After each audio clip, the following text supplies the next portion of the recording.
riders fit in around those as far as what the judges decide is good or not. 3 sharp for Dan to start things off. Backside 1. So the more technical the tricks in the earlier part of the run, the higher those intensity and composition points. Oh, big old Ollie just jamming that skate up against that rail at the bottom end. C'est clair que... Oh! Front board transfer from box, which we can't see from here, onto that down rail. Go on, Dan. Oh my gosh, no one's done a shove onto that rail either. Shove it on directement en haut sur le... Kickflip coming up. Yep. Little seat drop, but not much of a sketch. That's pretty tight from Dan so far. Il est super concentré sur frontside flip. Frontside flip just disappearing behind us, behind the cable tower. Dommage, il tombe sur le frontside flip. Il était vraiment très concentré, comme tu disais justement, Matt. Okay. Depuis ce matin, on le voit super concentré sur le ponton et ça lui a permis de mettre un petit run bien sympathique. C'est dommage qu'il tombe sur son frontside flip. So right up until that point, it was a really tight run. I mean, it won't help Dan much right now, but I was saying he possibly didn't need the frontside flip. He could have just rode it out and got a good couple of features hits and had a clean run. Because unfortunately, he's missing out on 1, 2, 3, 4 different feature hits and possibly some flat water tricks, and that will make a difference in terms of his score. So now we go on to, I know Dennis has got a silver at Beckham at the Wakeskate Championships a few years ago in 2019, I believe. And then last year, I think it was a 3rd place on the podium for Dennis Hildebrand. So can he keep those podium placings coming back-to-back each year? Il est clair que les riders aussi, ils doivent mettre un maximum de tricks pour pouvoir passer, puisqu'il y en a vraiment qu'un qui va passer sur ces qualifications. Donc ils doivent quand même tout lâcher, même dans leur premier run. Ils ont vraiment le deuxième run pour rattraper le premier run. Donc, Okay, so we haven't had a score come in for Dan Milstein yet. It'll be interesting to see where he ends up. We've got Dennis Hildebrand popping on backboard, back 270 out. Alors que le temps est en train de se dégrader ici sur le plan de Choisy. Oh, wow. So he tried to nollie pop out of that. You'll see what skaters tend to do is if they end up on a rail and they're coming off early, they kind of ollie out of it. He tried to do that, but coming out the opposite side of the rail to the cable makes it very difficult indeed. So that is putting on an awful lot of pressure on Dennis Hildebrand for his 2nd run. Remembering that only 1 rider goes through, and we've not yet had a score come through for Dan Milstein. Wow, the weather has closed in. La pluie qui revient. La pluie. Phil, en français, what do we say about the weather right now? The weather's... C'est la pluie. Beaucoup de pluie. Beaucoup de pluie. Où est la bibliothèque sur la gare? Est-ce qu'il y a beaucoup d'embouteillage? Et c'est vraiment pas facile pour les compétiteurs parce que en gros, les compétiteurs ils ne sont pas gênés par la pluie. Si la pluie c'est bien, sauf pour les yeux. Ça veut dire qu'on n'y voit rien, quoi. Mais c'est vrai que ça dérange pas au niveau de l'eau. Les compétiteurs ils sont habitués d'être dans l'eau, donc il n'y a aucun souci à ce niveau-là. Le problème c'est d'y voir. Et quand on prend des gouttes dans les yeux pendant le run, c'est là où c'est le plus dur. Do you have this saying in France? Does this make sense in England? It's raining cats and dogs. Yeah. On n'a pas des hallebardes. Do you know what I mean? Like il pleut des hallebardes. Plus des hallebardes. Ouais, des hallebardes, it's an old term. No, I don't know, but I like it. Plus des hallebardes. Alors comment on dit maintenant? Non, comme vache qui pisse, mais c'est pas trop. It's raining like what? It's raining like a cow. Are you sure that translates like exactly? Oh, right, okay, no, yeah. Okay. The sky's being milked, is what you mean. Yeah. Sorry, we digressed a little bit there. We're just having a little chat with our friends behind us, if you are watching. So we are into 2nd runs. Let's see. Oh, so Dan squeezing into 2nd place, but that will not be enough for him to qualify. Currently, Max Alphonse Keller is sitting pretty in that qualifying spot. Once again, if you are joining us at home, you need to get yourself onto cablewakeboard.net. You can find out a little bit more about the riders individually and keep pace with all of the proceedings here at this IWWF Cable, Wakeboard and Wakeskate and Seated European Championships. Back to the start again, and I believe out on the water right now is... Matteo Fischer from Spain. Ah non, 72. Max Alphonse. We apologize there. So what happens in the following rounds is that the running positions, the starting order for the second runs out of their 2 runs will change according to the results from the first run. In these qualifying rounds, they do not change around though. So at the moment, it is Max Alphonse Keller. He was first off the dock initially, so he will be first out there in his second run. He just needs to apply yet more pressure to the riders that we've seen so far. Back shove. So it is that first run score that will count for Max. Falling on the 3 shove. Max, il tombe sur un 3 shove, 360 shove it. Dommage. Ben, il était déjà premier, donc pour l'instant, ça ne change pas grand-chose. Il ne fera pas mieux dans son deuxième run.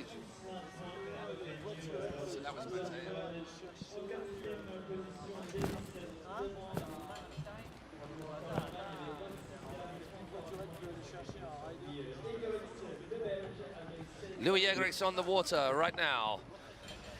Louis, le Belge. Yeah, took a fall on this final straight, or sorry, the penultimate straight, right in front of us between corners 4 and 5 on a big old 3 shove that just popped him out a little bit too hard, a little bit too late for the corner for him to be able to ride away. Can he keep it tight right here and now? In case you are wondering exactly where we are in the world, well, you should guess by the fact that my co-commentator is parlaying a bit of the old Française. Right next to me, Phil Sorek, the main man behind Spotty Ride and Unleashed. There I go. I did it for you before you did it. Exactement. Je suis ravi aussi de pouvoir commenter avec toi et ça me fait un plaisir fou. Lovely front lip transfer, I think, from Louis Egerik's right there, getting a full pull on that skinny rail, then goes transfer back board. Are we going to shove out? No, he goes 270 out of that, staying left foot forward to hook across for a hip transfer. Beautifully found transition. Now this is where it didn't quite work out for. Oh, no, he gets the 3 shove into the corner. That's where he fell last time, so we're going to see big spin here. No, going to keep it cool and cruisy. He's going to wait for this last straight. Backside big. Ça tient, ça tient. Then he goes up the safety into hardway 270 across to this kind of fun box. That does look like a lot of fun, that rail. Riders Mangles on that as a judge. When you're there sat in the judging hot seat, it's a very different game. And these guys, we've got a massive experience in our judging panel, as we do at every IWWF event. So they will know best. Oh, Dan Milstein. from Israel. Dan, l'Israélien. Qui part dans son run de qualification, deuxième run pour Dan. Il est deuxième, il a la deuxième place actuellement sur la qualification. Donc il y a un très bon wakeskater israélien. So Phil, you can give us a little bit of history of this particular cable. This is quite a new cable here. Has it been around how many years? Donc ça fait maintenant 5 ans qu'ils ont repris ici la structure. Donc c'est la Fédération française de ski nautique et de wakeboard qui a monté ce câble et qui permet justement de pouvoir organiser les compétitions. Et donc ça fait maintenant 5 ans qui sont créés et on est ravis qu'il y ait le câble et que la fédération se soit installée ici, a choisi le roi pour pouvoir développer le sport. Right, Dan starting off really nice. Backside shove, 3 shove, ollie backside 180. Then this huge ollie on, getting a little bit higher this time, just jamming that board up against that big old hip-high ollie. Now we're going to go for the front board transfer. No rider's been doing that so far. Even cleaner this time. No wobble as the sun comes out. Just for Dan. We're going to go for this shove again. Oh! And no. That's a big old hit right there. Shoving onto the skinny top part rail of that big old bank wall. Dan qui se laisse pas abattre, qui a un énorme flip. Oh my gosh, we get some beautiful conditions right now as it butters off, the sun comes out, there's still a little bit of rain, but can Dan keep it together? He needs to make sure he rides this through. Il la veut, cette première place, il la veut, 3-6 back. Backside 3, coming into this mini fun box, up and down. Oh, Dan, ride it out! Yeah. No. Oh. That's crazy. Il chute sur un flip en transfert. That's sick. Crazy. So it's not, that's crazy for him to get that pop out of that because there's not that much kick. So he got the height to drop a kickflip, and dropping a kickflip one thing is difficult on a skate. It's difficult on a skateboard, but on a skate, you look at these things, you can see right there on the screen, it's like 3 times the size of a skateboard. And if you just put into perspective the learning process of wake skating compared to skateboarding, when you fall, it takes you 10 minutes to get back in and have another go. So in the time a skateboarder can try a kickflip 100 times, a wake skater will have tried it twice. C'est sûr. Comme dit Matt, le wakeskate, c'est vraiment comme le skate, mais sauf que la planche, elle fait 4 fois la taille d'un skate. Donc je vous laisse imaginer, pour pouvoir faire des figures de skate avec cette planche-là, c'est déjà du très très haut niveau. Et en plus, quand les riders y tombent, ça leur met un petit peu de temps pour revenir. Et l'avantage qu'ils ont, c'est qu'ils ont des chaussures et ça leur permet de courir sur la berge. They got some shoes and they can run on the banks. This is really cool to be skating. Did you see the NBA Open when they had the when there was a Baywatch scene? Who was it that was running against each other? Was it Mari and then Giovanni just running like the clappers? So when we have wakeskate jam style sessions, it's a set amount of time as opposed to a scoring zone, and so skaters are out there. It's pretty fun to watch, especially riders at this level. When they take a fall, they've got to swim and they've got to run as fast as they can to get back to the shore. So it's like a triathlon. C'est ça. C'est comme je dis Matt, quand on fait des jam sessions en wakeskate et que les riders sont obligés, donc ils partent pour 15 minutes et les runs de 15 minutes et ils sont obligés de revenir en courant donc sur le bord. Donc c'est un peu comme un triathlon, comme dit Matt. Et c'est vrai qu'il faut être un sportif avec des multiples compétences pour pouvoir justement pratiquer ce sport. I should learn some French this weekend, because if I'm saying some stuff and you're saying similar stuff, I'm going to be fluent by the end of the weekend, right? Probably not. C'est ça. C'est ça. C'est bon. Okay, waiting for the scores to come through right now. It's live scoring, and this is this is Dennis Hildebrand on the dog, trying to understand what he needs to do.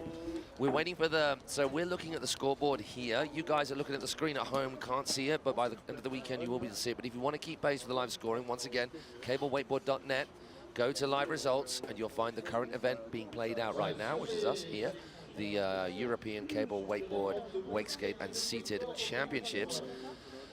But we are looking at the live scoring, and when we have the live scoring, we have the name, we have their country, and then we have run, and it's a number 1 or a number 2. If it's run number 2, then that means they have done both of their runs. And we are waiting for the number 2 to pop up next to Dan Milstein to see what his second run score will be. His second run score is definitely an improvement. I think it is enough of an improvement to get ahead of Max Alphonse Keller, but it will be very, very tight, because Max got all the way to the end of his first run, whereas he fell on his second run, so his first run score was the best score, and he is ahead of Dan by 8.67 points. Will that be enough? What do we think, boys? Dan done enough? Dan's run? No?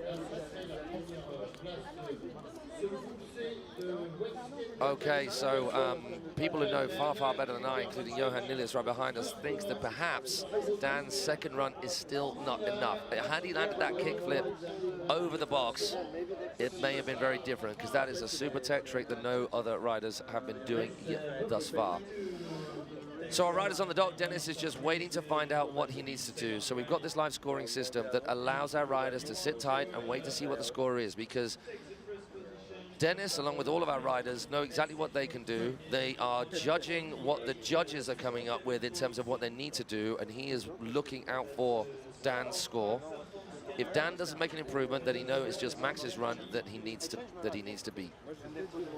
Having seen Max's run, he'll know exactly what he needs to come up with. Now, the good thing for Dennis is that this sounds strange to say, the good thing for Dennis is that he fell quite early, which means there is lots of improvement that he can make, and he's a top-class skater and has a lot of tricks in his bag of tricks. So hopefully he can come up with the goods. Obviously, his teammate from Germany will be thinking the opposite. Hopefully he doesn't come up with the goods, but also if he's going to be beaten by anybody, I'm sure he'd prefer it to be his fellow German teammate. We are just getting started here at the IWWF Cable, Wakeboard and Wakeskate Championships. Hi, Team Israel, how are you doing? Are they just waving straight at us, or are they looking at the scoring? Yeah, they are. So if you're wondering who that cat is right there, that is the one and only Lior Sofa, who is here supporting his Israeli teammates. We can't wait to see him back on the water. But now we've got that score through. Oh, I was right, and Johan Milius was wrong. Yes! Dan Milstein gets ahead by 1 point. By 1 point. You might be a good skater, but you can't commentate, Johan. So Dennis Hildebrand is sitting not pretty in 5th place. He has got some work to do, but what is in his favor is that he's seen every other rider go out and he knows what he needs to do. What is also in his favor is that Dan Milstein has taken the top spot without completing his run.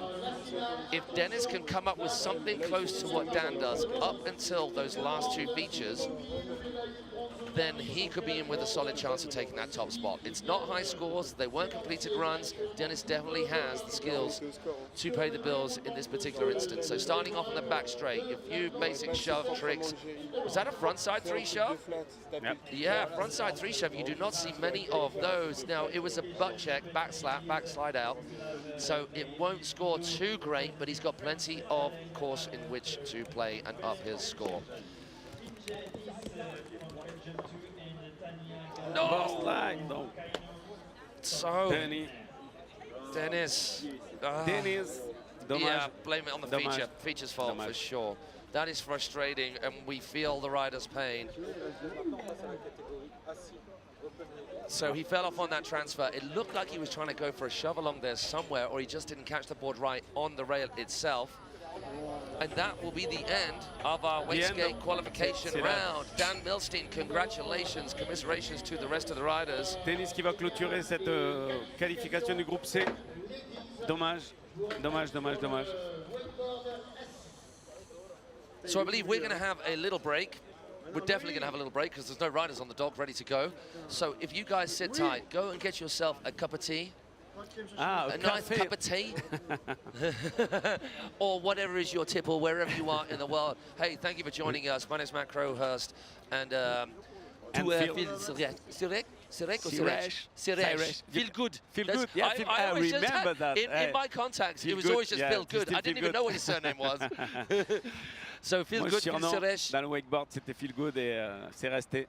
And if you want to know where to ride in the world, what app should you check?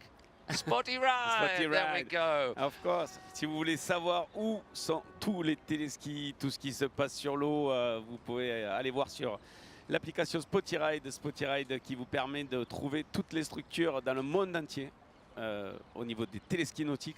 Elles sont toutes référencées et qui vous permet aussi de trouver toutes les structures nautiques dans le monde et notamment en France où vous allez pouvoir retrouver toutes les écoles de surf, toutes les écoles de voile, le kitesurf, le windsurf et tout ce qui se passe. Really? All those sports as well? Yeah. I did not know that. I downloaded it. Where have I got in France, in Portugal, in Spain and in Morocco for the moment, and we just develop Italia. Et donc on va développer, vous pouvez retrouver tous ces spots là et évidemment sur les îles, on the Canaries Island, on the Balears, everywhere. Just check Spotty Ride and vous allez pouvoir retrouver tous les spots. Vous pouvez télécharger l'application et retrouver tout ce qui correspond au sport nautique dans le monde entier. Là, on est en train de développer vraiment le Portugal, l'Espagne pour le moment et le Maroc. On est aussi sur la Réunion, on est aussi sur tout ce qui est l'outre-mer, on est aussi sur les Canaries, on est sur les Baléares. On commence à être sur la Grèce et sur Chypre et on va ouvrir aussi bientôt l'Italie. Donc vous allez pouvoir chercher n'importe où dans le monde. Si vous atterrissez avec un avion dans n'importe quel pays, vous allez savoir grâce à Spotty Ride qu'est-ce qui se passe au niveau des activités nautiques autour de vous. And there we have it for our first round of riding. I can see our seated crew getting themselves ready. So we've got something rather special this year, that we've had seated riding, adaptive wakeboarding, whichever way you want to describe it. But basically, these incredible riders who have joined the fold alongside our wakeboarders and wakeskaters. And for the first time, we have a women's seated category, which is incredible. Our sport continues to grow. So sit tight with us, folks. We'll be back with you shortly. C'est clair que nous allons retrouver la catégorie des assis, donc le wake assis, et le wake assis qui est en train de prendre une grosse ampleur, notamment en Europe, grâce à Mémé qui s'occupe vraiment de cette partie-là au niveau de l'Italie et maintenant qui organise des stages au niveau international. Et donc on a vraiment une nouvelle catégorie cette année, puisque cette année on va accueillir les femmes. Donc il va y avoir une catégorie femmes en wake assis. Et c'est vraiment la grosse nouveauté de l'année. Donc nous sommes vraiment très heureux de pouvoir ici à Choisy-le-Roi accueillir cette discipline des wake assis qui, vous allez voir, est aussi très impressionnante. Et vous allez voir qu'ils font pas mal de figures, et que ce soit sur les kickers, sur les modules et un peu partout sur le parc. Le wake assis, c'est quand même assez impressionnant et ça devient de plus en plus gros. Ça avait vraiment commencé lors des championnats du monde en Argentine il y a quelques années, et maintenant ça a vraiment pris une grosse ampleur. On a vraiment maintenant plusieurs catégories, et notamment cette Open Lady catégorie. Donc la catégorie femmes qui est ici pour la première fois au monde. On vient d'inaugurer cette catégorie.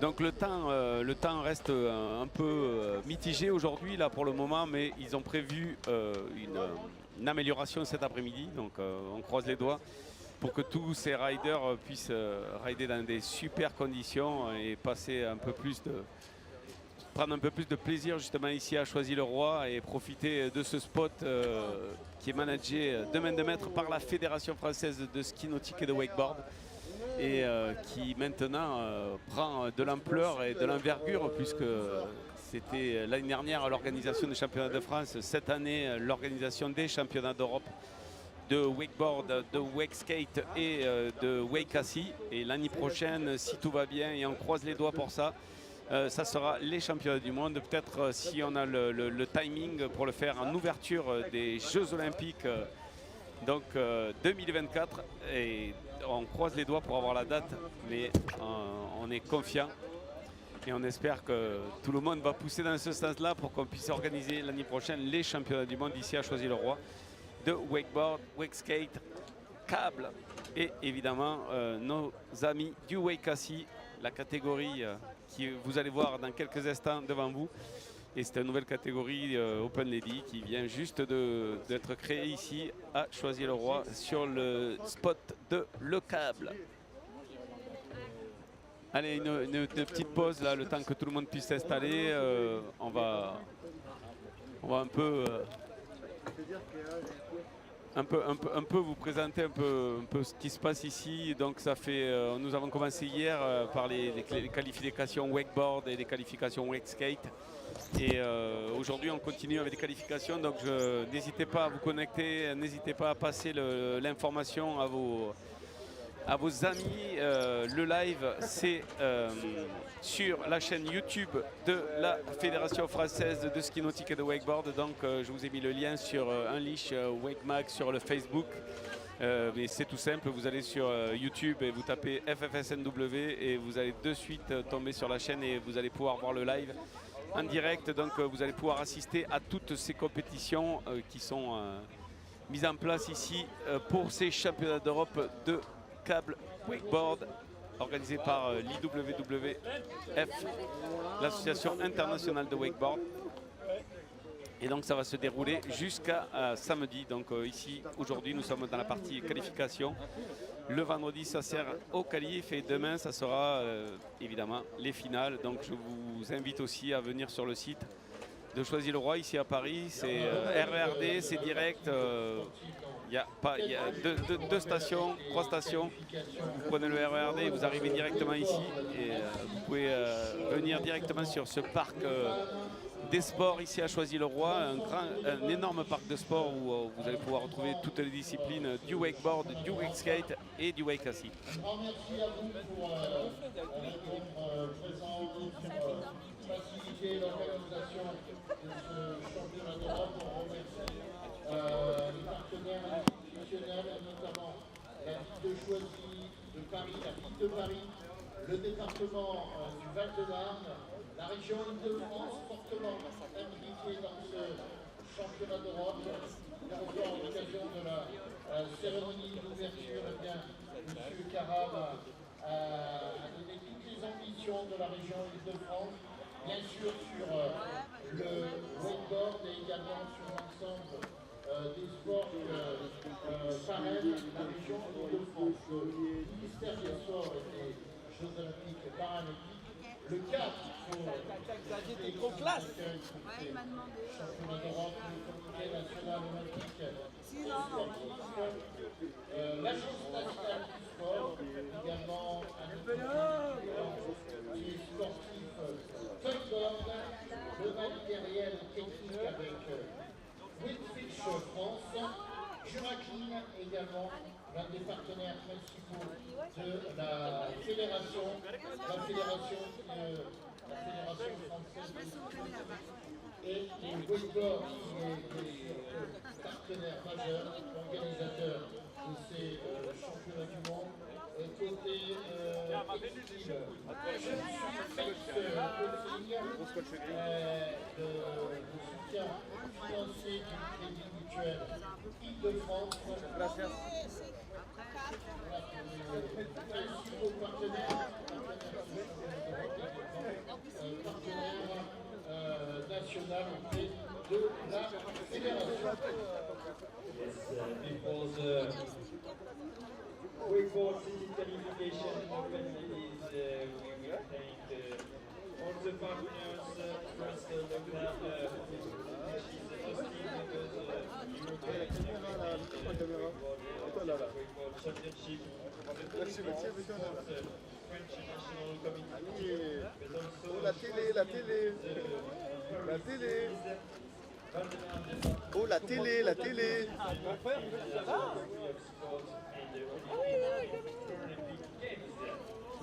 Pour moi, je fais le boss, je fais la wall. Je pense qu'il y a moyen que tu retrouves son nom, ton adresse et tu te passes de partout. C'est Franck qui a distribué.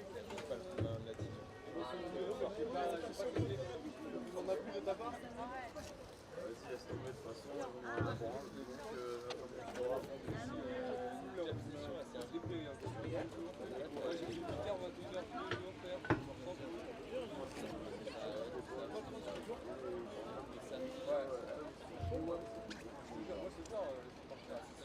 Là, c'est bon. Ok. Ok, ok. On casse les couilles des froid, on est dans un bateau depuis...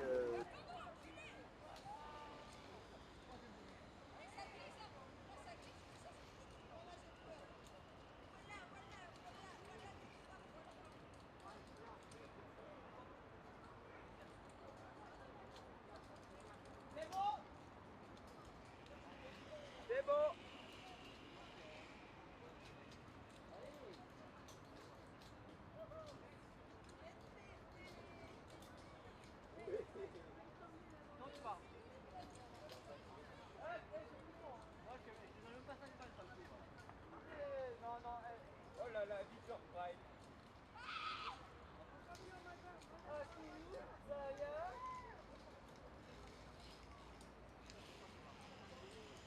It's now the beginning of the wakeboard city qualification open ladies. The first rider will be French. It will be Maïgé Bio representing France. Maïgé Bio de la française. Quelques secondes pour les qualifications du wakeboard classique. Il va falloir mise en pause. Les 4 vont passer qualification. Les Gio la française. Ils auront deux mecs et espagnol.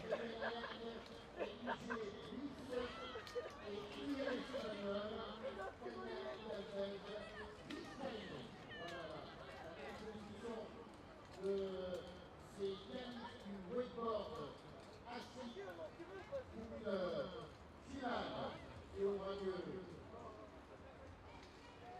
demain, la finale 14h30. Voilà, ça va partir dans quelques instants pour Brigitte Vidéo la française. C'est parti, tout de suite on va pouvoir l'encourager.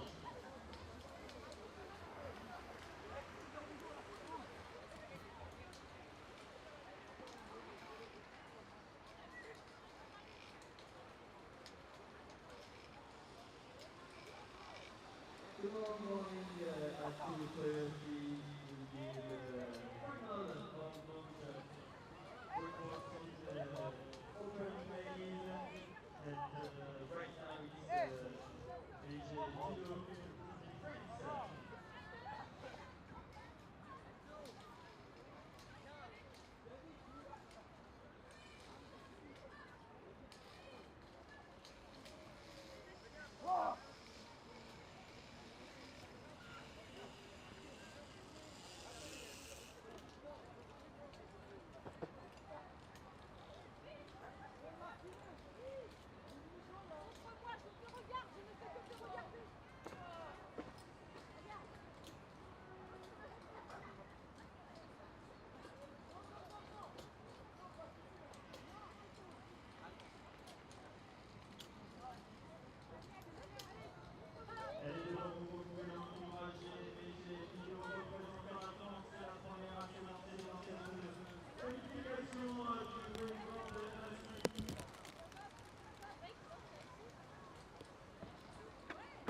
That was the first ring of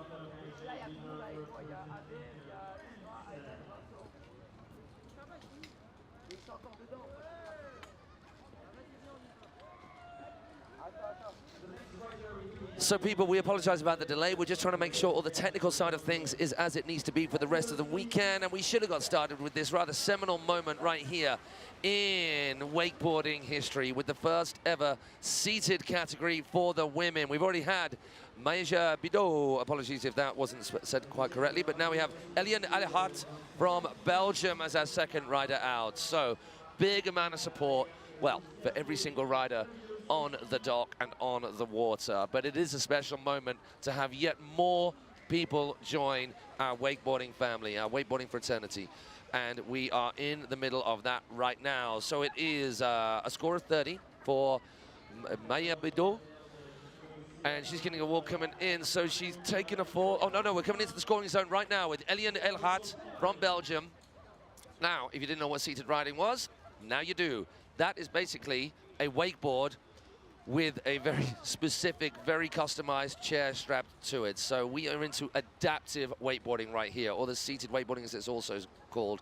And the things that these guys and girls now can do is something quite special. We've already seen a hit off the little box, a service 180 right there from Eliane, coming round in front of us right now for her first full pass at the very first time at the European Cable Championships is something special. Team Belgium on the water. Now, Eliane, they can hit pretty much every feature. We're going to be seeing transfers. We have even seen full 540s. We have even seen flips on these things.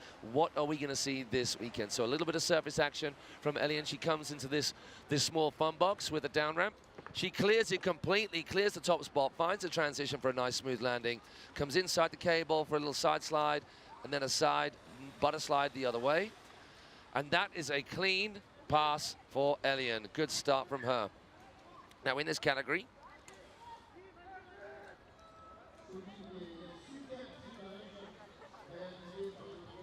we have just one qualifying heat for our ladies. So what they are doing right now, and then we see the replay of her hitting that fun box up and down.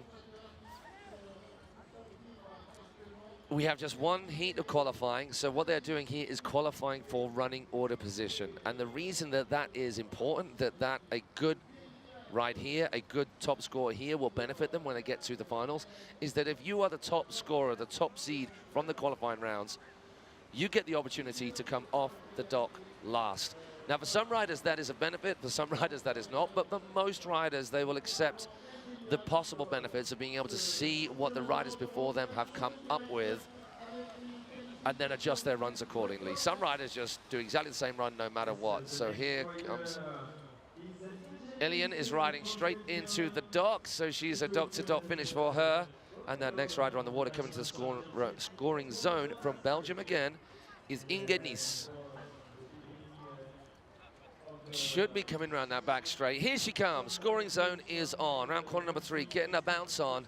Just popping that board, having to drive her weight forward through the nose of the board and then rock her weight back over the tail of the board, which is exactly the same for you guys out there. If you are starting to wakeboard, you drive on the tail to pop the board up in the air, and then to get that bit more height, you actually use the elasticity of the water to drive the board in from the front to rock back off the tail and pop you even higher. And that is some smooth riding already. Going for the big rooftop feature with the transfer box on either side, then hitting the wall, hitting that bank, so it goes from kicker, ramp, into transition. Right in front of the crowd here on the dock, getting right behind her. So Inge Nies of Belgium into her final pass. She's eyeing up, she's eyeing up the flat bar. 50-50 all the way along, beautiful hit there. Then coming to the inside of what is, in a park of lots of fun features on which to play, a feature that I really want to have a go on. That thing looks fun. Skaters, boarders, seated riders alike, all having a lot of good times on that. And rounding off her run, Inge. Oh, she got bounced hard then. She's all right though. And apart from a pressure hosing of waters to the eyeball, Inge looks okay, and obviously a little bit of frustration not riding that way. She got some serious boot, but check this rooftop hit, Phil. Our women's seated riders looking very, very good indeed, hitting every feature out there, and Inge just getting bounced on that last hit. So we are 3 riders in, 1 rider to go. Tanya Galvez Vicano. Now, as is usually the case at the international affair that a Europeans or a World Championships is, and when I'm commentating, we might need some correction on the way we say these names. You're a continental chap. Tanya Galvez Vicano? Vicano. Because that sounds, she's Spanish, so I said Vicano. I gave it Italian. Vicano. Oh, there's a Z in there. Viscano. You get the idea. We're just going to say Tanya Galvez. That makes it easier. So she is our next rider about to go. They're waiting for the scores to come in for our previous 3 riders. Remember, it is the best run of the 2 runs that counts. Right, Phil? Are you all up to speed on the tech?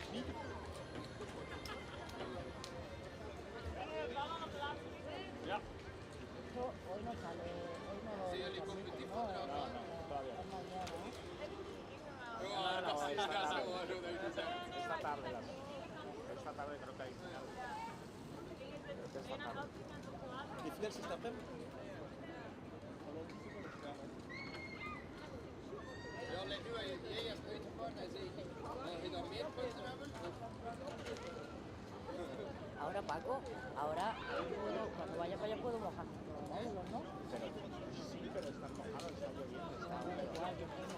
Allez, on est dans la qualification ladies wakeboard assis avec Meij Bildo qui prend la première place à la française avec suivi de la belge qui est 2e avec 21 points.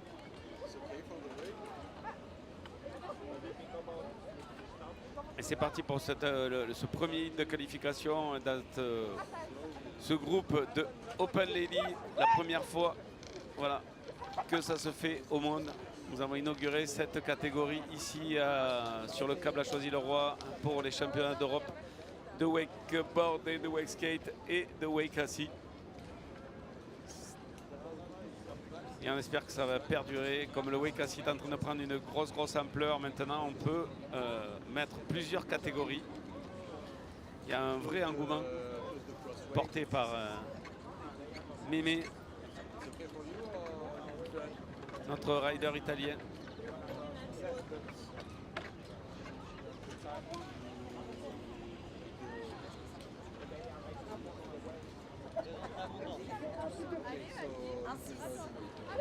Allez, Hélène Alaher, la Belge, qui prend la 3e place. Ingenis qui vient de passer sur la première place de ces Open Women Wake Assis.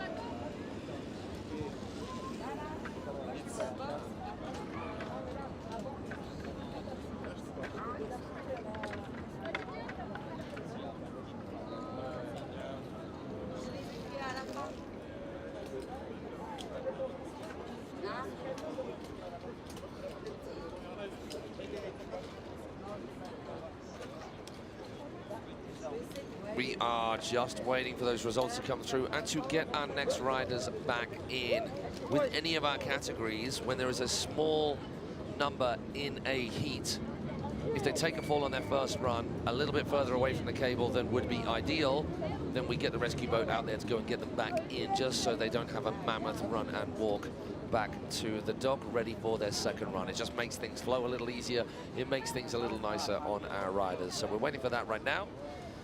And we still have Tania Galaves of España yet to get on the water. After we get these 2 runs of riding through for our women's, our first ever, it bears repeating, our first ever women's seated riding action at an IWWF event. We are going to get on to the men's. And here we have Tania Galaves about to take the water. We can see team captains on with their riders right on the dock with her. And away she goes, Tania, for her very first time at an international IWWF event. It's a seminal moment, a special moment indeed. Right, Phil?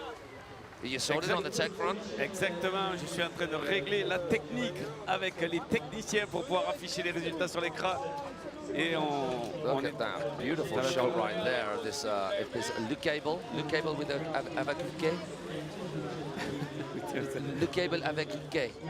Avec un K, avec un K. Donc on appelle le K ici avec un K. Un petit peu. Ouais. Le site avec un K. So this is, as you can see on the screen, all my here. Did you do that, Phil? Did you do that? Oh my gosh. If you want the results, oh my gosh, that's us doing it. I thought we just had to talk. Allez sur le tardif. Let's see what you got, Tania Galaves. She's coming down that back straight now after corner number 3, getting her swerve on. A little bit of a slalom swerve on just for Patrice. Allez. C'est parti. Looking to an open lady. So Tania just getting herself in the zone. It's the first run of 2, so there is no point in putting herself under pressure in this first run. Obviously, we have different riders of different abilities out there on the water, and Tania getting the feel for the cable right now. She comes round in front of the dock. Tania qui nous fait un tour du câble et qui va commencer sur ses premiers modules. Oui, joli. To control yourself on a rail or on the board full stop. Have you ever ridden on a seated board? No, or seated ski? Jamais, no, I've done some sit skiing. I've done it to try and learn how to do it, to do a little course on how we can help more people get into it. It is so difficult just to have any amount of control on those things. Never mind, hit a feature, hit a kicker, hit a transfer. The things that these kids are doing out on the water is ridiculous. C'est clair qu'on a vu pas mal de pro-riders s'essayer justement à cette discipline et ils ont trouvé ça très très dur. Et alors qu'ils étaient de très très bons wakeboarders, notamment Victor Salmon qui nous a fait une vidéo dans laquelle il fait du sitting. Il a essayé cette pratique et Victor Salmon est un très très grand rider, un très très fort rider international et il avait eu vraiment du mal à maîtriser la pratique. Alors vous pouvez vous rendre compte que c'est vraiment pas évident pour ces personnes-là, mais quand même ils se donnent à fond et on peut tous les encourager parce que c'est vraiment du très très grand wake aussi à leur niveau. And there you have a beautiful shot from the skies above. The weather is a little bit changeable here at the moment. We're going from howling wind and rain to beautiful sunshine and buttery calm water, but it does set to look like it's going to get a little bit nicer over the rest of the day, and then we're set for a beautiful day tomorrow. And you can see this incredible park. This center that we're at is a big sporting center for Paris, right? And it is very cool to have multiple sports, mainstream sports, from soccer and rugby to many other different sports, from athletics to wakeboarding, right in the middle of it. It doesn't get any cooler than that. C'est clair qu'ici on a le parc, comme dit Matt, lui il vient de le découvrir, mais c'est vrai que sur Paris on a un des plus gros parcs justement sportifs avec vraiment toutes les disciplines ici qui sont rassemblées autour du sport et pas non seulement le wakeboard, mais on va aussi trouver le rugby, on va aussi trouver le foot, le handball et toutes les autres disciplines, le basket, tout ce qui va se passer ici à Choisy-le-Roi. Choisy-le-Roi qui est un très très grand département du sport, qui est vraiment, même le Val-de-Marne est le premier département sportif français avec le plus de structures sportives. Donc, comme le disait hier nos chers représentants élus, c'est ici que ça se passe et on a tout à fait raison de venir faire du sport dans le Val-de-Marne parce que tous les équipements ici sont super top et c'est vraiment du très très gros niveau. D'ailleurs, il y a pas mal de sportifs internationaux et notamment les qui sont représentés aux Jeux Olympiques et qui viennent d'ici, de Paris, du Val-de-Marne, dans une terre de champions ici dans le Val-de-Marne. Allez, c'est parti pour un petit tour il pleut plus, donc on est obligé de repartir mouiller les modules. Now, just in case you're wondering, this is not a ringer. This guy's going out to wet the features down. And it's a good thing that they have to, because that means it stopped raining. Because obviously you don't need to wet the features down when it's raining. So we've got a lot of plastic out there on which to play. And if that plastic is not wet, or if it just gets too dry, then when you're riding along that, when you're attempting to jib, grind, hit those features, they can get a little bit sticky. And so, at every competition, ideally when the sun is shining, we get a whale wetter, a moist maker rider out there to just wet those features down, making sure that every rider has a good old chance of jibbing and full pulling on all the plastic out there that they are playing on. And that's what we've got right now before we move on to the second round of riding.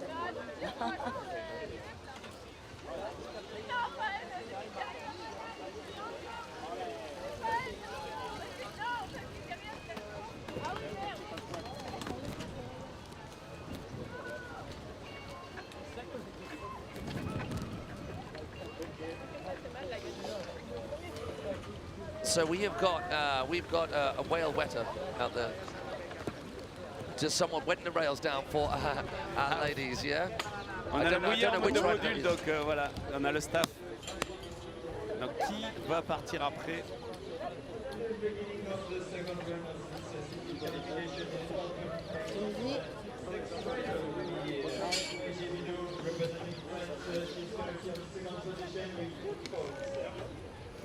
Deuxième rang dans les qualifications du Wakeboard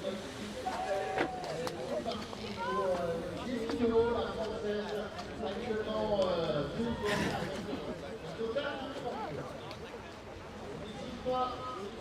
Baby soon, hein. Allez, Mèche Bido, qu'on va encourager, qui est la française et qui vient juste de commencer à partir dans son run. Monsieur Bidou is our rider on the water right now, coming into the scoring zone. So we've got a little bit of drone cam just to make sure we can be right up close and personal with each of our riders as they do their thing. And you can see when we talk about a corner, we mean a tower. The towers that hold the cable upright. We're looking at a 5-tower, a 5-corner cable. So if you look from above, it looked like a very skinny house. First service rotation done for Mej Bido. Oh, and then we've got a better view of those features. You can actually see both sides. So this feature, oh, it's a kicker on the right-hand side as opposed to a box on the inside. The box on the outside, Mej hitting that beautifully, getting all the way along. Mèche Bido qui prend les modules vraiment très très bien en 50-50. Jolie, elle a pris les trois, elle a réussi à passer les 3 modules en transfert. Dommage. Oh, Mej, that was a hella fall. So that is possibly what can happen on any kind of board or set of skis or a knee board or a seated ski or a skate if you don't get to the corner in time. Now, what Mej went for was that big old incline, which is a huge drop off that. And our seated riders obviously have no means by which to absorb the landing. So she got a serious bounce on, got bounced down the front. Here we can see her at the start of this run down the back straight. Lovely hit, but the drop is like, what is it, like 4 foot? 4 foot, like overhead. C'est très très haut, c'est très très haut. Très très haut pour eux déjà. She got a bounce on, then had to get out to the outside of the corner in order to make the corner. And we see this, if you don't get out there enough, you get a big old, oh. Wow. Quelle chute pour Mèche Bido qui a enfourné sa board, qui s'est fait reprendre par le câble. Elle n'était pas assez partie à l'extérieur, elle s'est fait un peu surprendre et elle a fait un flip, un front flip. Front flip to face. Oh wow. Front flip et elle va bien, elle va bien. Our riders are made of tough stuff. She's moving around okay, and she will have taken falls like that. She wouldn't have enjoyed it at all. but she's okay. As our rescue team, obviously, it goes without saying that any wakeboard event at all does not take place without the proper medical support team on site and the proper water rescue team that we have on site. And we can see right there, we've got a boat with an inflatable paddle board set up exactly just for our riders so that they can just grab hold and get pulled on in, making life as easy as possible. I know right now you're thinking that doesn't look easy at all. That's why our seated riders deserve even more respect. C'est exactement ce que dit Matt, c'est-à-dire que là on a une super équipe ici qui va s'occuper de repêcher les riders et qui sont vraiment bien équipés justement pour s'occuper de cette catégorie des wake assis, et ils peuvent les ramasser, justement les rattraper plus facilement avec un paddle wakeboard accroché derrière le bateau de sécu, et vous voyez ils vont pouvoir la ramener.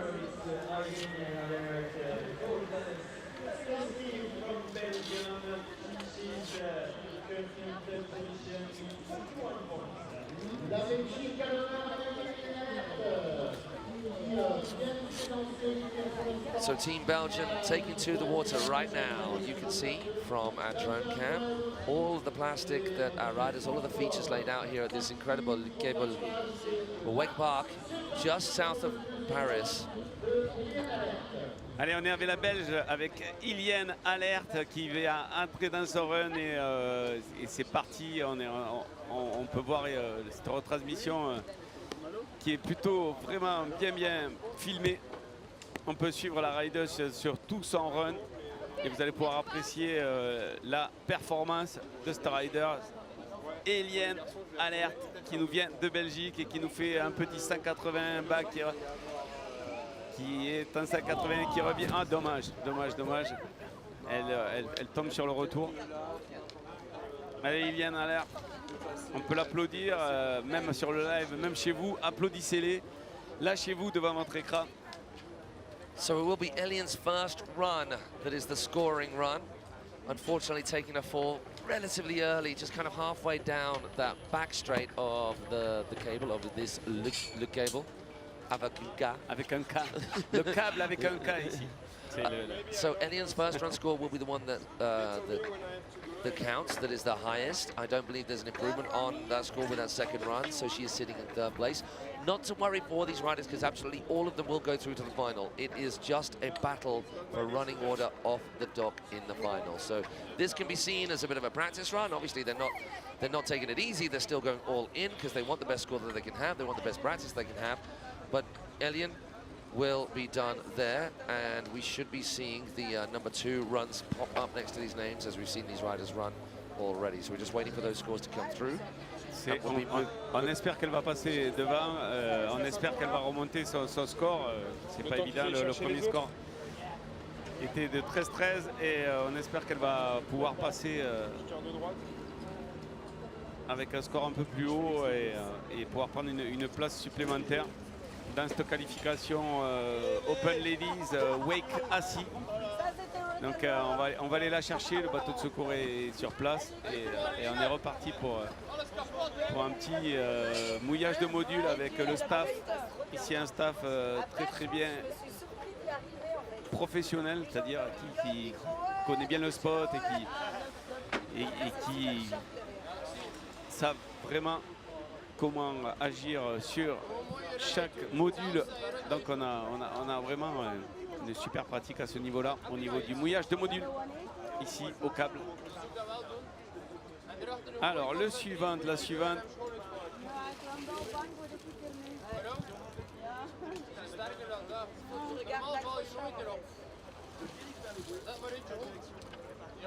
L'accrocheur il passe. Quand l'accrocheur il passe, avant qu'il soit passé, tu dois déjà être voilà, j'ai pris le boîte. Ah mais on a eu la vidéo, mais t'as fait le front flip complet. Là-bas on a fait le tour complet.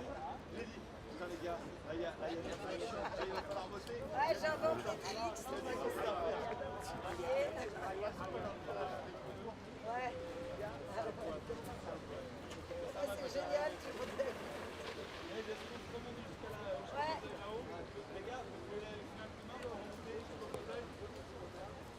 Alors je pense qu'il va nous rester une rideuse.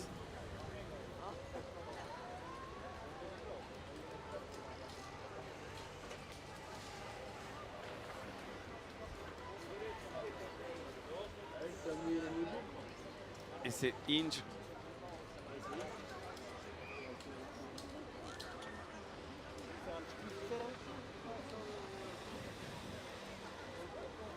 La deuxième belge. But it's wrong because they said Tanya went 2 times. Alors ça prend un petit peu de temps parce qu'évidemment il faut aller chercher les riders. Vous pouvez comprendre que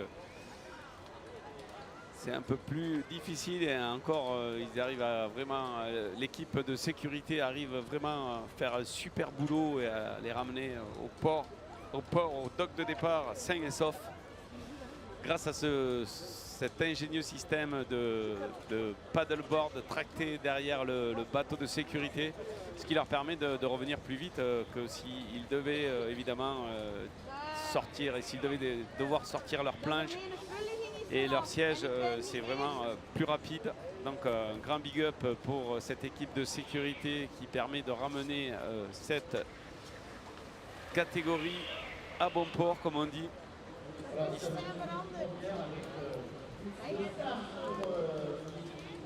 Ja.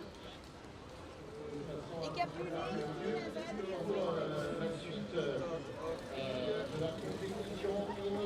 But they made a mistake because they said Tanya already went 2 times, but that's not true. It was a shorter trip, but you're right, it's not Thailand, Phil. Comme on était en train d'échanger avec Matt, on n'est pas en Thaïlande, puisque Matt a expliqué pour les championnats du monde justement de wake câble en Thaïlande. C'était les derniers championnats du monde et il faisait vraiment très très beau et ici il était en short et en t-shirt alors qu'ici on est en plus en parka de pluie. Et So we were doing ice baths all the time out there. I don't want to do an ice bath here. I really don't. We're only joking. Hey, this is the weather. It's the end of the year in Europe, end of the season in Europe. So we're always risking having a little bit of weather. But hey, when the World Championships happens next year, potentially here in France, potentially. C'est ça. L'année prochaine, ils prévoient de faire les championnats du monde et on espère que ça sera en début de saison. Donc il va faire très très chaud en France, juste avant les Jeux Olympiques si c'est possible. Donc ça va être une grosse épreuve. It might mean I actually get to ride in a I haven't ridden in an IWWF event for a long time, and I want to in the double legends category, which is the 40 plus. Avec moi. Yes. Avec two. Yes. Oui, maintenant, c'est vrai qu'avec Matt, il est bien plus jeune que moi et c'est vrai que moi je suis un vétéran. Maintenant, c'est la Legend Division, comme on dit maintenant. Double Legends. You've got Legends Masters and you've got Double Legends Vets. Donc là, moi je suis passé dans la Top Legend Division. The Legends Division. On est là, on est vraiment les vieux dinosaures du wakeboard. Enfin, surtout moi. Matt encore, c'est bon. Il a encore du potentiel derrière. Alors, on en est où je vois que Inch est sur le dock donc, pour son deuxième run. Donc on attend que... Allez. Inch, Nice, la Belge, qui a 19,79 points sur son premier run. Et on va pouvoir Inge.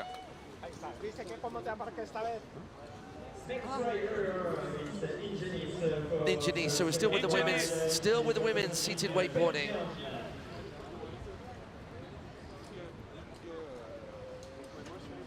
Still with the women's seated wakeboarding, and it's Ingenie's Belgium out on the water right now. We've got a few more riders to go through, and it will be the men's seated class category shortly as well. But what can Ingenie's come up with? She had a great fast run, making it all the way around. Can she come up with more of the same this time round? She moves very shortly into the scoring zone. Alors c'est clair qu'il n'y a pas encore le gros niveau des hommes en Wakeskate et puisque les femmes elles débutent cette année dans cette catégorie et je pense que ça va vraiment évoluer à mesure des années et que tout le monde va pouvoir déjà il y en a pas mal qui prennent les modules et là on peut voir Inge qui vient de prendre le kicker un 50-50 et c'est vraiment déjà une prouesse. N'est-ce pas, Matt? Oh, that is, oh, no. Oh my Un gosh. joli transfert. Wow, she did not give up. No. A lot of grit and determination, and she's frustrated right now. It's understandably falling a little early, but that is one of the biggest features on the entire cable, and to make, and one of the longest as well, so hopefully we're going to see that again. She's going for the rooftop, so this feature has a kicker on the inside, a box on the outside, but she went for the big, long, full pull. And to get that lineup and make it all the way along is tough. And once again, with a seated rider, you have less ability to move yourself around on the rail, and you can't hop off the rail if it's going wrong. So if you don't get that lineup bang on correct, as we saw there from Inja, it can go very, very wrong, very, very quickly and easily. So that is frustrating for her. It will be her first run score. So second place so far, the first run score will count. And that is her job done as our rescue team get out there to get her back in safely. C'est clair que c'est pas évident pour passer un module comme ça sur un A-frame avec un Wakeskate. Il faut déjà avoir pas mal de dextérité parce qu'il faut vraiment tenir l'équilibre sur tout le long du module. Et c'est vrai que Inge, là, elle avait attaqué depuis le départ jusqu'à elle a failli même le sortir, mais après elle n'a pas voulu lâcher la corde. Évidemment, elle voulait repartir, mais c'était impossible évidemment. Mais comme vous pouvez voir, elle passe sur la totalité du module, et si c'est un petit déséquilibre, c'est vrai que quand on est un peu bloqué dans un siège, on ne peut pas récupérer l'équilibre au dernier moment, et voilà, c'est ce qui s'est passé avec Inge. I think you see our rescue team doing a sterling job. There are so many people behind the scenes of these competitions that you do not see. Obviously, you hear me and Phil, and you could be mistaken for thinking that we've organized all of this. Yep. But we haven't. We just turn up and talk a good game. We have got the French Federation. Thank you so much for them, Patrice Martin and the team. If any of you guys want to know who's in charge of the French Water Skiing Wakeboard Federation, well, it is a bit of a legend in the world of water skiing. I grew up water skiing from a young age, and I remember seeing him trick skiing and jumping and slaloming and battling against the likes of John Battleday and all those old school legends and Mike Hazelwood. That was my growing up, and so to have this guy in charge of these events is kind of cool. And then, of course, our expert team of judges. The toughest job in the world, also the worst job in the world, because you don't get any congratulations when you do a good job, and you often get a lot of grief even when you've done a good job and you've worked all weekend long non-stop. It's a thankless task, but out of all of the positions here and all of the people behind the scenes that make these events happen, the judging is the most important, because you need riders, yeah. You need commentators, yeah, to make it for the atmosphere. Quelques commentateurs comme nous, oui. Yeah, but you need judges, because then it isn't a competition, it's just a bunch of people riding. So thank you to our judging team, our judging panel, who are just down, tucked away, doing their job and working hard. And we've got a real expert lineup of judges with, like, maybe between them, probably between all of them, 100 years worth of experience as riders on the water and doing their job on the judging panel as well. C'est clair qu'on peut remercier toute l'organisation, et notamment Patrice Martin. D'ailleurs, Matt nous en parlait, ça a bercé toute son enfance de wakeboarder, et qui connaissait Patrice, puisque Patrice était déjà un grand champion et maintenant il a la présidence de la fédération. Et on peut aussi remercier toute l'équipe d'organisation et aussi les juges sans qui on ne pourrait pas organiser de compétition, et c'est la partie la plus grosse, c'est-à-dire la partie majeure. C'est eux qui permettent de déterminer qui va gagner une compétition, et c'est eux qui jugent justement, et ces juges sont des juges qualifiés, des anciens riders de tous les pays d'ailleurs. On a un jury qui est international ici sur l'Europe, et ce qui nous permet d'avoir des résultats très proches, très bien, très professionnels. Donc on peut remercier tous ces juges de nous avoir accompagnés, de nous accompagner tout au long des compétitions internationales, et on ne pourrait rien faire sans eux, et aussi l'organisation qui fait un superbe boulot. And I always at this point like to set a challenge to everybody watching, on site or on the stream. Why don't you get your pen and paper out and write everything down that a rider does. Write exactly where they come off the rail, if they do come off the rail early. Make sure you write whether they spun clockwise, anti-clockwise, whether they've done something right foot forward, left foot forward, whether they've approached on, well, for our seated riders, whether they're approached on their right-hand edge or the left-hand edge, whether they spun clockwise or anti-clockwise. Write all of that down. Make sure you've written everything down for the next rider to follow, and come up with a score immediately, or a place, or just a placement within 2 minutes of them having done their run, and then see how you fare. It is not easy, man, and that's exactly what our judges are having to do. We move on. Who's our next rider, Phil?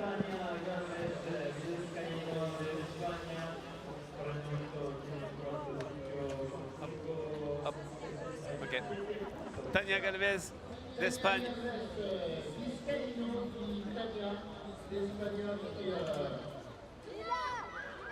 Et comme le faisait remarquer Matt, justement aussi, les juges ont un super outil qui leur permet de donner des résultats en instantané. Et ça vous permet justement d'avoir ces résultats directement sur le live. Gros boulot de l'organisation au niveau de l'IWWF et au niveau de la gestion informatique de cette compétition.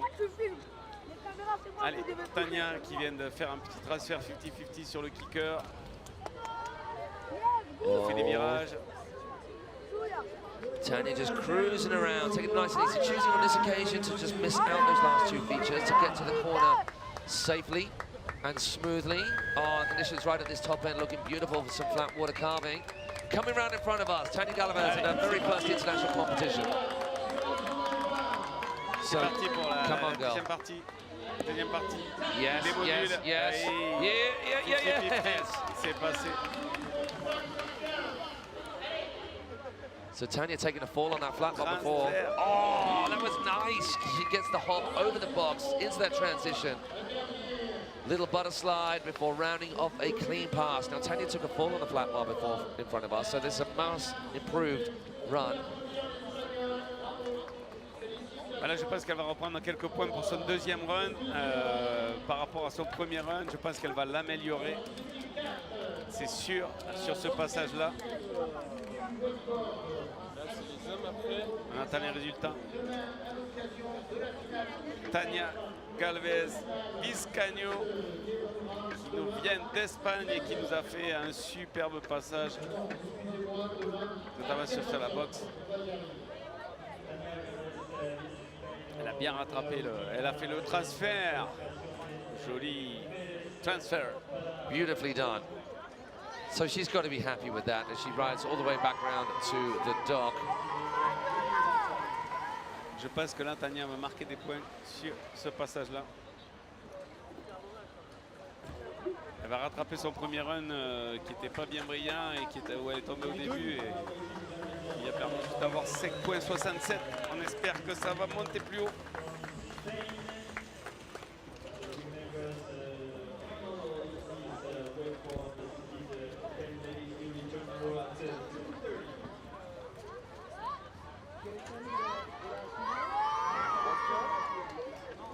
Openman. Et après donc nous allons passer à la catégorie Openman Wakeskate, le groupe A.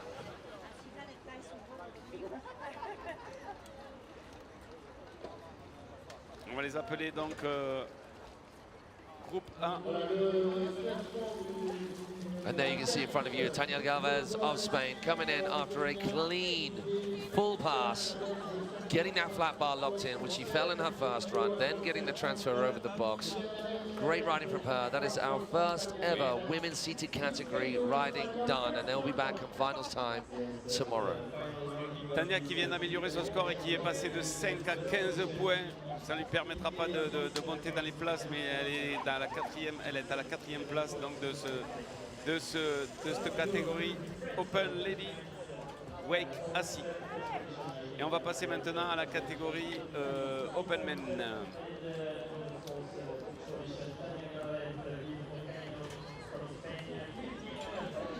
Avec Vincent Stalscher qui nous vient d'Allemagne, Alexandra Elander qui nous vient de Norvège, Igor Sikorski, le Polonais, Daniel Cortijo Pages, l'Espagnol, Artoz Velezac, le Polonais, et Bastien Perret, le Français.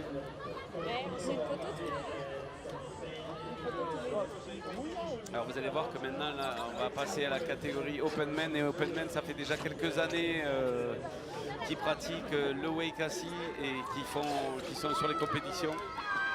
Donc le niveau est quand même un petit peu plus haut par rapport aux femmes qui commencent justement cette année les compétitions. Avant ça, il n'y avait aucune compétition pour les femmes en Wakeskate, alors que maintenant nous avons vraiment une super catégorie qui est en train de se créer et nous adorons ça, nous adorons l'évolution dans le wakeboard. Et justement, cette catégorie-là, on l'a créée ici, à Choisy-le-Roi.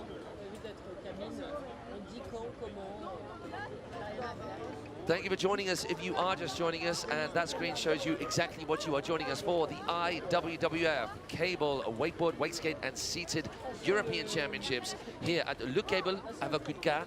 Avec un K. Avec un Le K. câble avec un K, évidemment. Just south of Paris. First time in a long time that we have had our cable event. My very first Wakeboard International event was in Bourg-en-Bresse in 1999. Where I think that was the last time I beat Dan Knott wakeboarding. Donc Matt qui nous dit que son dernier championnat d'Europe c'était à Bourg-en-Bresse et c'était là où il avait vu Dan Knott, et Dan Knott était un très très grand rider anglais et en une bateau.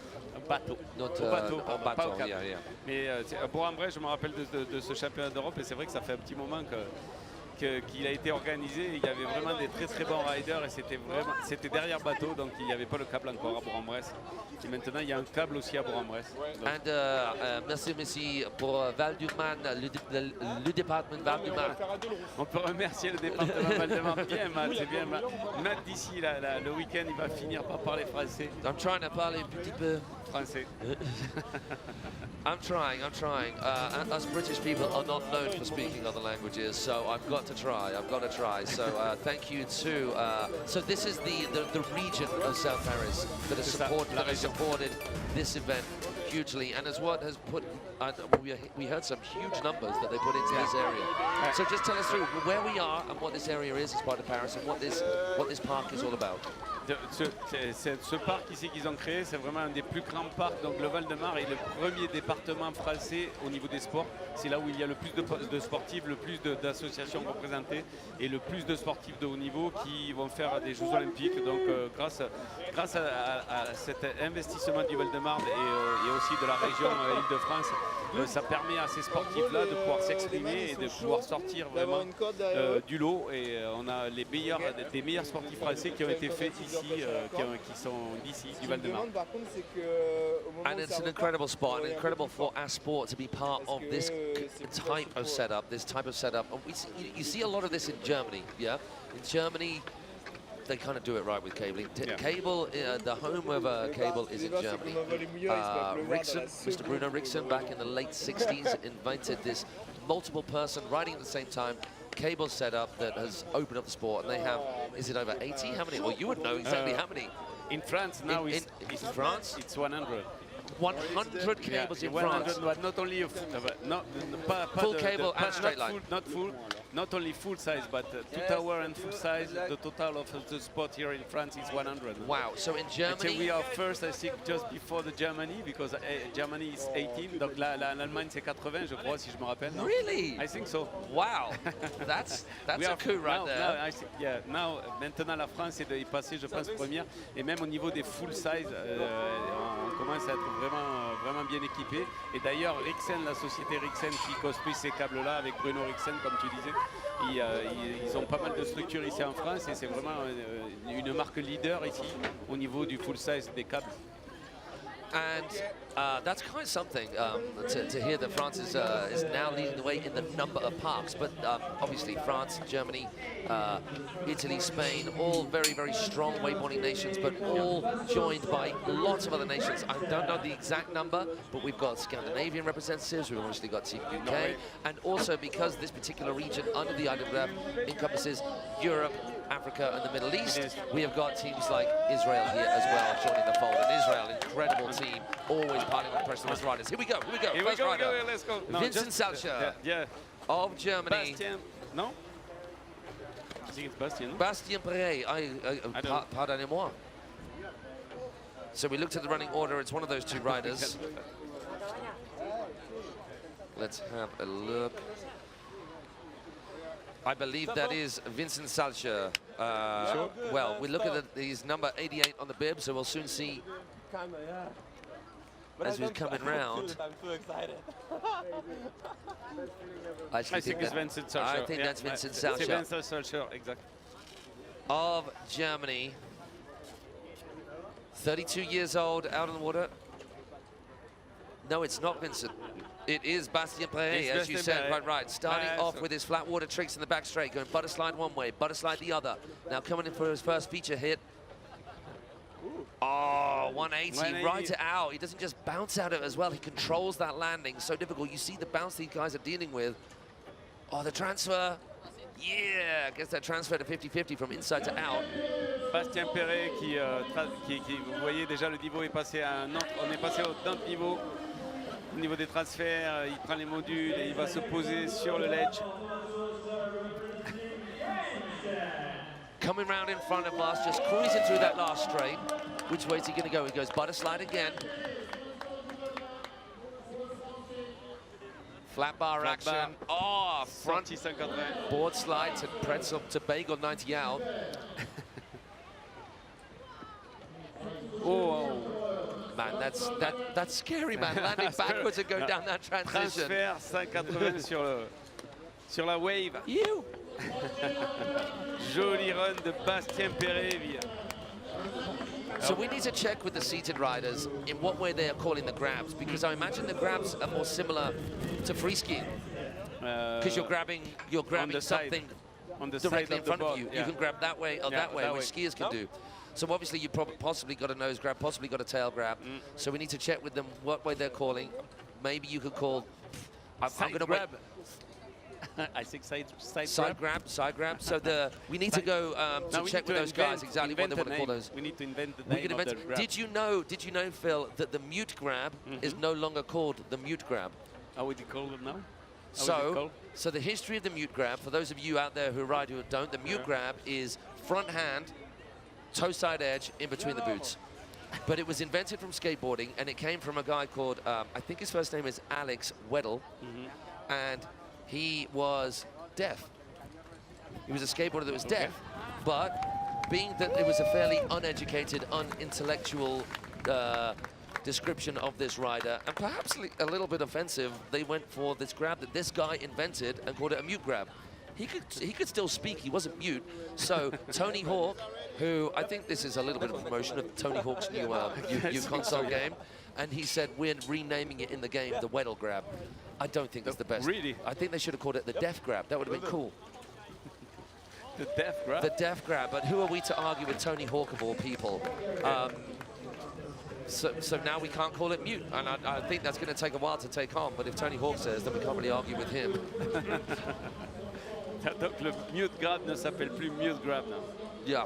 Okay, next rider. Next rider is Bartosz Weselak.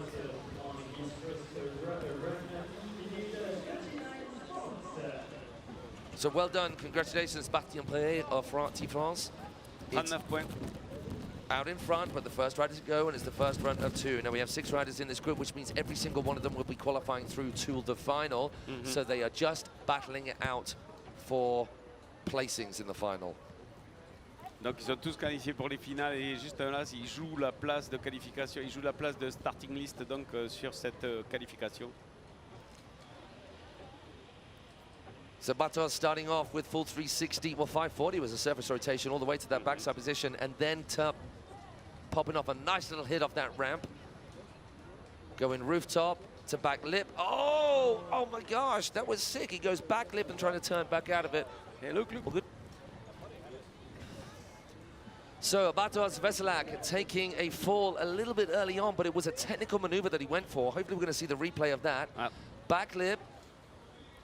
Then tries to go pretzel 270 the wrong way, but once again that bounce, which is so difficult to control, even more difficult when they're riding backwards. So we are, to get him back, going to go with a deep water start. He's got a handle, and this is not something we usually do on cables in normal day-to-day operation, because it puts a little bit too much strain on the cable. If you've got 8 people out there doing a deep water start, it is not good for the cable. But this time we're going to go just the one rider and send him another handle. Expert operation by our team here, the Luke Cable staff on the dock operating. Les opérateurs sont vraiment très bien, comme dit Matt, au niveau pour les repêcher. Donc là il n'est pas reparti, mais normalement il peut repartir directement dans l'eau. Donc grosse catégorie des bons riders au niveau du Wakeskate là sur cette catégorie Open Men, le groupe A. Donc on va aller chercher Bartos, l'équipe de staff de sécurité qui va... On va essayer de vous trouver les premiers résultats de cette poule. Donc Sébastien Perret qui a la première place évidemment puisqu'il est parti premier. Et Bartos qui rame, qui va revenir à la nage, qui va essayer de passer de l'autre côté du brise-vague. Donc ce que vous pouvez voir au milieu du lac, ça s'appelle des brise-vagues. Ce qui permet de ne pas renvoyer la vague du rider qui ride de l'autre côté du lac sur l'autre partie du setup. Donc ils ont pris l'option brise-vague justement pour éviter qu'il y ait trop de vagues des deux côtés. Quand il y a plusieurs personnes qui rident sur ce câble, ça permet de couper vraiment les vagues des uns des autres. Et il est reparti. Il a pu repartir, il a rattrapé.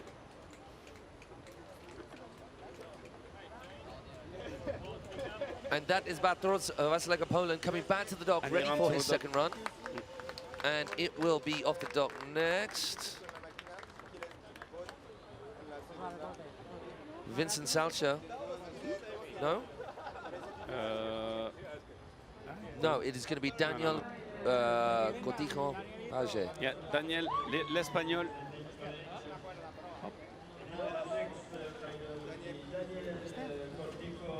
Exact. Almost like we know what we're doing. There we go. Next rider, taking through the water. Oh, sunshine, sunshine. Le soleil revient sur le plan d'eau.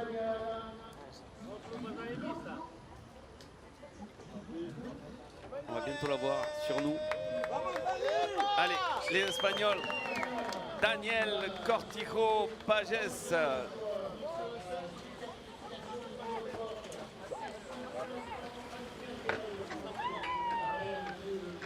Donc, comme vous pouvez voir, le niveau est au-dessus par rapport à ce Wakeskate Openman.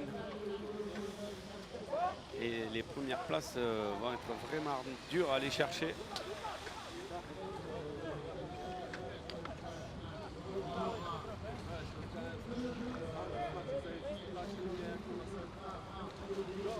Into the scoring zone we come. So another first outing. This is the first time I've seen this rider, Daniel, coming into a competition, IWWF event. So it's great to have new faces joining us for the first time. And it's good to see this category, the seated category, growing and growing. So Daniel Cortijo Pages getting his swerve on, going left and right.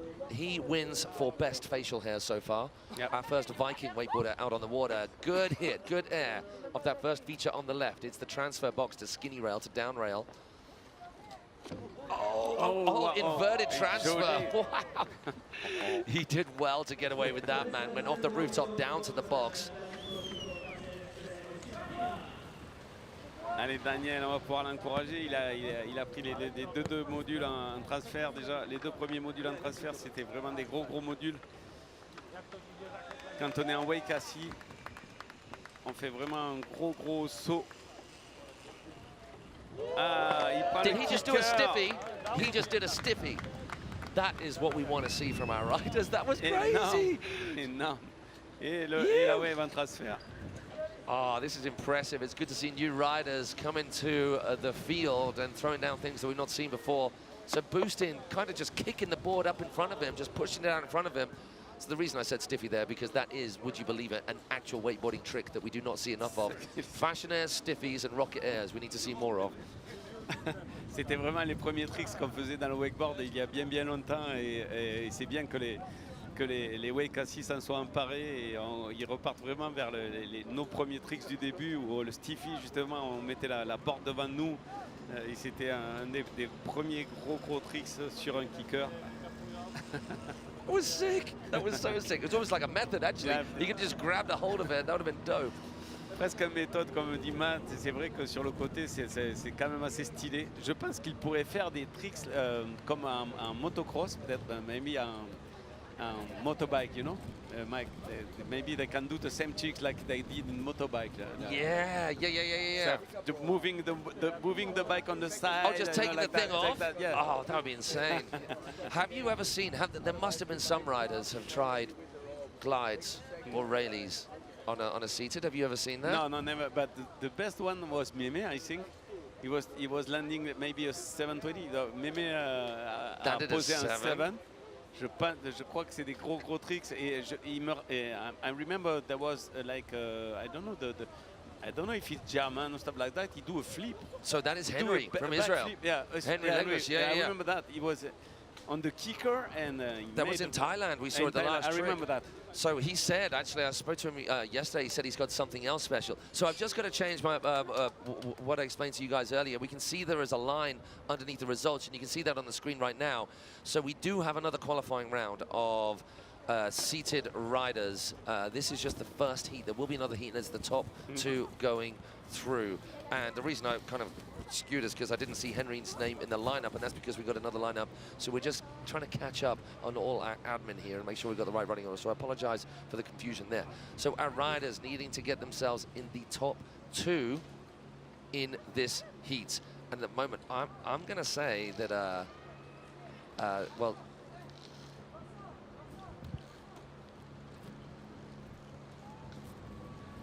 at the moment, Bastien Pereira, you can see, is out on top with a score of 39. Daniel Cortijo-Pages getting into second spot. So at the moment, he is qualifying. But still, with these names you're seeing below, Vincent Salcha, Alexander Helanda, and Igor Sikorsky, they are some good riders. They have been to these events before. I've seen them throw down some incredible stuff.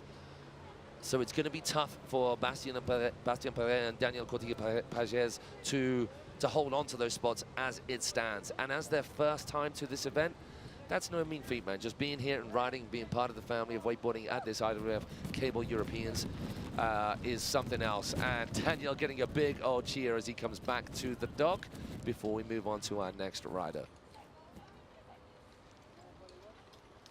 Exact, Mike. C'est clair que là, on a un gros niveau au niveau des Wakeskate. Et nous aussi, on est très fiers de faire partie de toute cette organisation.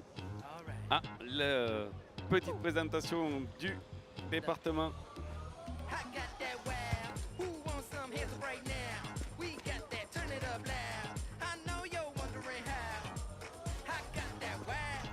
Here I go coming, I can't ever stop, I'm a tour de force running. Get me to the top, I don't need an invitation.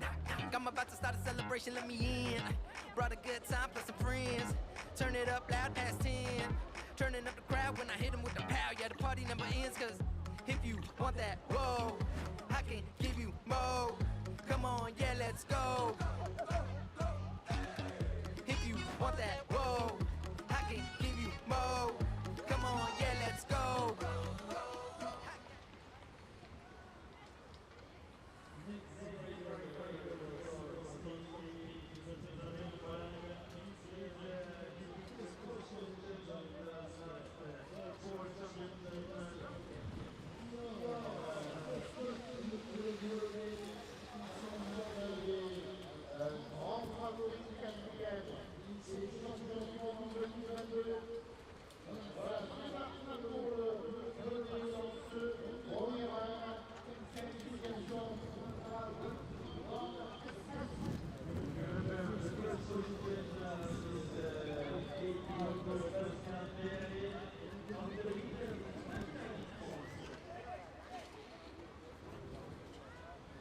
Allez, Igor qui est dans son run. Transfert sur le kicker.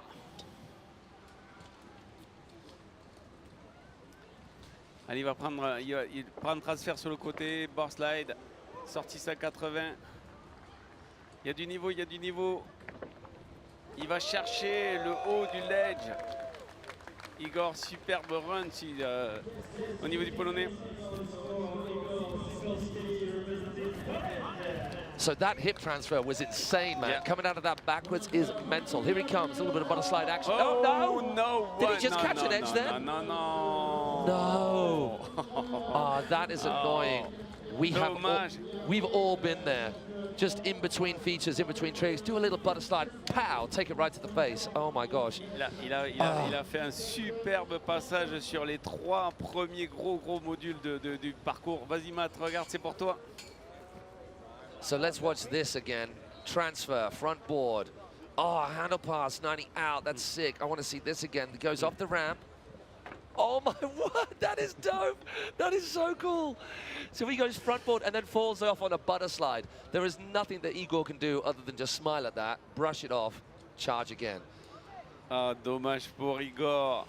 So I think maybe even with half a run, the tricks that he did do could be enough to push him ahead of Daniel, because the technicality in those feature hits that he did do was something else. But we wait for the score to come through. So there it is at the moment. Bastien Paré, France, out in front with a solid score of 39. Daniel Cortico, Pages. It'll be surprising if he holds onto that qualifying spot with that score as is, despite him having an amazing run and doing that amazing kind of floaty, glidey, methody thing of the kicker. Bato Veslak needs to finish complete a run, and we're waiting for the score to come through for Igor. Team Sweden on the water. Always a small crew, but a very, very strong crew. You do not get any better team spirit than the Swedish team. I remember in Thailand, did you see the footage? Yeah. They were just stood there with the flag. Every single time one of their riders went out. Les Suédois sont vraiment incroyables. Ils ont un superbe team. Et je peux vous dire qu'en Suède, ils ne raident pas beaucoup. Les câbles sont vraiment ouverts que l'été, parce qu'après, c'est de la neige qu'il y a partout. Et c'est vrai qu'on a une super équipe suédoise qui est venue en représentation ici pour ces championnats d'Europe. On les a accueillis, bienvenue, on adore cette équipe. Ollie 180 to start things off. Now, I think it was Alexander Helander that in Denmark came out of a rail, landed wrapped, and did a full Victor Salmon staying wrapped into the pool, which is the scariest thing ever. Énorme. Transfer onto that skinny rail, coming off about halfway along. Then hits the pipe. I think he may have gone from the bump from the volcano to the pipe, staying on the outside of the cable for this hip transfer. Really nice, smooth transition. Right in front of us Joli now. run. Joli premier passage d'Alexander qui nous régale. Ah, dommage. That is tough. So coming out of that corner, you've got a lot of speed. And he tried to go for the Ollie 180. I don't know whether he was trying to go for an Olé. I think the handle was high on purpose, wasn't it? Yeah. So an Olé is where you do a rotation with the hand over your head in a bullfighting Olé fashion. He goes outside to inside on that transfer, coming off a little early. Everything else was smooth, but yeah, just taking a fall right there is really unfortunate for Alexander Helander. He's got a lot more left in the tank, we know. Here we'll possibly see it again. Coming round the corner, getting whipped to the outside with a lot of speed. Look at the handle going high. Yeah. I think he was going to go 180 and then keeps rotating round, but just too much tension. Tu as raison, Matt, c'est exactement ça. Je pense qu'il voulait faire un 3-6 ou un 180 olé, donc à passer la corde au-dessus de la tête. Et ça, il a un peu enfourné sur la réception, c'est bien dommage. Il a fait un superbe passage sur les premiers modules.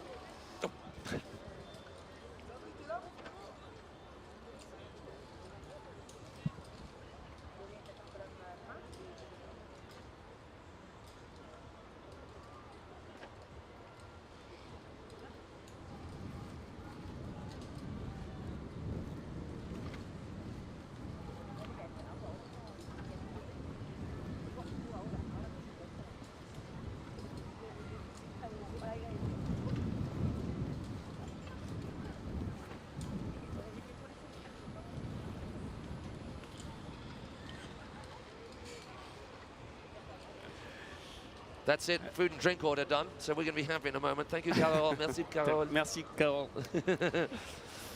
Okay, in case you're just joining us, welcome to the 2023 IWWF Wakeboard, Wakeskate and Seated European Cable Championships here at Le Cable avec une Car, just south of Paris, France. And what a sight we've got. The sun's coming out, and now we have Vincent Salcher. Vincent Salcher, sorry. Vincent Salcher. Not Vincent, I understand. Vincent Salcher. I don't speak like that, you know. With a, I've got to when in Rome, right? When in Rome, yeah. So we my are English accent. Vincent Salcher. Vincent Salcher.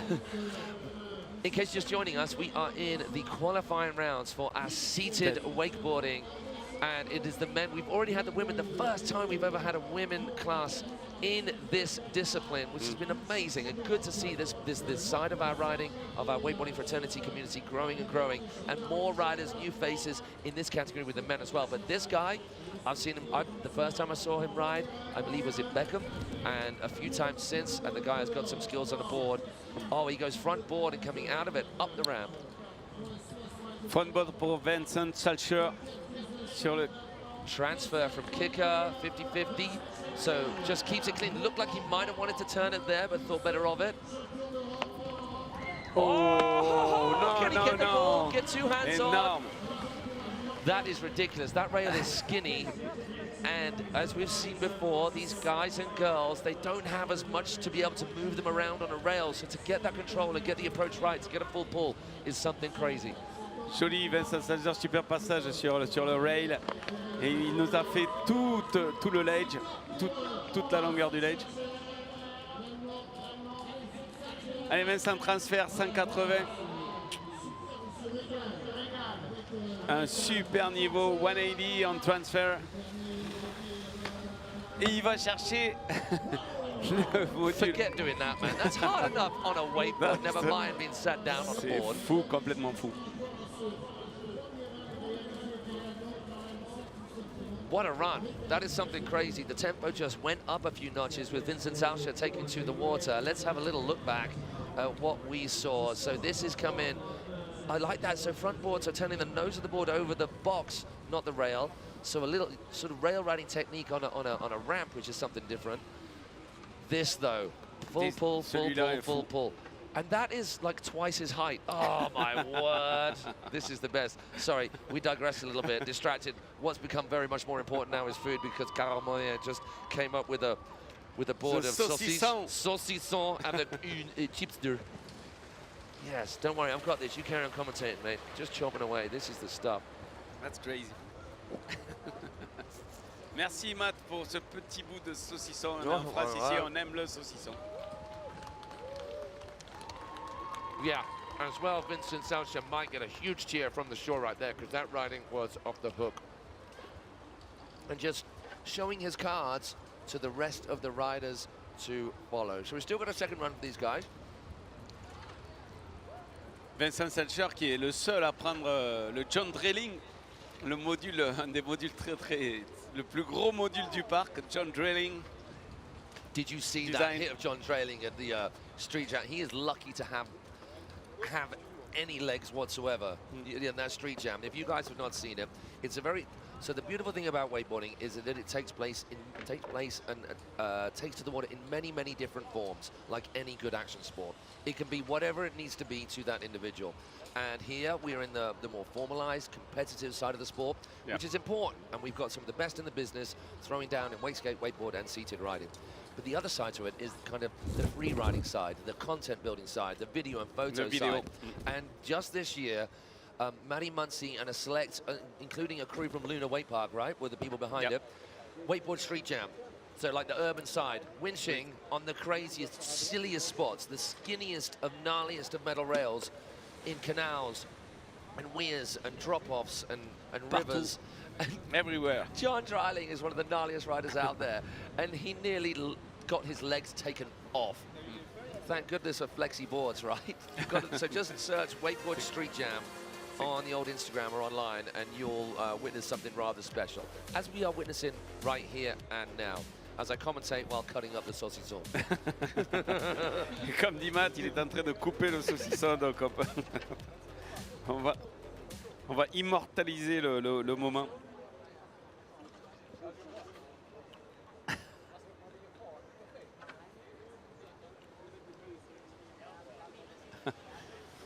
Allez, on repart sur le département du Val-de-Marne. So you'll notice some riding action on the water right now. That is our Lucable team, our crew just wetting down the features because the sun has started to show its face. And this is the action that unfolds in between run 1 and run 2 for our first round of qualifying for our men's seated wakeboard action. So these guys are going to come in now, and we are going to send our next rider out.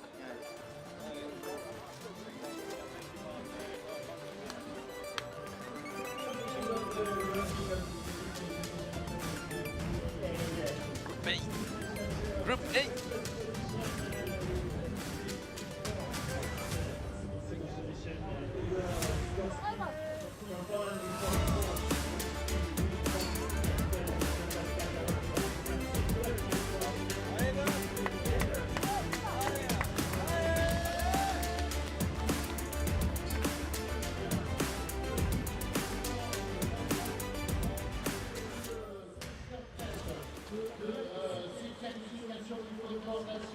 En réalisant 54 points devant, pour l'instant,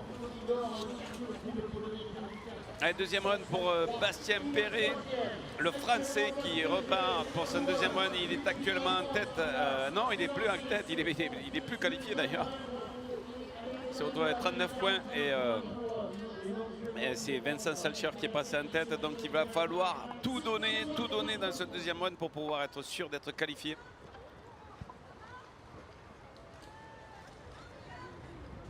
Allez Bastien, petit 180.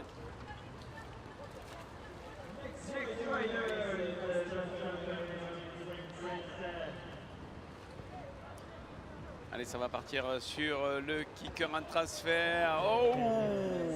Man, he was full committed to that. So going for so if you look at that feature, the actual rail, we call it a rail instead of a flat bar, and a rail is exactly sounds like a handrail, directly from skateboarding. A handrail you find downstairs, a little bit wider than a handrail, but not much. Like maybe a third the width of a wakeboard, really skinny, so not much surface on which to land and balance. And the nose of the board just went off to the opposite side of the cable. He's okay, hand in the air, which is all important. If you're out there riding, wakeboarding at your local park, behind boat or whatever it is, if you take a fall and it looks like a bit of a heavy one, make sure you stick your hand up in the air to let the other riders around you and the staff and the crew know you're okay. That's exactly what happened then. Bastian's okay, and he's just going to get a pull back to the dock. Save our rescue crew having to go out, keep things moving smoothly. So that's an early fall, and it will be Bastian's first run score that counts. All riders and all IWWF events get more than one run. So there is always a last chance qualifier. It's the great thing about IWWF events. You know exactly what you're going to get whichever event you go to, because the format, the judging system is exactly the same. The scoring zone, and it's great, isn't it? Over the past years, the scoring zone was always exactly the same. But the scoring zone now changes relative to the cable setup. So if you've got a really big cable, they might start the scoring zone a little bit further along the back straight. If you've got a small cable, it might be straight off the dock. Our recent national championships at a new wake park in the UK called White Mills. Have you seen it? It's pretty cool. Yeah. It's really small. And it was a really intense run. You just got scored off the dock and then go all the way around, back to the dock and finish on the kickers. So the IWWF really adjusting to what wakeboarding is and what it needs and what the community wants over the past few years. So full props to them for giving the sport what it needs and adjusting while still keeping it in with this certain framework that is needed for any contest. Okay, next rider on the water.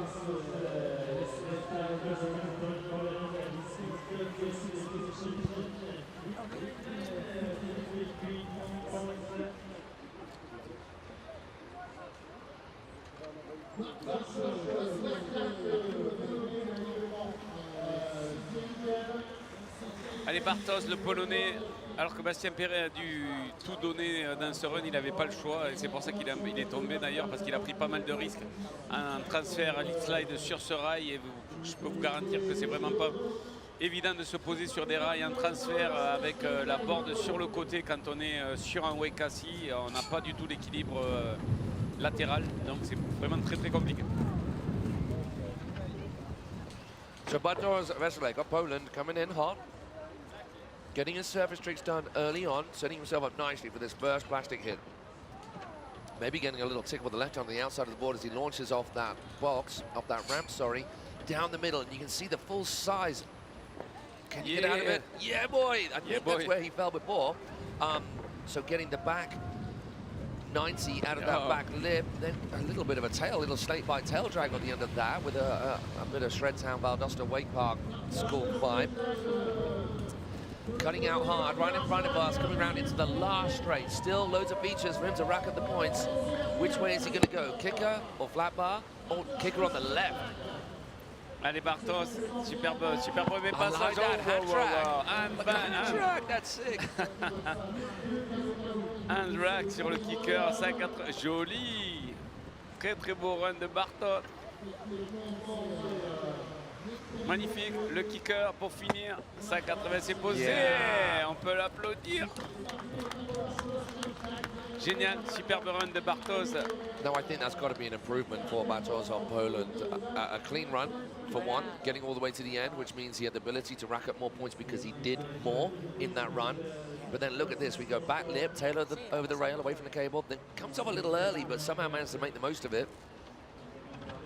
Front board off that incline. Little tail manual as he rides that out too, that was cool. All really smooth as well, I love that. So you see riders do that on wakeboards where they just lean back and drag the hand and get the board up in front of them. So fully influenced, taking a little bit of wakeboard style into this seated wakeboarding as well for Bartos. That is incredible stuff from him. Là, on peut dire que Bartos, il a mis le maximum pour pouvoir gagner des points et se qualifier.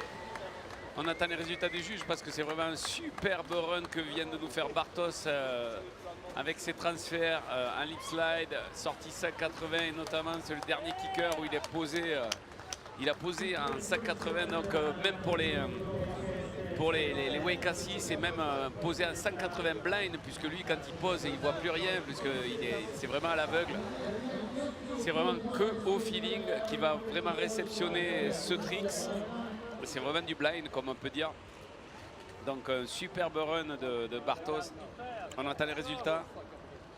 Je pense qu'il peut passer sur la qualification.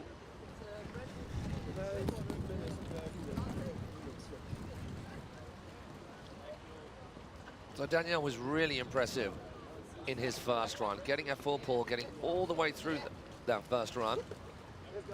Launching himself so big off these kickers on the final straight. Can he add to his technicality? Can he just add that little bit more to put the pressure on the riders who are ahead of him and currently qualifying? Oh, no, he can't. Maybe blame that one on me, I spoke too soon. So Daniel going for that front board on the big old rooftop feature, right in the middle of that back straight, getting pulled off early and just not managing to get that board back underneath him. So it will be his first run score that counts the highest, and a place of 6th in that order. But once again, our riders will get another crack at the whip. They'll get to ride again in the last chance qualifier. Dommage pour Daniel, c'était vraiment bien tenté ce transfert. Donc on va voir les résultats où justement c'était ce que j'étais en train de vous dire, c'est que Bartos a repris du galon et donc il se retrouve dans la deuxième position avec un score de 49,33. Donc il prend la deuxième place derrière Vincent Salcher, l'Allemand.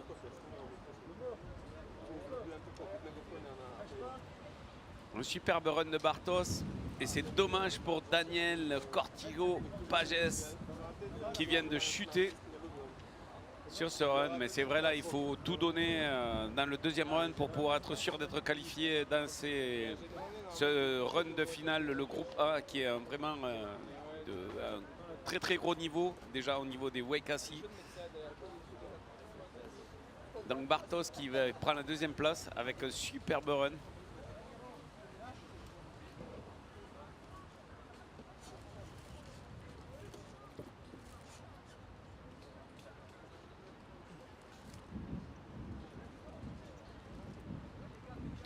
So great riding from Bartosz Veselek of Poland there to get himself into the qualifying zone. There are still a few riders left to go, namely Igor Sikorski and Alexander Helander, and we know they can come up with more. Alexander falling pretty early in his first run, so he's definitely got lots more in the tank. And Igor Sikorski, although a great first run, he has got more left in the tank, and we've seen time and again from him out at previous events. So what can he come up with to squeeze himself straight through to the next round of riding without having to take the long way through via the last chance qualifiers? Thanks for joining us, people. We really appreciate you coming in and joining in from wherever in the world you are. Now, at the moment, they haven't got live chat on. At the moment, they haven't got live chat on the YouTube page, but I think we need to ask the team to get the chat on so we can start talking to people. Yeah. Yeah. So maybe a little later on, we will get them to change that function, and then we can chat to you guys. Only if you keep it clean and keep it positive. No negative needed. I'm going to try and press my friends, du passionnant, des scientifiques, des experts. No, I'm just ruining it on. Okay, I'll just let you watch it.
And it is that man from Poland, Igor Sikorski, 2 riders from Poland in this category.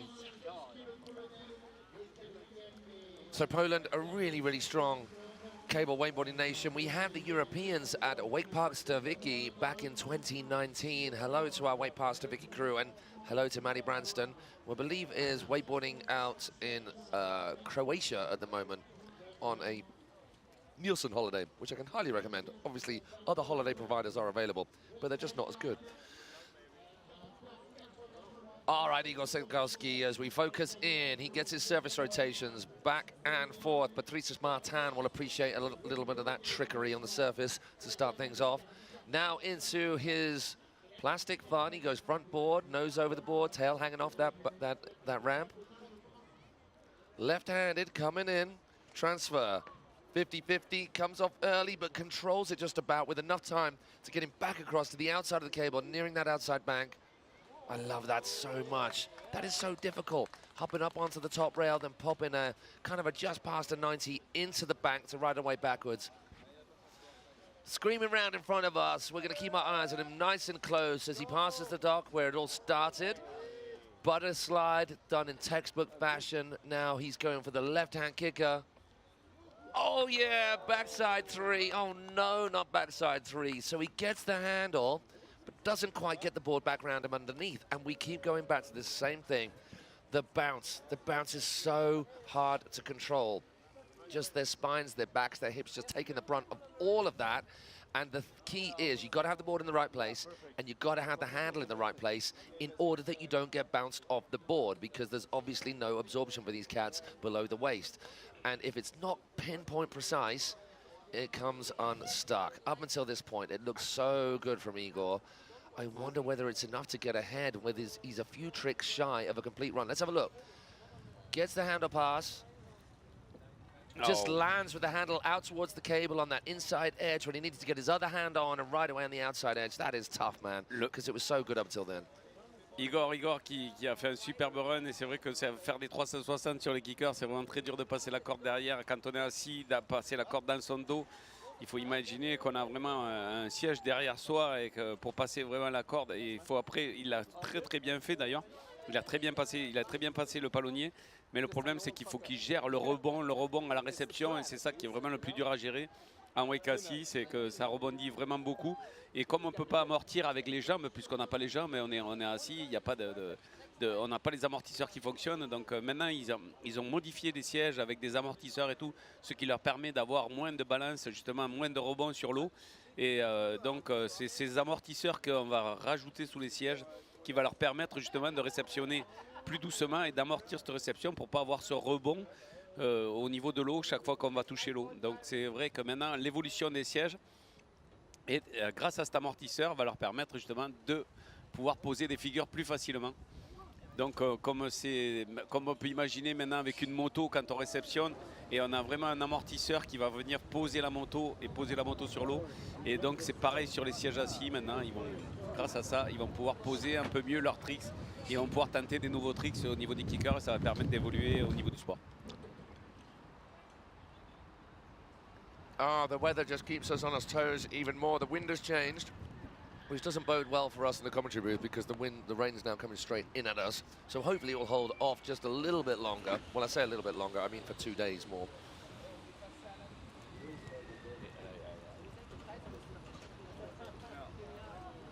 Alors les résultats, Vincent Salcher qui est toujours premier et Bartos qui est toujours deuxième.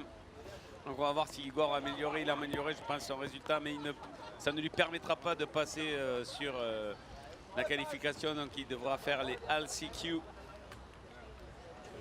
So, at the moment, à moment, Vincent Salcher, how do we say, is safe en français? Il est sauvé. Is sauvé.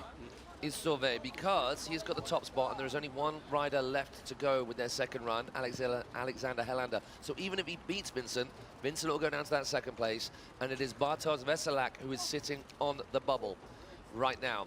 Depending on what Alexander comes up with, Bartosz could see himself in the last chance qualifiers. So we've got two riders wanting very different things at the moment. Alexander Helander, we know he's got some mad skills, and we want to see him come up with all that we know he can come up with. Vincent Salcher, who you can see on the screen right now, that's Alexander Helander right in front of us from Team Sweden, and Vincent Salcher in the background. He is quite relaxed at the moment. I mean, all of our riders, they are keen and they are focused and they are into it and they are hungry. But generally speaking, it's quite a relaxed vibe on a contest dog. C'est parti pour Alexander. Donc il va falloir qu'il mette tout ce qu'il a pour pouvoir espérer se qualifier sur cette première partie et passer dans les deux premiers. Donc on espère, et en plus il est parti sous la pluie, donc on est sous un super orage qui vient juste d'arriver ici sur le plan d'eau et c'est énorme. I like the rain. Yeah, it's le pauvre. It's great weather for ducks and wakeboarders and skaters and seated wakeboarders, luckily. I'd rather be out there. I mean, I'd always rather be out there riding anyway, but right now when it's raining, I'd rather be in a wetsuit. Okay. Alexander Helander getting started as he did before with a little hop 180. Are we going to go for the straight air? Oh, he goes. Yeah. Oh, pretty much. No. Oh my gosh, he dropped in on the outside edge then and muscled his way out of that hole. Un transfert énorme. Yeah. Full pull on the pipe. Staying outside the cable, to the left-hand side of the cable. Lovely hip transfer. Joli, Alexander. This is where it went wrong last time. Is he going to change it up? Yeah, he plays it safe. He plays it safe. He's seen what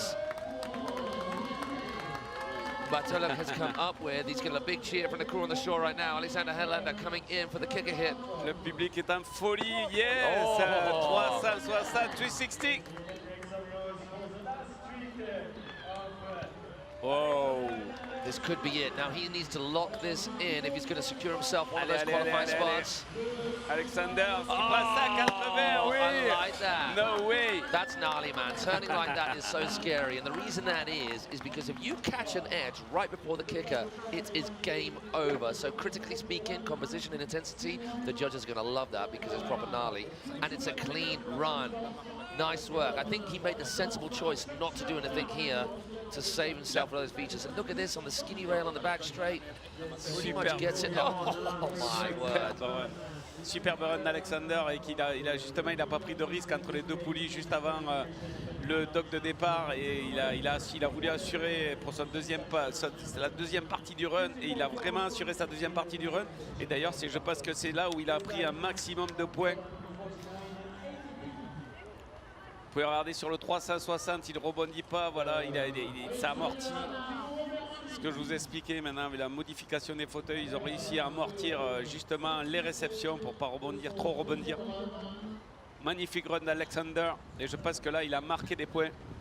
So I'm going to hazard a guess that that's enough. So Igor Sikorsky moved into second place. We didn't see down the scores, so his second run was better, just enough better, by 5 points thereabouts to beat Bastien Paré into third place. So apologies to, oh no, hang on, I'm looking, what am I doing here? Sorry everybody, these are not live, these are not live. Bastien Paré qui est descendu à la 4e place et donc on va voir si Alexander va remonter. So I apologize. Igor Sikorsky's No second run, no as problem, I first thought, did not do enough. Bartosz Veselak from Poland is now on the bubble. And I think Alexander's done enough. Feels like it. It feels like that was such a tight run. But we wait to see. So if you're looking at the scores, as we are right now on cablewakeboard.net, and we'll be putting them up on the screen as we go out throughout the day. Or I say we, I mean Phil will be right next to me. Allez, c'est reparti, deuxième run pour Vincent Salcher, donc il est premier de cette poule. Donc là, normalement, il a juste à assurer. Je pense qu'il ne va pas mettre un petit peu plus, puisque il a encore le lead. Ah ouais. Le gars, il m'impressionne, hein, franchement. On va voir si Alexander est remonté un petit peu. Donc Vincent Salcher, Le 2 est meilleur que la 1. qui a fait un super premier passage et qui maintenant va rentrer dans son deuxième passage. Il sait que déjà il est en première place, donc il a juste assuré ce run pour garder cette première place. Front boarding on, 90 back out the opposite way. Playing around on a ramp like you would on a rail. Oh my word! No way, no way. Full backside 180. That's so sketchy, scary. Oh, no, no, no, no, no. No, whoa. Okay, so he adds to his run on the rooftop transfer, comes off early on the big old hip transfer up to that pipe on that bank. So just showing his hand, showing him what he has got in store for the finals. Vincent Salcher making his way through to the next. Oh! Backside 5, backside 5. C'est juste incroyable ce que vient de nous faire Vincent. Cheeky grab there as well. So 180 over the box, transition to transition. Joli, un superbe run encore meilleur que le premier.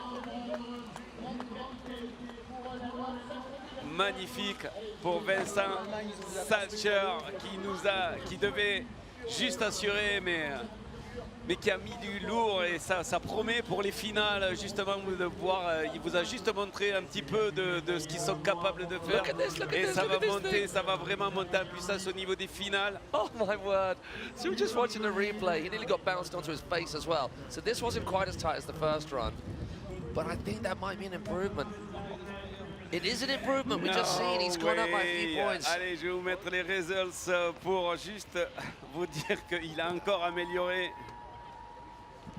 Il a encore amélioré, mais Vincent Salcher, c'est juste magique. Là, on va pouvoir voir le transfert en 5-4. Énorme, énorme transfert, énorme.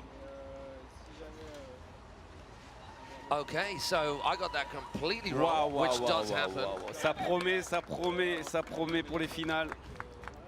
And hey, commiserations to Alexander Helander, who I thought had an incredible run, but it wasn't quite enough.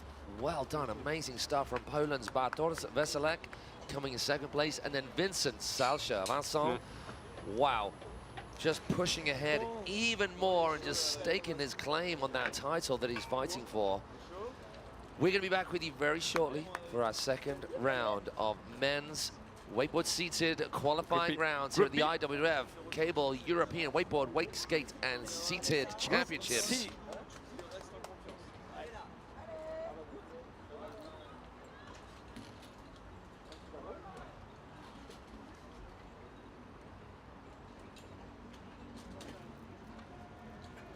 Oh, oh.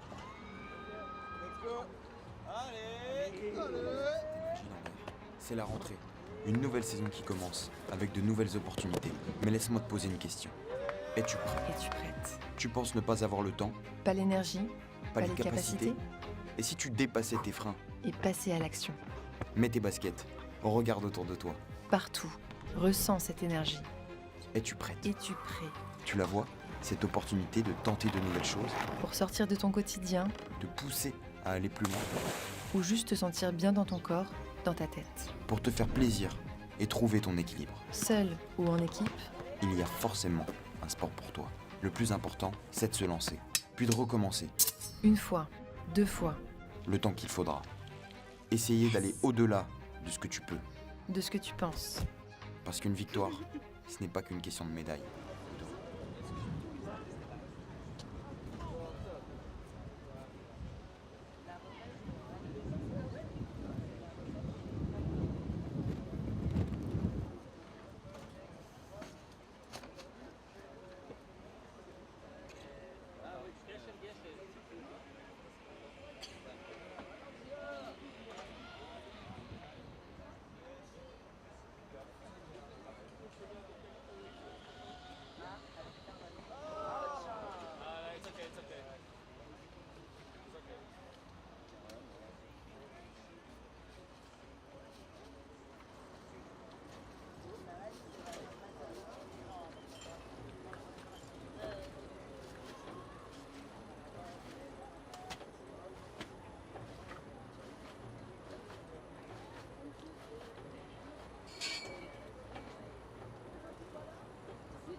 Allez, groupe B, qualification Cité d'Openman.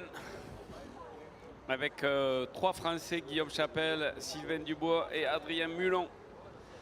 Avec un Italien, Matteo Sacchi, et un Israélien. Donc là, c'était Adrien Mulon qui vient de faire un score de 11,20.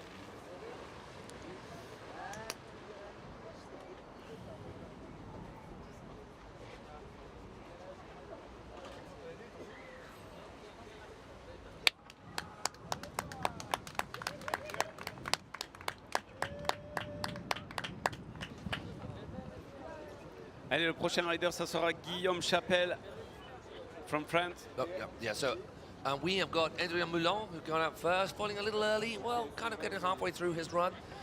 And he's another new face, another new name to the family familia here in the wakeboarding world. Great to see more new names in the list, but this guy we've seen right before, and man can he ride. Guillaume Chapelle of France, doing it on home turf. Sylvain.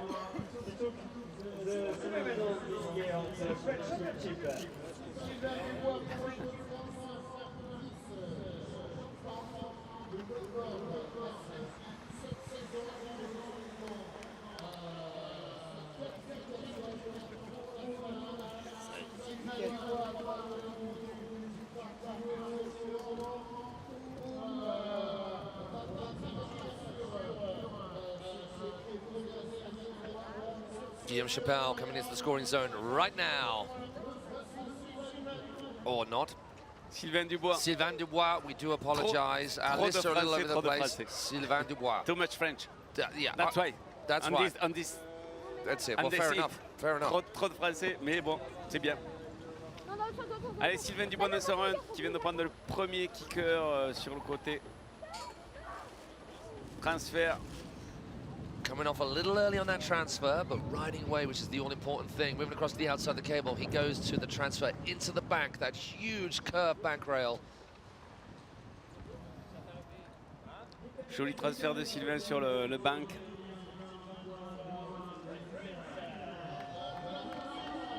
There we go. There's always going to be the loudest noise when it comes to our French riders here in France. Oh my gosh, that's a big cut into this kicker. Oh, yes, no way, yes. no way, no way. Non, mais non, mais non, mais non, mais non. True backflip right non, there. Non, non, non, non, non. Le niveau est complètement fou en Wakeskate. So the first time we saw that was from Henry Chen in Thailand after the competition. I remember that, man. And now in the qualifying round from a rider I've not seen ride before in his first run of the day of the weekend of the event. Goes and drops a back roll. Il met le back roll dans son premier run. C'est vrai que maintenant, on n'avait jamais vu ça. C'est la première fois dans les qualifications. Généralement, c'est des tricks qu'on garde pour les finales et pas dans les qualifs. Mais bon, là, ils sont obligés de tout mettre dans les qualifs pour pouvoir être sûr d'être qualifiés et de ne pas avoir à passer par les LCQ. Et donc, voilà, Sylvain qui vient de nous mettre un petit back roll en wakeskate. Ça, je peux vous garantir que c'est très très dur à réaliser. I tell you what, these transition landing features have got to feel nice for these guys, because for me, on the Nico and the Claudia, instead of that, you've suddenly got that fine. So if we had these 20 years ago, my knees might still work. And for these guys, every landing on the water is just, look how heavy that landing is. But then they've got these couple of features where they've got that bank transition and they've got the box to transition. Must feel so nice. It's just a real nice feeling to glide down a landing ramp. C'est clair qu'ils ont des super réceptions sur tous les transferts qu'ils arrivent à faire, comme disait Matt. C'est vrai qu'on est un peu plus dur. On a des réceptions vraiment plus dures que ce qu'ils sont en train de réaliser devant vous. Et on a vraiment de grands champions, de futurs grands champions devant nous. Donc ils ont des super transferts avec leur wakeskate qu'ils maîtrisent à merveille. Allez, Sylvain Dubois. And this is that rider that we just mentioned. So Sylvain Dubois coming out with that flip, the first we've seen in competition. We saw a flip, an invert from this guy, Henry Chen. It was at a competition, but it wasn't in the contest, I don't believe. I'm trying to remember, because it was back in Thailand. It was like 10 days of 8 hours a day commentating. But Henry Chen is one of the world's foremost seated riders, and he has been on the podium numerous times over the past few years.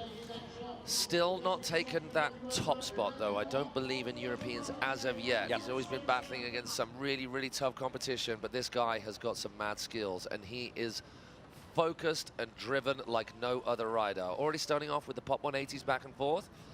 Coming at this transfer rail. You get a good picture of it. Oh, my God. No!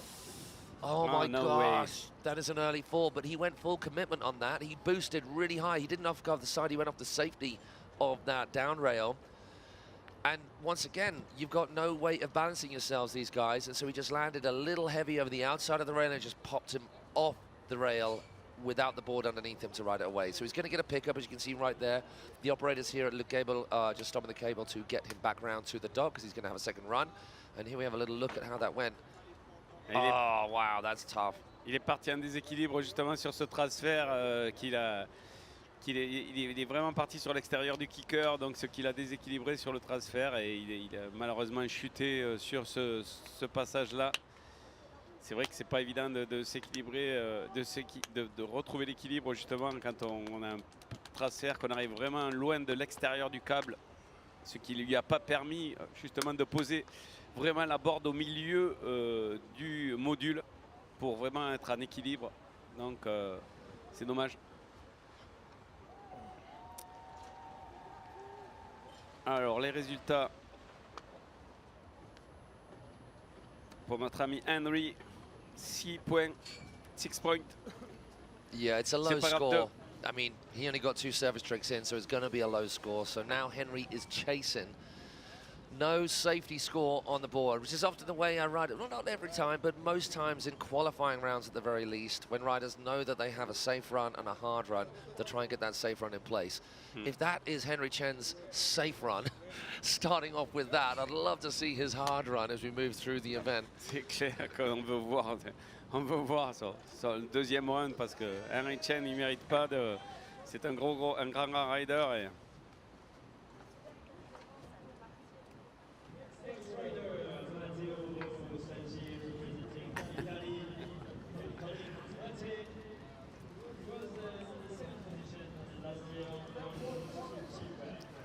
Allez, Matteo Sacchi dans son run l'italien.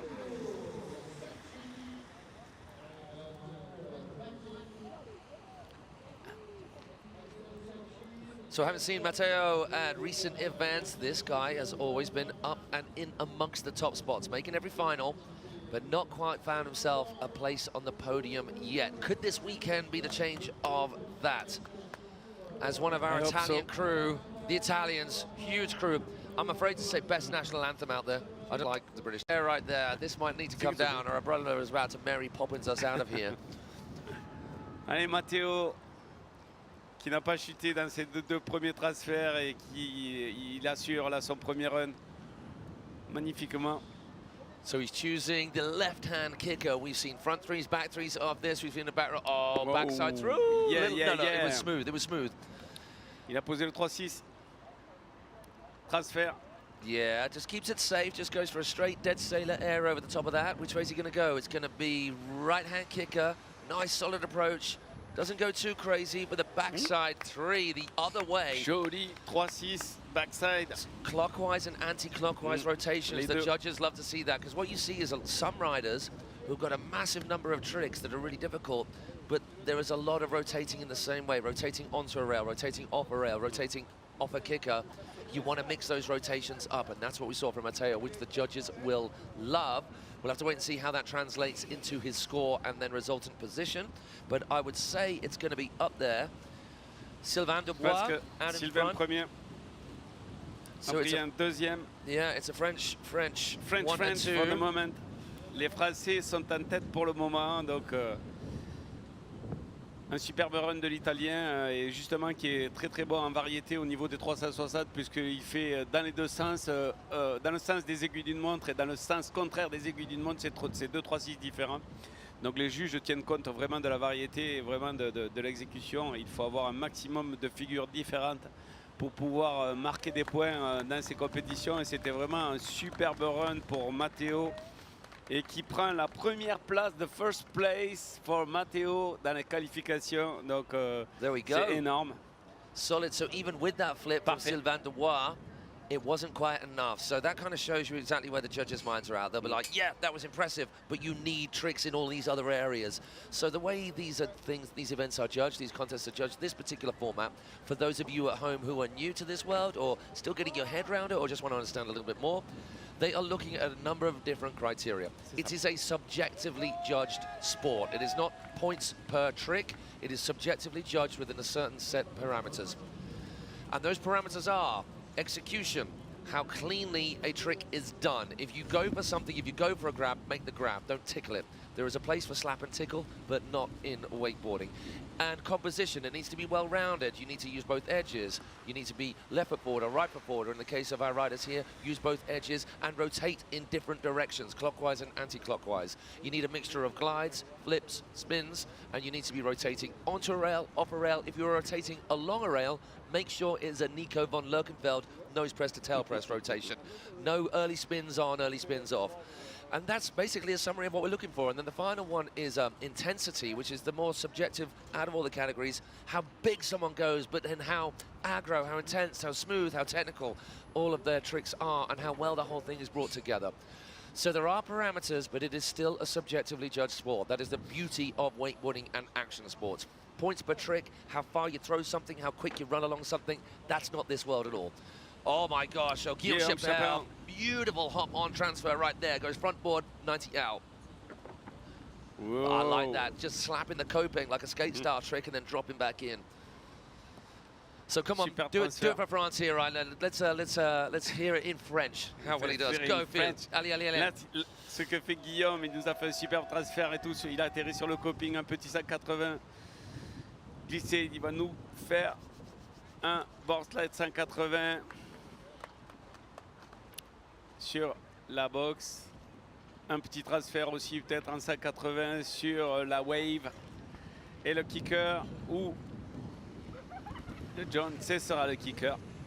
Kicker shifty. Gets that shifty done, a nice styly floaty shifty to round off a really tight run. So that seemed to me, having seen Guillaume ride before, that it was relatively safe. No handle passes in the air just yet. Good solid transfers, good full pulls on features. The composition was nice, the riding was tight, the execution was clean, but maybe the intensity needs just to be upped that little bit. The technicality needs to be upped if he's going to secure himself a place in the next round. Will that be enough to beat Sylvain Dubois? Sylvain still got that crazy flip, that back roll. Did you see? Oh, Basti's gone. So one of our head judge here, Basti, was just sat behind us just watching. It does blow my mind doing a flip like that. That was cool though. So nice riding from Guillaume. Nice and solid, nice and safe. That safe first run and he's happy. Je pense que Guillaume va reprendre des points et je pense se rapprocher du top 3. C'est clair que pour passer devant Sylvain et Matteo, maintenant ils ont mis pas mal de tricks et surtout Sylvain qui nous a agrémenté d'un backflip. Dans les qualifications, on n'avait jamais vu ça, donc bravo. Bravo pour Sylvain. Mais je pense que Guillaume a remonté, a repris quelques points. On va attendre les résultats.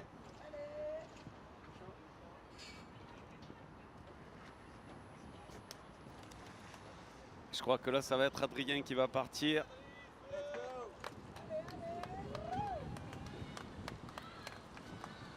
C'est Adrien qui est sur l'eau.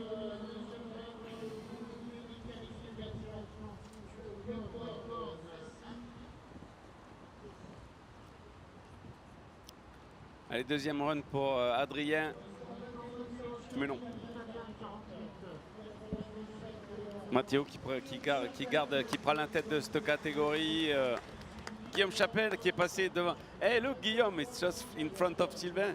Okay, so he did just enough. So that is very tactical. He did just enough. He didn't risk a fall, but he did just enough. Il a assuré. Hey, Guillaume has ridden in contests many times before, so he knows what he's doing, and that shows right there and then. Il a assuré justement ce premier run pour pouvoir justement se qualifier, passer devant Sylvain Dubois qui a quand même nous a fait un superbe premier run.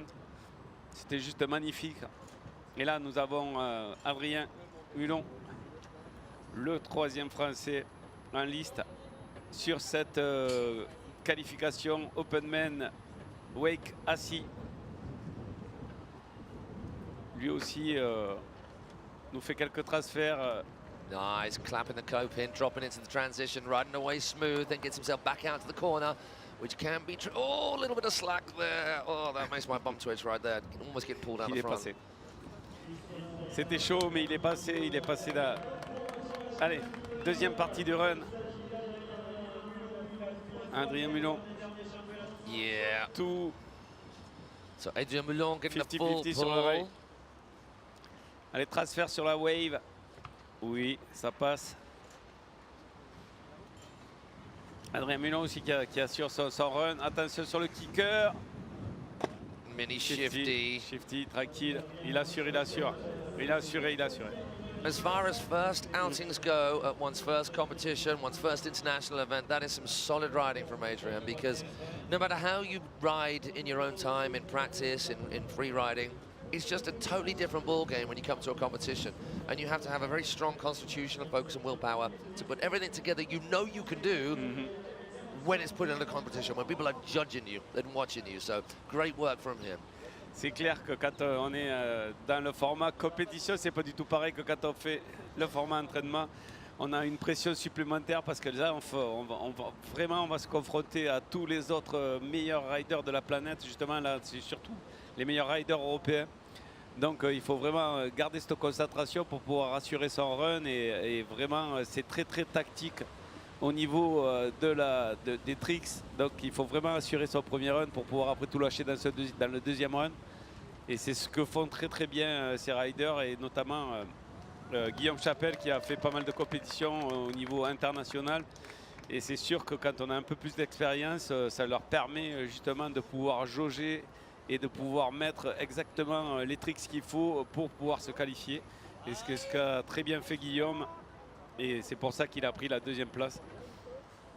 Mais je pense que Sylvain ne va pas s'en laisser compter et va vouloir lui aussi revenir dans ce hit, dans cette qualification, justement dans les deux premières places. Et il nous tarde de voir son deuxième run.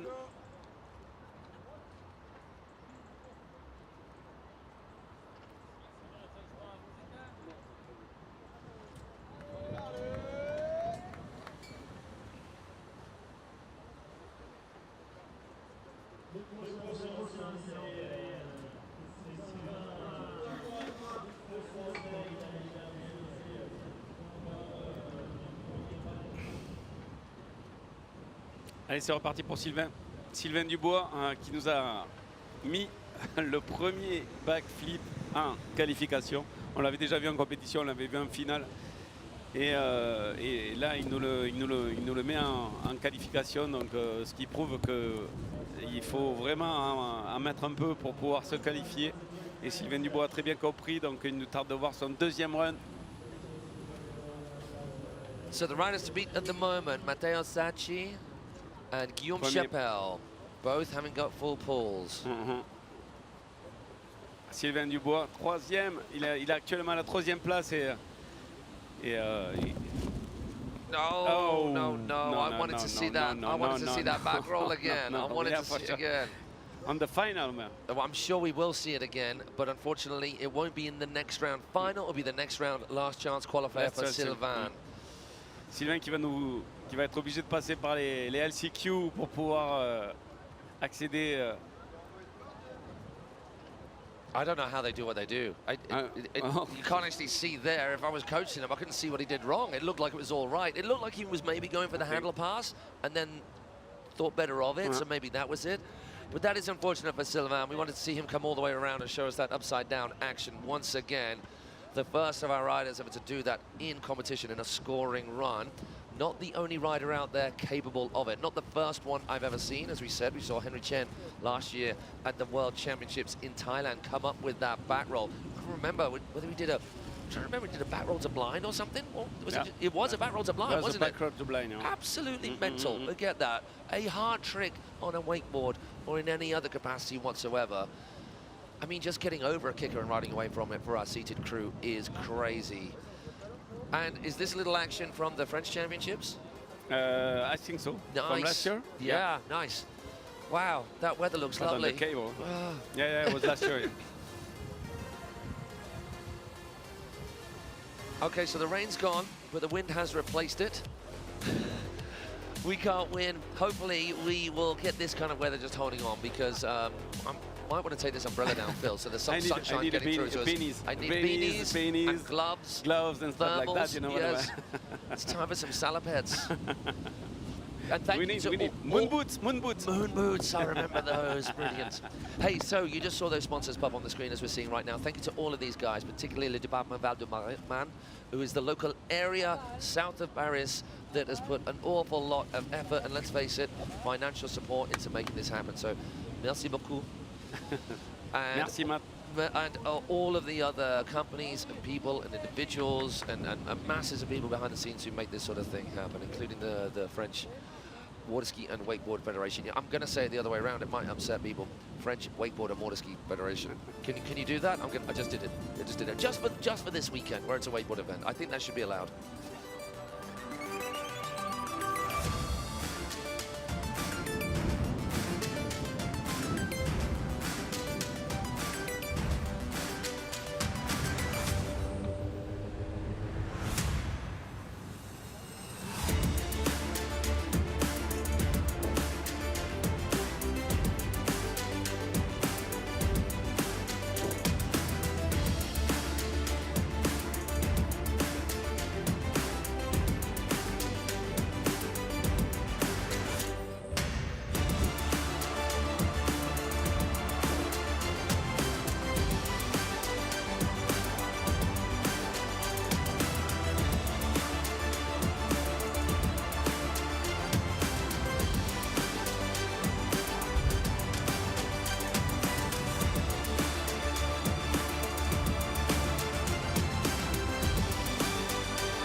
All right. Ooh. Look. I got that wow. Who wants some hands up right now? We got that. Turn it up loud. I know you're wondering how. I got that wow. Here I go, coming. I can't ever stop. I'm a tour de force running. Get me to the top. I don't need an invitation. I'm about to start a celebration. Let me in. Brought a good time plus some friends. Turn it up loud past 10. Turning up the crowd when I hit them with the pow. Yeah, the party never ends, cause if you want that, whoa, I can give you more.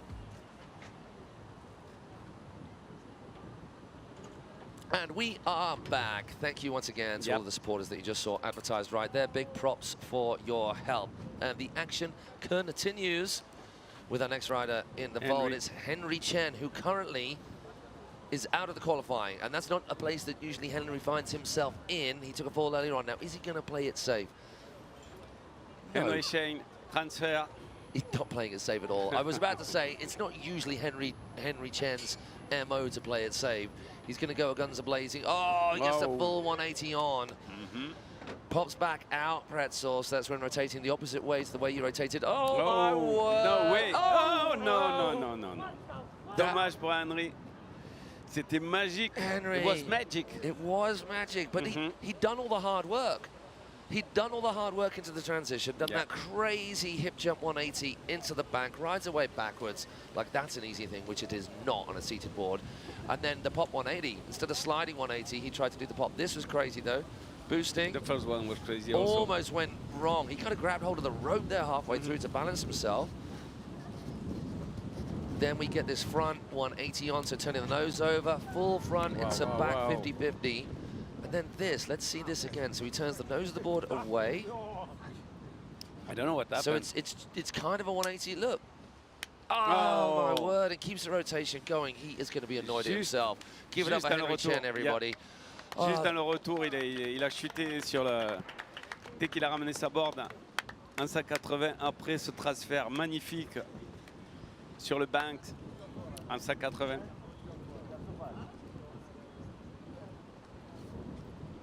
So I do not believe that is going to change the top two placings. Unfortunately, Henry Chen, well, there we go. His score still having not completed a full run, not even got the full halfway round, leaves him with a score that Henry doesn't usually have. So he's going to be frustrated. We're going to see him again in the last chance qualifier, and we hope we're going to see the Henry Chen that we all know, love, and are just in awe of watching in that last chance qualifier, because it would not be a full-blown seated qualification event or a Europeans event without him doing his thing.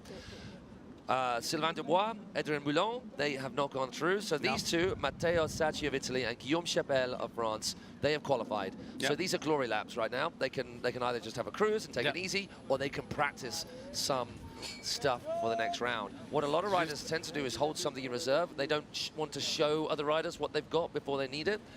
So maybe that might come into play.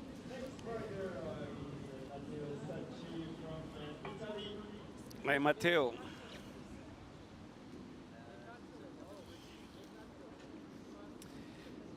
Matteo Sacchi, juste un petit run pour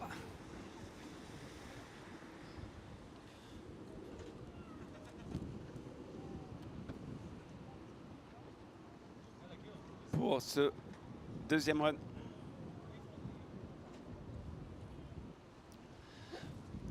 Into the scoring zone we come. He appears down the back straight. Ramp corner number 3. Little bit of time, little bit of open space on which our riders can perform a few flat water tricks. Matteo is choosing not to. He doesn't need to. He's in the top spot right now. That may change. Guillaume may come up with a better run. But maybe it's a chance, as we mentioned before, for him to practice a few different things. Maybe save something for this back straight, just ready for the next round of riding. Matteo qui ne va pas prendre de risques et qui va assurer ce run, à moins qu'il veuille tenter des nouveaux tricks justement pour la finale. Il sait qu'il risque rien, donc il peut se lâcher. Et il gardera toujours la première ou la deuxième place. Ils sont sûrs, Matteo et Guillaume, d'être qualifiés pour la partie finale. Donc c'est juste une partie de là où on peut tester peut-être des nouveaux tricks.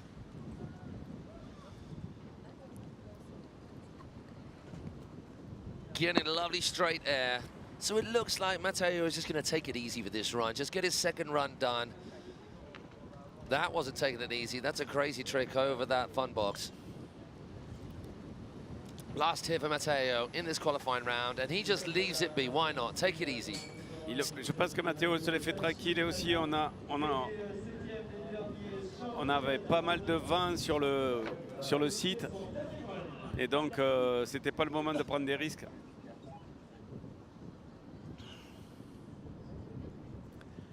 Matteo a assuré ce deuxième passage tranquille.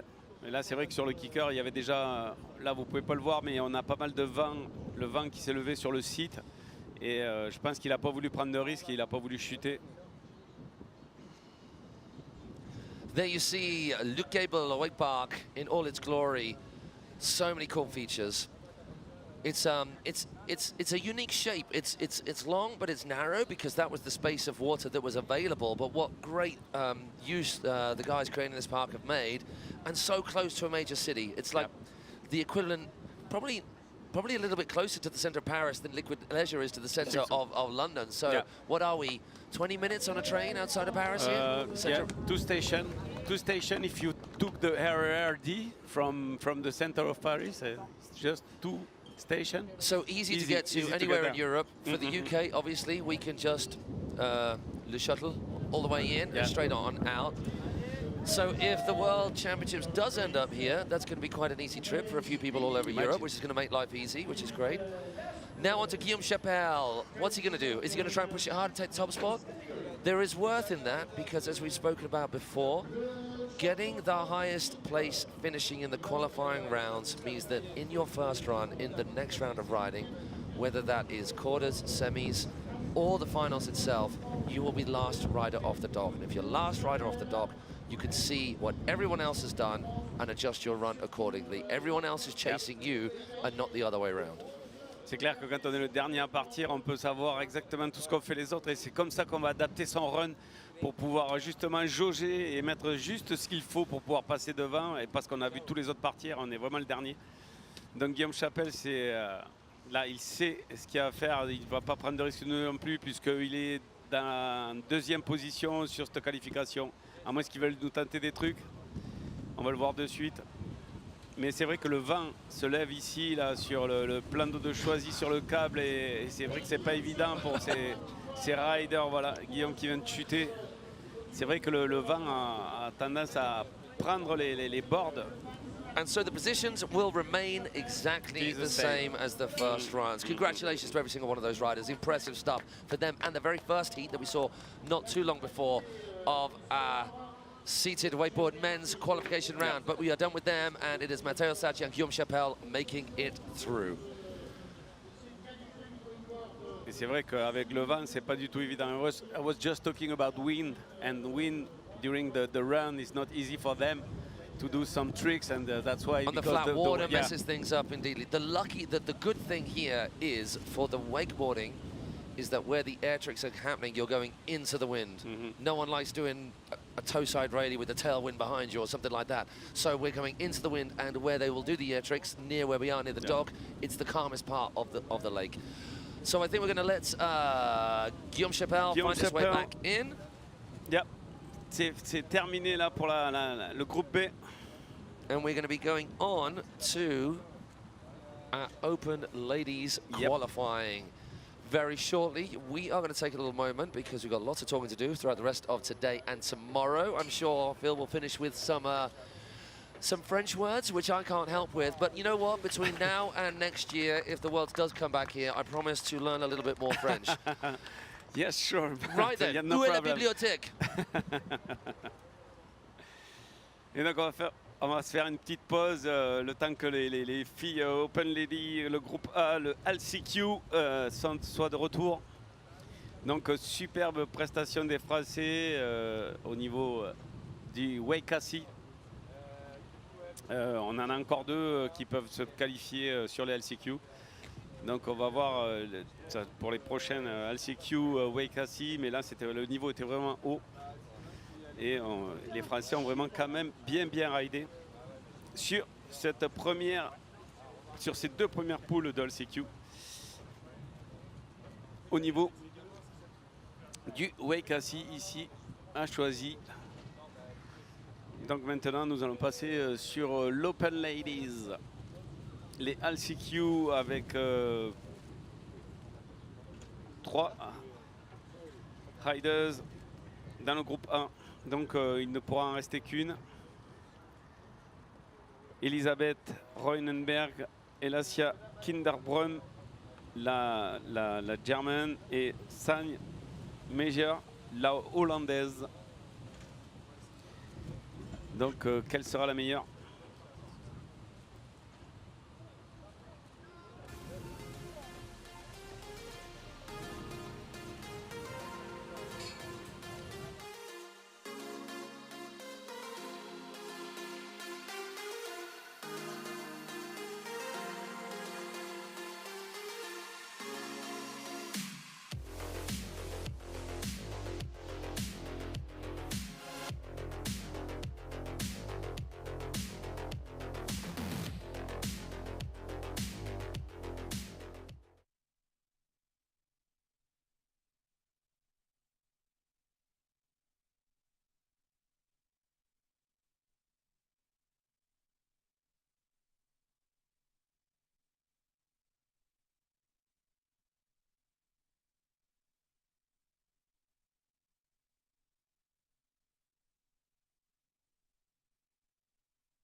All right.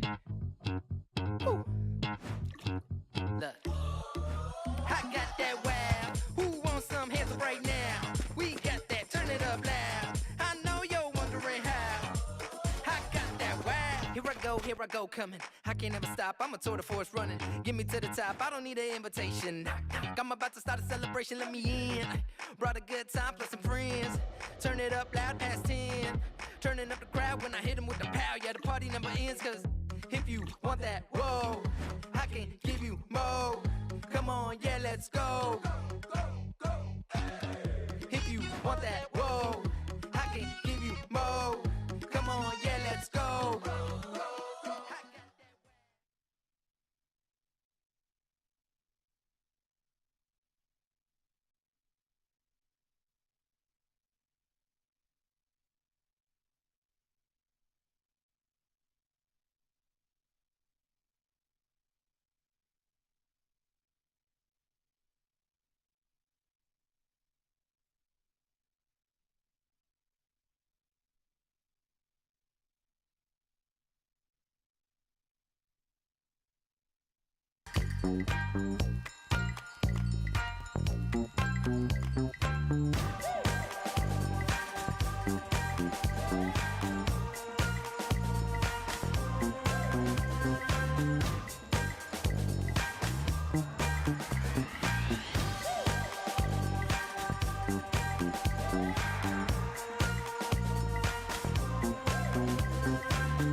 Quick announcement for all of you cats who are about to take to the water. We've got the Open Ladies qualifying, well, LCQ, Last Chance Saloon. So could we get Sunny Maya, Alessia Klingenbrunn and Elizabeth Roenberg?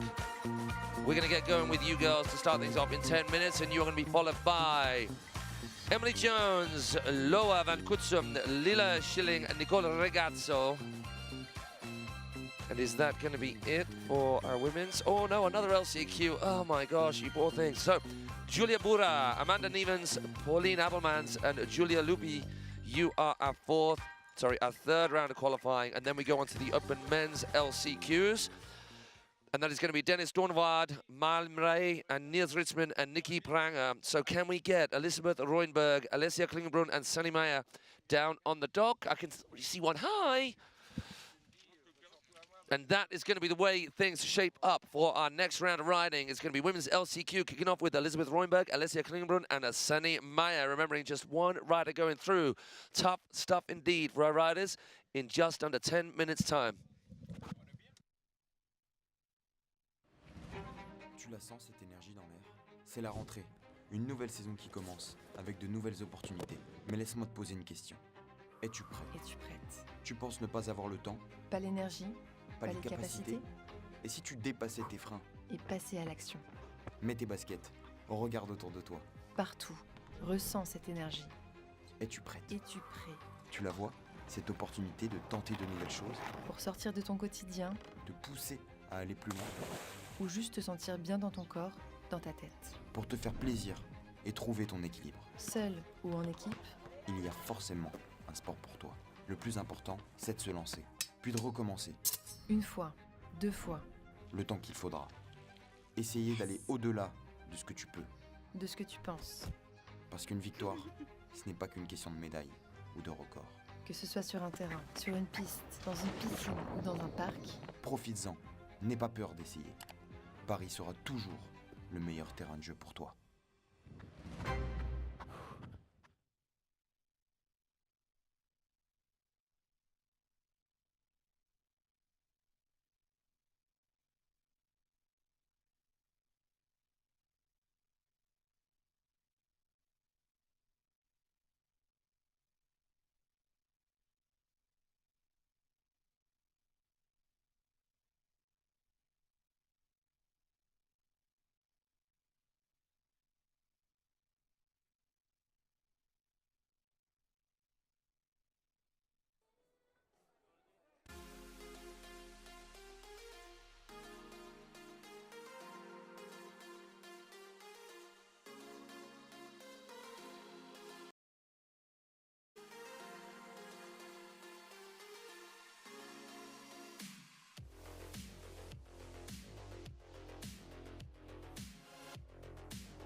All right.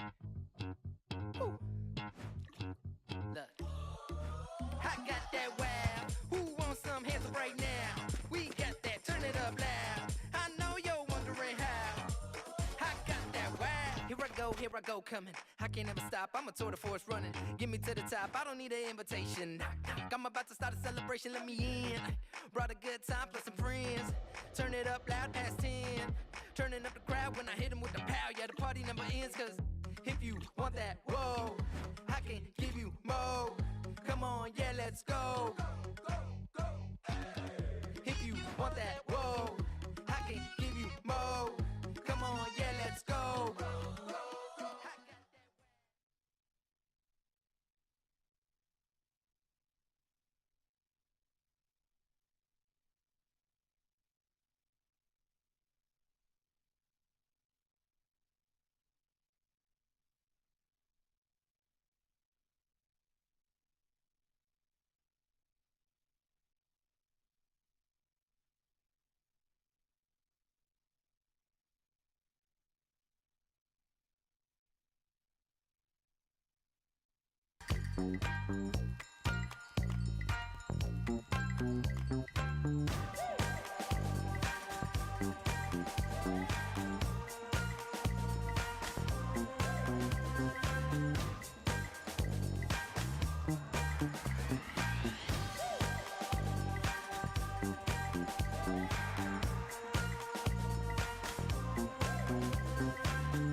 Tu la sens, cette énergie dans l'air? C'est la rentrée, une nouvelle saison qui commence, avec de nouvelles opportunités. Mais laisse-moi te poser une question. Es-tu prêt? Es-tu prête? Tu penses ne pas avoir le temps? Pas l'énergie? Pas les capacités? Et si tu dépassais tes freins? Et passer à l'action. Mets tes baskets, regarde autour de toi. Partout, ressens cette énergie. Es-tu prête? Es-tu prêt? Tu la vois? Cette opportunité de tenter de nouvelles choses, Pour sortir de ton quotidien, de pousser à aller plus loin, ou juste te sentir bien dans ton corps, dans ta tête. pour te faire plaisir et trouver ton équilibre. Seul ou en équipe, Il y a forcément un sport pour toi. Le plus important, c'est de se lancer, puis de recommencer, une fois, 2 fois, le temps qu'il faudra. Essayer d'aller au-delà de ce que tu peux, de ce que tu penses.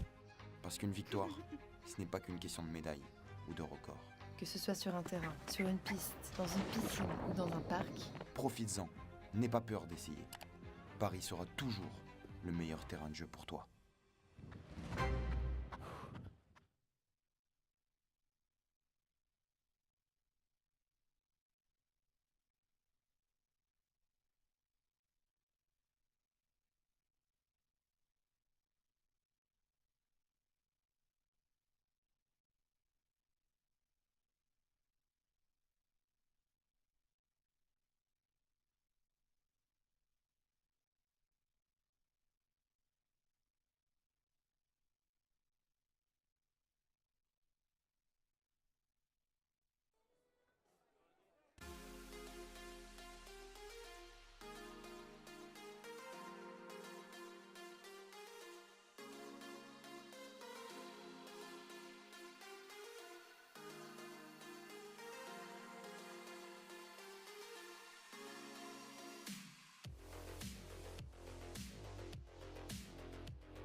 Okay. We are back from the live about the IWWF Wakeboard Championship, European Championship, cable, wakeboard, wakeskate, and sit wake. Ok. Allez, premier run. 2.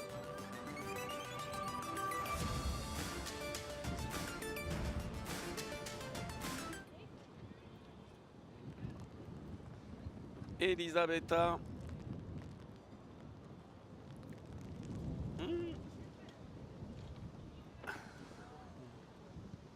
No way.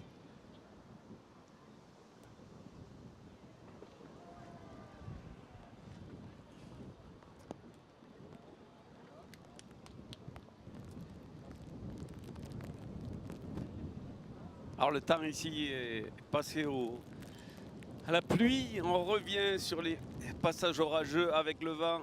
Elisabetta qui vient de tomber. Reunenberg.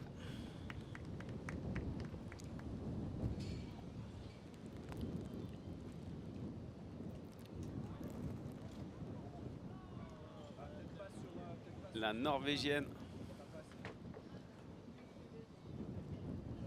Alors c'est les LCQ Open Lady, le groupe A.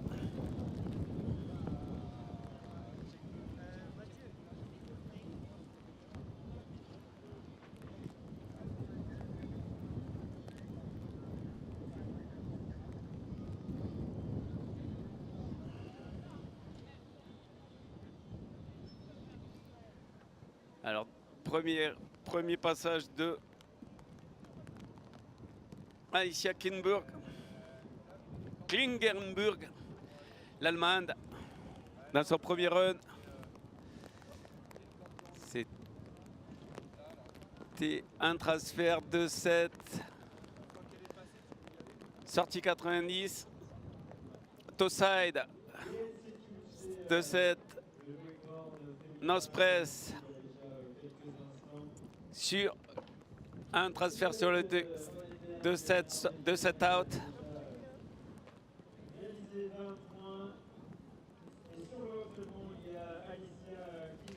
Back roll blind. Et là, comme vous pouvez voir, il pleut, il repleut sur le site. On a les caméras qui...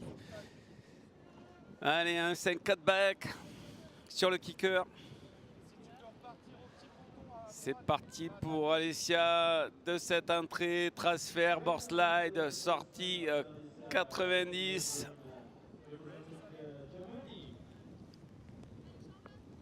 Transfert, board slide, lift slide, sortie 180, back. Allez, Elisabetta Reunenberg qui prend la première place. Alicia, on entend son classement. Allez, c'est parti pour la catégorie Open, Wakeboard Open Lenny. Les porels n'ont pas de chasse. Il se remet à pleuvoir très très fort ici sur le plan d'eau de Choisy-le-Roi, le câble. Allez, premier passage, il n'en restera qu'une. Donc elles ont un passage et on garde juste la première rideuse. Donc là, c'était Alicia. Donc ça sera la prochaine.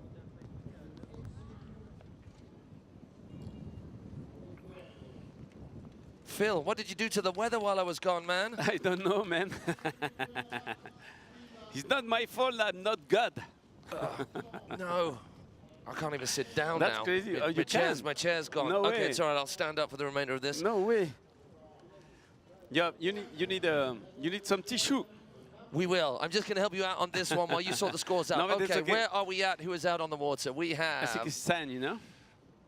Sani Meyer trying to find her way through this last chance qualifier, which is not a round that you would usually find Sani Meyer in. Oh, that was so dope. She went 180 on, then front board, then 270 out bagel from outside to in of that box. Yeah, it doesn't get any cleaner than that. Front roll, transfer. Front transfer. Hit. Back mo before the corner. Wow, this is the Sandy Maya we know. Not the Sandy Maya we'd usually find in an LCQ, but packing in the trick. She goes back mo into Rayleigh into the corner. She's a left foot forward rider, so supposedly this cable will be much more to her liking because it is a clockwise cable. Gets the 540, the cab 5. Staying right foot forward now, going into the West Rock feature, hopping on, popping up, backside 3. So you know what? She's not a left foot forward rider. She's right foot forward, isn't she? That is a tight run indeed, but she's not done yet. One more hit. 6-6 run. Un run de fou pour Sanya. Oh, my transfer. word. Wow. So it's no surprising, after watching that riding, if you're new to Sandy Maya's riding, that this young lady has been on the podium and a top spot in most world major events, from Europeans to Worlds, to World Cup tops, to many other events besides. And that riding that you saw right there and then is exactly why. When it came to it, when the pressure mounted, she came up with the goods, but was it enough? Because in last chance qualifiers, it is not the best of 2 runs. You get 1 run and 1 run only, which makes this whole qualifying procedure so difficult. Sanj qui nous a fait un superbe run de LCQ avec pas mal de figures un peu complexes comme le backmop. You know, just as Hugo turns up behind us, I was looking at the camera shot of the dock, and so many old schoolers, including you and I here. I saw Hugo, Ludo, Pierre. They have no idea how long we've been around. They're still rating. All right, have we got a score coming through for that young lady over there? Sandy Maya, I don't think she could have worked any harder if she takes a moment. That was something to behold, that riding, but well done to all of the other riders as well. Sandy Maya. First. Taking top spot, and a little bit of relief from her. Commiserations to Alessia Klingenbrunn and Elisabeth Roenberg. Those 2 girls are incredible riders as well, so frustrating for them. But that's contest. Now, so the riders you are seeing on the screen as enlisted in the scores are that first group of LCQs. Group 8 LCQs, they are done. We move on to the next round of riders.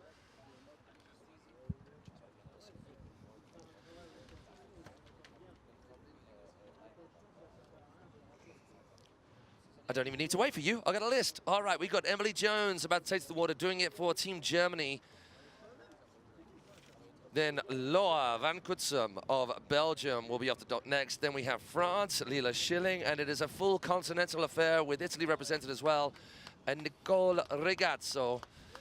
Allez, Lima, LCQ Group B, Open Lady, Emily Jones, Laura Van Kutsum, Lila Schilling et Nicole Regazzo. Et là, ça sera Emily Jones.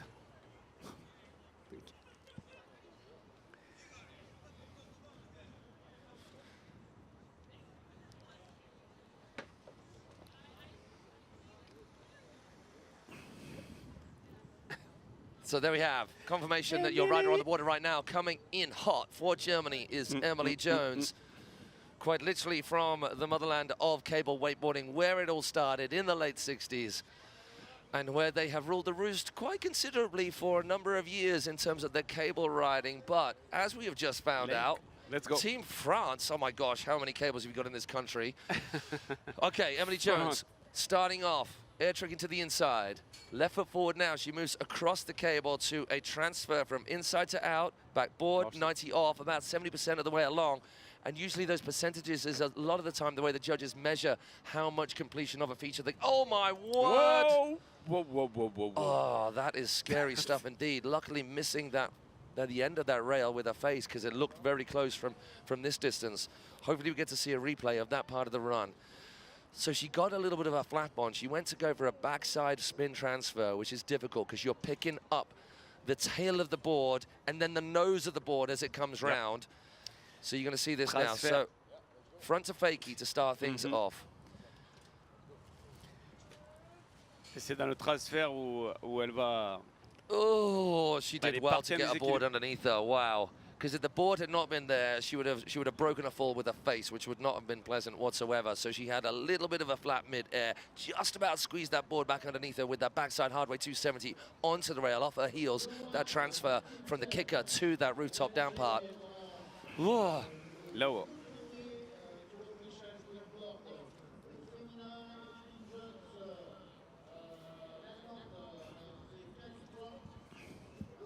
Deux tricks pour Emily Jones, donc dans l'entrée de run. C'est dommage qu'elle chute sur ce transfert où elle va partir en déséquilibre sur l'avant de sa board. Yeah, the S-bend, right foot forward into the corner. We're going to see a lot of riders going inside the cable because they're usually used to going outside the cable with a cable that runs the opposite way, anti-clockwise. Oh, that was nice. 180 on, 50-50, 180 off. Making use of that skinny rail to the fullest. Lower now moving across to the inside of the cable. Oh my word, God. that was almost a dentist appointment again. Wow. Skipping off the edge of that rail. Yellow. So she goes kind of toe side back roll, then turning a little 180 to come out of it, but almost clipping the end of the corner, the part that's going to cause the most trouble. Then gets the back mob. Oh, get on with your riding, girl. Finish the claiming. Close to back 5. C'est près d'un back mob 5. Yeah. It's coming together nicely so far for Lower, but she got some stellar riders still left to come. Leela and Nicole waiting in the wings to see what she comes up with. Nice. School in the West Rock.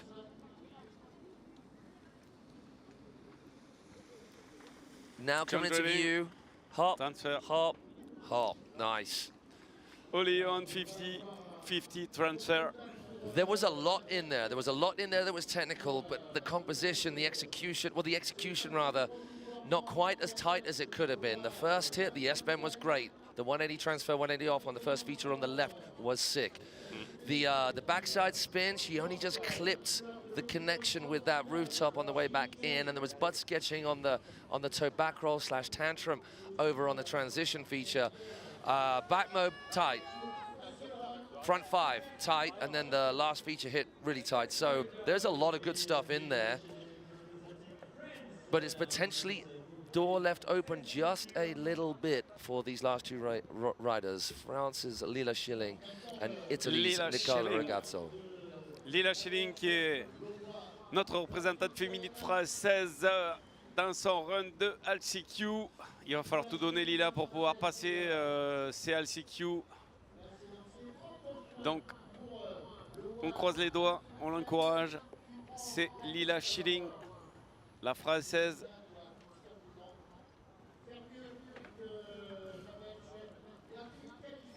Allez, c'est parti pour le run. Crypt. Inside the cable for Leela. Nice square railing and leaving that 180 to the last minute. No stargazing in there at all, which the judges will appreciate. It doesn't get any cleaner than that. Front board, about 75%.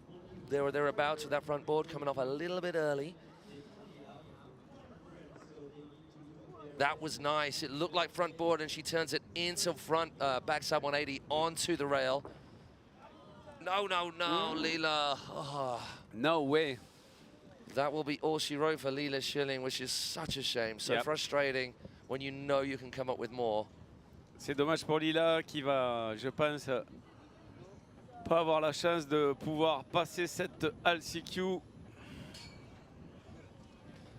Oh, there's lots of love for young Loa Van Kutsen right down here next to us. Whatever she does, she's obviously ridden it out of her socks, and you can't ask any more than that.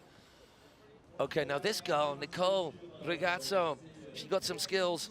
If anyone can pull it together to get that top spot, it is her. So Loa is not out of the woods and into the next round yet.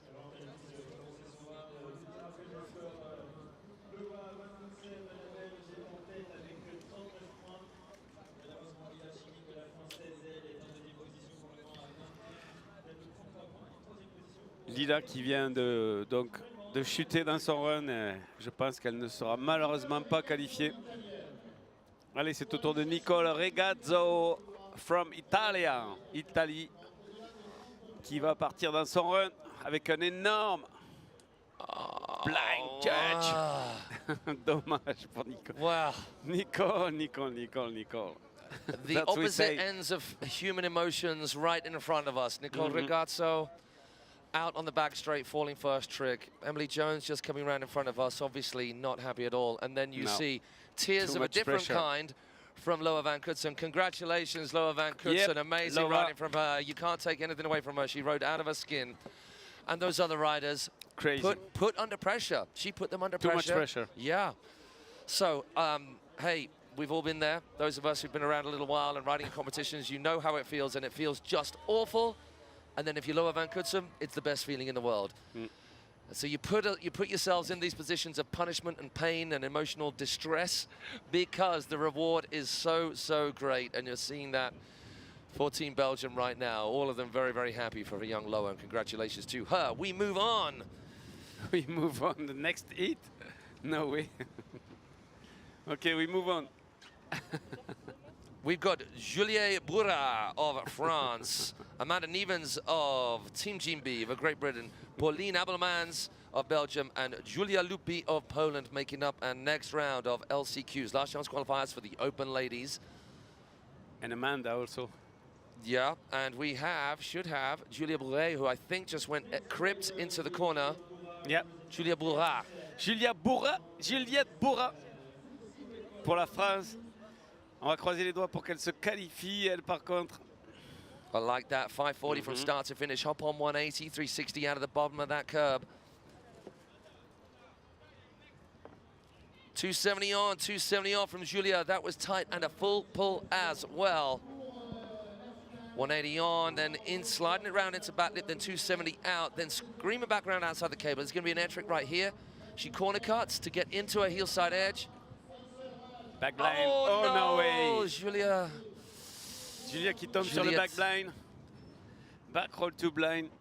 Dommage pour It was Julia. really clean, really clean really up clean. until then. So just cranking that back sub 180 on the end of that back roll a little too soon. The scary thing about a back roll to blind is you need to leave the rotation late, like any backside rotation late. If you're learning backside 180s of a kicker, you'll know that if you turn that 180 too soon, you just end up spinning too hard, too much, ending up in your bum. And it's the same with the back roll to blind. But when you're coming out of the sky to leave that rotation late, it's scary. A little bit too soon. That was the undoing of then we go on to Team GB. This year at the Opens, just a couple of Team GB riders out there in the mix. We're going to be seeing Dale Crosley, a European Masters champion and former world champion, who is now going to be riding in the Open men's category as well and doing pretty well. We saw Amanda Nevens riding in the skate earlier on. Skate is not her thing, but she gave it a go as well, which is what it is all about. A lot of riders in a lot of categories taking on their first ever international event. We saw the women seated for the first time. We saw new faces in the men seated, taking on for the first time. And it can be overwhelming. And you can think, oh, why am I doing this when everyone's so much better? Because it's the start of your journey. And you can keep on powering on through and use every experience right here and now as fuel for the fire for the next event. Amanda Nevens now very much in her comfort zone when it comes to being strapped in to a wakeboard. As she moves around that back straight, ready to start her onslaught, ready to start her attack on this LCQs to make it through. Oh my word! Back mob in the most critical part of the course. Your first trick being a back mob. The judges are going to get all frothy about that. Juste incroyable. Amanda qui vient de poser un back mob dans le premier trick de son run. So she goes front lip 90 out, then front board bagel 90 out. There's a good combo, those two rails. Staying left foot forward. Oh, a little snowboard style with that hip 360.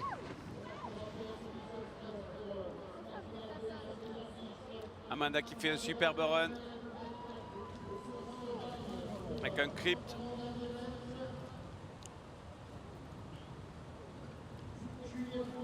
Are we going to go for the Classico? 540, yes we are. Front five off a heel edge. Two more hits on the plastic. We go into the West Rock, into the whoop. Goes up the safety, comes off a little early. That won't help her. She still can make up for it right here and now as we flick to a different shot, that side-on profile shot. She flies into screen. Which way she can go? Up, 180, 180, 180. Oh, yes! That is tight. Superbe run d'Amanda Nevens. Wow. Magnifique. Back mode first trick, eh? Yeah, I know. Forget that. Back roll, Mobius. Le premier trick de run d'Amanda, c'était juste incroyable. So the reason that the judges will get a little bit hot and bothered about that particular trick as their first trick is because it is a high-end technical trick that we're seeing from any of the girls. It's one of the more technical tricks we'll see from any of them. And you're doing it at the start of your run, which means you lose out on your entire run if you fall there. A lot of the time we see riders save their technical tricks, the more difficult tricks, for the end of the run so they can rack up some points up till that point. But wow, Amanda just going all in with that very first trick, and that has got to stand her in good stead. And we wait for the scores to come through for Amanda to see how she fares against the riders so far. She's only the second rider in this heat. There's only one rider going through. You're only judged against the riders in your heat. Regardless, though, Amanda she's done first. herself proud. Woohoo! UK.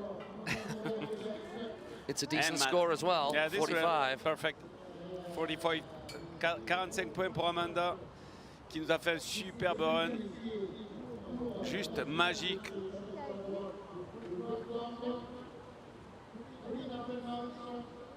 Allez. C'est au tour de Pauline Appelmans, la Belge, qui va devoir tout sortir elle aussi pour pouvoir passer cette qualification. Pour le restant, c'est Amanda Nivens qui est en tête de c'est LCQ, le groupe C. So she's got a score of 45 thereabouts to beat from Amanda Nivens. That is the one that everyone's chasing. The remaining two riders are chasing in this category. We've got 4 in this LCQ as opposed to 3 in the first one. I think it was a backward to river. So starting off with air trick straight out of the corner to the left-hand side, then going in and back out to the left again on a heel edge. That was nice, going back lip, so the more difficult way of getting onto the rail as opposed to backboard, picking the tail up and over that feature. Coming off a little early. That was nice, toe back, 270 past 270, almost 3, coming off a little early, but it was a very technical maneuver indeed. Same as what we saw from Amanda, that snowboard style hip 3. Back roll into the corner. Keep it on a left foot forward heel side edge. Oh, the blind judge oh, whoa, no. Yeah, she got it. No? Oh.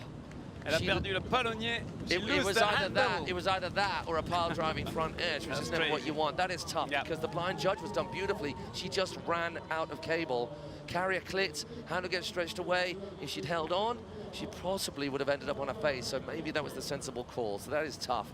After a really tight riding up until that point, and I would hazard a guess, and it unofficially, of course, hazard a guess that not being an improvement on Amanda. I think Amanda will still hold the top spot. I think so. Up until Amanda that point. garde la première place. Pour le moment, je pense que Pauline ne passera pas devant, malheureusement. On attend les results. Amanda Nivens first.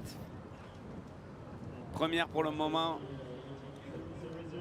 Je pense que Pauline ne pourra pas passer devant avec ce run parce qu'elle n'a pas fini son run et c'est bien dommage. On attend les résultats des juges. De toute façon, il n'y a que la première qui sera qualifiée. Voilà, Pauline qui prend la deuxième place avec 26,67.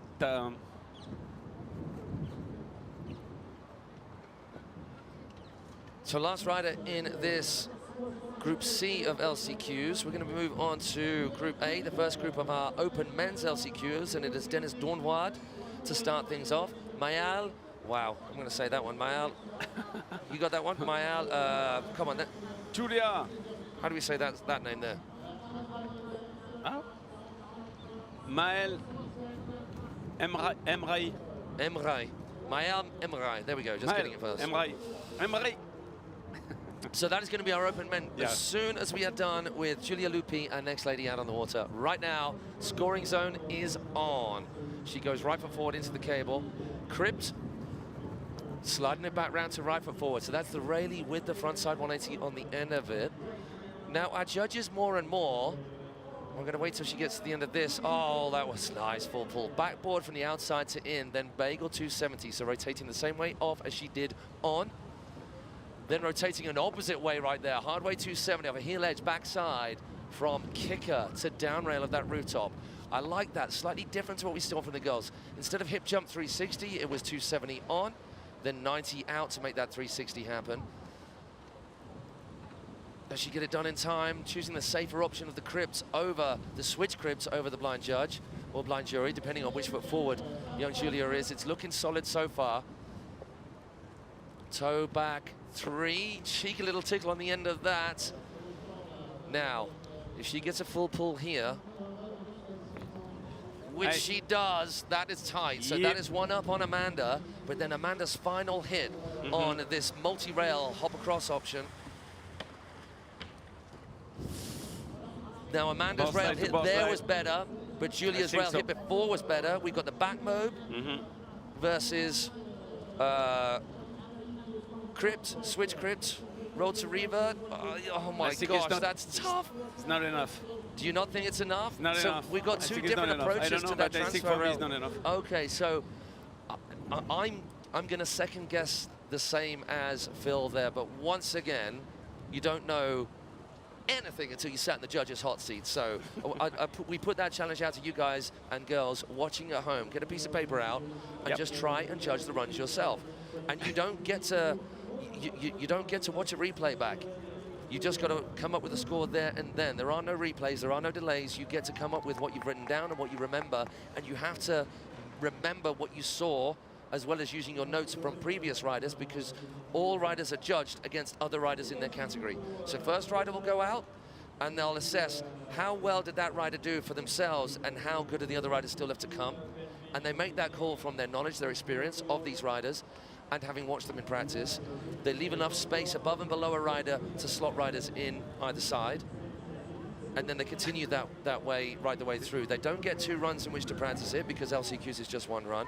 So you guys out there, just get your judging on and see how you fare. See if you can make notes and make those specific notes and be able to refer back to those notes or just remember. It's mind-boggling. I can call, and Phil and I, we can call every trick. Of course. And we've done our certain amount of judging. Yep. There is no way you would get me judging junior men, women, or open men, women these days.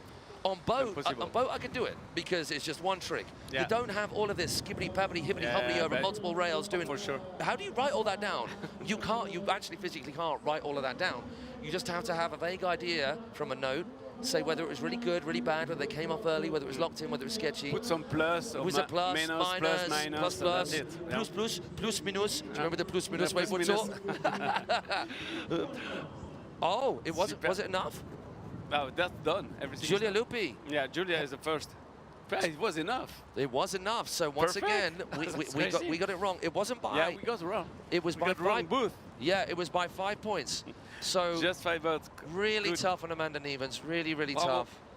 Jolie Julia Lupi qui passe devant Amanda Nevens avec un run. Donc, comme expliqué Matt, il vous faut mettre chez vous devant cet écran et décrire les figures, mettre des plus, mettre des moins, essayer de juger, essayer de voir quelles sont les meilleures figures pour vous. Et après, vous pouvez juger vous-même exactement. Vous pouvez arriver à quelque chose et pas être juge, mais justement avoir votre propre opinion par rapport aux figures. Et ça peut être toujours intéressant de pouvoir échanger à ce niveau-là. Et d'ailleurs, avec Matt, on s'est trompé puisqu'on avait mis Amanda et on était vraiment parti sur ses premiers tricks qui étaient vraiment énormes. Et donc, dans la variété, on s'est un peu trompé. Donc, voilà. Voilà, tout arrive comme quoi. Même, c'est pour ça qu'on a des juges. Et ils sont là pour ça, pour juger. Et c'est comme ça que ça se passe au niveau du wakeboard. Allez, on va passer au LCQ Open Man. Donc, on a Maël Emrahi qui est pour l'équipe de France. Denis Dornward, Niels Ritzmann pour la Germanie et Nick Pranger. Allez, wakeboard, open man, LCQ groupe A, donc il ne pourra en rester qu'un et on espère que ça sera Maël qui va passer dans ces LCQ. On est avec lui. L'équipe de France, toute l'équipe de France est sur le ponton. Les coachs sont là. Hugo Charby, Lucas Manconi. Les 2 coachs de l'équipe de France qui sont là sur le ponton pour pouvoir assister le rider, lui donner les derniers conseils pour pouvoir faire un run. Pour se qualifier dans la LCQ, il n'a qu'un seul run, donc il n'aura pas de chance. Il va être obligé de tout donner dans son premier run s'il veut être ready. I think it's 1994 for me. on Scurf. No, maybe later, maybe 1990. No, I don't know. I think it's 1994. Yeah, at the beginning. I mean, I start with that, man, imagine. Nothing happened before Scurfer. Yes, I remember this one. Mm-hmm. Yeah, yeah.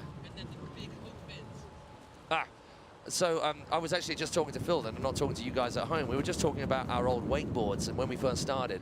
This lad out here, Dennis Dornwood, was born the year I started wakeboarding. That doesn't make me feel old at all.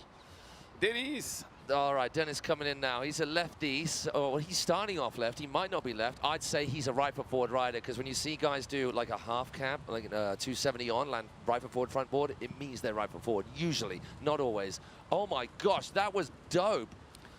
That was so sick. Backside 3, landing 50-50, which is scary compared with landing with your board at 90 degrees to the rail. Then he gets a half cab roll to the inside, slides it around to left foot forward again. We're going to see switch crypt. Oh, no, we're going to go. Oh, my gosh, he popped out of that. Backside 3-1-3 right there. So I'm not sure which forward Dennis Dornwood is, but there's some silly good riding so far, particularly that transfer, back 3, back 1 out.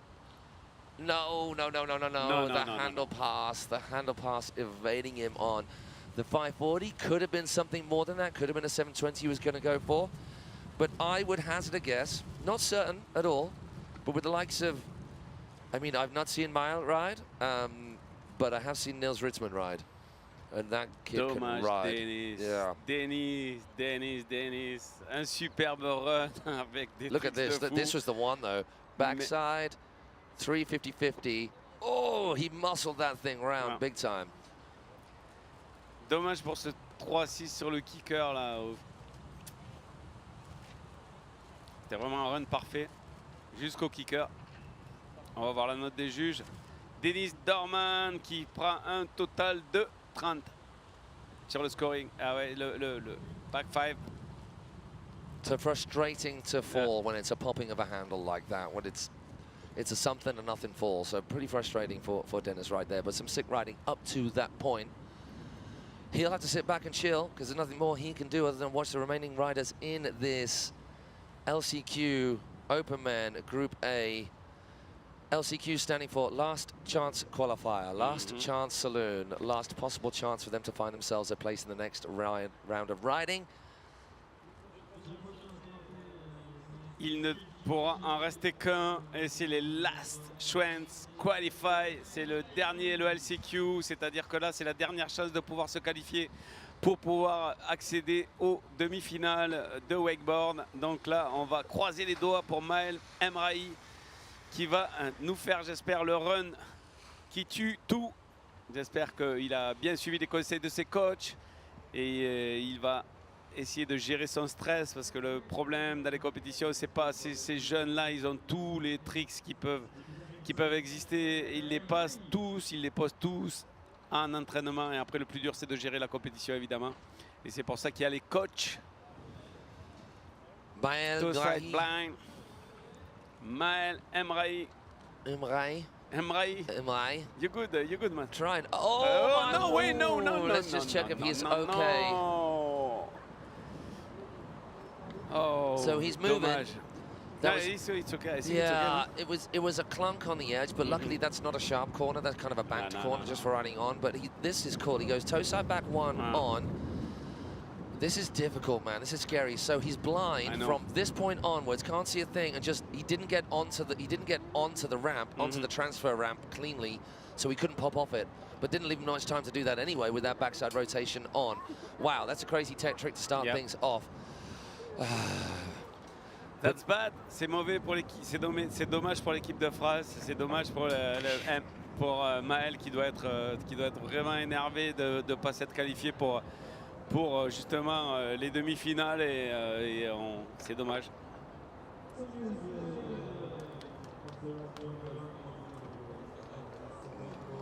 Niels Ritzmann.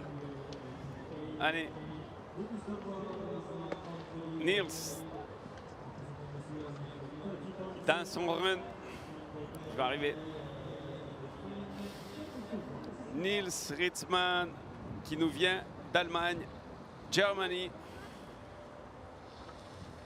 Les LCQ, c'est vraiment très très dur. Et on n'a qu'une seule chance de pouvoir réaliser le run parfait pour pouvoir être qualifié. C'est juste impossible si on n'est pas super concentré et si on n'est pas prêt pour ça. On n'a pas une deuxième chance, on n'en a qu'une. Et backside. Big 3-1-3. Crazy that he can get that much height. Really in high. that part of the cable. It's difficult to do. Coming in front side then for toe. Oh, that I love. Early hand pass, front board, turns into back lip, then pretzel rotation back out the other way. Now he's going to go, what? So a Weddle half cab roll, not a mute half cab roll, a Weddle roll onto the rail. Perfect. Yeah, he goes backside 270 on, then 270 back into the bank. Now he's right in front of us, so we get full color Niels Ritzmann coming in us. Not the usual height that he might get, but gets it nonetheless. Front to blind. Perhaps a Hasselhoff if he's right from forward, which I always just love saying the name of that trick. A switch front to blind for all of you kids out there is a Hasselhoff. Why? Because it's cool. Hardway 270 onto the nose. Super composition de Niels pour le moment. I like that, rotating opposite ways each time. Then we catch the end of this. We're going to go from drone footage so you get a better picture of the size of this thing. Yes. He was trying to go safety to box to hop back onto rail on the outside. We'll catch a replay of that to see if we can explain it a little bit more easily for you guys at home. Because always with Niels and on those bigger features, there's so much going on. I think so. So 3-1-3 to start his riding off in a part of the cable where there is not much pop. You don't get a lot of tension right there. Look at this toe, it's front board, early hander pass, so it looks like back lip, and then he goes 270 out the other way again, passing the handle back the other way. I like that a lot. Backside 270, 270 in, a little less than 270, maybe a 200 because it's a bank and you want to ride down with your board at 90 degrees to that bank. Here is the front to blind, or Hasselhoff, if he is a right foot forward rider, which I do think he is. And then we see in this part, he goes left foot forward, picking the nose of the board up and over the rail for a hardway 270. Then watch this, he's going the opposite way. So toe back 1 and then 270 onto the nose, but coming up a little early. Would have been good to see that that last trick of his, but either way, that is some tight riding with just Nicky Pranger between Niels and the next round. Place. Yeah, I just assumed he took first place there. Can't imagine, man. Oh, they took 2? No. Niels qui prend la première place.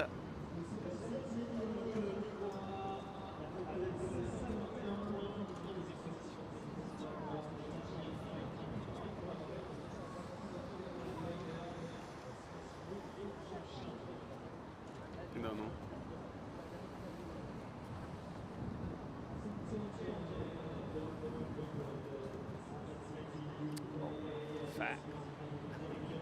That's crazy.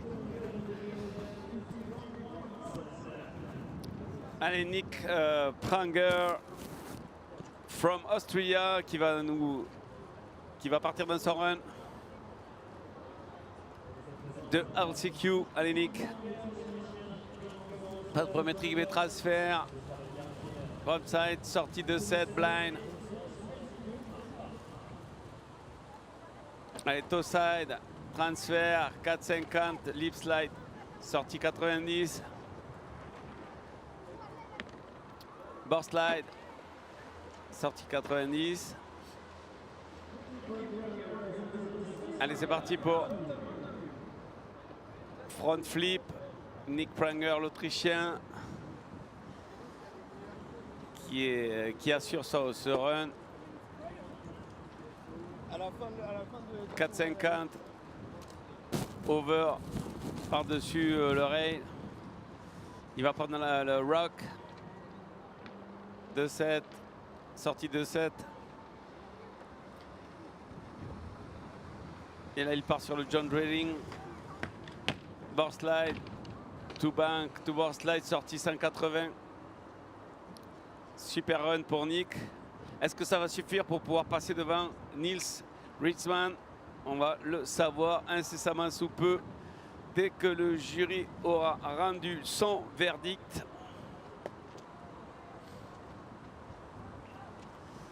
Regardez un peu le premier run, 4,50, transfert, board slide sortie 90. Énorme.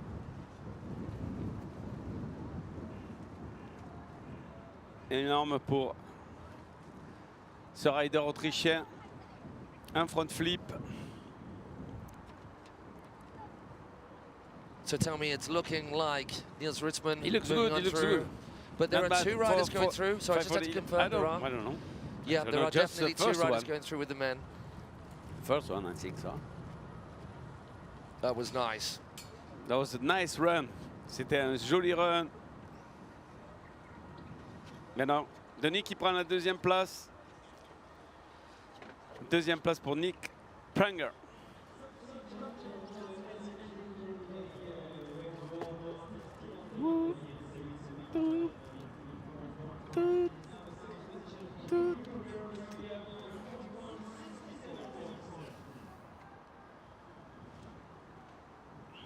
Allez, on va passer au groupe B.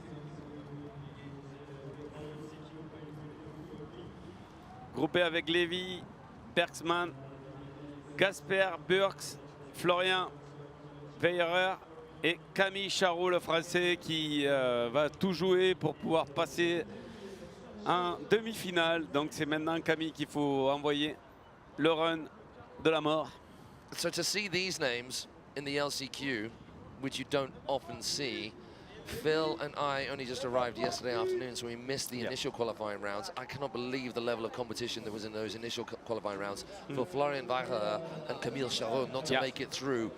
That's I mean, crazy. obviously You it can happens, imagine, man. but it's not just them. It's impossible. Yeah, it's not just them. Not just because we have the best riders at. We got Matty Kornfeld, we got Gatti in there as well. I mean, not That's just them. crazy. Leo Steiber, Jonas Soler, Jan Ramil Muller, but That's true. wow, and keep on going through. Giacomo Farina. No, so much rider done going through. Yeah.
Allez, Lévi Bergsma qui va rentrer dans son run en toe side. Scarecrow.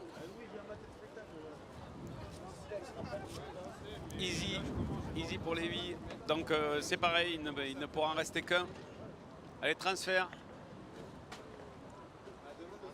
Front board pour sortie 90. Here you can see that transfer from the inside. The kicker goes nose grab, 270 across, 270 out the opposite way, or as we sometimes call it, pretzel. Use it, hopping straight onto the rail of the bank. That's something different. Crazy. Gets roll to revert / half cab roll just before corner number 4. Crips before 5. Now he's on the final straight. Front to fakie. Now this could mess him up. Can he still get to the kicker? Oh, packing the tricks in. Yeah, he got it. That's good, man, to try and get that air trick in, then wrestle with the wobble of the cable and the pull and the lineup and still get that 5. That was some tight riding there from Levi. 180 on, 270 back across. Good, parfait. Superbe run pour Lévi pour le moment. Il a assuré ses tricks. Oh, bit of skibbity scabbity pibbity popping around right there. He goes front lip, then into back lip, then to whether I got that right way around. There was a lot of movement right there. We'll hopefully see the replay at the end just to confirm it. But Levi making it through all the way to the end of that pass, that one and only pass that our riders get in the LCQs. It's not a case of 2 runs, the best run scores. It is just 1 run that they have to throw absolutely everything at. So Levi Bergsma of the Netherlands will cut a lap and come back towards us to let it off, and we'll sit tight and wait on his score. That will be the score the rest of the riders will be following, will be chasing. And we have Casper Burks of Belgium, Florian Weicher of Germany, and Camille Charot of France. Allez, Camille, on croise les doigts pour Camille. Il faut à tout prix qu'il passe cette LCQ. Lévi Bergsma qui nous fait un score de 40 points, 40 points. 40 points setting the benchmark. 40 points setting the benchmark. What the judges have done there is take an appreciation of a really good run by Levi, but knowing that there are other riders that could potentially come up with more and just leave it. No, the crisps have gone. The crisps. The umbrella's about to go. Someone save our food. The food's and gone. if you're wondering what we mean by that, because you can't quite see unless you look at the blowing. Did we save them? Nice. That's crazy. Unless you look at the blowing of the trees, but even they don't really show how blowy it is, because it is actually, the water's quite well protected here. So the water stays calm because we're kind of in a little bit of a bowl with lots of foliage, with lots of trees lining the shore. It's a rather beautiful setting here at the Luc Cable Wake Park, just outside Paris. Allez, Casper Burks. What is his name? Burks? I think Burks. Burks for the next. Burks. Okay, to side. Rayleigh into the cable once again in a tough spot. Oh, and he's packed in 2 air tricks there. Not many riders have. But does this mess up his approach? If he's going outside to in, it might work. Oh my word, that is a tight line. Really tight line, because he comes from outside to in and just jams the board up in front of him and leans against the cable. Wow, full pulls all over the place for Casper right now. This guy here with the Belgium team. We've already had Loha making it through in the ladies LCQ. She could not have been happier. She absolutely threw it together like nobody's business. Can Casper do the same? Blind judge right in front of us, coming inside the cable. Yes. It's a half cab roll / roll to revert. I'd say half cab roll, looking toe side, backside 5, left foot forward. Now into the West Rock, hopping over the safety, staying 50-50, front lip. Comes up a little early, but Nolly pops into that 270 towards the cable. One more feature between the end of his run. Come on. Hop, hop. Pretty good. Goes 50-50, pop across the front board towards the cable. Casper qui a assuré son run et qui va peut-être prendre la première place. On ne sait pas encore, on attend le résultat des juges. Mais Casper qui a super bien ridé. Allez, Lévi qui est toujours premier, évidemment. Il n'y a pas eu d'autres compétiteurs, mais Casper qui a super bien ridé. This was the line here. This is something we haven't seen from any riders do yet so far. So it was the toe side Rayleigh, then the half cab front, Oh, sorry, the front to fakie. Front to fake it. Then see how he puts the board in between him and the cable and just locks it in. Perfect lineup. Could not have got that any better. And the same again here. Front board, handle pass. Then 270 to 50-50. Then 180 out and gets that full pull there as well.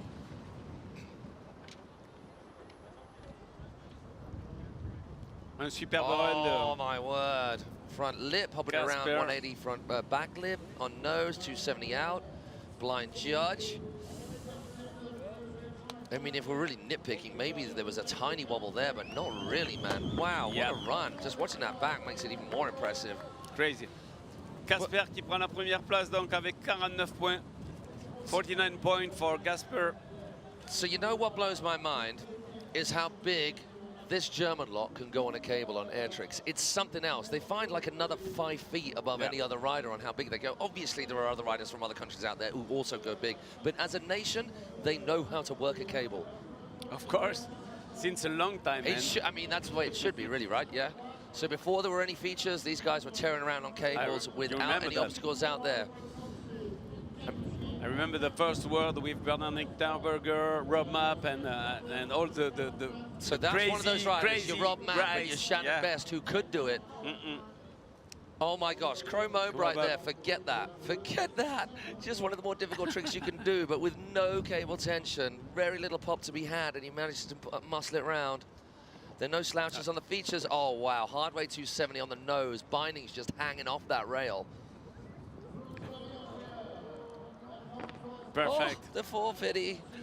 Throwing it around into front board landing, then stays left foot forward to go into a 270. Ah, an uncharacteristic little wobble coming off a little early. Back mode 5, right before the click.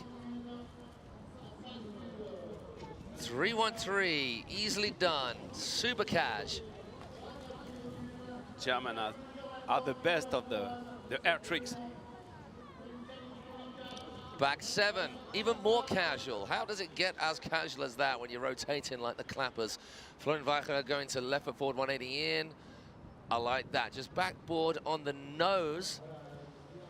Superbe run de Florian qui est en train de tout masteriser, de masteriser le parc. He got a couple of transfers in right there from one round to the other, but not the full pull. But up until that point, that was kind of flawless. We know he's got plenty more in the tank and saving that, obviously just thinking he's doing just enough. And there's just 2 riders that go through, so he had to do just enough to get ahead of Casper Bergs, who's out in front. Here's that Scarecrow Mo.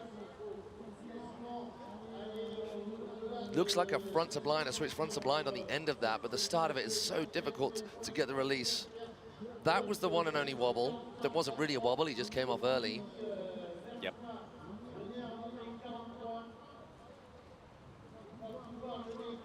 Supreme handle control for that backside 7. So a lot of times you've seen people sort of coming in, letting their arms out and turning the opposite way. Like they're pre-cork, they go front side a little bit. No pre-spin, one way or the other from Florian right there. That was an amazing run. So we wait for confirmation and... Just waiting about the results. Man. On va attendre les résultats. Florian qui vient de prendre la tête avec 70.70. So whatever happens, Florian is through right there. Man. Whatever happens, Florian is through. Even if Camille Charot beats him, but they took 2. Yeah, they take 2. That's the point. They take 2. That's great. Ils en prennent 2. Donc il va falloir que Camille Charot fasse plus de 49.33 pour pouvoir être qualifié sur CLCQ et on croise les doigts pour ça. Il est là, il est dans le run. Vive la France! You're allowed to say it. We're in France. You could be biased. It's totally allowed. I can make some noise. Yeah, sure, for sure. Allez, allez, allez, allez, allez, allez. On peut faire du bruit pour Camille Charot qui va tout donner pour se qualifier avec le Chromob. All right, match, trick for trick, exactly the same. Pretty much the same height, just as clean. So this is a possible way that you can measure riders against each other. You just go trick for trick, feature for feature. So there was an extra handle pass and a rotation, but there was a rotation on 270 as opposed to a hard way, so kind of similar. Yep, front. Front, more critical, but not as clean. That's crazy. He's good, Well, he's good. Camille wins that one easily. Il est dans son run, il est dans son run. 3-1-3 there. We saw the back move 5 from Florian when the 3-1-3 came here. That was not what he wanted to do. Maybe a roll to blind was what he was thinking. Indy Tantrum, Indy Bel Air, sorry, off the flat. That is so cool. It's hard to get that height off nothing and then grab it as well. Are we going to go backside 7? Oh, it's so hard to pull these guys apart. They're kind of matching each other trick for trick. Easy. Coming off early, so more difficult on, but coming off early. Last trick, dernier tricks pour Camille sur le John Drilling. I'm gonna say Florian's got it. I'm gonna say Florian's got it, but I'd say potentially that Camille has moved into second place. I think so. Possibly. Yeah. And we keep on saying this just so you guys don't hold us to ransom over our opinions as opposed to our facts. Facts come from the judges, opinions come from us. Our opinions based on more years in the sport than we care to mention combined. Is it like 40, 50 years between us? Jesus. Maybe. Yeah. Close now. Oh my God. That is crazy 40 though. 40 years above. Yeah, 40 years at least. That's crazy. It's too much. It's too much. My body can feel it as well. Yeah, for sure, I can imagine. So, hey, some sick riding in there. This, the 3-1-3 before the corner. Yeah, oh no, the second back roll. place. Second place. Well, we call it right. Yes, for once. It probably won't happen again. Big up pour Camille Charot qui prend la deuxième place et qui est donc qualifié dans le LCQ. Yes. So that is Vive Germany. la France. Germany and France moving through. Let us check this next qualifying heat lineup out. It's LCQ, Open Men, Group C, the third of these last chance qualifiers. Group C. For the Open Men, and another ridiculous lineup again. I mean, if I was last off the dock and the first person off the dock was a Gatti Leonardo, I wouldn't be that relaxed about thinking, oh, I might be able to do a safe run because Gatti might not come up with something crazy. Yep. Did you see that backlip firecracker of an Embly? That's ridiculous. That's crazy. Just riding up steps the wrong way is just, obviously that makes no sense in any board sport. Getting your board up in front of you, it kind of makes sense if you're just doing a board slide, but then turning the tail into it against that's just asking for all kind of coccyx damage. Gatti is a guy. Allez, groupe C, Gatti, Leonardo d'Italie, Jean Ramel, Murer. On a Jonas, Charlie, on a Matti Cornfield from Israel, et on a Leo Stieber, Austria. Not Australia. Austria. Not Straya, Stria. Austria. Avec l'Autriche.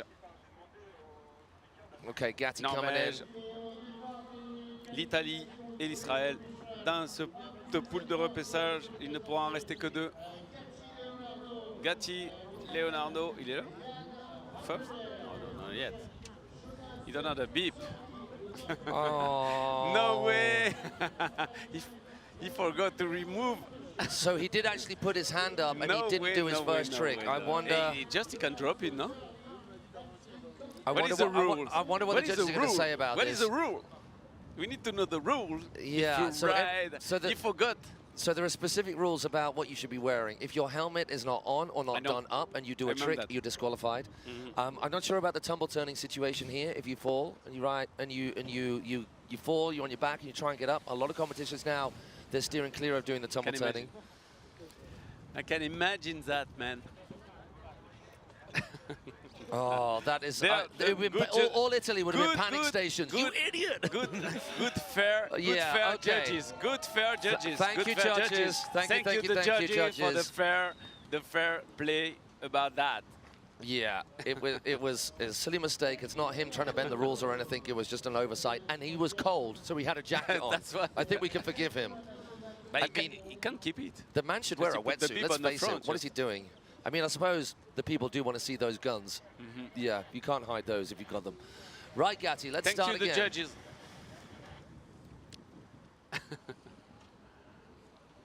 Woo-woo!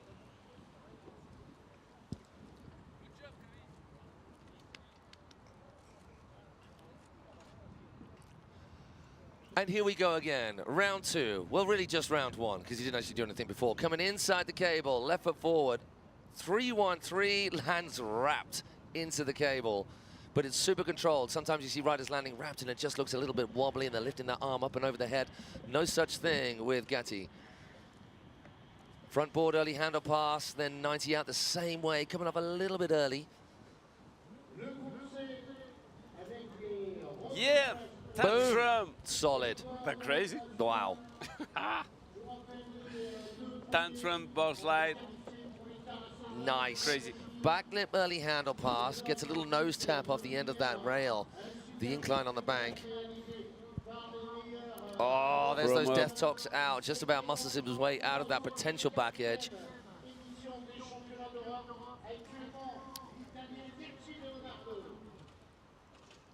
On the kicker. Keeps it cruisy, keeps his hand and butt out of the water. The judges don't want any touching of any water other than the board. 270 into back lip, into back 90, so it's switch 50-50 or normal 50-50. I think Gatti's a left forward rider. Nice. Nice and clean. Yeah. Gatti, bravo. Full pulls, left and right for Gatti right there. Full pulls all the way through. The hopefully we're going to see some of those tricks in the replay right now, and we can talk you through them. But in terms of composition, directions of rotation, so who we've got? Right foot forward, heel side, clockwise rotation. And then on the next trick, the one in between these two, he went the other way. Woohoo. And then he goes anti-clockwise right there with that back lip. Then clockwise right there, nose tap, then switches it, comes back out the right foot forward. You think he's going to keep that rotation going. Roll to revert, maybe wanted a back mob there, so maybe a cap mob.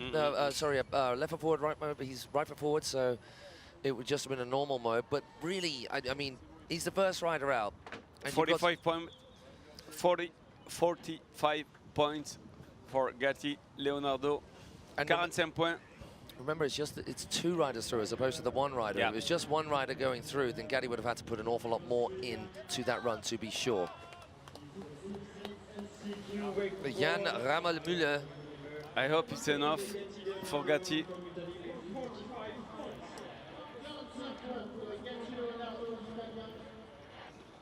I hope it's enough for Gatti to stay on the top two. I mean, there's 4 riders who will have something to say about that, and some 4 really good riders, man. Of course. Yeah.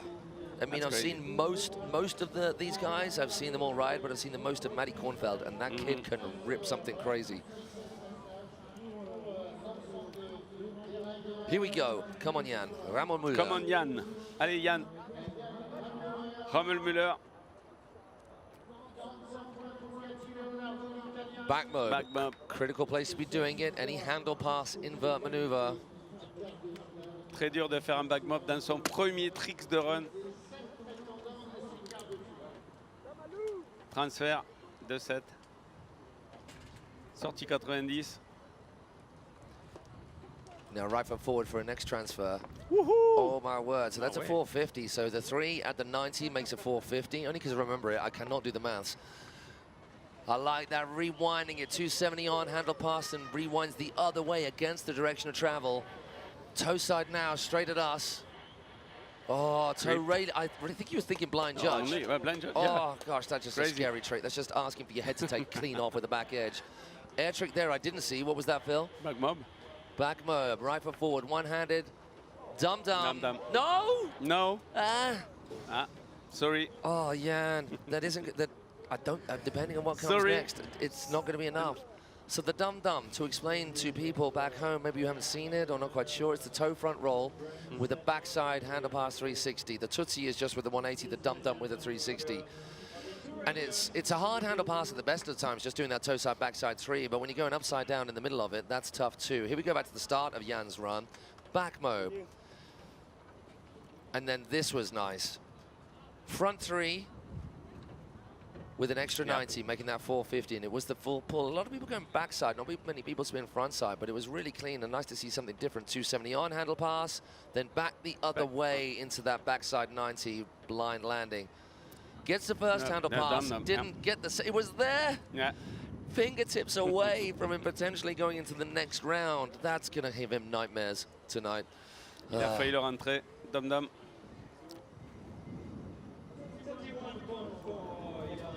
Il a failli rentrer le dum-dum, mais ce n'est pas passé malheureusement pour Yann. Mais il finit quand même à la deuxième place pour le moment provisoire de cette LCQ Groupe C Openman.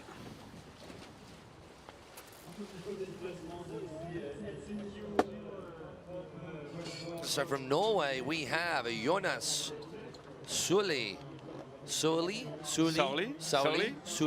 I'm really sorry. I'm really I'm sorry really sorry if we're pronouncing that incorrectly. Yeah. We're just kidding.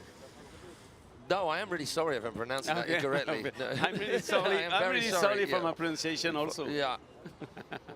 Yeah, but your pronunciation, it still sounds nice, whether you're getting it wrong or not, because it's with a French accent. Yeah. Yeah. Everybody likes the French accent. Loves je t'aime. Especially in US, you know what I mean? Beaucoup de je t'aime. In the US? In the US, they like the French accent in English. If you talk really flowly English and you have the French accent, they like that. They like gives them the collywobbles. Yeah. Okay, right. Okay, so that's right. Jonas coming in. Oh my gosh, he clipped the tip. No.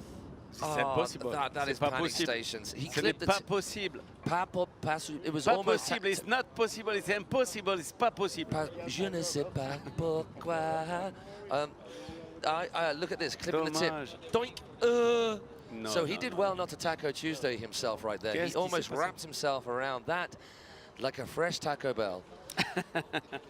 But luckily getting the board up underneath him, but unluckily it still wasn't enough for him to be able to ride away from it. So that is, hey, we're really surely, Jonas. Yeah, Jonas, that is frustrating, man. So Matty Kornfeld. Slippery. Hey, who else would you want in your camp stood next to you on the dock than the smiling face of Leo Sofa there on the dock? It's good to have him with us at this event. It's good to have him. Yes. For sure. So, Matty, you're doing it for Team Israel, of which there has always been such a strong contingent of riders in cable. It's something chronic how from a very small country with just a couple of cableways, how many cables do they have in Israel? One or two? Two? One, or maybe one. I don't know, maybe two, maybe. Two maybe at the absolute most, full cables that is. I'm not sure about straight line not cables. Not too much. And they have some of the best cable riders on the planet. Yeah. Leo Sofa being one of them. Since a year. Since years, they're the best for ones since forever, a year. as long as I Imagine can that. remember, Your get some tricks also. You can name some your Sofa tricks. Yeah. You remember? Yeah. East Moab, is that one of them? Yeah. Yeah. Okay, Matty Kornfeld coming in, just playing it cruisy to start things off, saving himself for this first transfer hit, going from early rotation, but unfortunately coming off that rail early, to which you can see that frustrating hand gesture right there. Left foot forward, toe. Oh, he didn't. How he got that out. He didn't get a lot of pop out of that. Matty? Just seeing that rail sail above his head. That's weird. A little bit of disco moves on top of that rail on the transition bank. He's on fire. Huge awesome KGB, so clean. KGBs, you often see riders ending up way over their heels and butt checking them, but not that. That could not have been any more cleanly stomped. We're going to go back 7. Yes, nice cruisy back 7 as well. Staying left foot forward, Matty drops into backside 1, rides through the safety, then rides through the safety into a back lip, into a front 270 out. Last trick, dernier tricks pour Matty. Yes. All right, we saw that attempted. I forget which rider attempted that, but they tried to spin. So safety to outside of the rail, onto the box, then hopping on front board 270 out. We just want rider left. That's pretty tight. So we've still got Gatti in top, Jan in second. I think that's going to move Matty into at least second place, right? I think so, yeah, because he did a really nice run. Yeah, really tight. I mean, really if you're picking it apart, coming off that a little early, maybe wanted to hop that round as opposed to spinning it round, or maybe not. Yeah. Depends how the judges find. Like, generally speaking, if you rotate on a rail, it's not considered as legit unless you're going nose press, slide 180 tail press, or you're on a really skinny rail and you just slide 50-50, 50-50. But that's a skinny rail, and it was technical. It looked like Matty played it safe. It looked like Matty was trying to do just enough. But with Leo I think so, Steiber yeah. left, if that puts him in second place, he's still in a risky spot. Just waiting for the results. On attend les résultats pour Mati, mais on pense que avec Matt ici présent, qu'il va pouvoir peut-être rentrer dans le top 2 de cette qualification parce qu'il a vraiment bien ridé ce parc. Ici a choisi le roi de cable, le câble, with a K, avec un K, comme on dit. Et je pense que ça peut passer. Allez les juges. Let's go, judges. Just waiting about the results.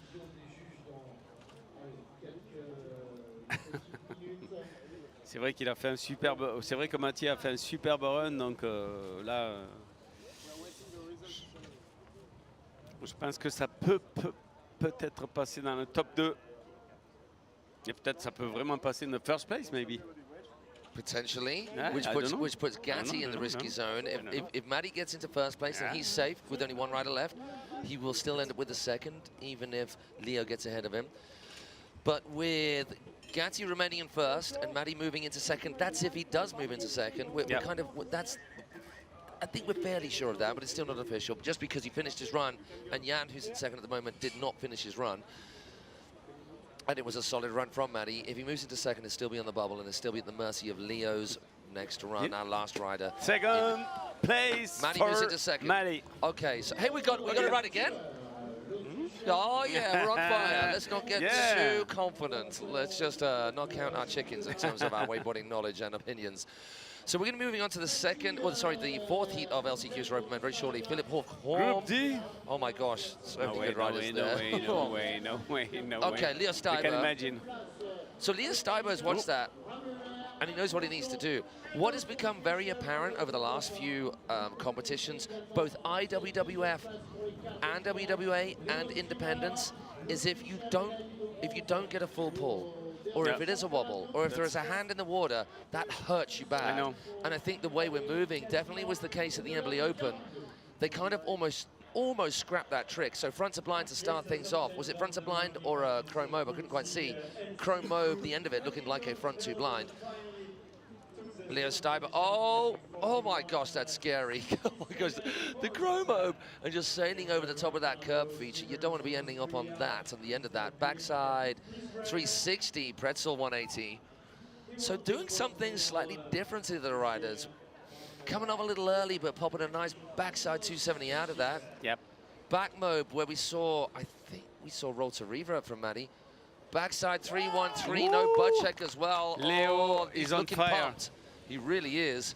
He's a big lump of meat, isn't he? He's a big lad to be throwing around all of these tricks like he does, so smoothly, so easily. Ah, that was our fault. That was our fault. My fault. I called it too soon. But I said he was riding so good. You can't do that to these riders. I'm so sorry, Leo. That's 100% my fault. That's okay. So the way he was riding, I would imagine Matty on the sideline was getting a little bit worried, because up until that point, he was pushing hard. Some tech tricks on the old air trick front, and some Tekker's tricks on the air trick front right here, and that just between 4 and 5, or just before 4 and before 5. Look at this. Doesn't get the grab there, but it's a crow nonetheless, doing something different. This was solid backside 3 into 180, maybe handle it a little high. But either way, there was some good rising, and that is frustrating for Leo Steiber. We're going to say unofficially, of course, that it is Italy's Gatti Leonardo moving through. Well, he is moving through. Matty Kornfeld of Israel. From Israel. We wait for confirmation from the judges. Oh, Leo, that's frustrating. That's it, I think. Leo finished at the 3rd place. Oh, the open men's riding is so crazy tough. We have got 5 groups of men's LCQ. That just tells you how many open men riders there are. I can imagine, man. Then we're going to go on to open ladies LCQ. Then open men's LCQ, and then I believe, wow, 3 groups of open men's LCQ as well. Yeah. Wow, the competition is tough, and I believe in those, it's just the one rider going through in the men's Wakeskate LCQ. that's going to be tough. Yeah, that is tough. Okay, but we're still in the open men's wakeboard LCQ, and it should be Philip. Group D with Philip of Denmark. All the first rider of this group. Denmark, the hosts for not just Albin. the Open Championships, but the youth and senior categories last year. To Cable Park, Yeah. stepping in at the last minute to take up the reins on those two events. They were combined because, unfortunately, the sites that were booked for those two separate events had to pull out. And so thank you very much to our two Cable Park friends. What hosts you were to us last year. And you took on something. I don't really think they understood what they took on when they took on those two events in the Cable Europeans for all of the categories, but they did an incredible job. Hopefully we can get back there soon. Meanwhile, the focus is right here and now at Le Cable avec une car in Paris, France, with Philippe Korf, home Philippe of Korf Denmark. From Denmark. Denmark. Denmark. Lovely 270, 7. handle pass 90 out.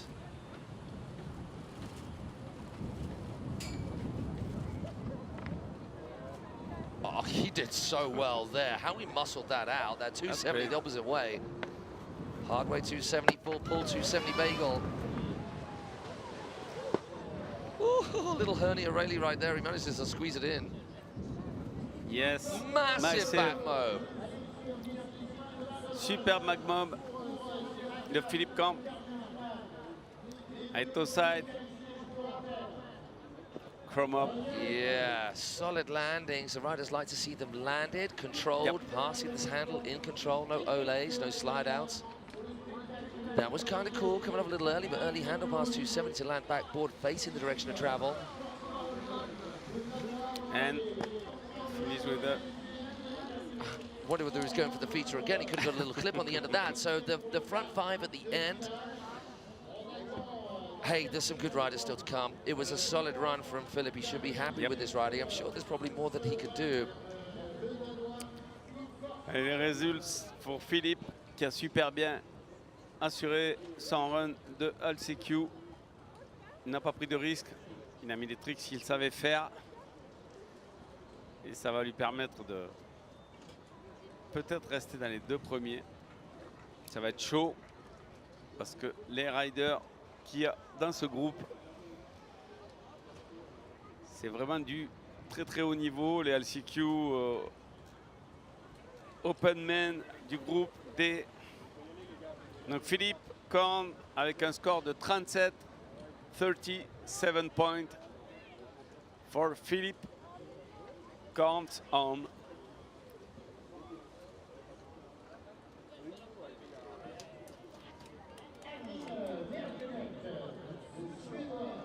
Allez Albin. Albin, suédois, qui nous vient de Suède, Sweden. Albin aussi un très très gros rider qui se retrouve en LCQ.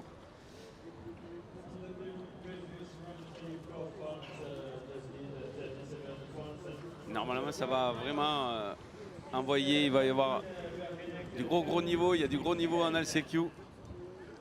Keeping it with Scandinavia, we move from Denmark to not too far away to Sweden. Albin Birkenek. Still with Samuel Clement, Hakan Amut, and Giacomo Farina to come, but it is Albin Esben to start things off, going inside the cable.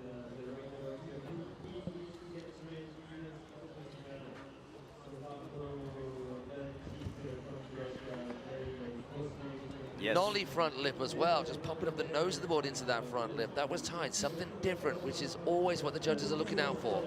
Yes. Oh my gosh, whoa. that kind of slip out is not what you want. Oh. Just. I like that. 180 to 50-50, then back to front lip, then no. No, Albin, that is frustrating for him. You don't deserve that, man. No, you don't. Oh, I love that trick. I want to see a replay of that hit on the transition bank. Yep. Dommage pour Albin. Sur cette chute, sur son dernier trick, sur son trick, c'est pas son dernier trick, mais sur son air tricks entre les deux poulies. Nollie into that front lip. You saw how it landed into it, pulled the board from behind him. This laid out tantrum. Needed to turn the board more to 90. He would have got more better purchase then, but it is scary.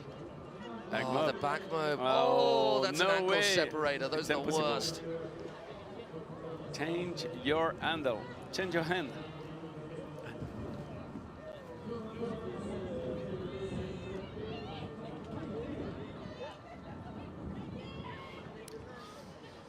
Allez, on attend les résultats, évidemment, pour le Suédois Albin qui est tombé. Dommage pour lui. Ça, c'est quand même fou. Terrain de qualif où on va gérer la pression et on a une pression énorme parce qu'on a juste un seul run pour passer.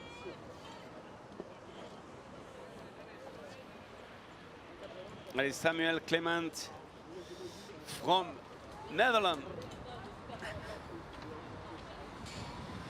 Yes.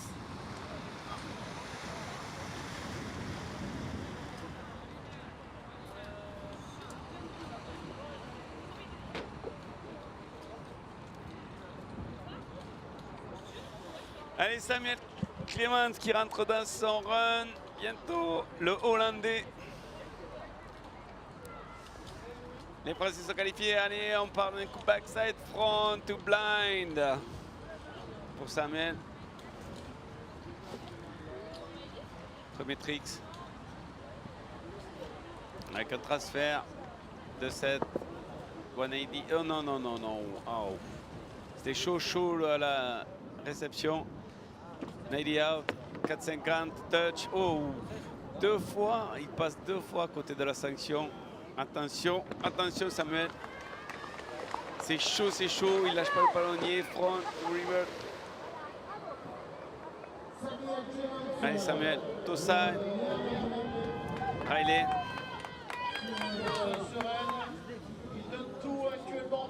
Allez, il est accroché au palonnier. On a un whirly bird par-dessus le module. C'est énorme. Le whirly bird qui est normalement plus un tricks bateau. Et lui, il le fait sur le câble. Il a fait...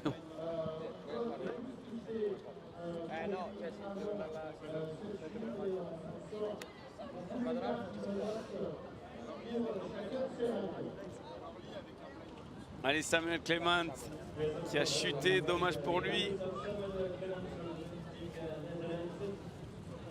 On va attendre les résultats. Et on va tenter un transfert sur le Banks. Et là, il met un whirly, on n'a pas vu le départ. Et c'est un whirly 5 qu'il voulait mettre. C'est complètement fou.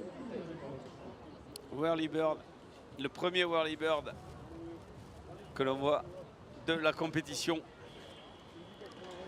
Albin qui est 3e, Samuel donc il est 2e. Samuel Clement est 2e. Il est qualifié pour le moment. Énorme.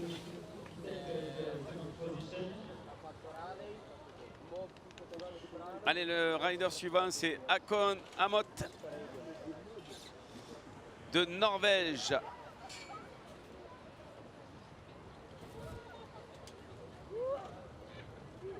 Là, on va mouiller les modules, donc vous pouvez voir la vue du parc de Cable avec le drone.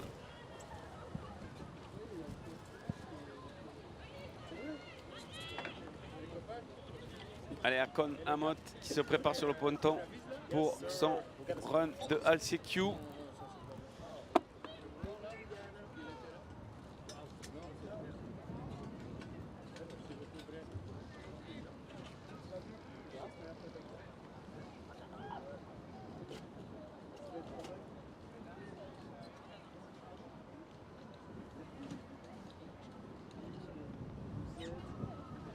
Allez, c'est parti pour Hakon Amot.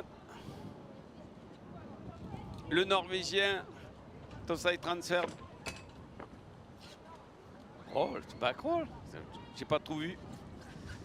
Allez, retransfert, board slide, lip slide sur le Banks.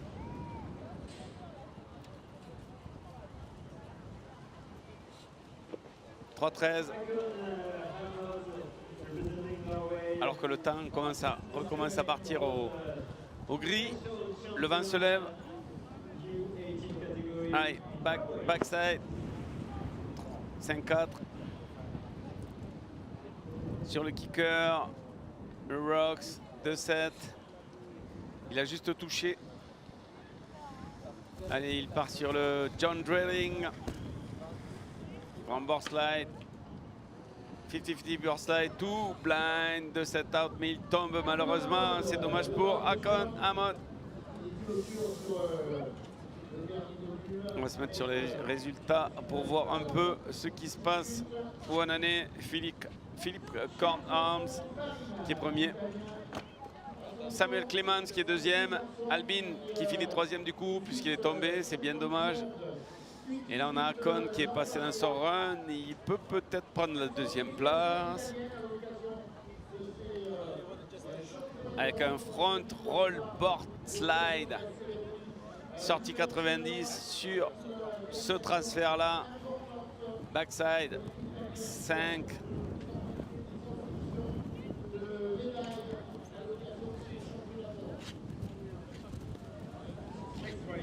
Allez, on attend les résultats pour ce groupe D du LCQ Wakeboard Open Men ici sur le câble à Choisy-le-Roi pour les IWWF championnats d'Europe de wakeboard, de wakeskate et de wakassi. On a toutes ces catégories. Allez, c'est parti. Samuel, donc Philippe qui est deuxième et Akon qui prend la première place. C'est énorme, énorme. Akon qui prend la première place de la compétition. Allez, c'est Giacomo Farina maintenant qui part. Giacomo Farina dans son run. Akon qui a pris la première place. Il a fait ce qu'il fallait. Il a fait ce qu'il fallait pour passer devant. Donc c'est vraiment super.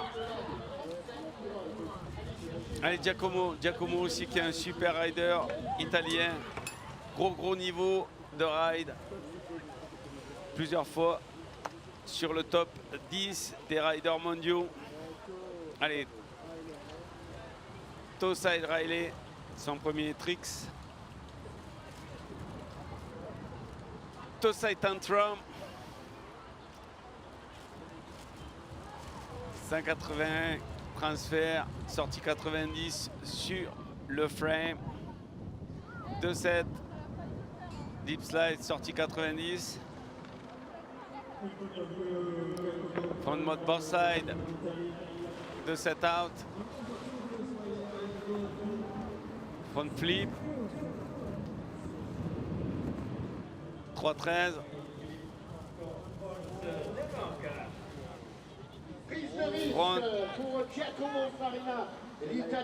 Front flip, c'est super. Deux front flip, switch front flip, 5-4. Backside 5, 2-7, sortie 2-7. Allez, c'est parti. Il se remet normal, il prend au side pour le 50, 2 board slide, 180 out, 180 out. Super run de Giacomo. Est-ce qu'il va prendre la tête de cette LCQ? Il a fini son run, c'est le seul à avoir fini son run. On attend les résultats. On espère qu'il va être qualifié. Giacomo aussi un gros rider international de l'équipe d'Italie. Est-ce qu'il va passer? Il est passé devant Giacomo, donc il est premier. Donc Giacomo Farina est qualifié avec Akon Amot. 53-33 pour Giacomo et 40 points pour Amot. Donc les deux sont qualifiés pour les demi-finales. Super.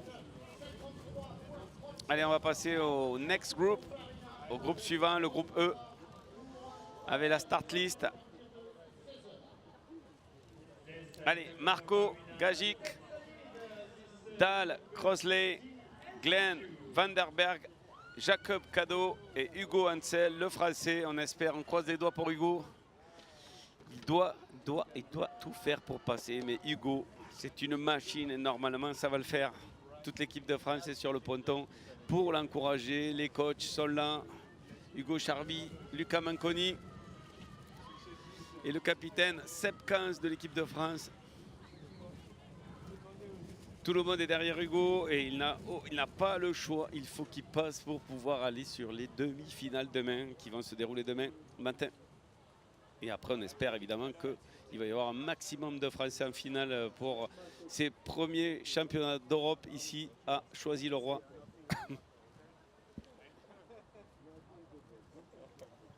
Allez, on attend tous les riders sur le ponton pour cette LCQ groupe E en open man. Voilà, on va en garder deux pour les demi-finales. Quart de finale ou demi-finale, je ne sais pas ce qu'il y a demain normalement, enfin, ou c'est quart de finale ou demi-finale.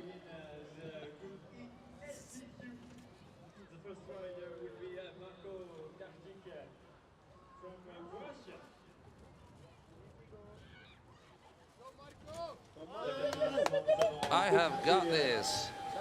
Et LCQ au niveau du wakeboard avec le groupe E, le premier rider qui va se lancer dans quelques instants et sera Marco Gatic pour la Croatie.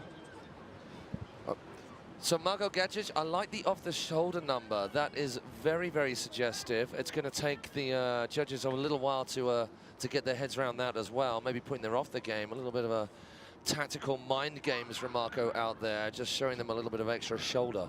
Very saucy.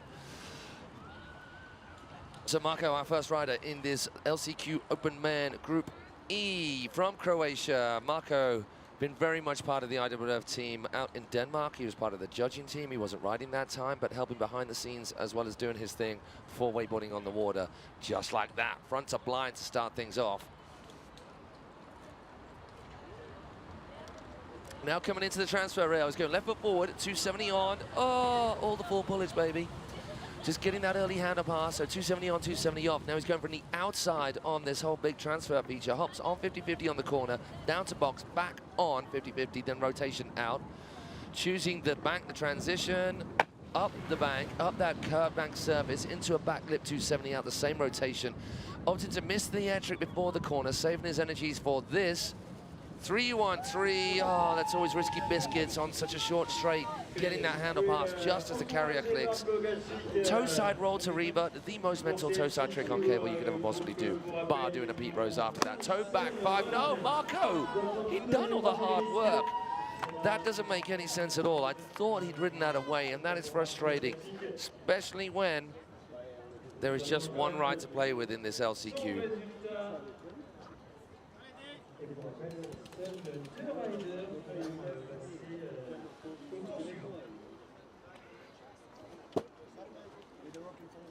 On va attendre les résultats.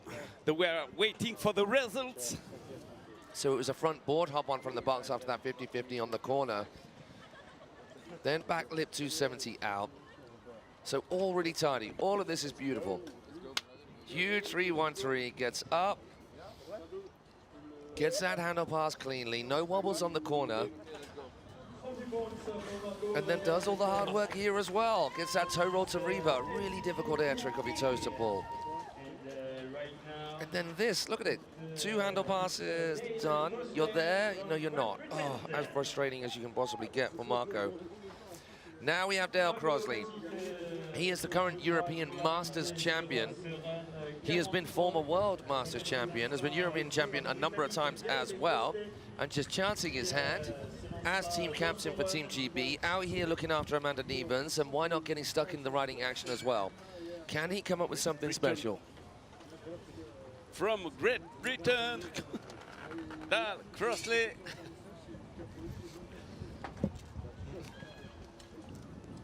It's your guy, Matt. Okay, getting our toe side grip to start things off. Into the wind as it does pick up, which you will be feeling down that end of the lake. He's going to stay right foot forward. 4, front lip, 270 pretzel. Pretty much gets a full pull as well, and complete rotation. Sometimes on those pretzel 270s, you can scuff the last bit, 180 on, front board, pretzel 270. So we saw a little bit of similar with Marco just before. Choosing the kicker hit transfer. He goes into 180, back lip, comes out of that nicely. Now, Dale has got a whole arsenal of air tricks in his bag of tricks. Back mobe, solid. Yes. Doesn't let that board slide round. Coming inside the cable. Gets the S-bend right foot forward, which is switch for Dale. Oh, this is going to be tough for him now. Gets the cap 5. Now moving across, he's going to pick out the West Rock, it looks like. So we do have this in the UK to play on, but it's not an easy... Oh, I say not an easy feature to make look easy, but he did that. Now, if he's going to stamp his authority on this, he needs to be locking in this hit. 50-50. He gets a 50-50 into the front flip, into the bagel 270. That's some tidy riding from Dale. Superbe run de Dale qui a vraiment assuré son run pour faire partie de cette qualification. Il a vraiment très bien ridé. Bravo Dale.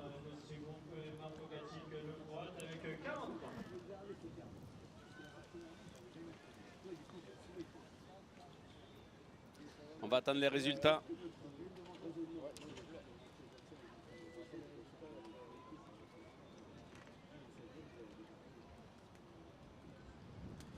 So, fairly certain that that's going to move Dale ahead of Marko Gacic. Good. There weren't any wobbles. And that's a big thing about these runs that we're tending to find the judges really like. That there weren't any wobbles. Every air trick was done pretty much to perfection. And full pulls are plenty on that one as well. Like I personally, the West Rock, we've seen when we watched the WWF Worlds the last 2 years at a Liquid Leisure. The West Rock is the one that causes people the most trouble. They can't get a full pull on it, but no such issue right there for Dale Crosley. But no such thing as an easy LCQ when you're talking about this level of competition with Glenn Vandenberg also riding in the Masters as well. Yep. He rode in the Masters at Hungary. I'm not sure actually where he came. Do you know where he came? No. And so chancing it, so in plastic he rode in the Open Men, and in the Worlds he would have ridden in the Masters, so just jumping back and forth because he's that good a rider, similar to Dale. Comment les juges, les résultats pour Dale, qui je pense a fait un superbe run, il a vraiment assuré sa qualification, je pense qu'il peut peut-être passer devant Marco, on ne sait pas, on va voir justement ce que vont dire les juges. On espère que Dale, il va être dans la qualification.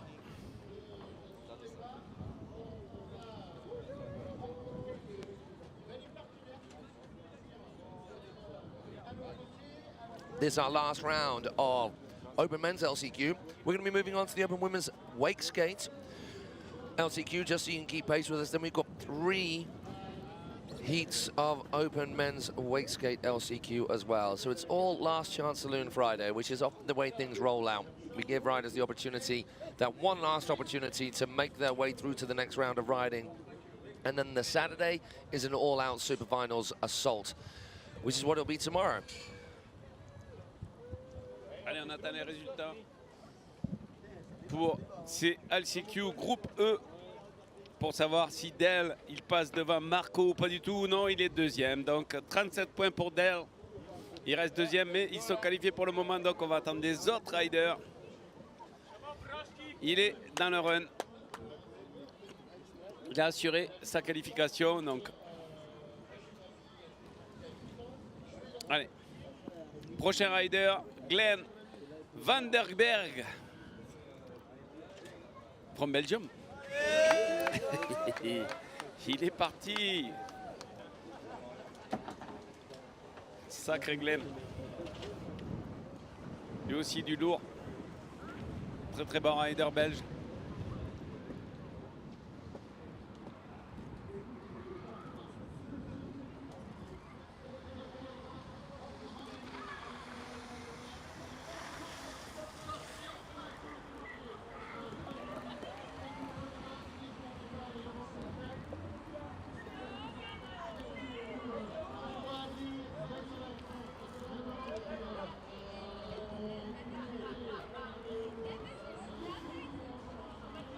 Glenn not wasting any time, coming around that corner number 3. Oh my word.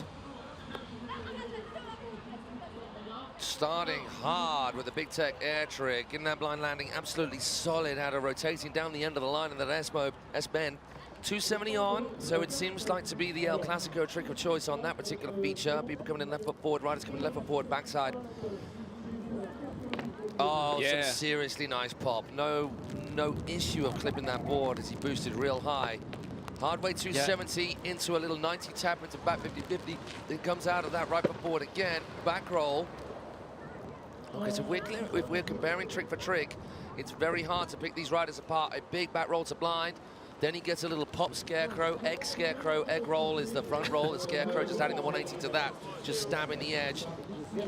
Moby Dick, oh, Glenn is looking very tight indeed, so I would say he's up the ante just that little bit compared to Dale.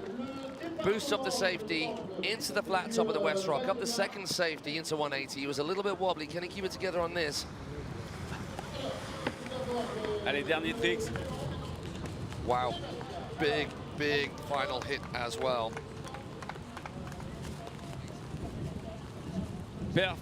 Parfait, pardon, pour notre ami Glenn Vanderberg. Qui nous a fait un super run. Ça y pleut, il repleut ici sur le plan d'eau de Choisy-le-Roi, le câble, et il repleut. Allez, on part par Glenn. Here's some of the highlights from Glenn's run. Look how much height he gets to that. Absolutely booster calls. Backside 360, backside one. Really nice. Then the toe side roll to revert into the corner. Huge roll to blind. Then with all of that speed, he doesn't waste it. He makes use of the space incredibly well with that scarecrow as well. I think that's going to be the run to beat so far. I think that's going to squeeze ahead. That's going to squeeze ahead of Dale. I'm fairly certain. Obviously, we wait for the judges to make a call on that. Dale's run was supremely tight. What was Dale's? Glenn for the take took the first place for the moment of the qualification. There is 52 points. J'aime bien les ralentir. Voilà, donc n'hésitez pas, rendez-vous. Glenn qui prend la première place des qualifications avec un total de 52 points. So I apologize to Marko Gacic, actually doing more than enough up to that point, up to the point that he fell compared with Dale. I hadn't actually seen the score, so that was all me second guessing though. So congratulations so far to Marko Gacic.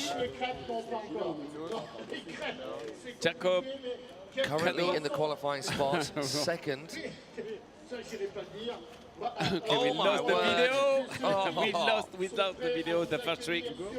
Jacob Kado from Poland. Pologne dans le run. Philippe, et avant ça, on va dès à présent appeler les pour l'execute Wakeskate, your attention.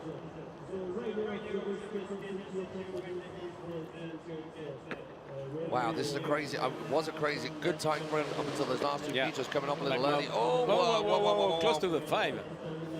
Yeah, sliding out of that, so it was a big trick, but a little bit wobbly. Much tidier with that 313 just in front of us. Pops a little, well, a toe side back roll slash Bel Air. Crazy how he just popped out of his toe edge. Toe side, back heaven. And the West Rock, 180, 27, 180 out, 27 out, sorry. Oh, the 360 rewind.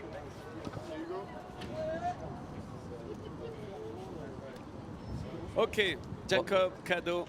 What do you think? Where's that going to go? I don't, maybe it was intense. Yeah. It was a little wobbly. Not as clean as what we saw from Glenn or from Marco up to that point. It depends. Hey, shout out to all you guys on the dog. Let's check the replay.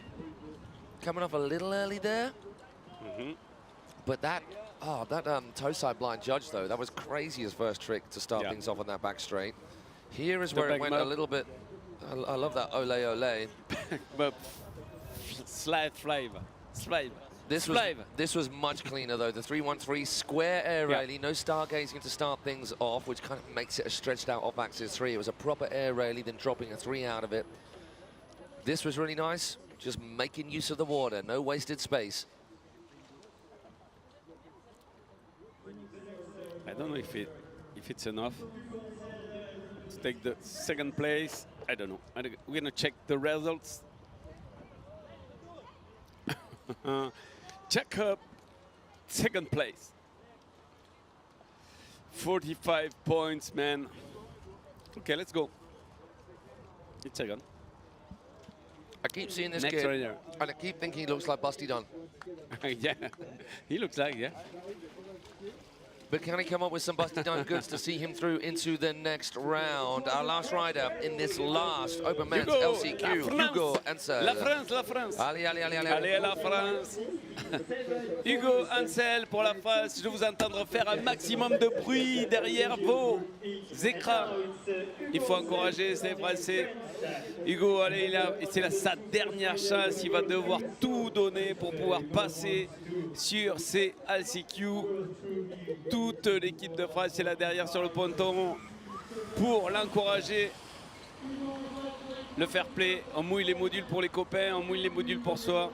C'est ça le wakeboard, c'est ça le wakeboard au câble. C'est friendly first. On est tous amis, mais il y a quand même la compétition.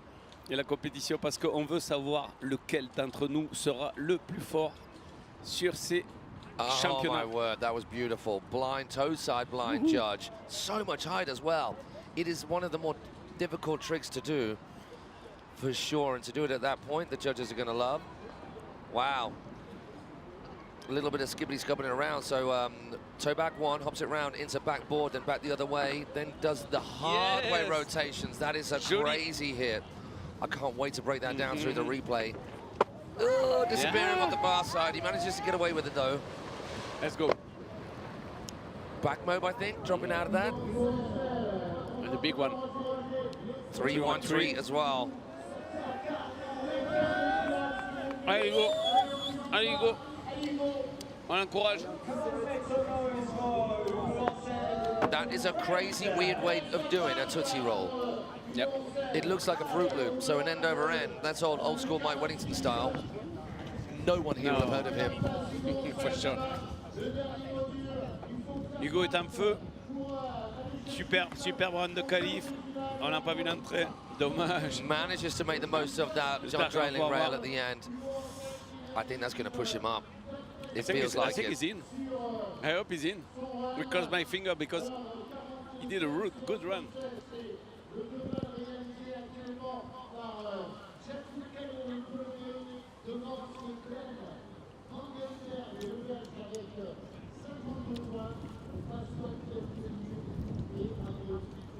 Je pense que Hugo avait le run qu'il a mis. Il est devant. Il devrait être devant, normalement.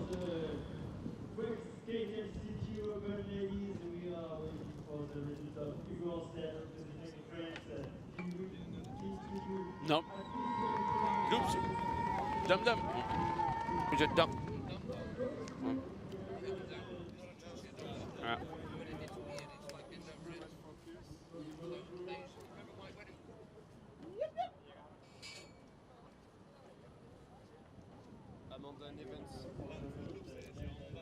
Ouais.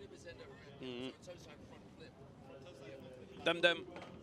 I'm glad there's someone here who makes me feel less out of place. With Hugo Charby. Hugo Charby. He remembers Mike Weddington. This is the guy, man. Yeah. So we were just talking about Hugo's last trick, which was a dum-dum roll. So a toe side front roll with a backside 360, and he just did it really funky, just not like usually done by people. And it was very much like an old school wakeboarder way back when. He was a boat rider called Mike Weddington, who used to do a toe side front flip instead of a front roll, so it's end over end. And he did a Tootsie, which was called a Fruit Loop back then. Hugo is in second place. Oh my Hugo God. deuxième, donc est qualifié pour les LCQ. And in case you don't speak French and wondered why Phil got a little bit excitable then, Hugo is French, and so that makes a little difference. Sure, man. So another Frenchman in the action in later rounds. So that is the wakeboarding done for the moment. We move over to the unattached brethren of the sport. It is Wakeskate time and his last chance qualifier time, as is the theme for today. And it's the ladies who are doing their thing. We're going to wait and see 2 riders go through, and it is just 1 heat. So we've got 5 riders: Amanda Nevens, Anne Amas, Sergovia, Vanessa Titarelli, Martina Andracek, and Ori Bougeot, making up that Wakeskate Open Ladies Last Chance qualifier. And then we go on to the first of our 3, I think there's 3, let me just count them up. All right. 3 Wakeskate Open Men Last Chance qualifying heats. I got that wow. Who wants some hands up right now? We got that, turn it up loud. I know you're wondering how. I got that wow. Here I go, coming. I can't ever stop, I'm a tour de force running. Get me to the top, I don't need an invitation. I'm about to start a celebration, let me in. Brought a good time, plus some friends. Turn it up loud, past 10. Turning up the crowd when I hit them with the pow. Yeah, the party never ends, cause if you want that, whoa, I can give you more. Come on, yeah, let's go. If you want that, whoa, I can give you more. Come on, yeah, let's go.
Tu la sens, cette énergie dans l'air? C'est la rentrée, une nouvelle saison qui commence, avec de nouvelles opportunités. Mais laisse-moi te poser une question. Es-tu prêt? Es-tu prête? Tu penses ne pas avoir le temps? Pas l'énergie? Pas les capacités? Et si tu dépassais tes freins? Et passer à l'action. Mets tes baskets, regarde autour de toi. Partout, ressens cette énergie. Es-tu prête? Es-tu prêt? Tu la vois? Cette opportunité de tenter de nouvelles choses? Pour sortir de ton quotidien? De pousser à aller plus loin? Ou juste te sentir bien dans ton corps, dans ta tête? Pour te faire plaisir et trouver ton équilibre. Seul ou en équipe? Il y a forcément un sport pour toi. Le plus important, c'est de se lancer, puis de recommencer. Une fois, 2 fois. Le temps qu'il faudra. Essayer d'aller au-delà de ce que tu peux. De ce que tu penses. Parce qu'une victoire, ce n'est pas qu'une question de médaille ou de record. Que ce soit sur un terrain, sur une piste, dans une piscine ou dans un parc. Profites-en, n'aie pas peur d'essayer. Paris sera toujours le meilleur terrain de jeu pour toi.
All right. Woo. Look. I got that wow. Who wants some hands up right now? We got that. Turn it up loud. I know you're wondering how. I got that wow. Here I go, coming. I can't ever stop. I'm a tour de force running. Get me to the top. I don't need an invitation. I'm about to start a celebration. Let me in. Brought a good time plus some friends. Turn it up loud past 10. Turning up the crowd when I hit them with the pow. Yeah, the party never ends. Cause if you want that, whoa, I can give you more. Come on, yeah, let's go. If you want that, whoa, I can give you more. Come on, yeah, let's go.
Allez, c'est parti pour Amanda Niven from Great Britain. L'Angleterre en wakeskate, donc le wakeskate par rapport au wakeboard, on n'a pas les pieds attachés sur la board. C'est comme du skate et c'est sur l'eau avec une planche qui fait 3 fois la grandeur d'un skate. Donc je vous laisse imaginer pour faire des figures du type skate avec une planche comme ça, c'est vraiment très très dur. Et Amanda, elle est là, elle est tombée justement. Donc elle a fait son premier run jusqu'à la moitié. Il lui restait la deuxième partie. On va voir le replay. Matt est de retour avec nous. This is Amanda's first time riding wakeskate at any international event, and you can see that obviously this is just the start of her career. She's going to be pushing it a little bit harder from now on in, but good to get involved in more than one contest to just add to the ever-growing numbers in each of our disciplines. Here, of course, we're covering 3 of them: wakeboard, wakeskate, and the seated category as well. And we just want our sport to grow and grow and grow. And if wakeboarding is your thing, then that's your thing. If wakeskating is your thing, then you focus on that. If you are in a position where seated riding is the way that you can get out and enjoy the incredible sport of getting towed along the surface of the water, then that is what you have to do. And so hopefully any of you guys out there watching this will find this as a little bit of inspiration to get involved yourselves. So that's Amanda Nevens done, bowling a little early. So maybe just leaving the door open for the rest of the riders in this qualification round, last chance qualification round. Just the top 2 going through. And these remaining riders who are all specializing in wakeskating, whereas Amanda rides wakeboard and wakeskate for this year. Ana Armas Segovia is the next rider on the water of Team España.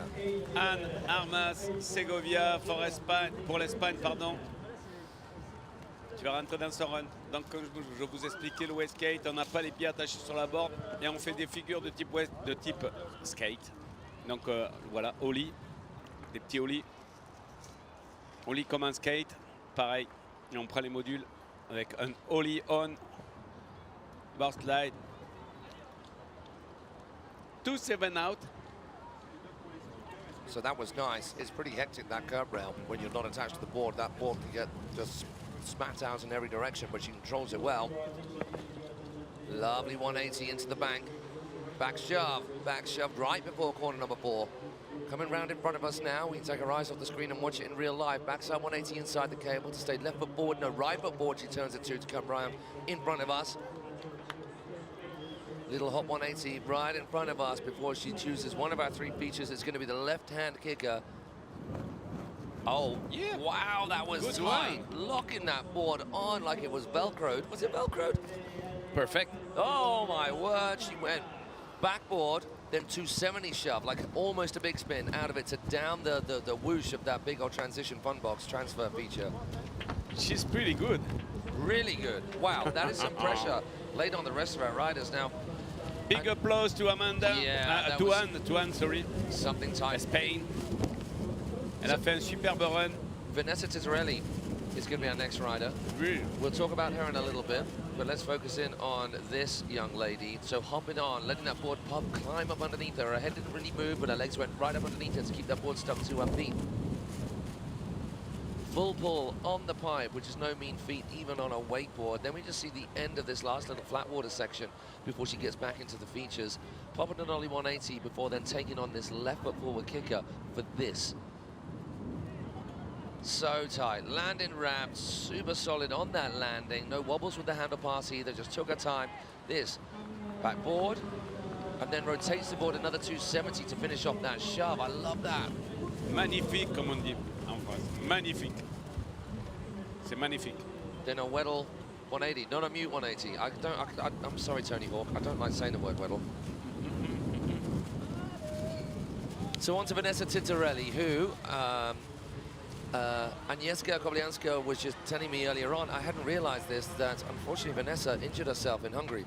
She pulled her shoulder, and so she's not riding in the wakeboarding, but she decided to ride in the wake skating, and hopefully she can keep it together. She's going to be mostly riding off that one hand, which will make things really difficult. And having experience with shoulder issues myself, even wake skating can cause a mischief, because you may not be holding on with the one hand, but you may catch the water with your other hand, which can sometimes hurt. So that's crazy.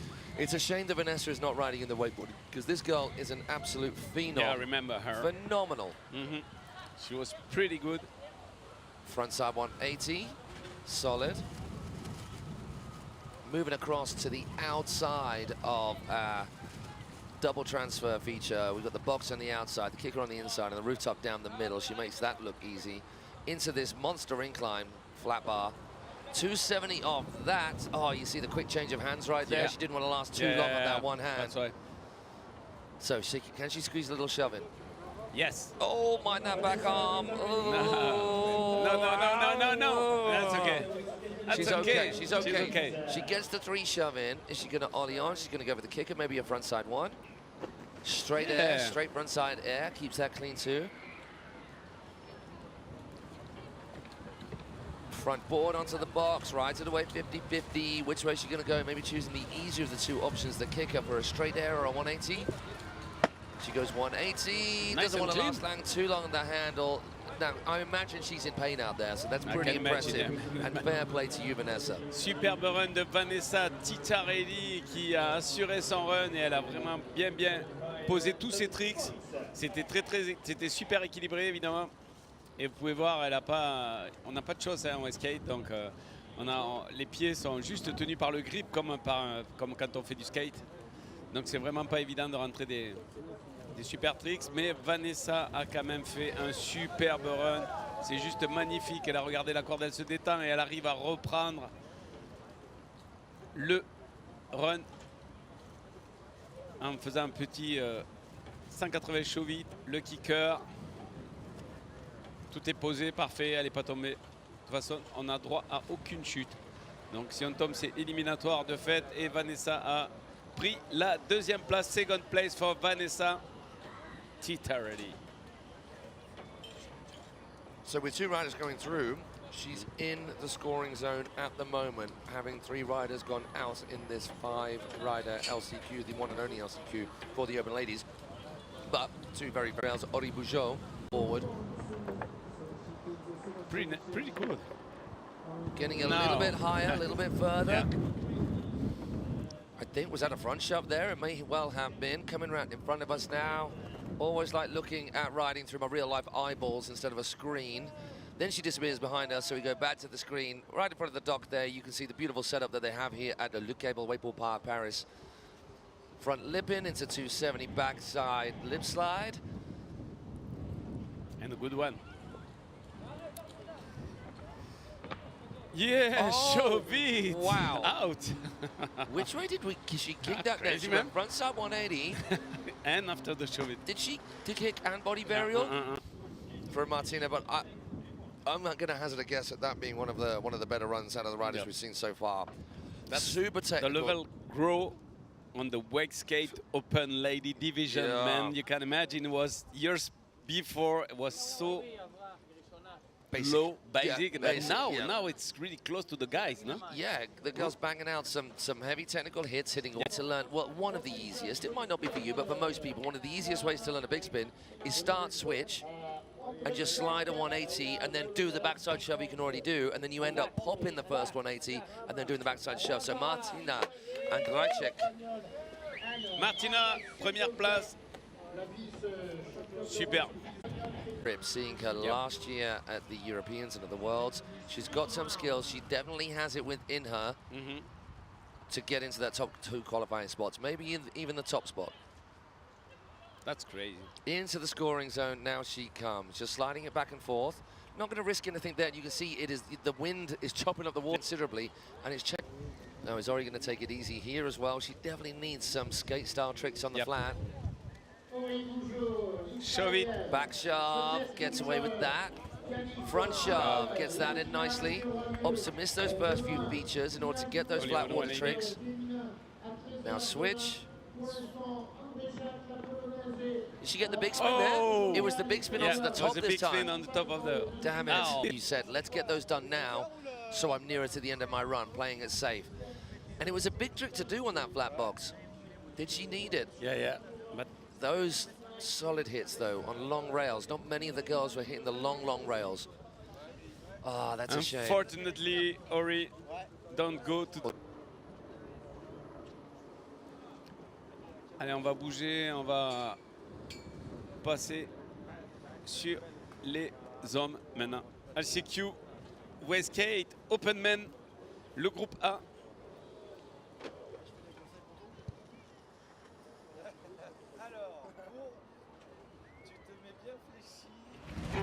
Tu la sens, cette énergie dans l'air? C'est la rentrée, une nouvelle saison qui commence, avec de nouvelles opportunités. Mais laisse-moi te poser une question. Es-tu prêt? Es-tu prête? Tu penses ne pas avoir le temps? Pas l'énergie? Pas les capacités? Et si tu dépassais tes freins? Et passer à l'action. Mets tes baskets, regarde autour de toi. Partout, ressens cette énergie. Es-tu prête? Es-tu prêt? Tu la vois? Cette opportunité de tenter de nouvelles choses? Pour sortir de ton quotidien? De pousser à aller plus loin? Ou juste te sentir bien dans ton corps, dans ta tête? Pour te faire plaisir, forcément, un sport pour toi.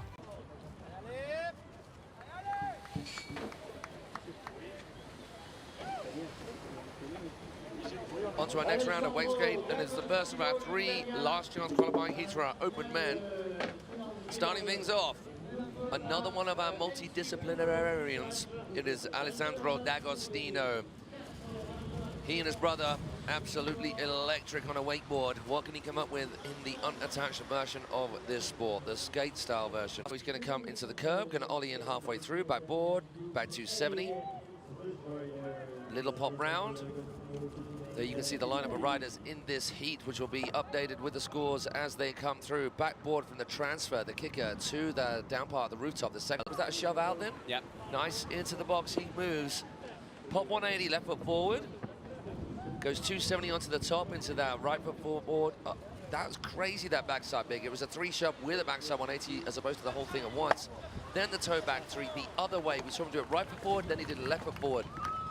Wow, that is a well-rounded run. De Alessandro D'Agostino d'Italie qui vient de nous mettre, de nous poser le run. Donc là, je pense. Big spin back.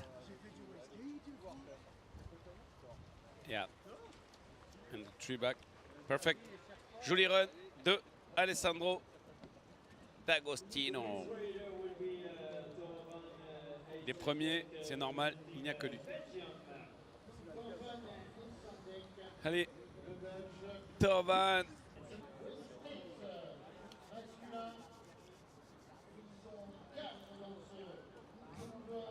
Only on board slide. Wakeskate. Tor did so well to come out of that. No, they don't have. Did he just shove on the top then? Yeah. Double shove on one rail. Shove. That's crazy. Shove it on, shove it out. Front board. Front board, then varial. Wow. So Awesome. Van Eisendeck really going for it. That makes no physical sense whatsoever. He missed the rail entirely. No! After all that hard work, I know. He kind That's of crazy. just had a mind fart just on the kicker itself. So hopefully we're going to see a replay of some of those amazing moves from Thor. Working hard for his team of Belgium. Dommage. Dommage pour Thor, mais c'était vraiment un super run. Nice and cruisy to start with, just a backside one, frontside one. Here though, this shoves a fireway too low, just pushes that board out in front of him. He just needed to stay a little bit more over the top of his feet so the board just didn't scoot away. Dommage, dommage pour le 3-6, il s'est laissé embarquer sur le kicker où la board elle est partie avant lui. Donc c'est parti en glissade et c'est vraiment dommage qu'il n'ait pas pu poser ce kick, à mon avis. Ça lui a coûté des points sur la fin. Alors que Alessandro avait tout posé. 3 shove to start. Front side big. Man, but it will be effective. Setting up for kickflip. Not to be. Can I ask one in front? Right now, Alessandro D'Agostino, first. unofficially, is, well, he's not guaranteed because there's only one spot. So now, Maurizio Marat, if there is anybody. Yeah, Mauricio is supposed to be. So of all the people. First. So of all the people that you would find in an LCQ, Maurizio Marassi would not buy. Here we go with Maurizio Marassi. Maurizio recently, I don't know whether you caught up on his Instagram pages, is so incredible trip to San Open. Yep. Mind-blowing, huh? Absolutely crazy between... Just crazy. Yeah, between all 4 of them in that mega final. Yeah. Let's go, Mauricio. Allez, Mauricio. Does it flip so big? The first trick. No way. That's the old Frenchie. Now coming round in front of us. He's going to take it easy on this last straight. Maybe pops on the flat bar. Backside 3. Superbe run de Mauricio. He's either done a perfect tactical job, or he's misread the situation entirely. I think Maurizio knows best because he judges an awful lot of competitions as well. That's what. So he knows what the format, what the judges are looking for, and how to put a run together tactically, where he doesn't have to overstretch himself, where he doesn't have to risk himself.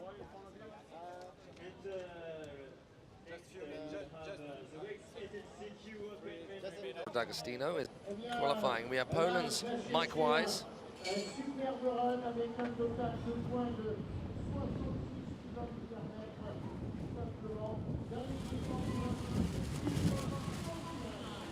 Mike Wise out to start things off for this second out of 3 LCQ Open Men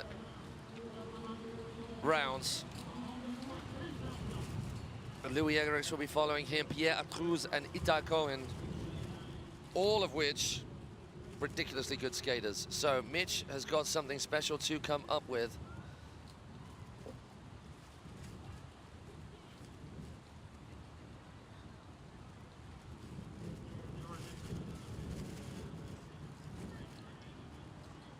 So Mitch Wise, his bucket hat, catching the wind quite aggressively there.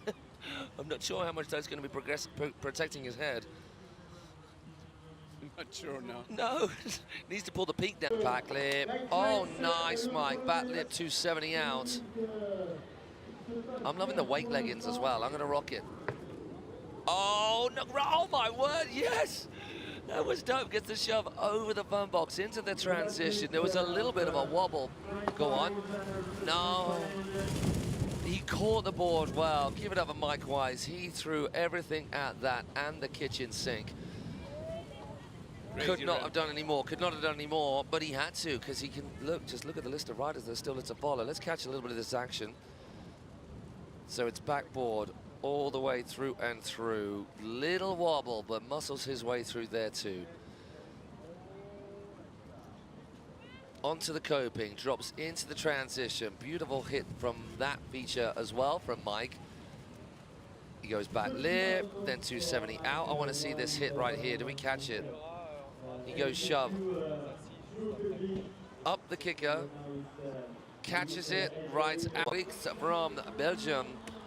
Strong performances by Team Belgium so far, right through. We just saw Glenn go through in the last chance qualifiers in the women. Loa going through as well, Loa van Kutsum. Can Louis do it as well? Is he having a little, he's having a little musical moment out there. He's got the headphones in, pull all the way to the end. Always a strong, he had it.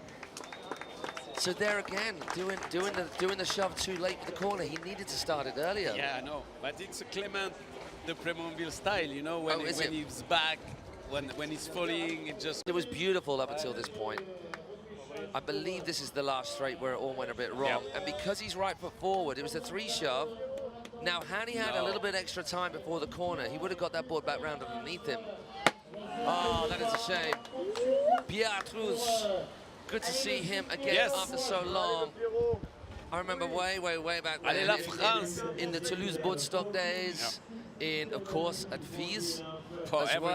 Everywhere when you do some waste.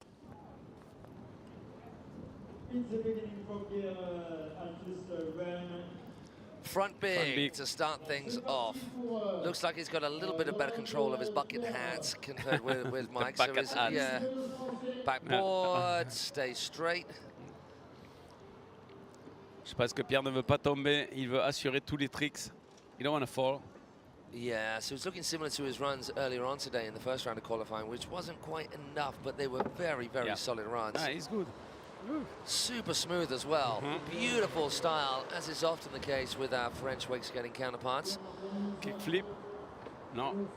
Play safe, play safe. Yeah, he plays safe. Doesn't necessarily he plays safe. Maybe he's going to put on the last trick of the round.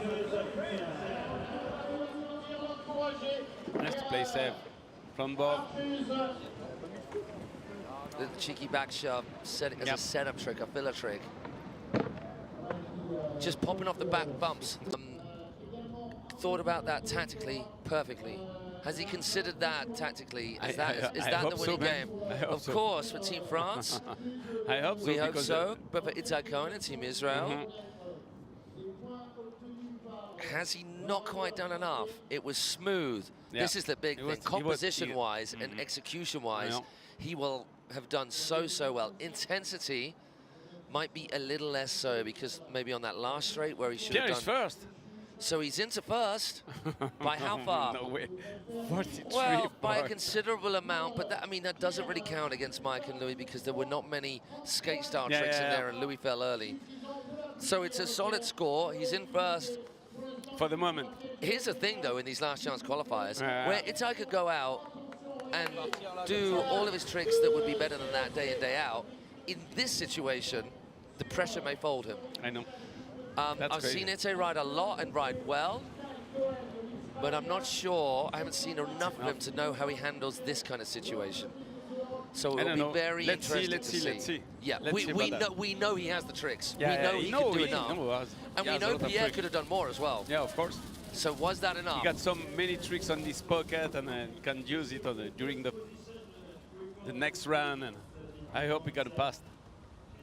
On espère que Pierre va passer, parce qu'il a encore pas mal de tricks dans la poche et il va pouvoir les mettre sur les demi-finales et les finales demain. On espère que ça va se faire, mais il y a encore Itai Cohen. Hands kept high. Backside big early on. That's already up in the ante. So it was back 3 shove. Keeps it safer there. Just a straight 180, which is slightly less than ollieing onto the curb. Both slide. Similar? Similar. Yeah, similar. Same. Same for the moment. It's not front. This one is better. Yeah, if we're going trick to trick, we're trying to compare now. Of course.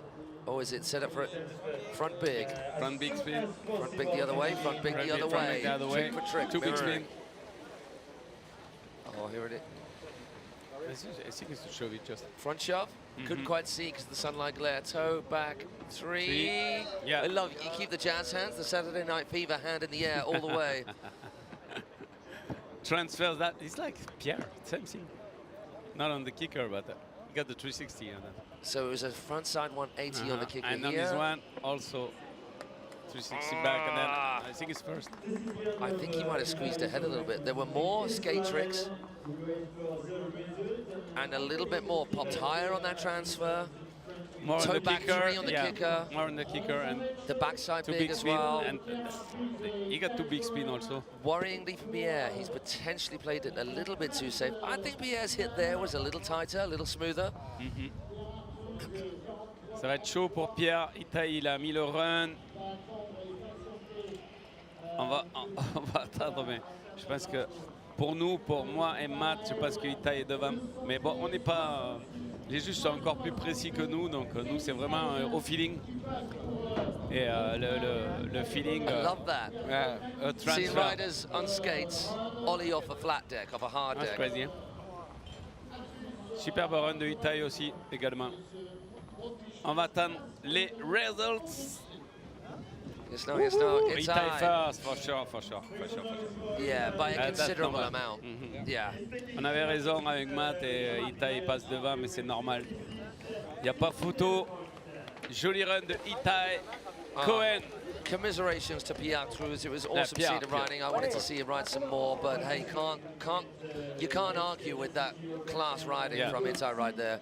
Team Israel down here just to congratulate him. Itai will be joining his teammate Dan Milstein, making it through. Good one. Superbe run pour Itai. I think it looks relief, like happy but relief, because the pressure on the top there. It's maybe even more pressure when you know you can do it. You know, I got this, I can do this, so I should be able to do it. Wow, fair play Itai under that pressure, coming up with the goods, and commiserations to the rest of those riders. This is the competitions. Okay, next. Who's next? We've got Magnus Marstein Christiansen with all the names. Another one of our Viking wakeboarders, wake skaters. So Magnus Marstein Christiansen, yeah. Already. He's on course. Magnus already is on. Yeah, he's on it. Magnus. So we apologize for the delay there. Sorry, but we're him. On est de retour. Little 180 hip transfer straight into that front side big before the fourth corner and the carrier clicking. Back three shove, that was tight, catching that board way above the water. That's what the judges want to see. Not sliding around the surface, but popping, kicking, catching. Yeah, toe back three. Okay, what's he going to come up for us? Come up. It's easy for me to say. I didn't quite see. Was that the shove over the top there? I think it was. I think it might have been a front big, right over the top deck. He's good. Yes. Oh, yes, there's a handle. Wow. Not bad. Yeah, man. Not a bad run. Yeah, look at these riders to follow, though. Dennis Hildebrand, Hugo Ansel, Casper Laverson, and Max Alphonse Keller. Hugo I think, Ansel. Hey, not to take in away. the place. La France encore avec Hugo. Not to take away from the riders in the other heats, but the number of heavy hitters in that heat. Poor. That's crazy. Making it tough for all of them. Oh, we got some sunshine right here. Just needed to warm us up on the back. Le soleil est de retour pour nous ici sur le plan d'eau de Choisy-le-Roi au câble avec un K pour les IWWF championnats d'Europe de wakeboard, de wakeskate et de wake assis. Allez, on va attendre les résultats. On va quand même passer sur Denis et on verra aussi les résultats s'afficher. On a 40 points pour Magnus, Martin Christensen, 40 points. Allez, Denis Hildebrand from Germany. L'Allemand. Ali Alamon. We have Dennis now coming into play, or he should be there or thereabouts. Just disappearing from our side down the bottom end, but you guys have got him on the drone, as have we on our monitor. Front shove. And a cheeky little backside one, little filler tricks, pop one as well. As to whether those sorts of tricks really count for anything at this level of competition, I'm not really sure. They'll add to the overall flow and composition, but as opposed to comparing next to a shove, a frontside ollie 180, not really. They tend to be set up filler tricks. So Dennis fell twice on that before, so at least he's got past that demon. That's why he did safety. Oh, he didn't quite get onto that. Oh, kickflip. What? No way. Before the corner. That's brave from Dennis. Incroyable. Dennis nous met le kickflip avant la poulie, le truc qu'on ne fait jamais. Front big. Oh, a bit of an aggressive drag. Backboard on to the latter part of the flat bar. Dennis qui nous fait un superbe run de... I like that, something different down the box of the West Drop. He took front 3 shove. I don't know many other riders who do that trick. Not so much. Bar slide, just and then nollie pops out of it. Hey, well that's going to be ready for Dennis. Un superbe run de Dennis. I think with the level of tricks and the number of skate tricks in there, I think it was fairly level on the feature hits. But with the level of skate tricks in there from Dennis, that's going to push him out in front. It's got to, surely. Hey, we've been wrong before. We will be wrong again. And only those who know. And the only ones that know here are our judges. And damn do they know. That is over 50 years, at least, of knowledge. Because they know. Yeah. Caught nice and high. This does affect those tricks, does affect the score you get, or the inclusion of that particular trick in the overall impression of the run. It does affect it rather significantly. More and more as the level of riding goes through the roof. The only thing that can separate a lot of these riding contests is where a rider's done perfectly or a rider's done a little bit wobbly. On to Hugo Ansel right now. Team France on the water. They're going to get another one of their riders into the next round of riding to Super Final Saturday. No way. Okay. Hugo Ansel from France. Allez la France. C'est parti pour Hugo pour son run de qualification. Il doit passer. Il n'a pas le choix. Il doit faire le run de la mort pour pouvoir passer les qualifications. C'est LCQ. Il va tout mettre. Allez, go, front shove. Oh, wow, he could not have laid down any harder then. He had his head in the water. No way, no watch way. Out, watch out. Two times. Took his head off on the ramp with that first feature on the left. Let's go, let's go. Come on, Hugo. Hugo. Just need to settle now. Coming into this ollie onto the pipe. That's more like it. Perfect. He's in. Better. Il lui reste encore une moitié de run. Cool. Allez Hugo, on est avec toi. Tout le monde est avec toi pour que tu puisses passer cette qualif. Oh no. The old kick flippy doodah being the undoing of our riders. Time and again. Dommage. So sorry about that, man. Remembering that, it's just the one rider that goes through compared with the men. The open men wakeboard, it was 2 riders going through, but just the one. Il était limite Hugo, même sur les big spins, là, il pose la moitié du corps dans l'eau. Et même sur son deuxième tricks, déjà aussi, il se rattrape de justesse. Après, ça va mieux, mais c'est vrai que la pression pour la qualification est vraiment énorme. Donc, il joue le tout pour le tout, et c'est vrai que de rider avec la pression, c'est compliqué. Allez, go. Il ne sera pas en finale, malheureusement, en demi-finale, pardon. Mais il pourra encourager les copains.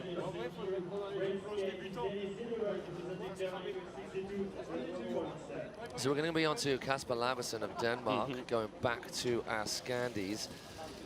What can he come up with? Because Dennis Hildebrand had a barnstormer. It was clean right the way through pretty much. Some real technical stuff in there as well. I think he just one-footed it there. I think he just foot plant 180, which I think in skate terms is no comply. So a no comply up the bank, widening those handles and right nice and high, but he deals with it. Oh, I like that backboard, varial to back lip. Yeah, body varial on the rail. Un body varial sur l'oreille, c'est compliqué. Back flip. Le kickflip est énorme, était super dur à faire en Wakeskate. Attends, c'est eux la sécu là? Allez. Oh my gosh, I'm trying to mentally compare with Dennis here. Oh, that's a big ollie as well. That's bigger than the flat bar. Front boarding onto that and then down the transition. Allez, Casper. Shove it, kick. Oh. You know what? That might have sealed the deal. No one's done a shove it off a kicker yet so far in this LCQ at least. I don't believe, and that might have been it. That might have been it. But mind you, Dennis's last hit, it wasn't a great hit on that feature. He came off a little bit early. Everything else was stellar. So despite the handle going high and nearly over his head, look at this. Cha-ching. That's great. Yeah, sex change on the rail.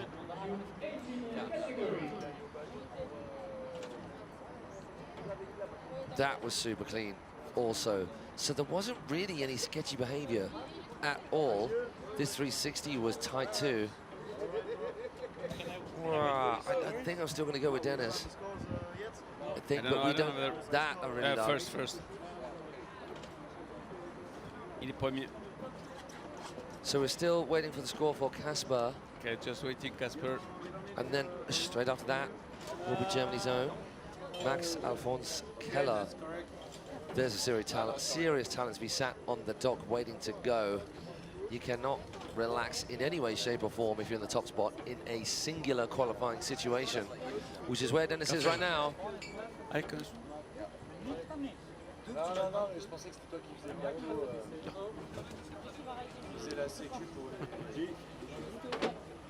Allez, Casper, on attend le résultat pour savoir s'il va passer ou pas. At his way. Par contre, le frigo, il est presque vide. That was a big one. Yeah, it nearly fell off your chair. Imagine I cut the mic. Did you cut the mic? I cut the mic. Cut the mic. That would have blown some speakers right there. That nearly blew my eardrums. If I don't cut the mic, I kill everybody on the live. They would have caught something through their computers and phones. That's crazy, man. Yeah. I'll just wipe the screen down, shall I? I fall down the screen. Welcome, people. A few little adverts for you as we welcome you back. If you've just been away and you're watching some of the action at the French Nationals Wakeboard Wakeskate Championships and City Championships a little while ago, here at this beautiful, beautiful setting of Le Cable avec un K. Just outside. En français, how do we say just outside? Juste devant. Juste devant Paris. Juste à Paris. À Paris, on va dire. À Paris. À Paris. Le Cable avec un K à Paris. Juste devant à Paris. À Paris. Oh, à Paris. Okay. All right, that's right to say Paris. Paris.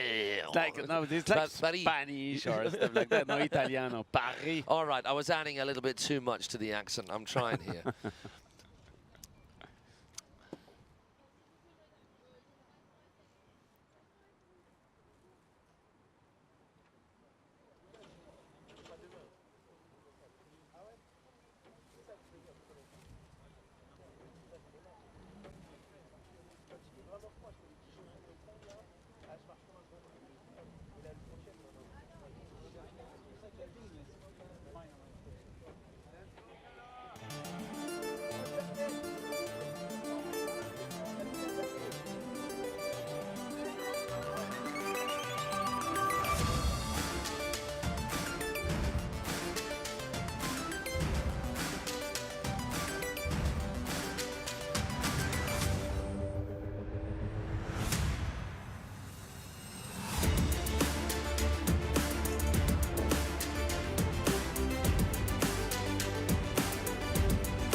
moi j'étais en face et je l'ai vu.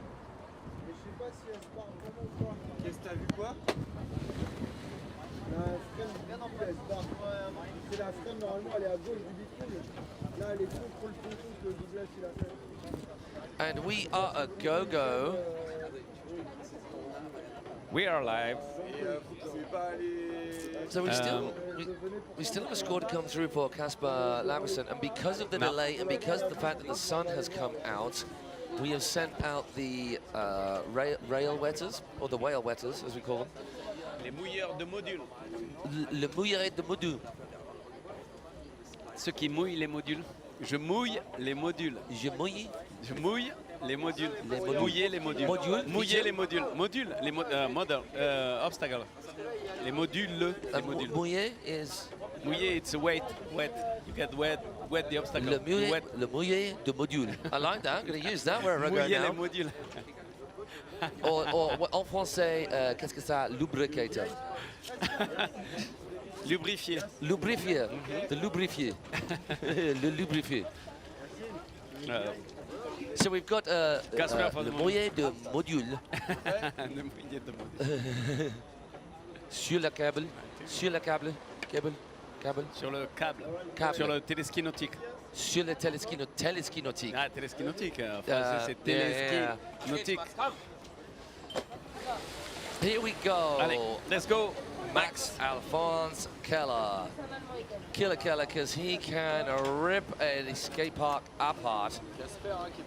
And he knows exactly what he's got to do. So he's sitting in exactly the same place as Itai Cohen was in the previous last chance qualifier for Open Men Wakeskate. He knows what he's got to come up with. He knows that he can come up with it, but can he come up with it now? Because the pressure cooker of competition is always the deciding factor. And for some people, it enables a rise to the challenge. And for some people, it facilitates a fold. Have we got a score from Kasper yet? Oh my gosh, Kasper! Kasper, yeah, it's first. Kasper taking the top spot. Oh, Dennis Hildebrand, I'm so sorry, man. Sorry Commiserations to Dennis. And of course, the rest of those riders. Big spin. Magnus Hugo and Dennis now out of the running. Line. But front board on, 270 out. 270 out. Oh, did he just do a big right there? Big in the mid. That's cool. So a filler trick like that. In between features. Post slide. That will sit well on the composition front. Perfect. Oh, shove. Did he shove? He yeah, shoved. It looked like he shoved. Yeah, That's yeah, his feet came up man. enough. Il a fait le show vite en transfert. Kickflip peut-être. Yes! No way, no way, no way, no way. Wow. Oh, that is what criminal. So congratulations to Kasper Laversen. I'm fairly sure, but unofficially, of course, until we get those points through for Max Alphonse Keller's run, Max will not be moving through. It's fairly unlikely that with just that amount of run done, he'll be moving through, whereas Kasper Laversen came off trumps. So Team Denmark. Perfect. To Cable Park, and the rest of our friends in Denmark will be going crazy right now. Well done, Kasper. Awesome job. Sorry. Yeah, commiseration. Commiseration. Is that a word in French? I just added a French inflection to it. About what? To say commiserations. To say, it's a word to say, I am sorry for you. Je suis désolé pour toi. Je suis désolé pour moi. Non, pas pour toi, pour lui. Je suis désolé pas pour toi. Non, pour lui. Pour vous, pour tout. Pour Max. Pour Max. On est vraiment désolé pour Max. Un étal. Alrighty. Sorry about... Sorry, yeah, apologies. Je suis désolé. Yeah. Oh, I thought you were apologizing for my French then. Okay. Je suis désolé pour moi. On s'excuse. Nous nous excusons pour le français de Matt. De Matt. Just apologies for Matt. For Matt. For Matt in general, not just my French. No, but it's okay. And can we do it Mathieu? Because it sounds so much better than Matt. Mathieu, yeah, in for Italy, sure. Matteo. Here, Mathieu. Germany, Mateus. So much better than Matt. I'm going to change my name, but I want to go back home. Allez, les Wakeskate LCQ seated Open Men Group 1, attention, ça va. And this will be the end of our LCQs. It'll be done, just these 2 heats. So we've got 7 laps of the cable, starting off with, is that Alexander Helander. Sweden, France, Poland making up this group. Adrian Moulon will be following, followed by Igor Sikorski. Adrien Moulon. Adrien Moulon. Oh, so it's nice to see the two German riders, I mean, just commiserating each other right there. Both of them very frustrated. It won't be a podium finish for Team Germany out of those two this weekend. But you know what? Incredible riders, the both of them they are. That's crazy. Yeah, it's sad. It's sad. It's sad for Max because he's a good rider. Also. Ok, 180, Oli 180. Oli 580 pour Alexander. Il va prendre le module. Oh man, no. he missed the whole thing, eh? Yeah. I think so. No way. I have no idea what I'm on about where seated wakeboarding goes because I don't know how it feels on rails and on kickers. I know how it feels in general. And it's not nice. It's not that it's not nice. It's not easy. It's obviously for sure, nice it's not fun. easy to move the board. You can't do anything with yourself. You've only got your arms and your upper body. It feels like on a skinny rail like that, you would have been safer turning the board onto it. C'est clair. Yeah, but like, once again, who knows? And I'm sure these guys will be able to correct me on that. You know what would be great? I'm not sure it would be great. I think it would be laughable. It would be comedy content for me and some of the other wakeboarders to go out and try it. I don't think we'd be very good. I think it would be horrendous. Same for me, man. Yeah, that's true. And it's really hard to move the board on her after because you're locked on the board. And then you also you forget the amount of control that you have with your hips. Of course. And these guys are locked in, and they have to be locked in order to be secure to that board. But the movement that you have of your core and the extra balance and strength that gives you, we all take that for granted, I'm sure. As our rescue team heads on down to grab Alexander, I am gutted not to see him come up with more because he is such a good rider. Yeah. And he'll be frustrated, hugely so. So commiserations. Je suis désolé pour Alexander Hollander. Now to Adrien Moulon. Ok. Allez, le rider suivant, ça sera le Français, évidemment, Adrien Moulon. On espère qu'il va se qualifier pour laisser LCQ. Il n'y a qu'une place à prendre et il faut la prendre. On n'a pas le choix. Donc c'est Adrien, on est tous avec lui ici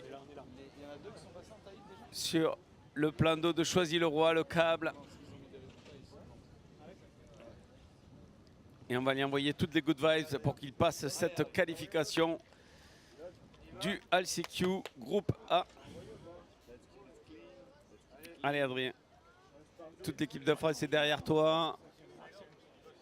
Le capitaine est sur le ponton, les coachs aussi. Allez Adrien, tout le monde va l'encourager. Reparti pour Adrien. Avec une superbe vue du spot.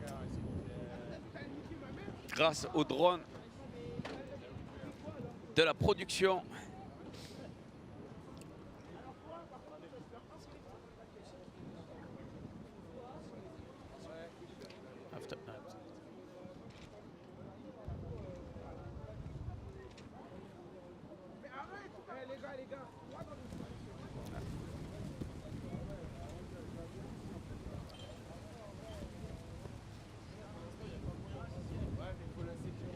Here we go.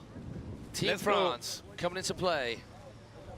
Allez Adrien, on est avec toi. First time seeing Adrien at an international event like this.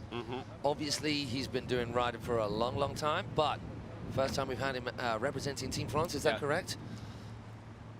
Which is very, very cool. For him, very exciting for him. Go on, go on, go on. Easy. Oh, no! That was my fault. That was my fault. I called it too soon.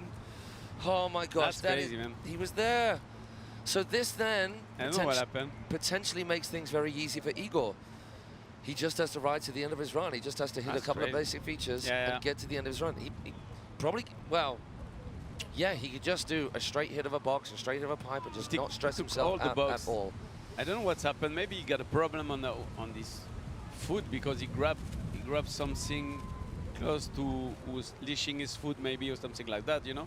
Maybe you got a problem. So sometimes you see with these guys, they kind of grab their legs, they grab the foot because that gives them a bit of extra security, whereas this, they get pulled up. And I think because you've got all of that seat so close to the water, that if they dip too far, the seat grabs.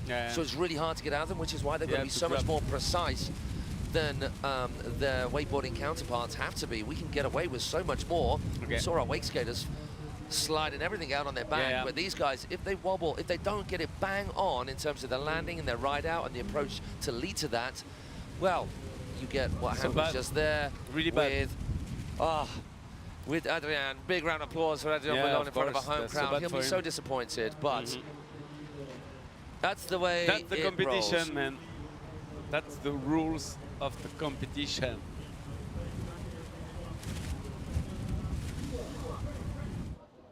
Allez.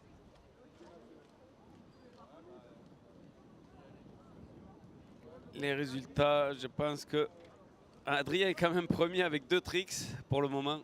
He's still first for the moment, non? Attends, viens là, Louis.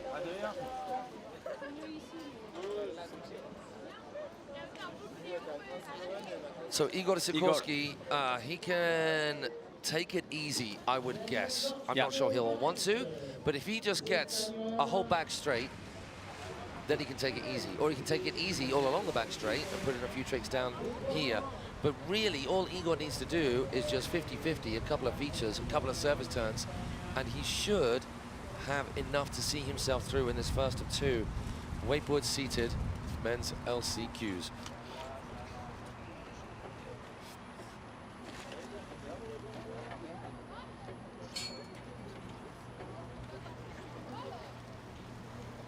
So Igor getting his service rotation run, as I said before, something that Patrice Martin will appreciate on the old trick ski in front, just popping it back and forth, and already looking very, very solid, looking very comfortable. Front board onto that ramp, next to the handrail, the down rail. Is he going with that transfer? So that's kind of what it meant. You got more board to play on if you turn it sideways, if you turn it at 90 degrees to the board. Oh my word. Oh my gosh. Crazy. He's not taking it easy crazy, then. Man. So I think we would guess maybe that he's already done enough, right? So all that follows is a bonus for Igor. But still, it's a good opportunity for him to practice that little bit more, ready for the next round of riding, if the judges decide that he has done enough to get him through. Oh, I like that. Early hander pass, drops off in that cuff position, continues rotating. Transfer. Yeah! Did he land butters? Yeah. Oh my gosh! That's crazy! That's crazy, man. That is so gnarly to try and land that. Yes, with the grab. He landed butters in that. Now, who did was it? I'm trying to think who I saw doing it. Was it Albin or someone at Langenfeld Open last year when they had they had the Felix the wrong way round and they boosted and I can't remember who it was. And then who else have I seen it doing this year at Plastic? But landing on one of those after we just talked about how precise you've got to be, and you can't really move your body. So he could so easily just slip out. Please, can you show us the trick over the little fun box if you guys can hear us at the end? We're gonna have the replay maybe. On va voir le ralenti de. Well, that's insane. Keep going with the replay. Keep going. We want to see the rest of it, please. Celui-là était fou. En haut du curve, le transfert. Two hands. Oh my word! This is a silky smooth run. Look at this. Stay sideways. He put the grab. Are you crazy? Nearly loses his hand on the grab and rides away that front board butters. That's insane. Did you see that, Busty? How sick that butters landing was? Oh my gosh! Just talking to Busty. Chief judge right there, just wandering around, taking it in. That does deserve a round of applause on Igor Sikorski. Wow. Igor, super fan d'Igor. Igor qui est passé devant tout le monde, évidemment.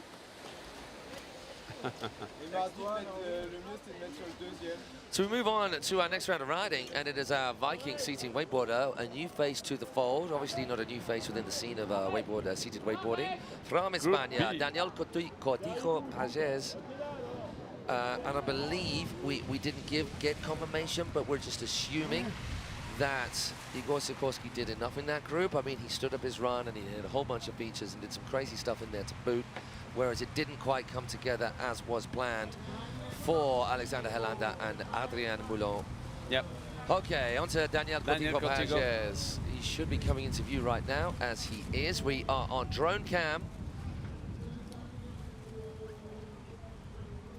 Okay, he's in. Il y est. So I can't wait to see that kicker hit again. I really hope that he comes all the way around. Yeah, sure. We have to keep it safe. Keep it safe. Place le premier module tranquille. Un transfert. Et le deuxième transfert So aussi. he's doing that on purpose. I thought that inverted transfer was a mistake earlier on. He went up the incline of the rooftop onto the box. Yes. No. Oh, Daniel. He did everything he could to hold on to that. Man, there was a lot of grit and determination. That is probably one of the biggest drops on any of the features. That at the highest point that he got to, it is higher than any other feature anywhere on this park. So, when you've got nothing to absorb a landing with, it makes it very, very difficult to ride away. Maximum de risque sur le troisième gros module en transfert pour Daniel. Oh, can you imagine how heavy that landing is? Oh. Là, il a pris un maximum de risque. Il est allé chercher le haut du coping. Et il a chuté, malheureusement. Henry Chen, our next man on the water, not having a good time of it at all in the first rounds of qualifying, which is exactly why we're seeing him right here in the LCQ. A part of a competition that Henry is not so familiar with. What he is familiar with is absolutely slaying up any wake park, which we know he can do. It was just a blip, just a mind blank, a mind fart, if we call that, in that first round. Whereas you want to see him put it together exactly as we saw him put it together out in Thailand, because the kid was riding insane out there. First rider that I've ever seen go upside down on a seated wakeboard. So as to whether he'll be throwing that down now, I'm not sure whether he needs that. But we need the stock and trade Henry Chen masterclass that we've seen so many times before. We just wait for the rescue team to come back in. Of course, we need that rescue team available for any of our riders. Henry's just going to take it nice and cruisy down to the scoring zone, which means the rescue team has time to come back across. Henry Chen, I've not put on the stop technique. Let me. Okay, it's okay. Henry Chen from Australia. Henry Chen d'Israël, qui a fait un superbe run ce matin aussi, qui a chuté, mais je pense que là il va mettre ce qu'il faut pour pouvoir passer ses qualifications LCQ. Allez, Henry. Oh, how's he getting that much high? Just a kind of a mini half load, just pulling the cable, digging the edge in, and just throwing his body around to get that pop on. Please take it easy, Henry. You don't need. Yes. Okay. Yeah. So he just goes back lip onto that ramp of that little transfer feature. Now he's going to see the transfer. This is fairly stock and trade, but it's not an easy one. Not bad. Full 180 into back. Look at the transfer. 180. So that's where he fell before, that last 180 coming out of it. This morning, yeah. He was falling on this place, and now he's landing it. Only on 180. Yeah. Let's go. Oh, big hard edge. Henry is good also. Oh, yes, 540. Five. The 5. Le 540, c'est posé. Transfert. Oh my God, and, like a back-to-back. Once again, back Patrice will appreciate that again. So going in ramped and landed ramped. Look at this one. Back. Oh! Yes, landing. Did he come back?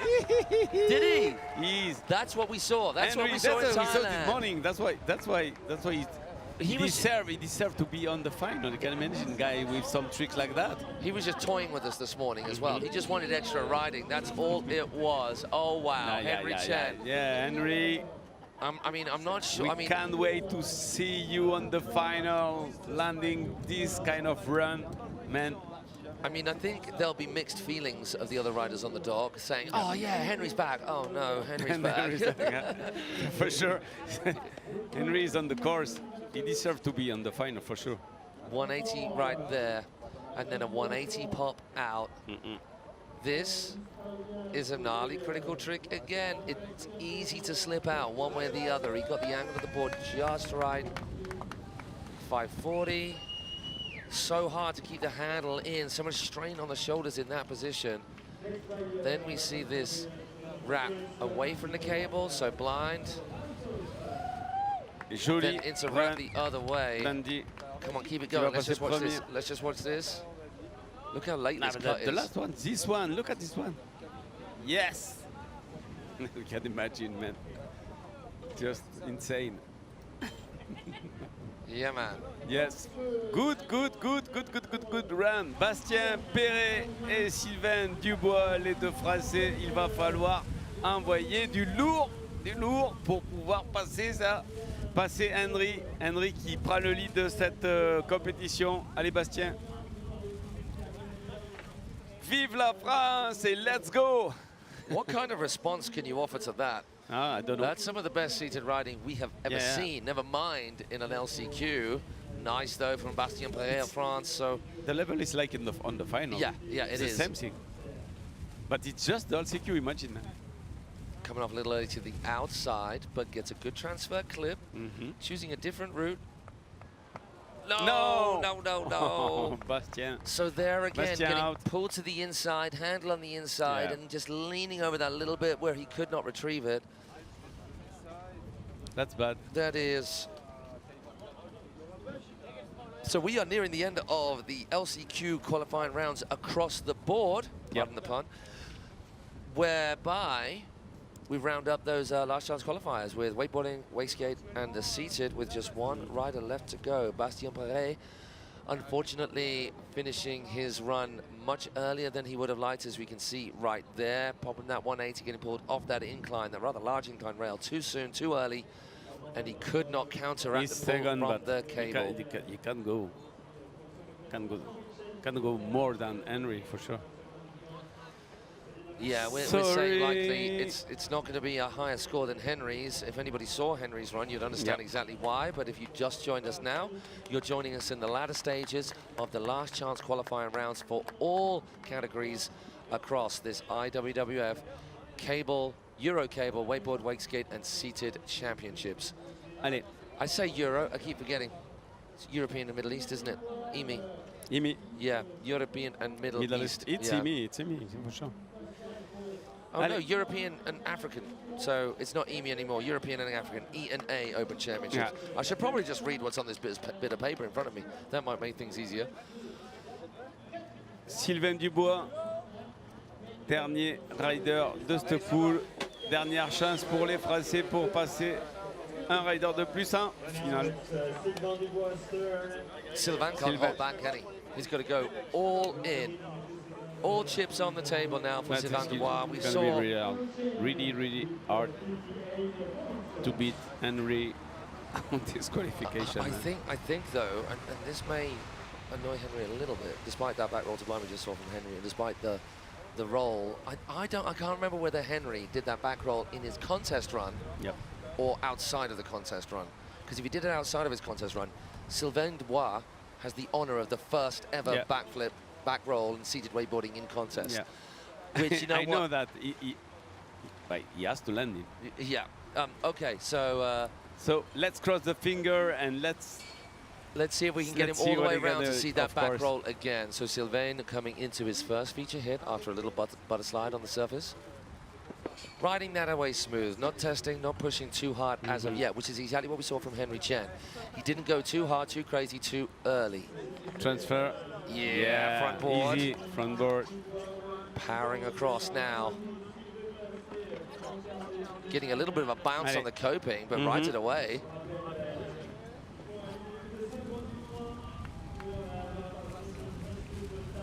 Beautiful scenes here now as the sun has come out, the wind has disappeared, the wind and the rain has disappeared. Here we go. Allez Sylvain, c'est parti. Il va falloir tout donner pour pouvoir passer cette qualification. Yes! You got it, you got it, you got it. That's going to be really close. 180. Nice. Yeah, nice transfer. And really now, nice. Maybe a 4, 5, 360. Yes, no! He's falling. Sorry. That is tough for That's Sylvain for Dubois. sure. But man, two for two on the back rolls is something special. And what a day of firsts we have had. Seeing Henry Chen come good with that roll to blind. I think there was that roll to blind as well. Two of these from this cat right here. First ever women's seated category at an E&A Open Cable Championship. And a whole bunch of insane riding to boot right the way through the day. Yep. And the sun comes out. We could have done with this sun a little earlier on, but I'm not going to knock it now that it's finally out as we watch the replay of that really, really beautiful run from Sylvain Dubois up until the very last hit. So if whatever happens with this score, unlucky he should be very on proud. the last flip, but Look was at that. Good. That was dope. So sick. It's like back of axis It's flip. like out the it's side, like off isn't it? axis, no? It's like close to off axis flip. Yeah. Crazy. So unlucky for Sylvain. He finished second and that's it. Sylvain qui va finir deuxième de la catégorie et Henry a mis le level super haut pour ses LCQ. On avait un run de finale là.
Allez, le prochain, ça va être les quarts de finale Openman Group A.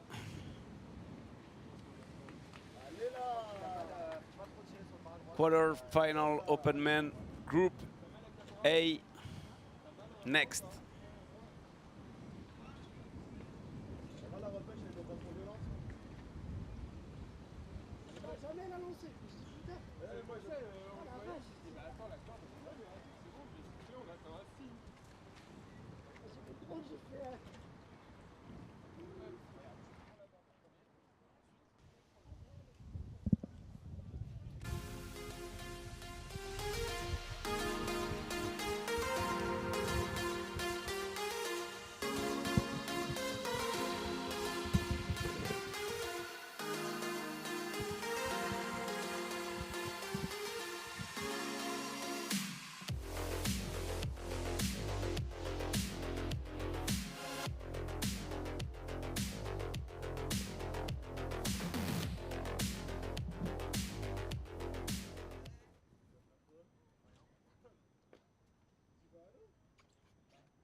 Okay, I gotta give to Matt.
All right. Woo. Look. I got that wow. Who wants some hands up right now? We got that. Turn it up loud. I know you're wondering how. I got that wow. Here I go, coming. I can't ever stop. I'm a tour de force running. Get me to the top. I don't need an invitation. I'm about to start a celebration. Let me in. Brought a good time plus some friends. Turn it up loud past 10. Turning up the crowd when I hit them with the pow. Yeah, the party never ends. Cause if you want that, whoa, I can give you more. Come on, yeah, let's go. If you want that, whoa, I can give you more. Come on, yeah, let's go.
Tu la sens, cette énergie dans l'air? C'est la rentrée, une nouvelle saison qui commence, avec de nouvelles opportunités. Mais laisse-moi te poser une question.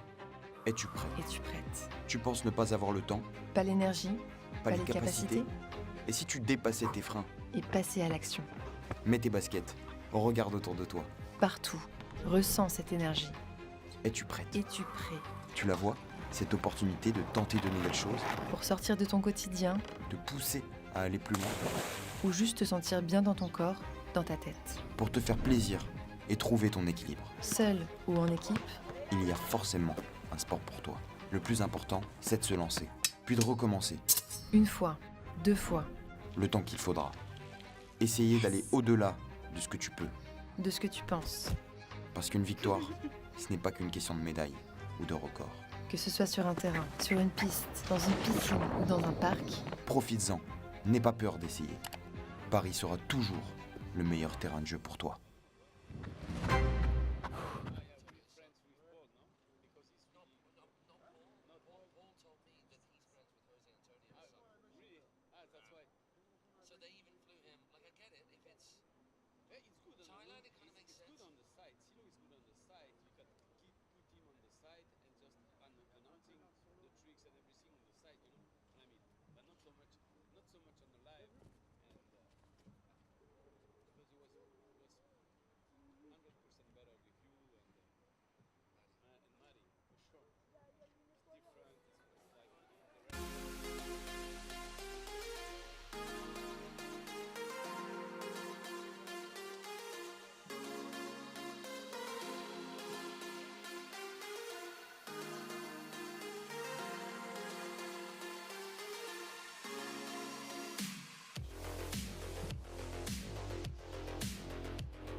All right. Woo. Look. I got that wow. Who wants some hands up right now? We got that. Turn it up loud. I know you're wondering how. I got that wow. Here I go, coming. I can't ever stop. I'm a tour de force running. Get me to the top. I don't need an invitation. I'm about to start a celebration. Let me in. Brought a good time plus some friends. Turn it up loud past 10. Turning up the crowd when I hit them with the pow. Yeah, the party never ends, cause right then, you lots. Yeah, you lot. It's time to get going, you two. We are cracking on with quarterfinal time. The last chance qualifiers are done and dusted, as you all well know, and it's time to get cracking with the Open Men quarterfinals. And we are kicking off with Group A, of course, makes sense. And we need Hakan Amut, Hugo Anson, Maximilian Bamla, Alessandro D'Agostino, Ziv Zavaro, and Louis Egrex all on the dock. You are about to get things crack-a-lacking right now. As the sun's come out, the wind's disappeared. You know, stop talking about the weather, because that will just blight it, won't it? C'est juste parfait. Allez, on va faire la quart de finale Wakeboard Open Men de groupe A avec Hakan Amut, Hugo Ansel, le français, Maximilien Balmer, l'allemand, Alessandro D'Agostino, l'italien, Ziv Zavaro from Israël et Louise Engelkriegs, le belge. Ça sera le groupe A, le premier groupe de qualification dans ces quarts de finale Wakeboard Open Men ici à Choisy-le-Roi sur le plan d'eau du câble, le câble avec un K, the cable. 96 laps, that's what we got. Yeah. 96 laps. Plus que 96 tours à I didn't think I should put it in numbers like that. It seems like quite a lot, doesn't it? 96 laps. 96 laps. So the reason that the number of laps has gone up, because we're back into normal rounds of qualifying now, and within these normal rounds, not the last chance qualifiers, each rider gets 2 runs. The best run counts. Exactement. Donc c'est le meilleur des 2 runs qui compte et on repart sur le format de compétition, donc avec 2 runs pour chaque rider, et ça sera le meilleur des 2 runs qui va compter, et je pense qu'ils vont prendre 4 riders sur chaque, ou peut-être 2 riders puisqu'on a 4 poules, 2 riders sur chaque poule pour les demi-finales, et après il y aura les finales, et ça on est dans les quarts de finale Wakeboard Open Men. How many riders that took? Well, we have got 6 riders, and it is top 2 going through in each. Okay. And it does look like, for once the numbers have worked out even, we have got 6 riders in each of these 4 quarterfinals. Semi-final. Quarterfinals. Yeah, this is 6 riders on each heat, but after they keep just the 2 6 in each heat? Oh, okay, I get what you mean. Usually it's 6. Yeah.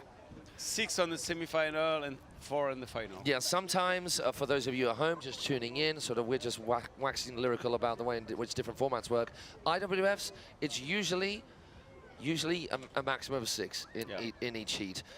It can be less than that, it can't be more than that. And the reason for that, and that's kind of the same in any other contest, you don't want any more than 6 riders in a heat, because as we discussed, particularly with cable compared with boat, although it is the same in boat, it's very, very hard to keep more than 6 riders' runs in your head and compare against each. And as we have spoken about, and perhaps you guys out there are not maybe familiar with, every rider is judged against the rider in that heat. There's not like a world record score.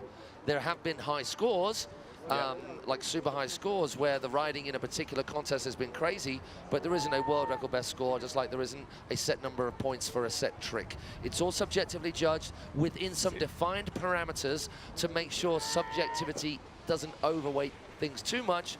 But at the end of the day, and this is the thing, I think you've probably seen this, well, you've definitely seen this in your time in the sport. I think we all forget that we want all the wondrous things about wakeboarding that make it free and open to interpretation. But the moment you have to put that into competition, well, you're going to have different opinions on what that is. And so in judges, you have different opinions on judges on what they like and what they don't like. And they set out at the start of the event, as they have done at this, with a judge's briefing saying, we want to see this, this, this, and this. And the direction in which it is going is, if you're going to hit a rail, get to the end of that rail. If you're going to go for a grab, get a grab. If you've tried a trick and you're trying to ride away that trick, then get your ass and your foot and your hand, right, not your Yeah, foot, yeah, and your no, hand no, out no. of the water. Yeah. And you can see some of the riders doing this as they land. Yeah, I remember. And I remember seeing it for the first time, and it was Scotty Broom who pointed it out to me, and I didn't really click it up until then, but you see it a lot in snowboarding on especially slope on style. the pipe, They'll especially land on the pipe. and they'll keep their hands up here. Of course. They don't have to touch the snow. Yeah, That's great, exactly. man. And a lot of the pros you started seeing in these rail kicker hitting events, landing and keeping their hands up here because the touching of the water signifies you being out of control. And so in control, intense, smooth flow, amplitude, grabs, spins, variety. Come up with all of that, and you might find yourself a place in the final. But that's why. Look at these riders. Look at these riders. Oh my gosh. It just gets more and more crazy every event I seem to do. The level, I mean, I need to do some emceeing training, never mind these wakeboarders doing training, just to keep up with the pace of things. It's mental. So we're going to get going very French, shortly. no? Pardon? I can just explain in French Yes, why do we it, got yeah. six riders on each run. Yeah, do that. Donc Matt, il était en train de justement nous expliquer pourquoi il y avait 6 riders, 6 compétiteurs par groupe. Justement, c'est pour pouvoir avoir un jugement qui est complètement relatif par rapport aux 6 riders qui sont en train de faire leurs tricks devant, et ça serait trop difficile pour les juges. S'il y avait plus de riders dans chaque groupe, ils ne pourraient pas se rappeler de tous les tricks. C'est comme chaque rider a 2 hits, donc c'est le meilleur des 2 hits qui prévoit, donc, qui permet aux riders de passer. Donc ça permet aux juges justement, puisque avec 2 hits, ça fait 12 passages en tout sur 6 riders. Imaginez s'il y avait plus de riders, ils ne se rappelleraient même pas. Malgré qu'ils notent toutes les figures et ils notent tous les tricks, ils ne se rappelleraient même pas de la différence, et donc ils ne pourraient pas trouver une différence entre chaque rider. Donc c'est pour ça qu'on a réduit des hits à 6 riders, et c'est la subjectivité de tous ces runs qui va faire que le meilleur va passer. I hope I explained well. It sounded beautiful to me. Allez, demi-finale, quart de finale, pardon, le groupe A, Wakeboard Openman. Ça va commencer. Donc nous sommes dans les quarts de finale, donc c'est là où ça se joue pour passer en demi-finale. Donc là, ça va être le niveau va être vraiment très très haut déjà à ce niveau-là au quart de finale.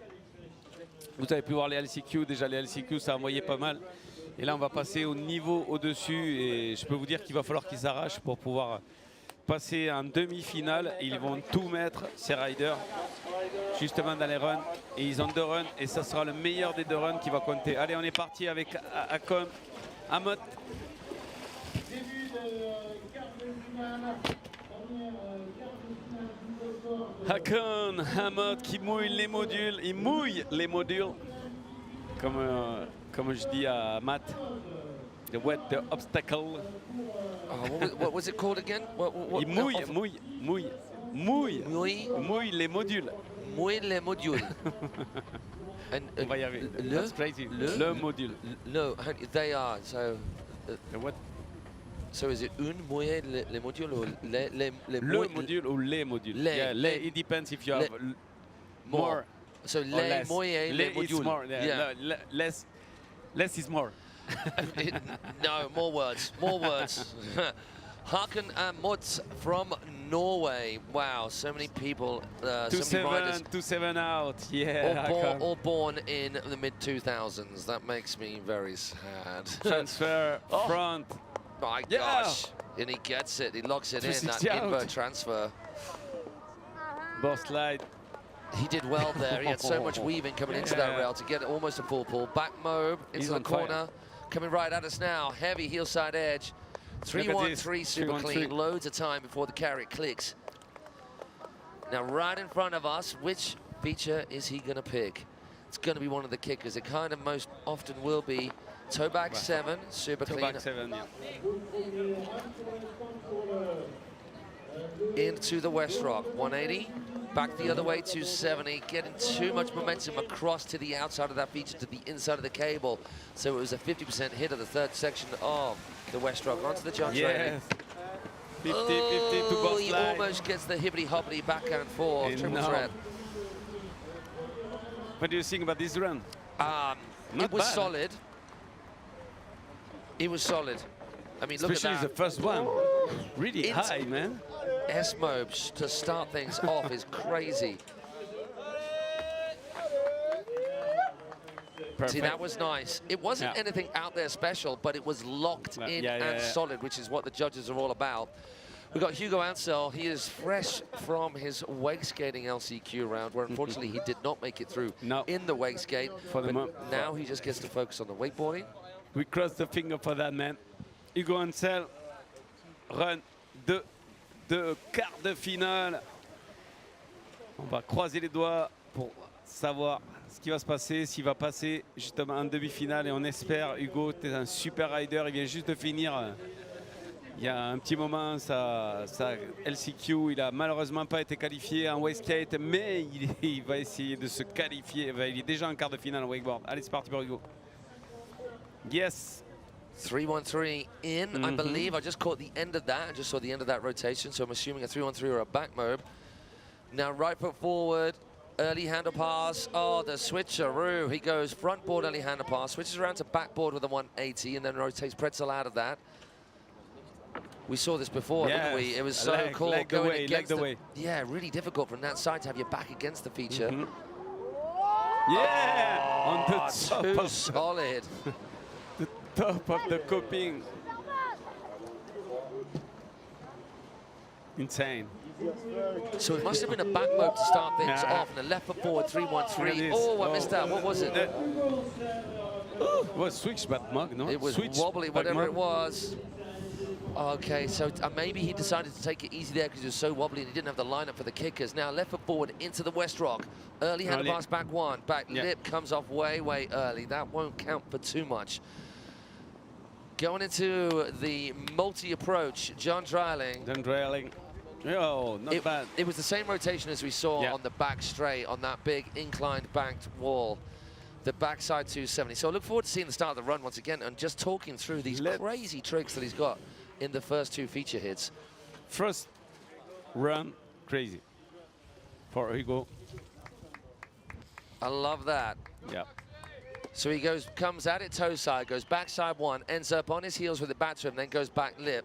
Then he gets the rotations in opposite directions onto that inclined rail, that beast of a feature, one of the biggest that we've got here in actual fact, or highest off the water and longest. So Hugo Ansel throwing it all in. Just waiting about the results. I think he was good. Superbe run de Hugo. Propre, posé.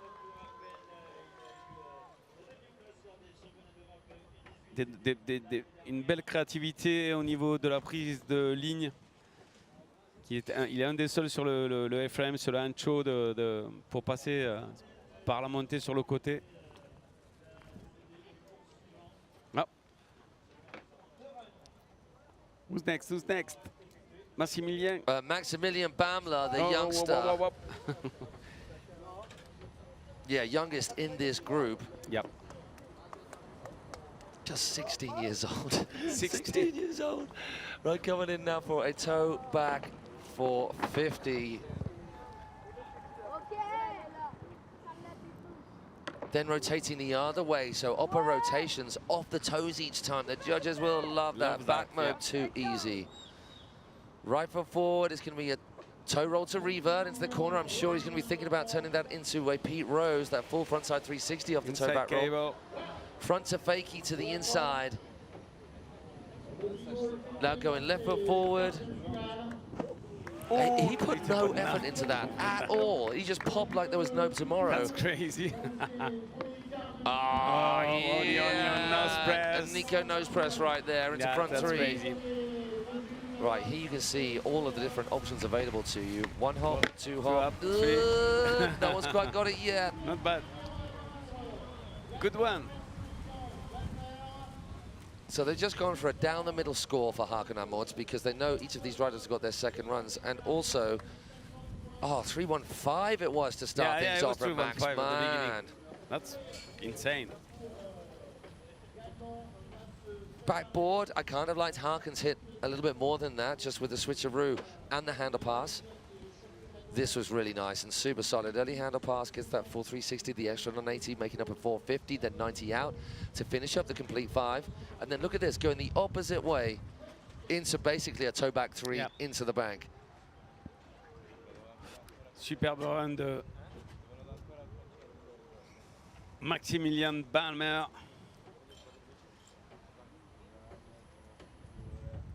I think that's got a Pete Rose written all over that. Hey Phil, I've got some knowledge for you, which I only learned recently. It's not like I've been holding on to this for ages. Do you know why Goofy is Goofy and regular is regular? Do you know why those names came about? From Disney? Well, the term Goofy came about from an old English term to goof, which is where the term Goofy came from, a Disney character. Yeah, so the term came first, and then they used that for Disney. But for the which foot forward you are on a board, they started naming which foot forward you are on a board in California. California, it's all right-hand waves. Yep. So it's easier to surf them left foot forward because you're front side on them. And then when people started surfing there that weren't from there, they were right foot forward. And people commented on how goofy that was. So it's either regular or goofy. Yeah. If it's not true, it's still a good story. Surf, yeah. They have a lot of story about goofy and regular. Is there another one as well? I'm sure. I'm sure. Sure. Enter your submissions on a postcard and send them in. That's true. Mr. Alessandro D'Agostino, another youngster from in Italia. the pack. Wow. Team Italy. Just 18 years old, still, I think, just about eligible for the junior men. Just about, maybe. Oh, my word. Give it some. He opened up on that as well, the old toe side blind judge. Yep.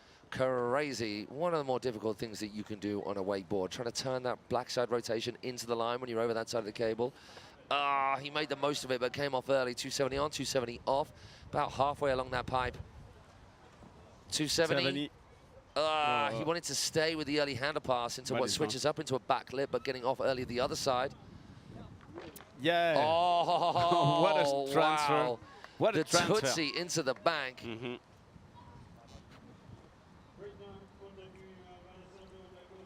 Pete Rose, you saw the roll to reverb from Max Bamler. There's the Pete Rose, that extra 180. Chromobe in with just enough time for him to come across right foot forward for a toe, back, seven. Cheeky, no! Yeah, he got, oh no! No! He lose the handle. Yeah, Marco Gacic is, there's something wrong over there with the handle and the catching thereof. They put grease on it, no? Maybe they put some grease on it. Yeah, there's a hole, there's a black spot, there's the Bermuda Triangle of the cable right there that's just messing up those handle passes. That for a first trick.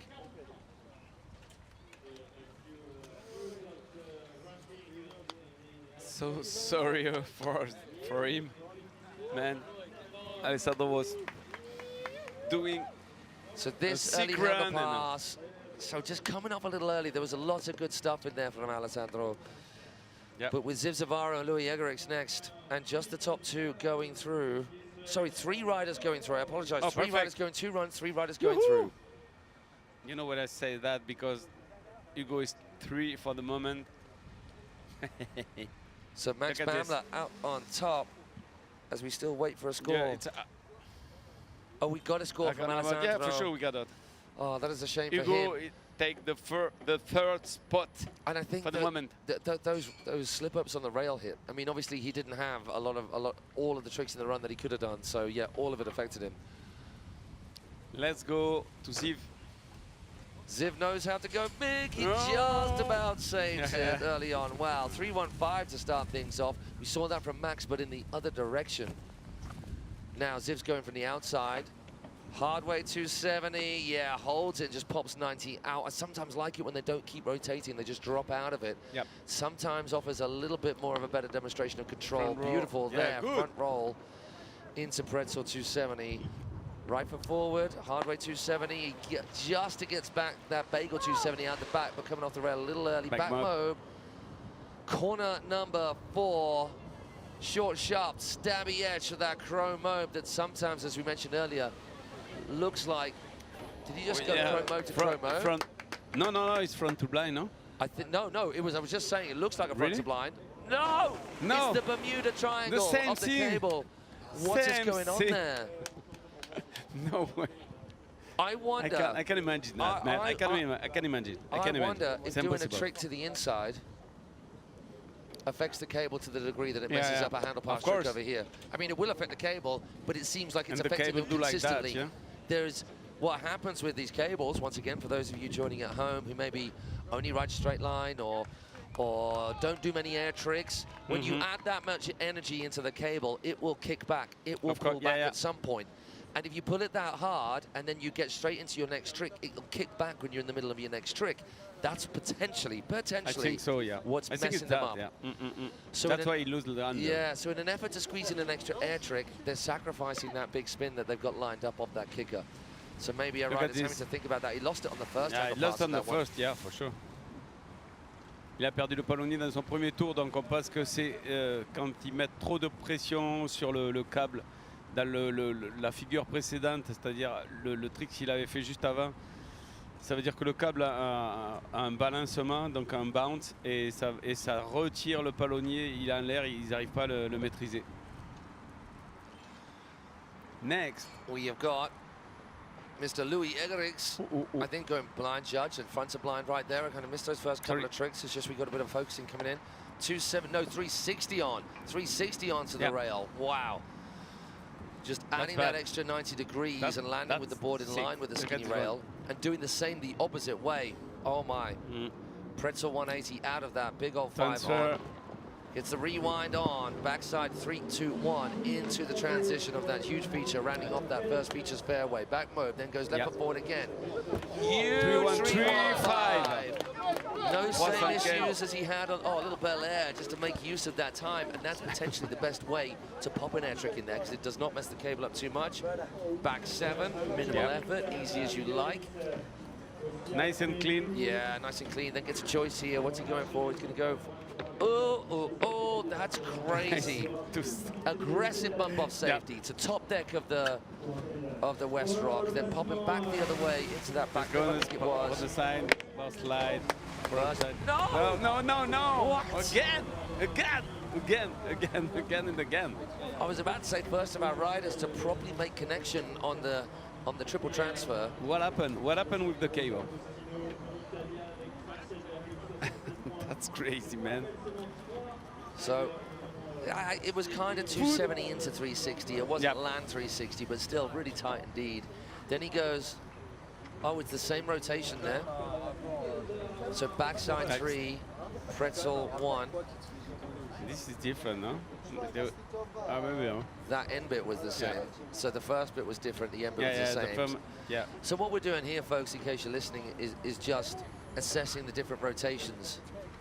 So that was the same rotation as well. And this one and also. that was the same rotation as well. Also on the same. Yeah, that's so great. It's becoming. This was sick though. Front side 270, then 270, then full 360 back the other way. Yeah, mental trick. Crazy. And what our riders are doing when they're planning their runs is they're saying, I know I can do many more of these tricks in this direction. So if I can make those clean and they are quite technical, will that make up for the fact that I'm not mixing up rotations? Because if they were to rotate the other way, they might not be able to do as technical things. I mean, the answer to that is, for any of you riders out there, try things every different which way. Left foot forward, right foot forward, toe side, way heel better side. for the composition, for sure. Yeah, And way better. And also forget competition, from a riding perspective, if you can turn every which way, and this was what Nick Davies was so good at. He had the best control of that handle in any position ever. He was training on the two sides, on each trick. You could turn any way at any point, which was the inspiration for an awful lot of the way of the riding that you see right over the, not right now, but sort of in the 2010s.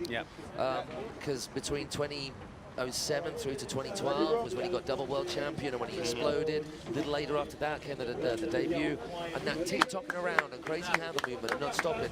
That all came from Nick Davies, not going upside down for the first 2 years of his riding career. And when he did go upside down, he could do absolutely anything he wanted with the handle.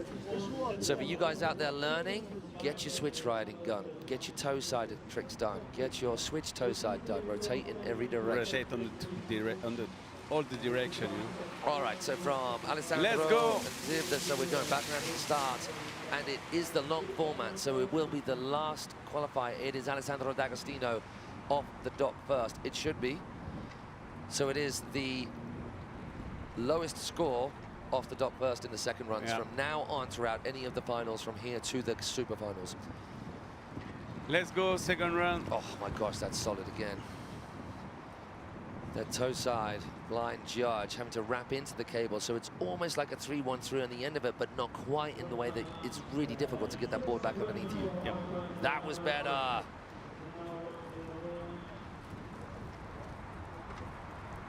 .270. There we go. 270 early handle pass. Looks like a backlit, then pops out the other way. The 270 back the other way. Better again.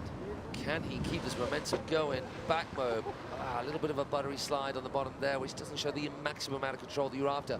But the actual trick itself, oh my word, Pete Rose was stellar. Insane. So that's opposite rotations as well. Now, can he control this? Awesome. And made that work real good. Toe back 7. Oh, the rewind. You think he's going to keep going, then he stops and pulls the handle back to stop it in that backlip position. That toe side, backside spin. Are we going to try and go 2 hits across and back again? Just gets a little bit of a clip. But wow, in terms of an improved run, it's very much that, isn't it? That everything was tight. That last feature hit, maybe. That though, oh, that's crazy. Learning that trick would just have you so close to death, if not death on learning it. This, way more solid. Absolutely love this next hit if we're gonna see it up onto the rooftop. 270 on, early handle pass. Looks like right before back lip. Handle pass again, back out the other way. Perfect. Superbe run pour Alessandro. Pete Rose, lots of height. And this is out of the back of that crow mobe with the cables wobbling all over the place in that spot where so many riders have been losing the handle, and he makes it look easy. 180 on, then toe back 1. Think he's going to keep on going to 270, but stalls it in that goofy back lip. Beautiful riding from Alessandro D'Agostino. Perfect. Allez, le classement. So it's going to be Ziv Zavara now. Louis first, Maximilian second, Akon troisième. Akon qui part pour son deuxième run.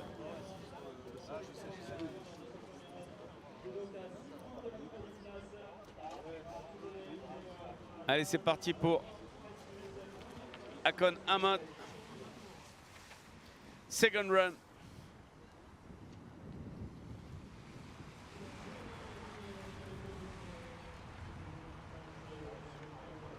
You go? It's go? Maybe that put now.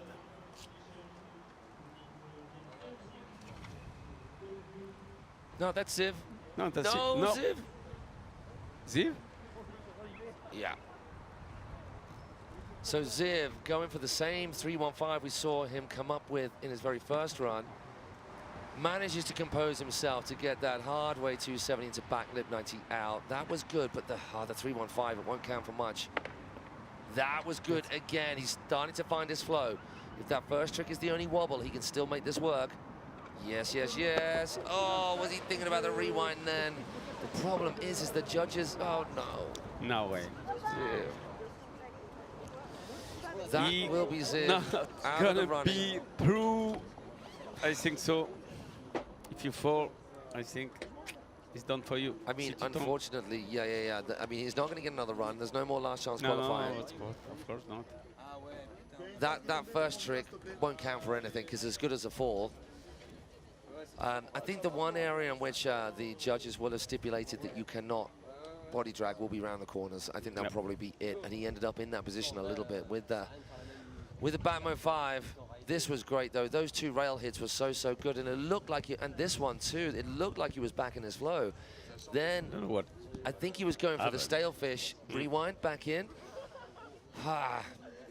Oh, Ziv, that is painful. That's Ziv. bad. That's bad, man. Yeah. So that I believe is going to be Ziv out of the running. It's not going to be an improvement on the scores that we've got from our top 3 at the moment. Those top 3 being Louis Egerix and Max Bamler and Hakon Ahmad. Have we got a score for Alessandro D'Agostino's second run yet? No, this is the first one. That's one. That's what we understand. Yeah, okay. No, but it's okay, we can. Le prochain rider à s'élancer est Hugo. En fait, il y a un reverse order. Donc c'est celui qui va marquer les points qui repart en premier et ainsi de suite.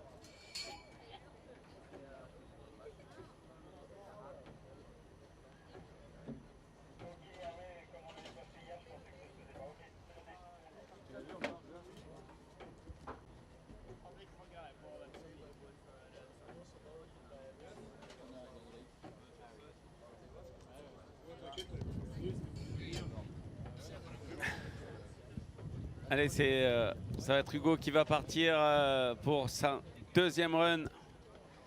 C'est le reverse order au niveau des résultats. Donc maintenant, chaque fois qu'ils vont tenir compte du premier run, donc les riders partiront dans l'ordre inverse du classement. Donc les derniers partiront les premiers et les premiers partiront les derniers. This is the reverse order. So we call this the long format, which happens at most IWF and subsidiary national championships. When you get through to the quarter-final, semi-final, and final rounds, within the 2 runs, we look at the live scoring, and then the top score goes off the dock last in the second run. And basically, you're rewarding. You're encouraging riders to push themselves a little bit harder in their first run instead of just playing it safe. Because you know if you get the top score, you'll be off the dock last. You can watch every other rider that goes out before you, and that puts the pressure on those riders who have not come up with the best score. So you end up in this position at the end of the day where someone's second run score could then beat their first run score, and all the positions change, and someone who's last off the dock has got to go out and improve their run again because of the shuffling around. And it does make for some very tense situations on the dock, but awesome entertainment for everybody else. That's true, man. That's crazy. Yeah, it's very selfish of us, basically. Yeah, of course. That's fair. Okay, go. Ansel, qui va partir maintenant. And so that's what's happening right now, is whereby you're seeing the riders waiting on the dock. They're waiting for the score to come through for the second run, because then they're understanding as to what they have to do in their second run, whether they have to push it harder or not. They move the score, everything.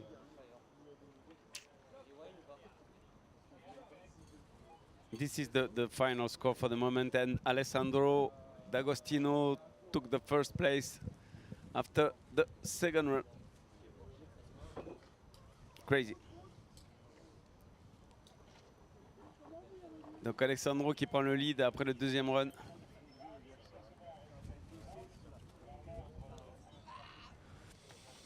On va laisser... So Alessandro out in front.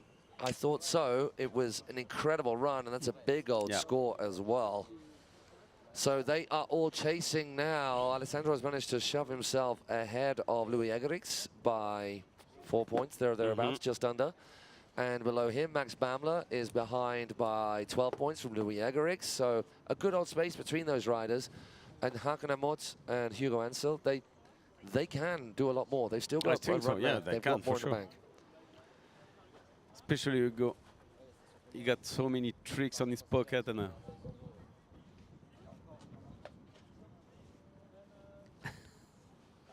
damn.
Allez, Hugo Hansel qui se concentre sur le ponton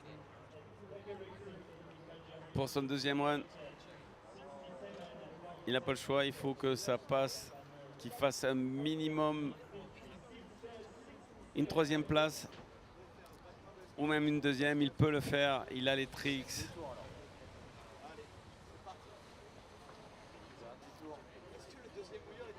Alors on va attendre que la team ait fini de mouiller tous les modules pour que évidemment ça ne colle pas. C'est pour ça qu'on met de l'eau sur les modules, parce que dès que le soleil sort et dès qu'il y a un peu de pluie, qu'il y a un peu de vent, pardon, qu'il n'y a plus de pluie justement, les modules sèchent à une vitesse. Thank you, Matt. No more French, you know, don't speak French. Donc, j'explique que le vent et le soleil séchent les modules assez rapidement, donc on n'a pas, entre deux runs, dès qu'on fait une pause, il faut aller remouiller les modules. I just explain, but why we have to wet the obstacle because of the wind and the sun. It was really dry, really fast. It's dry really fast. You don't want to be grinding away and come into contact with a sticky patch. You certainly don't want that.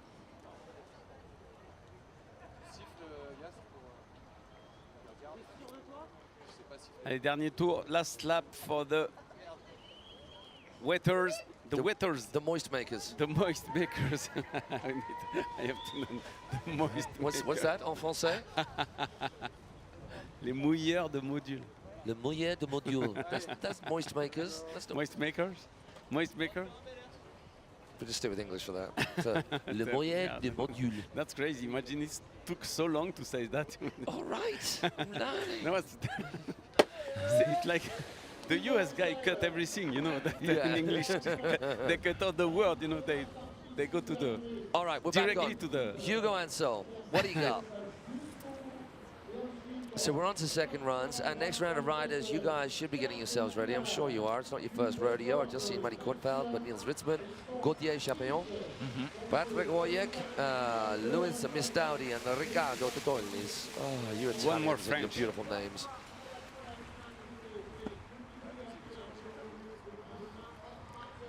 Once again, we saw Hugo riding in the Wakeskate, which was crazy, crazy tough competition for those riders. For those cats. Imagine. He didn't make it through, but can he do something different here? Can he get through? Oh, blind judge, toe side. Yep. Wow. Toe side blind judge. Now you can see the features and all that our riders have to play on, the different lines appropriate. He's going from inside to out, like that. Who did we see that from before? Was that Max? I can't remember. But no, it was from Hugo in his first place, wasn't it? Yeah. Sure. Front board. Like that, toe back one, and he's in that backside position on the outside of the cable going to back lip. It wasn't quite as good. I like this line. Oh man, it's not coming together as well, is it, this first run? It was better on the first run, yeah. Back five. Mob 5. Whoa, front mob. Front mob. Big front mob as well. Yeah, he's on fire. Back mob. Back mob. That's the craziest way of doing that dum-dum roll. It's like a dum-dum loop, a fruit dump. Dum-dum loop. A dum-dum loop, a dump loop. Look at this. Yeah, you got it, I got it. Okay, this last hit is what he needs. He's going for the John Dryling. Multiple lines of attack. He makes the most of it. He was going for that same rotation that we see on the back feature, on the back straight, the last feature, that backside 270. He had to pop off and push out, because he wasn't going to get the full pull. So the judges will have noted that, but they'll also noted that he kept it clean. I don't know if it's going to be enough toe to be back, the final. So toe front board, then he does a little 180 handle pass. Last time he got that locked in and went all the way to the end and then rotated off the end. Here we go, toe back one. Now his back's against the wall, getting pulled into the rail and trying to hop up on into that back clip against the cable is so difficult.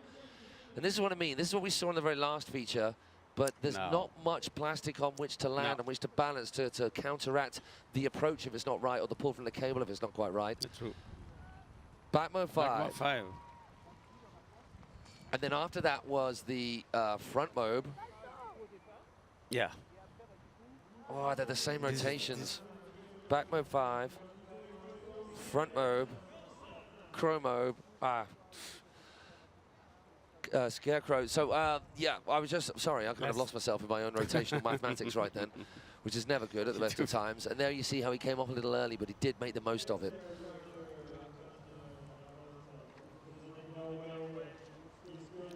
Okay, just waiting about the score after, and I put the icon on the He is out of the qualifying positions. I don't know for the moment. We don't have the results. I hope Hugo is going to go through. Not yet. So Alessandro is still not safe. If Hakan beats him, and then Louis and Max beat him, then Alessandro is out. But it is a tasty odd score that he's got, so it'll have to be, Hakan is going to have to be going some right now. Let's wait and see.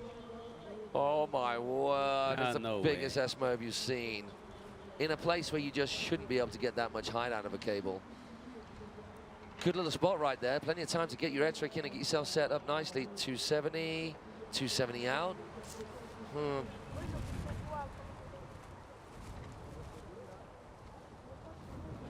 There we go. Ah, was that a 450 out right then? I think it was. He went to, so, yeah. Then he goes front roll. Oh, that was big too.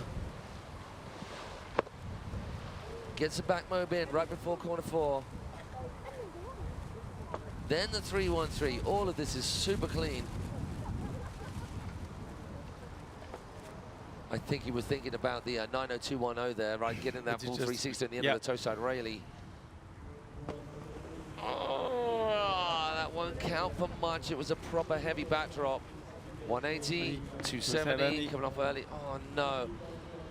This final straight is just not as up to par as that first straight was for Hakan. 1, 2. That was tight. What a way to finish. So the scores are 2-7 out. Was that an improvement? That didn't move for the moment. Yeah? Was that an improvement of near 7 points? Look at that though. What a way to start. That back straight was certainly an improvement. Solid run. It was solid. It's just the full pulls weren't quite there. See that? Like 70% of the way along. This was nice. Toe front roll. Does he go pretzel or bagel? So toe this one also. Front roll. Yeah, it was 450, wasn't it? Yeah. Yeah. Back lip. And then 450 again right there again, as well. Yeah. And the opposite way. All of this was clean, tight. I don't know. Just went a little bit cautious on that backside 7, which didn't give him enough time to get up into the air and round those 2 complete rotations, hence landing on the back foot, then dragging it out. Oh, I'm not sure it's going to be enough. But hey, it's going to be tight either way. Will it be an improvement? I think, yes, marginally. No, it didn't move, I think so. They don't change. No improvement? No improvement. All right, Hugo, sorry. Hugo not ends up in the same spot, which means Maximilian after. Which means those top 3 have qualified. Yeah. Alessandro's had his second run, so Max Bamler and Louis Eggerig's, they can relax a little bit. There is no one left to ride after them, and they are already in the qualifying zone. However, it makes sense to push yourself up that leaderboard to give yourself the best possible pairing and position in the next round of semi-finals. So what will happen in the semi-finals, you get top scorers paired against bottom scorers, and that's how they get mixed and matched. So supposedly what that then means is you're getting the riders who are most on form against the riders who are least on form to give those riders who are on form the benefit of the better positioning. Meanwhile, we have got Max Bamler out there doing his thing. You don't have to take risks to do some more tricks. No, like these guys don't. Just to be safe on every tricks, and that's it. Toe back 5 into that. Doesn't look like Max Bamler's easing up too much at all. No, for sure. Look at this. Oh. No way, man. That was the was that the KGB right there, or the backside 313?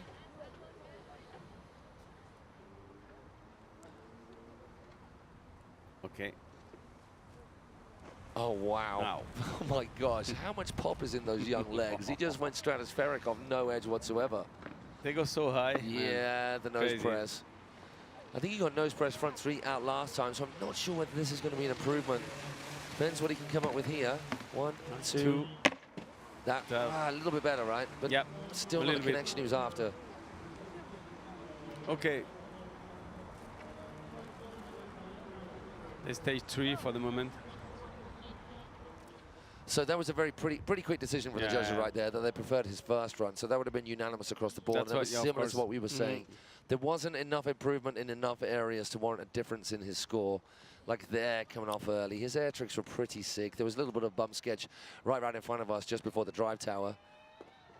That was solid. Doesn't get more solid than that. Then Louis Egerix is sitting pretty in second place. Alessandro is guaranteed a second place at least. Does Louis Egerix go all in? Or does he take it easy? Let's go. I don't know. Let's see, man. Louis. Woohoo. Second place for the moment. 68.77. 67, sorry.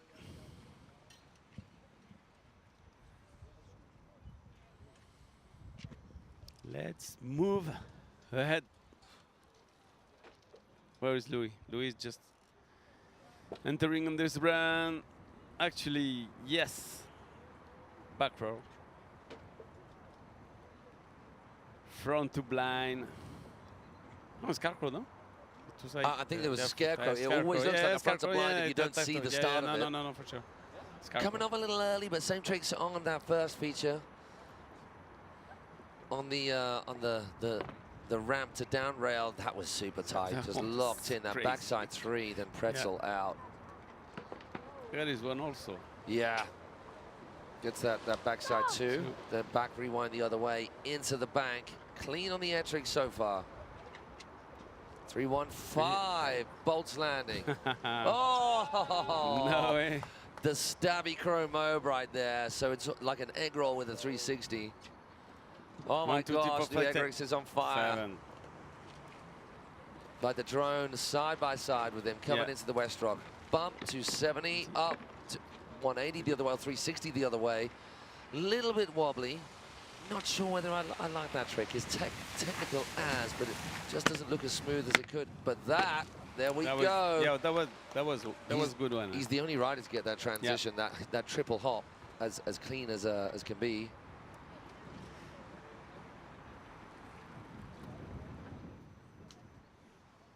Did it go better or not? Just we will see. I think better because the air tricks. I think better. I think, but either not gonna took the first place. I think no. Yeah, he took the first place. Yeah, with 7. It felt like it's better. So well 75 done. Points. Huge congratulations. Congratulations, to Belgium. Henry Egerix, first of this heat. Okay, let's move on. Let's move on to the next one. Group 2.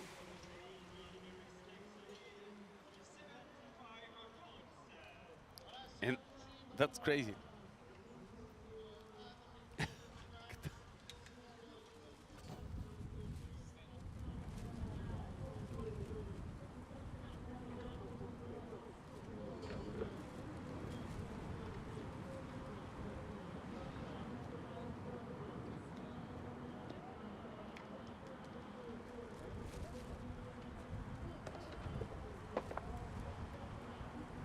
So we're straight back into our second heat now, all decided with our first heat, and this is Matty Kornfeld of Israel. Doing what we saw him do earlier. That was that toe front roll, 270 out. That's crazy, goes front board and then whips it back the other way, almost a 540 the way it rotates back into that bank. Coming inside to go outside, heavy heel side cut. KGB, that's what I talked about earlier, about always ending up on your heels in that particular trick. It's kind of the common issue with it, but he maintains it well. His butt doesn't check. Come on, Matty. That spot again. No way, no. What's happened? Yeah. What's happened after this kicker, it's man? The air tricks. It's the air tricks on that corner. Now, we've seen a couple of riders manage to do it and handle it. I think it's like that, yeah. Now we know. But we know what happened. We know what happened. I think if you're edging at that, if you've edged and you've ended up late and wide on the air trick, so you have to edge a little bit more, then it's just going to be very difficult to do. And Maddie Kornfeld has a tendency to go big, for one, but that going big and wide makes that handle passing all the more difficult. Let's have a look if we can get a replay of this little air trick corner. So we didn't see the air trick beforehand, but you can see there's multiple handle passes needed in that backside 7.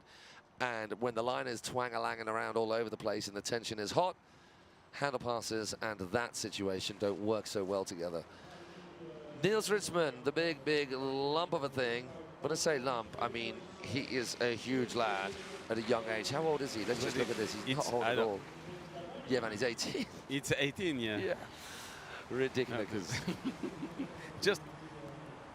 just young rider on there. Really young riders.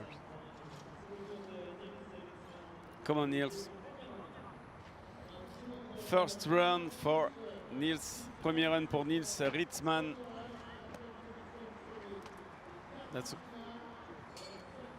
I think once again we missed the start of that. I think it was a 3-1-3. Yep. Now Niels going right foot forward. Oh, I love that so much. 450 out, so goes into it, early handle pass, then passes the handle back, and then goes 450 out that way. Yes. Oh, the back roll to 90, so it's actually mute, or as Tony Hawk would say, Weddle, half cab roll, but he doesn't get the full 180, goes 90, then rotates out of it as well, getting a smooth ride out of the transition of that big old feature at the end. No, Niels Ritzmann, no. Nice, was that the front mob or the S mob? It's S mob, I think. S mob right there. Sometimes an S mob and a front mob, they can look quite similar, just like an S bend and a front flip can look quite similar. The reason being is it's scary to let the ball go up and into that ready position before you whip it. So what a lot of people tend to do on their S bends when they're learning them, at least, or when they don't get it right, is they tuck their head before the board has gone out behind them, and it ends up looking like a front bend. Yep. Not so good for him, huh? But this is the first. This is the first run. It is the first run, so we can get a. They have to took some risk on the first one. After they can check what they have to do. Straight on to Team France. Allez, Gauthier, champion. Gauthier from France. Allez, Gauthier. Gauthier aussi qui en a Chapelon.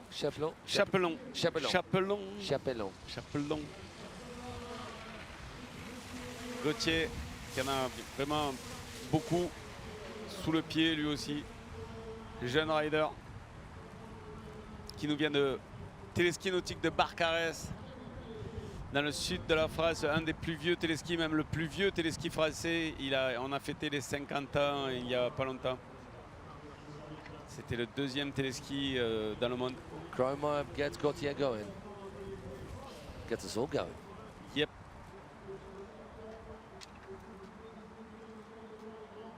Coming from the outside, 50-50, back 3. See, not the craziest in the technicality stakes, but just solid and looks good, and that is what our judges love. Oh, he missed the rail. He missed the rail. No way. Personage. Too much pop. Too much power on the roll. To run.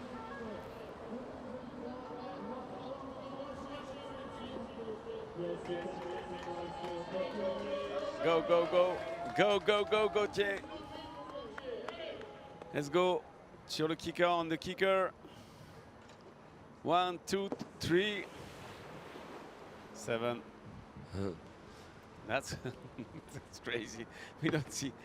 We just see the sun on the screen. Now we have the sun, eh? Yeah, now we're complaining about the sun. now you're sounding British. Now we can complain with the sun, you know.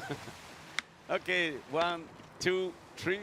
So that's the easier of our transfers, going from the outside off the ramp on the box, popping up, and you can get away with not having the lineup as great as can be. He still didn't get the full pull out of that, but he definitely got a good hop across from outside rail to inside.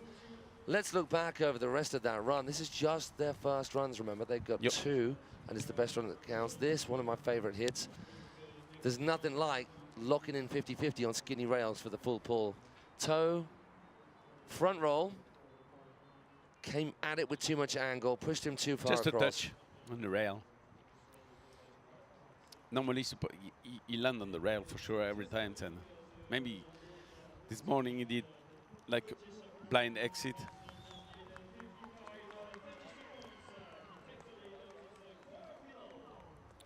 Ok, Gauthier. Chaplon qui prend la tête de. He lead this division for the moment. Took the first place. Il prend la première place pour le moment de ses qualifications.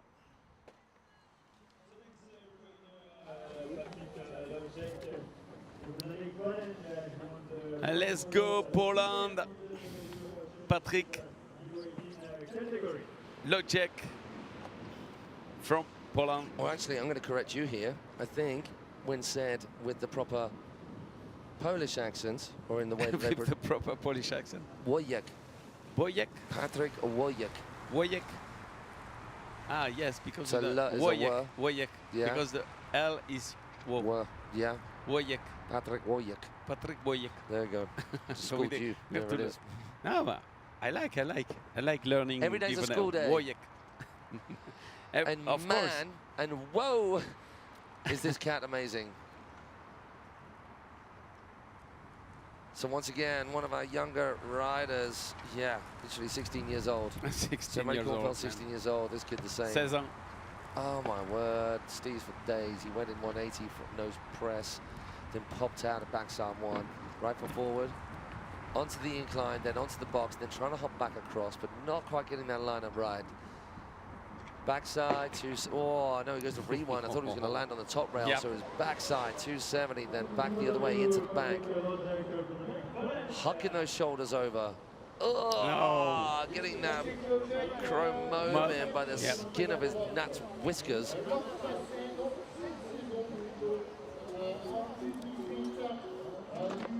Big on toe back 7, easily done. He needs to keep this momentum going if he's going to put the pressure on Luis Mastaldi and Ricardo Torres. Wow. Yeah. Hopping on from the outside into a switch Perfect nose nose. press, still looking the wrong way. Bel Air squeeze just before this. Just before that. 1. Drilling. 2. Oh, 3. Yeah. Wow, that drone This shot is made that the look good sick. one. This is the really good one. Yeah. I'm feeling top spot with Everything on that. balance and then perfect. I like. Allez. Le prochain rider, ce sera Louis Mistodi from France.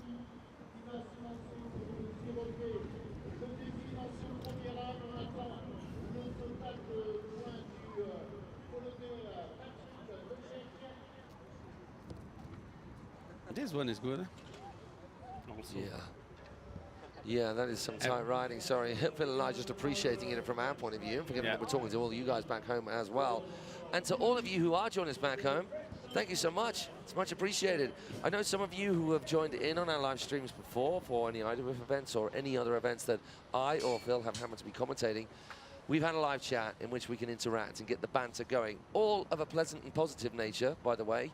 No one being cruel unnecessarily and nobody negging unnecessarily. Opinions are good as long as it's constructive critique. And we are going to try our best to get the live chat going tomorrow. So there's a few of you who have been watching this already. And there'll be way more watching this after it's done. Of course, we're in the qualifying rounds. And understandably, you've been at work today, wherever you are in the world. But tomorrow, we're hoping that a good few more of you can join in. And also, share the link to where you're watching this. So it could be through the French Federation's YouTube website. channel. And But YouTube the channel. better one is FFSNW on YouTube. That is... Ask your friend to share the live. Yeah, or go to my page, to at mcmattcrowhurst.com, no, .com, at mcmattcrowhurst or at SpottyRide, Spotty with a Y. And on Leash Wake Mag also, we put the link of the live also online. Go any of those places and then just go to the link. Just hit the link from those posts that we've got in various places. And we'll do the same again with a post tomorrow morning so you guys can jump on in with the action. Already getting word out from a few of our wakeboarding family, the immediate hardcore wakeboarding family. who have tuned in. You can see our riders in that heat, just sitting back and waiting for the results to come through. French one. Yeah, just waiting about. And the next one is Louis Mistodi from France. Le français Louis Mistodi. Ici. Sur le ponton, vous pouvez le voir. On entend les résultats complets. Car c'est très important de voir ce qu'ont fait les autres et comment ils ont été notés. Donc, ça nous permet de moduler le run avant le départ quand on est un rider à ce niveau-là. Gauthier pour l'instant qui est toujours premier avec Matti Kornfeld et Niels Ritzmann troisième. Non, maintenant c'est Patrick Wojek qui passe premier avec un total de 59 points. 59 points for Patrick Wojek from Poland, and he took the first place actually.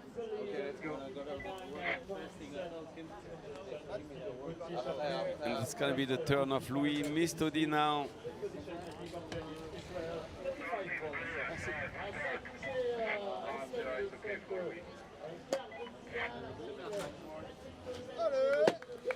Allez, on va pouvoir applaudir, on va pouvoir encourager Louis Mistodi de Roufiac, ski nautique de Roufiac en Dordogne.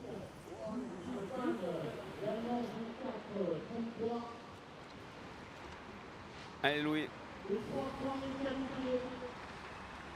On espère, on croise les doigts avec Matt pour que Louis se qualifie pour ses finales, ses demi-finales, pardon. Avec Gauthier évidemment. Il y a moyen. Louis, il a pas mal de tricks aussi dans la poche et s'il sort tout, il peut être devant en plus. Allez Louis. On compte sur toi. We count on you guys. Louis Mistodi.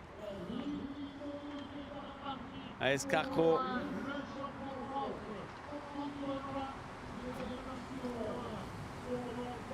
Ok. 50-50. Sortie. 3-6. Louis, il est en train d'assurer. Transfert. That was a big transfer. Yeah, that as was well. a big transfer. The end of that rail. Yes. Like that, snowboard style, keeping it easy, but keeping it steezy, getting out well on 3. Backman 5.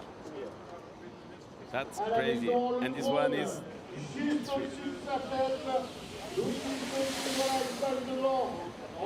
Il est devant nous.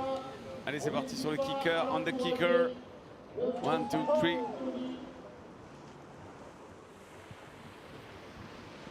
Allez, Louis. Come on. Backside 3 into 270 the other way. That was tight. That was a good run. Okay. Oh my word, that is the best triple threat we've seen so far. Wow. What the trick.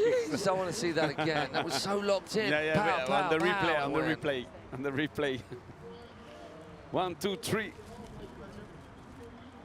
Scalchromobius.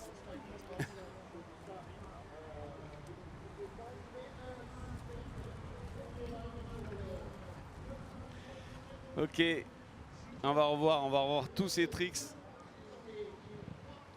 Sur le transfert, 4-5-4, posé, wow. Sortie, yeah, 2-7. That was big. I just want to wait to see this. Il est propre le grab, il grabe la board et tout. Back 5, backboard 5. Super. Pour Louis, le kicker en 7, backside 7. Just about keeps himself out of the water right there. Here we go. 1, 2, front lip. Pretzel 270. Wow. Wow. Bravo Louis. That was dirty. Louis Mistodi qui prend la première place de first place was taken by Louis Mistodi. Yoo-hoo! Okay, so just Ricardo Tolles to come, but man, can Ricardo Tolles ride. So I've seen Ricardo and Louis battle it out a lot of times before. Yeah. Who will come out on top in this one? Now, there could still be space for both of these cats to go through to the next round. At the moment, Gauthier is on the bubble. It's just at the third place, yeah, sure. It was it's quite a big jump. It was 8 points between. Is already in or not? Yeah, I don't know. 8 points between Patrick and Louis, between second and first, and then another 4 points, thereabouts between second and third, and then a big old gap between them, still with Ricardo to ride. In he comes. Let's go. He was thinking about the fronts of blind then. So we did get an air trick in before that, but we just joined it a little bit after. 180 on, front board nose, turning it into back lip tail, 90 out.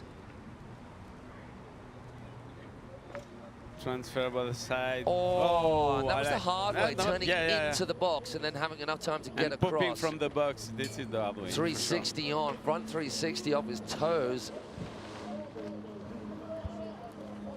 Back mode 5 gets himself back in line for a 313. So it was back mode 5 one way. Oh, 313 the same way. Come on, come on, come on. Come on, Ricardo. To side. See, that's the same rotation again. Yeah, same rotation again. I wonder how much that will affect him. 1, 2. That was really nice. Clean, easy but clean. Not so much variation, but everything's good. 50-50 to 50-50 to 180 blind. 360 blind, sorry. I mean, it was nice. 50-50 all the way. I love just getting locked in like that. Let's see the replay first. Front. Did he want something more than that? I like this. 180 on. It was front lip nose. Supposed to land the blind. You know? Front blind. He was starting on the front blind, but he didn't go through.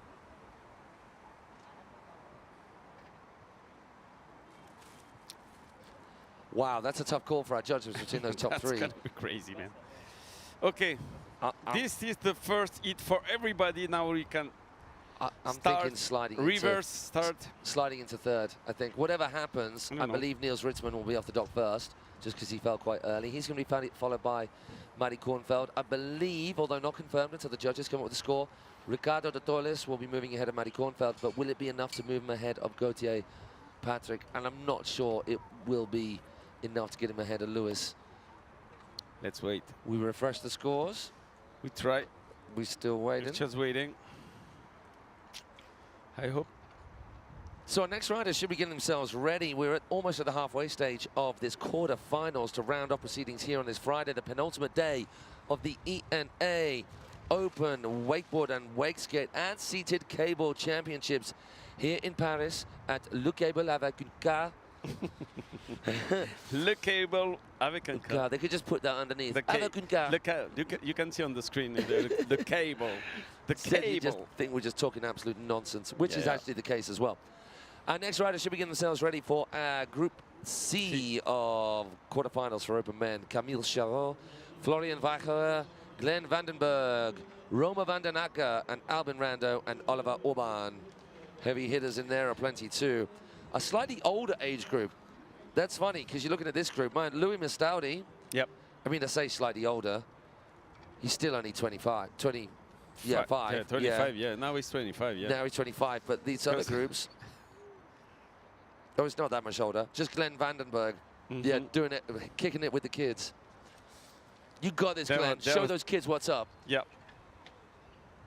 Wow, obviously. They're pretty young now. The very good riders are pretty young now. 16, close to 16 and stuff like that. You know, like the French one and everybody that was really a young rider. It was the same thing on the Supercross scene. When I remember in my part when I was doing Supercross, it was the kids was 16 years old. 16 Supercross. And beating everybody.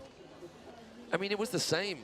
It wasn't across the board, but for a long time, we talk about Bo because that's where I started before cable became really, really popular as it has done.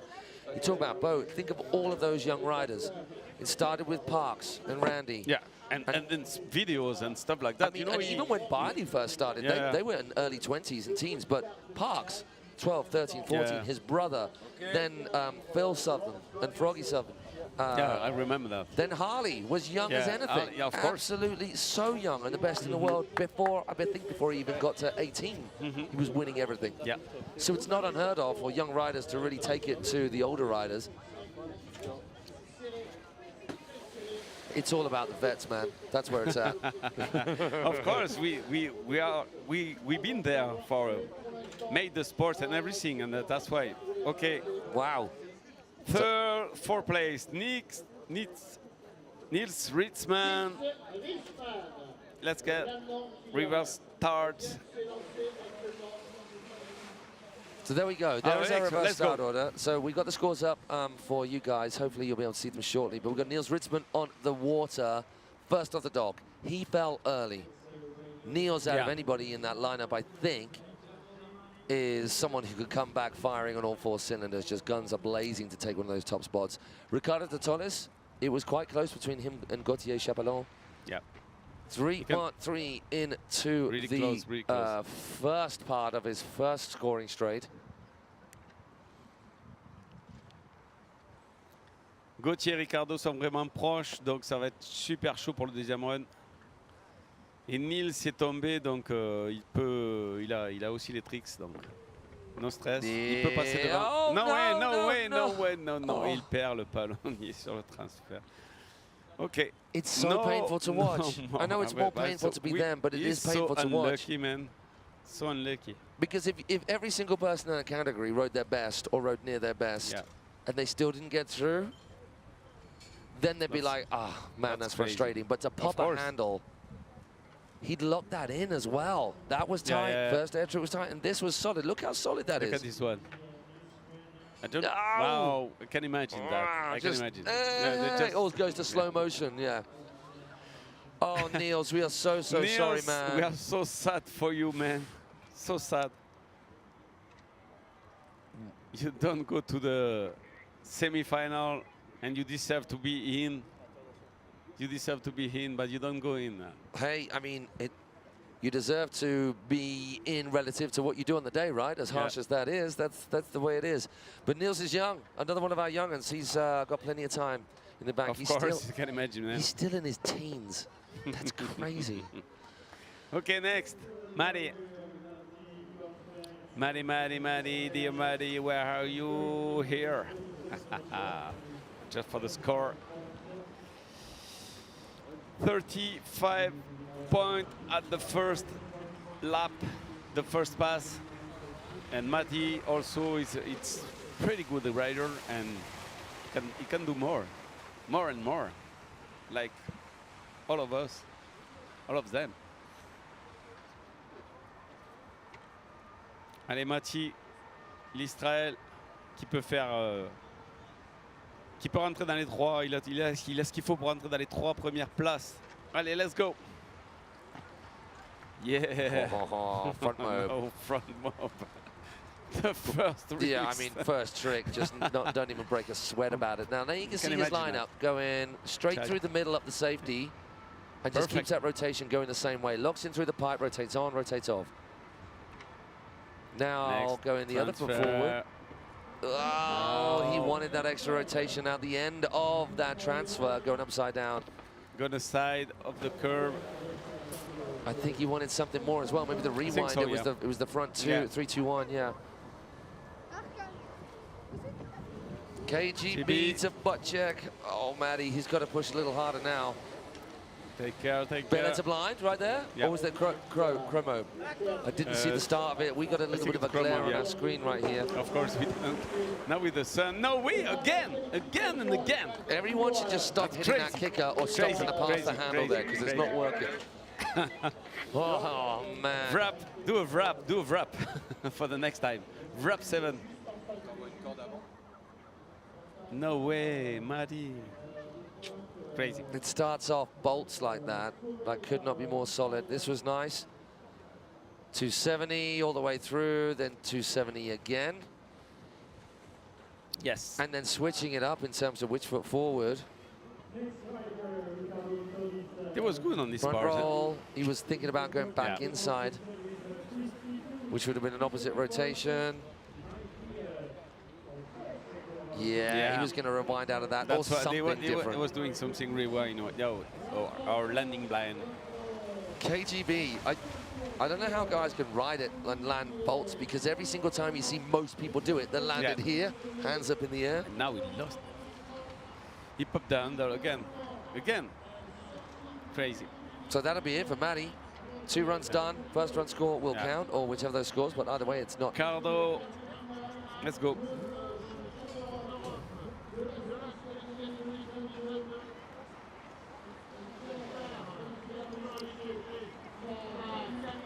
Come on. You can do it, man. Oh, it's a little bit early. So Nick Ricardo is the last person standing, last rider standing between Lewis, Patrick, and Gauthier. Yep. And them getting through. Now, Louis and Patrick, I believe, are guaranteed a spot, but not Gauthier. Not Gauthier he is for the on moment. the bubble. Yeah, sure. With Ricardo, gonna back mode 5. This is cleaner. Put everything. 3-1-3 also clean. Kicker, backside. Toe back 7 is what we're about to see, maybe, perhaps. Toe back 7. More like it. Nice and clean. Ollie on. 180, 27. 90 out. This needs to be something special. He's going to go for the triple. Or just... There we go. Yeah, that was solid. Cool. Now, it wasn't that dissimilar to his run before. I wonder whether that's frustration or relief, that sign, that look to the universe above. But we go back to a little replay. So the air trick's solid. He gets one in there, then comes back across. Now, on the first run, yeah, that was a front to blind, wasn't it? Which he only got a front to blind. Front four. Not great. Coming off a little early.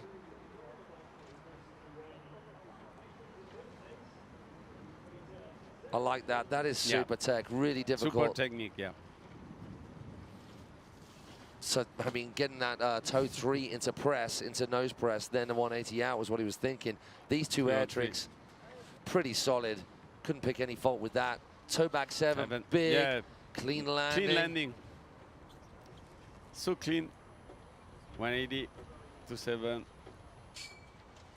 So not a full pull right there, which will affect it, but this 50-50, 250-50, 360 back. Parfait, what Ricardo. are you saying, Phil? What are you saying? I think good. I think. You think it's enough? I don't know. Let's see what the judges. It needs to have improved his run by 3 points. He's currently on 52.67. Let's wait and see about what they can decide, the judges.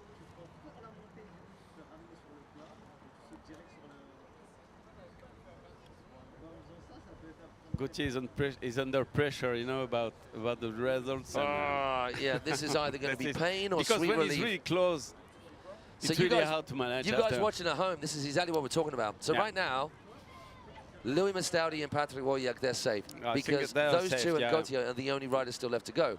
Ricardo's score is yet to come in. And even if he gets the top spot, it's only Gauthier who'll get bumped out. Everyone else is safe. So Gauthier Chabelot, right there on the dock, is waiting to see that score before he even puts his boots on. Yeah, of course. Because if the positions don't change, then he's going to have the biggest smile on his face and the most relaxed one lap of this cable ever. If the score does change, and this is what's really unfair but really entertaining for us, he's got to go at it and go at it hard.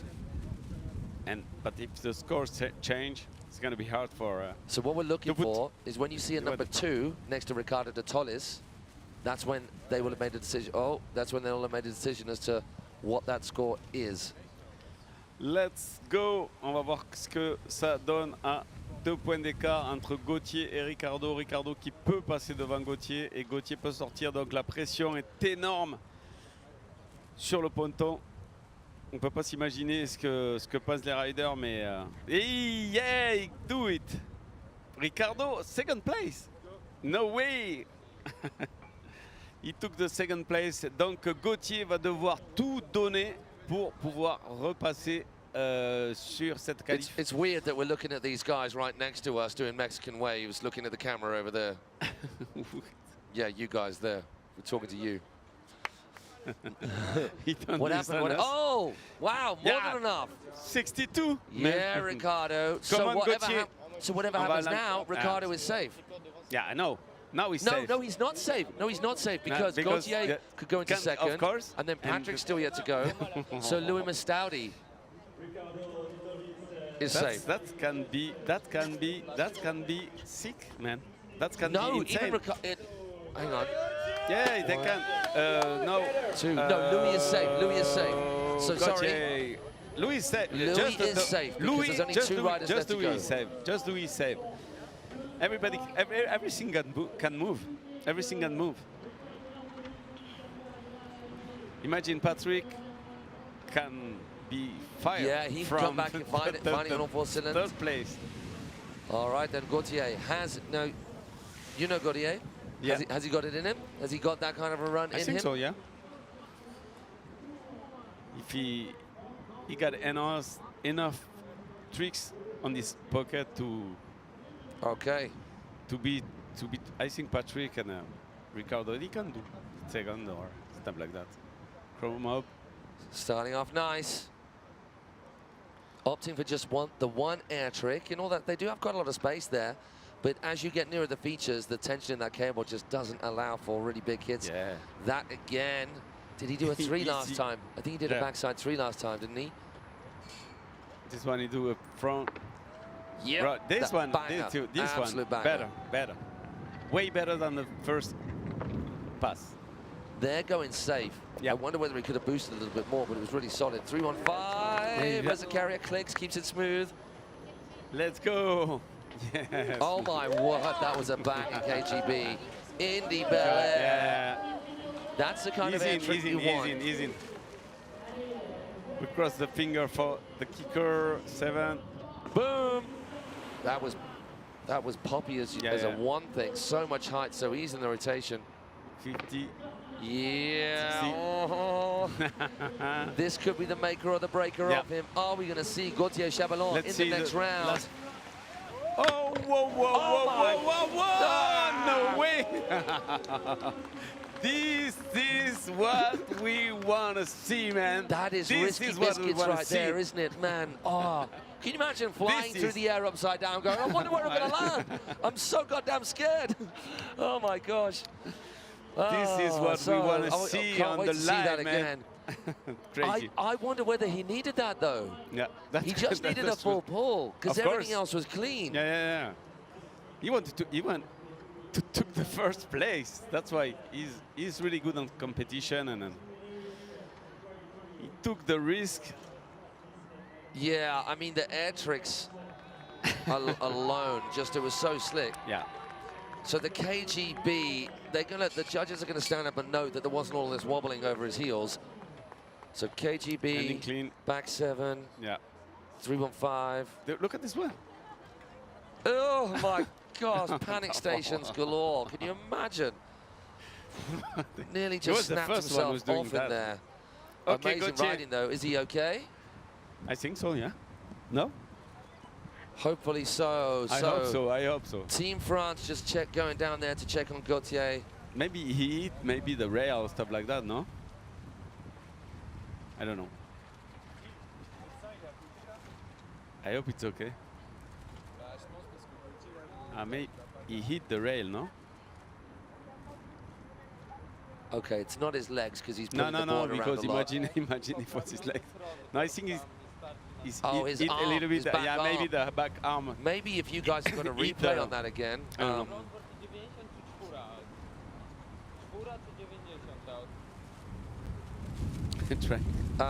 Gauthier wins the prize for the shortest shorts of the competition, for sure. Here we go. Let's just see. That's true. This is the new fashion, you know? So I think where he disappears. We didn't see, we don't have the good angle on the camera to see what happened So in the it's middle his of the back rail. arm. He was holding on with his left arm. It was his back arm. And I the wonder back- if that's I think just hit the yeah. plastic. Maybe because he hit his arms. Maybe it's good to. I think maybe the shoulder, no? I don't know. Let's see, Gauthier finished second place behind Louis. Did he really? He took the second Oh place, my man. gosh. This is why this long format and the changing round of placings is so exciting. It's like a final. It's like a final round. Oh, we really hope that we are Gautier's just okay. we are just on the qualification. Oh no, not on qualification. On quarter final, and imagine the run is like the final run. So Gautier is still not safe. He could end No, up for sure. above Louis. I think Gautier is safe, no? No, because No, it's just only one. yeah, no, he is safe. Because He is safe they do because it. Ricardo's But done Louis 2 is runs. safe. Louis is safe. So, He is yes, he's safe. but Patrick has got to get himself back in there somehow. Well, that's crazy. He is 3 points behind. Let's go, and let's wait and see Patrick. So Patrick Wojciak straight into it, heel side hit. What a oh, final, my word, final. huge front of blind. That's the one and only air trick for him. He's going to focus on these next features. That's a proper nose press. One Joe Battleday will be proud of. Getting all over minimal amounts of board, then popping a rotation. Boom, Yeah, 450 this on the one is back clean. of that. This one is clean. It's the solid stomping of that Yep. board down on the features as well. Doesn't go for the rewind, just goes for that backside 3. 3-1-3. Inside. Oh, he is going fully inside. Pete Rose. Going again off his toes. No, he's going to call it. So in terms of technical tricks, Pete Rose is Toe one side. of the 7. super clean right there. Remembering it's just 3 and a bit points he needs to grab to push Ricardo out of the run and back in. 180 to. Kind of nice. Yeah. Yeah, like solid. There's that poppy little Bel Air. Really better. And now last tricks. 1, 2, 3. Oh, wow. Whoa. So he goes 50, 50, 50 all the way Yeah. along. It's a hard way 270, 270 out the back of that. When it was needed, Patrick Wojciak came up with it. Now, if he doesn't get through off the back of that, He's only I mean, 3 he points. couldn't have pushed it any harder. It's only 3 points between him and Ricardo. Imagine. I mean, I love that. Look at that front 3. Yeah, it's really clean on these tricks. This is nice. I like this one. Then the 450, and it wasn't like 400 and skimming the 50 round as well, It was which the you real often one. see. Real 451. That was clean. Then going inside, well, it was the Pete Rose just after that, the toe back 7. So Pete, toe back 7. So those are opposite rotations. Opposite rotation. That was tight enough that we watched this. We got a good old view. Okay, so we're coming back to Patrick Wojciak just coming in, and we sit tight on that score. Let's wait and see These about the guys results. giving our judges a right old headache. I think it's going to be, yeah, for sure, headache for the judging. We for move the on. judges. Well, we will move on as soon as we get Patrick Wojciak's score, and we still have Louis Mastaudi to have his second run. Let's see if Patrick. Oh, Ricardo de Torres has got to be stressed right now. To the qualification area. On the top 3. On va voir si Patrick peut passer dans le top 3 des qualifications. Il a super bien raidé. Il est justement à 3 points d'écart entre Ricardo et lui. Donc, on va voir si ça passe, si ça passe pas. En tout cas, il a été très très propre sur les rails. Il a été propre sur les tricks, les air tricks et sur les kickers. Donc, il a pris moins de risques que Gauthier, évidemment, mais il est, oui, yes, second place, man. Wow. You can imagine what a, so yes, what a Team run, France, what a run, what a as. heat, what a heat. That's a crazy heat. That's crazy heat. In previous years, that would have been a final. That would have been a final, that riding right there. I know. Ricardo de Torres, Imagine oh, we are just on a quarter final. Imagine tomorrow. Tomorrow is going to be crazy. Stellar. Crazy. Crazy. Commiserations to Ricardo de Torres, Matty Kornfeld, and Niels Ritzman. Every single one of those three riders are incredible. Yeah. Incredible athletes. Yeah.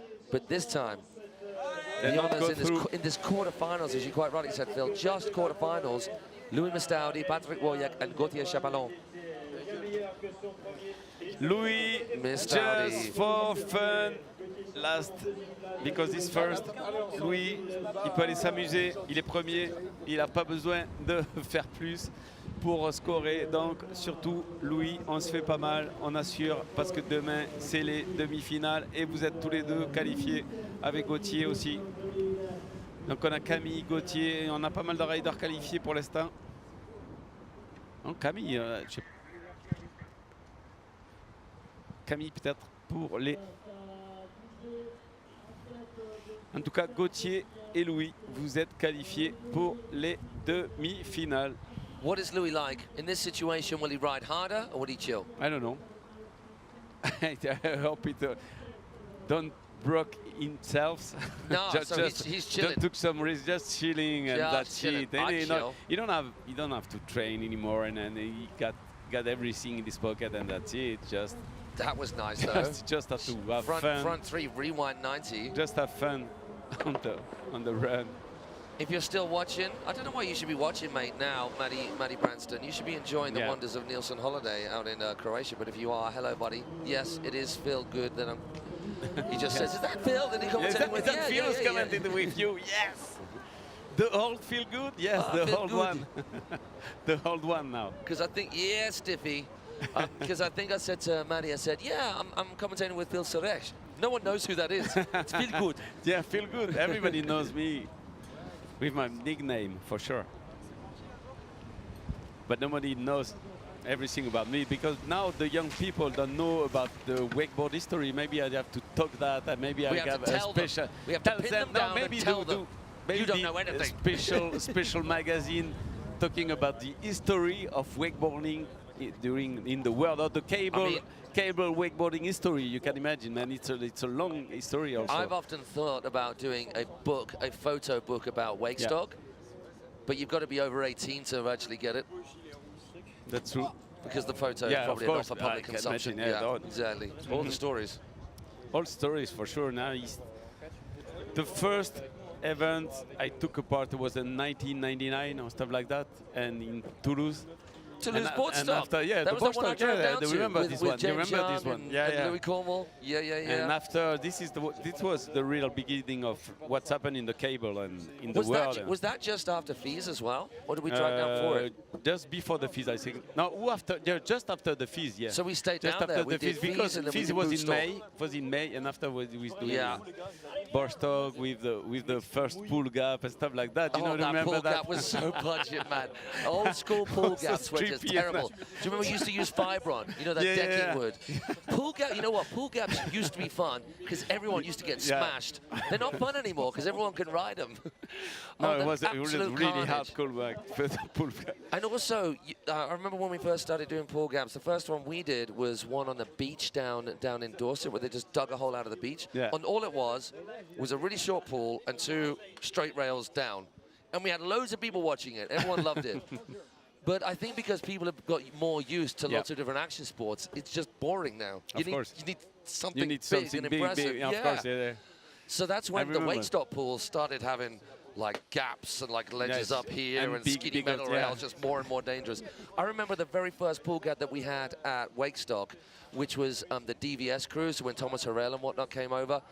None of us had hit a pool gap, and it was all about the skating. And there's a big photo in the then the UK alliance of just me flat on my back like this. It was like a shot from a crane up there. Just only 10 feet into a 40-foot rail, I just had to slide down the entire thing. Yeah, I remember this one. Yeah, of course you remember that one. I had a perfect pencil like this on the rail. I remember this one, yeah. And stupidly, you know, back then, and it is stupid because, I mean, life jackets is one thing. If there is a potential of deep water, you've always got to wear it. Where you've got an awful lot of wood or plastic, then you wear a helmet. back then, and I know what people would look at it back then and call us stupid, but just riding shorts and skins. Nothing on the Like Dieter Humsch was there, absolutely killing it. Aaron Reed, Thomas Harrell, just all shorts, trainers, skins, and just a whole lot of wood that you can just tear yourself apart on. Good times, salad days. Yeah. We do need to find those photos.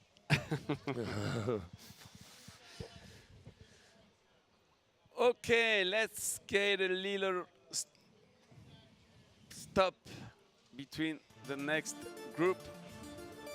So while you're watching these adverts, I hope we're not talking over the top of any actual any narration right here, but we have got our penultimate, our second from last, men's quarterfinal qualifying group. And in that group is Camille Charot, Florian Weicherer, Glenn Vandenberg, Roma van der Acker, Albin Rando, and Oliver Orban.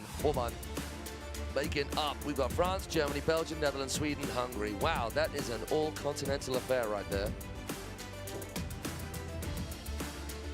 Tell me, as we're watching these advertisements for all of the sports that are going to be just buzzing around this city next year, is there an excited buzz about the Olympics coming up to France?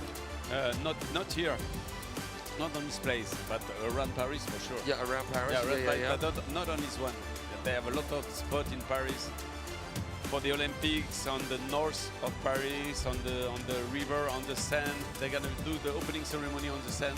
Oh, they with really? all the spots in the middle of Paris. Yeah. Wow. With with all the delegation was on different boats. What? With the flags and stuff like that, with a special engine, like a new engine, a new innovation engine was motorized. All the boat is like a flap. So not fossil fuel. So something else. What do you mean? As in the engine, is it electric powered or something? It's an electric power engine for sure, with hydrogen and stuff like that, and especially. They are no propeller. They are just like do some like the Wells did, you know, like something like that. Yeah, wow. they are no propeller on the and no jet. Not jet. Just that. Just doing that. But really, like they're really fast, you know. And it's like a dolphin. It's like a dolphin. That's crazy. Yeah. This is the new engine. This is the French company who's developed that.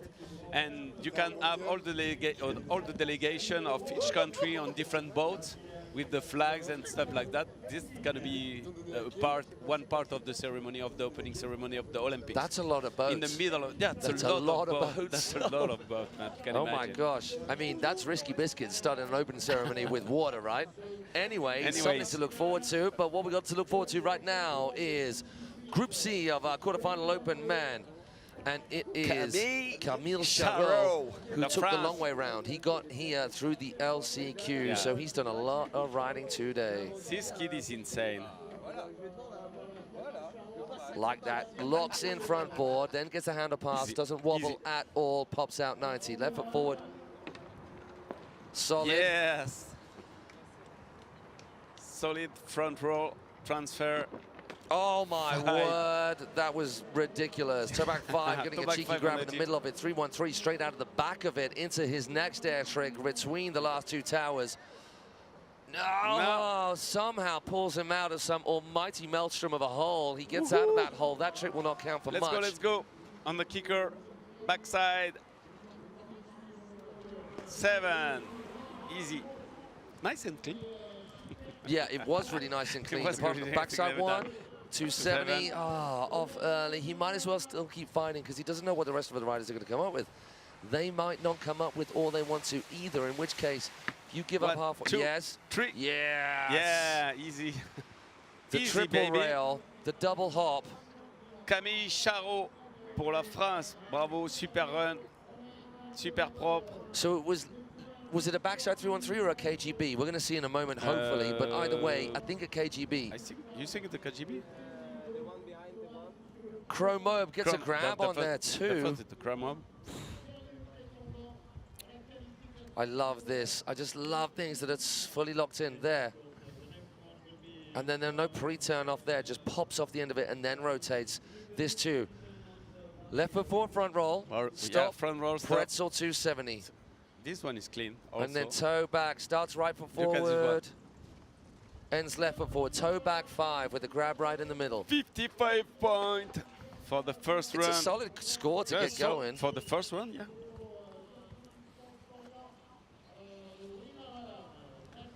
So this rider also, Florian Weichera, making it through the LCQ. Glenn Vandenberg also. The last 3 riders in each of these heats are the ones who qualified initially in the very first round of qualifying. Insane run of Camille Charot. Let's go. Florian from Germany, like we said in English. Here we go, watch this. Gonna go, well, will it be stratospheric? It's gonna be a small technical trick, not that small. Chrome mobe to start things off. Left foot forward for Florian.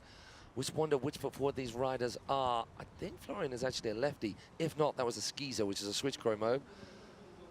Similar to what we saw from Camille, just lock it in the hard way, 270 on the nose. Doesn't bother rotating off it, other than back to a left foot forward position. Yeah. Toe back 450 with a little tail snake bite drag. Stay in left foot forward. 360 on into that nose press, then boosting off that leg. Back mobe 5, boom, thank you very much. Sliding it around to left foot forward again to go outside the cable. 315, boom, thank you very much. What? What a run. Half cab roll, which was potentially meant to be a back mobe. Toe side. Toe back 7. Toe back 7.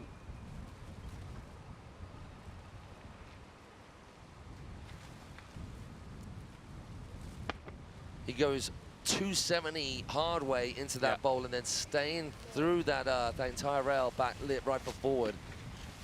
50-50. Just get the smallest of clips on that third rail or that third hit of a rail. Good one. It was a good run. Yeah, it was a good run. I was just thinking good about run those. For Florian. Really good run.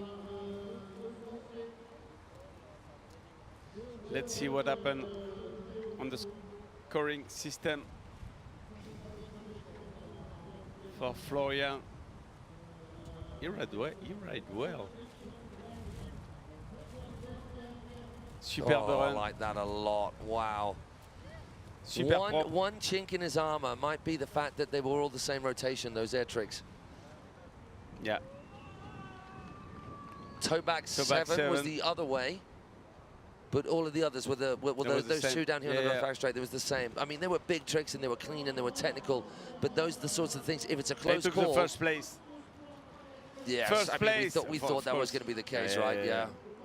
Okay, Camille second.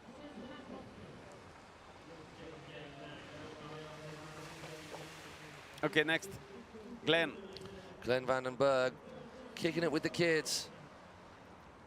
Kicking it with the kids. Kicking it with the kids. Well, he's got to. There's no choice. I don't think Glenn will mind us pointing out the fact that he is the oldest person in this category. Him and Dale were doing it for the most experienced riders. No? How old? He is 31.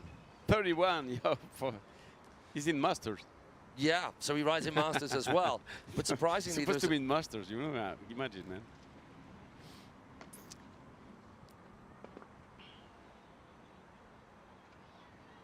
And fighting with the kid is really hard at this time.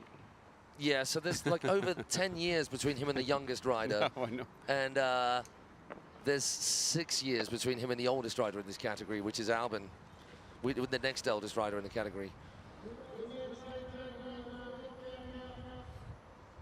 Glenn. Roll to blind. Yeah, just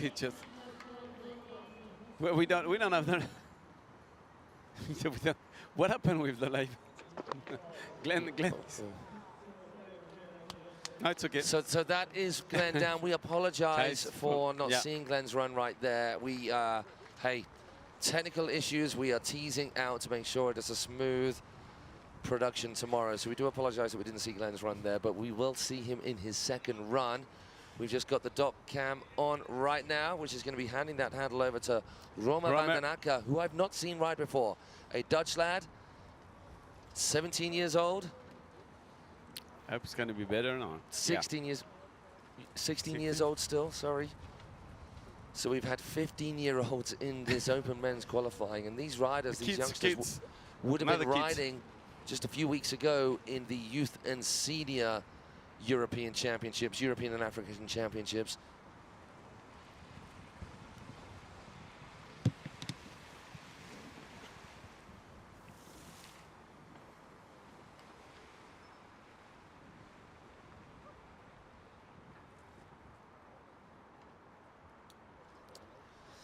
Allez, Glenn. Runner, pas runner. Van den Aken. Front to blind. No way. Roma. Romer. What happened? So I would imagine that they're going to send him a handle, because unfortunately for Roma, he's going to be riding very soon. Falling on that first trick. Yeah, he's going to be. He's going to be one of the first off the dock next. So that is unfortunate for him. The youngster not quite putting it together. That's bad for him. That's tough. Hey, but you know what? He can rise to the challenge and lay it down in that second run. He's still got a second chance. And then we move on to Albin Rando and Oliver Orban, who, while still young, are two of the more seasoned riders in this class. They have been there, done that, killing it at events left and right all over the world. Can they do it this weekend? Yeah, Albin Rando, le Suédois.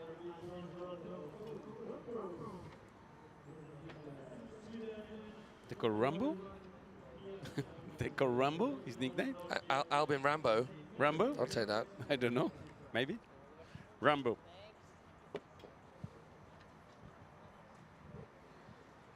That's really bad for okay, that sucks Roma. Because now Roma's got to walk back, which does really suck. Really? Yeah. No way. That's pretty far. Unless they send him a buggy. There's a buggy over there. Okay. I think I can see a buggy behind the tree. That's better. That's really far. Yeah, but he's in a buggy, so one of the gold buggies is going to get him. I think so. I think so. I hope so. Just to keep things flowing here on the cable, we're sending the next carrier out, and now we can get a nice ride home on the buggy, which is much better than swimming or walking. Welcome to Thailand. Yes. And Philippines and everywhere in Asia, where they are buggy everywhere. Team Sweden, let's go. Yeah, Beverly Hills 9021 over Albin Rando. Now coming into a left and forward hit. Oh, the hard way, 270 backside. Just about scrapes that board back round underneath him. It wasn't the cleanest, but it was tag. Oh, what is the this? chrome What is this? move. What, the chrome up on the chrome up transfer? 270 with the no grab. Way. No way, no way. Like that a lot. He goes front board, front lip, then rotates 270 out of that. Esther blind. We don't see those anywhere near often enough. Now Albin has just packed the air tricks in, had a really tight features run. He just needs to lock it down on these last few features. Front 9 too easy. Keeps his hand out of the water. This is the... Oh, that is a critical trick right there. Doing toe back 3 off the safety to land on the tiniest little bit of top deck. Crazy. Not getting that line up quite right. 1, 2, 3. Oh, he got the rotation at the back of that. So we're 50-50 to front lip, was it? Yep. Yeah, to front lip, and then rotates off the back of that. But coming up a little early, but still. I like riding. the sleeves, you know, like the Beetlejuice sleeve. Beetlejuice, Beetlejuice, Beetlejuice. Don't say it 3 times. Do you remember that? Yeah. Albin got a pretty unique style. This one is. Oh my God! Nose with the grab, the grab. 270 and then 90 out. Front lip. Well, no, front 180 to the top deck, then 360 out backside. Back mob here, I think. I think it's gonna take the first place. 9. No I mean, it kind of looks like the sleeves are getting in his way. Look, he just had to adjust them. How crazy a trick is that, man? You've got nowhere to land, and you've got to be lined up perfectly with that safety, which he just wasn't quite. From outside to in, 50-50 front board, then to front, then to back to backboard or front lip, whichever way you're calling it, and then rotates out. Awesome run from Albin Rando, but his name is Rambo.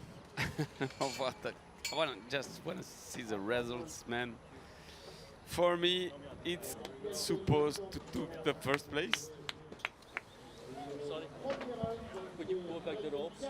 Not the result for the moment, but we go through to the next riders.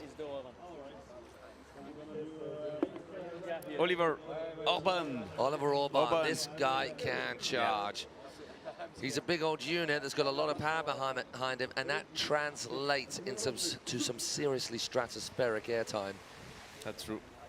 This cable that we're looking at, it's not the highest of cables, so our riders have to work a little bit harder to get a little bit more height out of it. But what it does mean is it's potentially a little bit more forgiving on some of the rails. When you're not getting pulled so high, you get a bit more control out of your edge, toe side and heel side.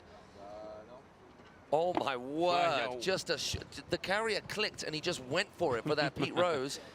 Chrome up. Like literally 2 toe side mobe tricks to start things off in a really difficult part of the course. Front board. On the beginning. No way. The rail's failing him right there. Albin third. Yeah, Indy tantrum to blind. Well, blind 90, then 90 out. Then goes the opposite, toe front roll into the bank. 3-1-5. This is where Albany's starting to warm up now. Huge 3-1-3. Keeps that clean as he's going to go inside the cable. Now, he disappeared right then. Was that a roll to blind? No, I'm not sure. I think so, yeah. We didn't see it. Nice. No. I don't know how he got out of that, but that's all of that muscle that's behind him, pulling himself out of that really horrendous hole he found himself in on that front 9. Oh, it's getting a bit wobbly now. He needs to settle just to ride this out in a cool, calm, and collected manner on this John Dreiling. It's clean, but it's not full pull. No. And no one gets on a rail with the intention of coming off it early, mostly. So really, really tidy first pass. What happened for the next? Homer. I don't think that's going to be first. Albin. I think it. Albin is third for the moment. I believe it was. Anti-clockwise. First. Clockwise rotations. The opposite rotations on the 2 first toe side tricks. I mean, maybe the judges will look at that. 2 very, very difficult tricks. Yep. No one's doing those back to back. No one's doing them. One of them is switch. I'm assuming he's left foot forward, so that was a skeezer, that first Crow Mobe. That's true. Or the Pete Rose was an X Mobe, which is what you call a switch Pete Rose. Oh man, the air tricks around this section were immense, but then it just got a bit wobbly here. Like the judges, that is not landed, really. Like he kind of is. Like I would claim the hell out of that. That was my 900, but in the contest, compared to the ride he's up against, it's not really considered clean. This, technical, yes. Clean, no. And we talked about it earlier. Our judges are wanting to see clean. Not dull, not safe, but still clean.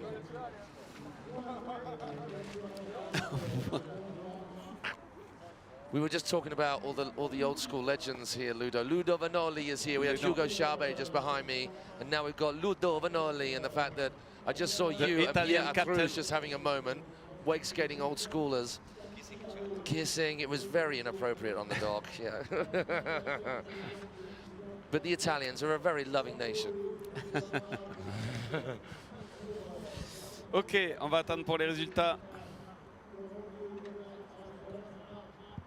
What are we saying? What are we saying? So we know that Camille second, Florian first, Albin third.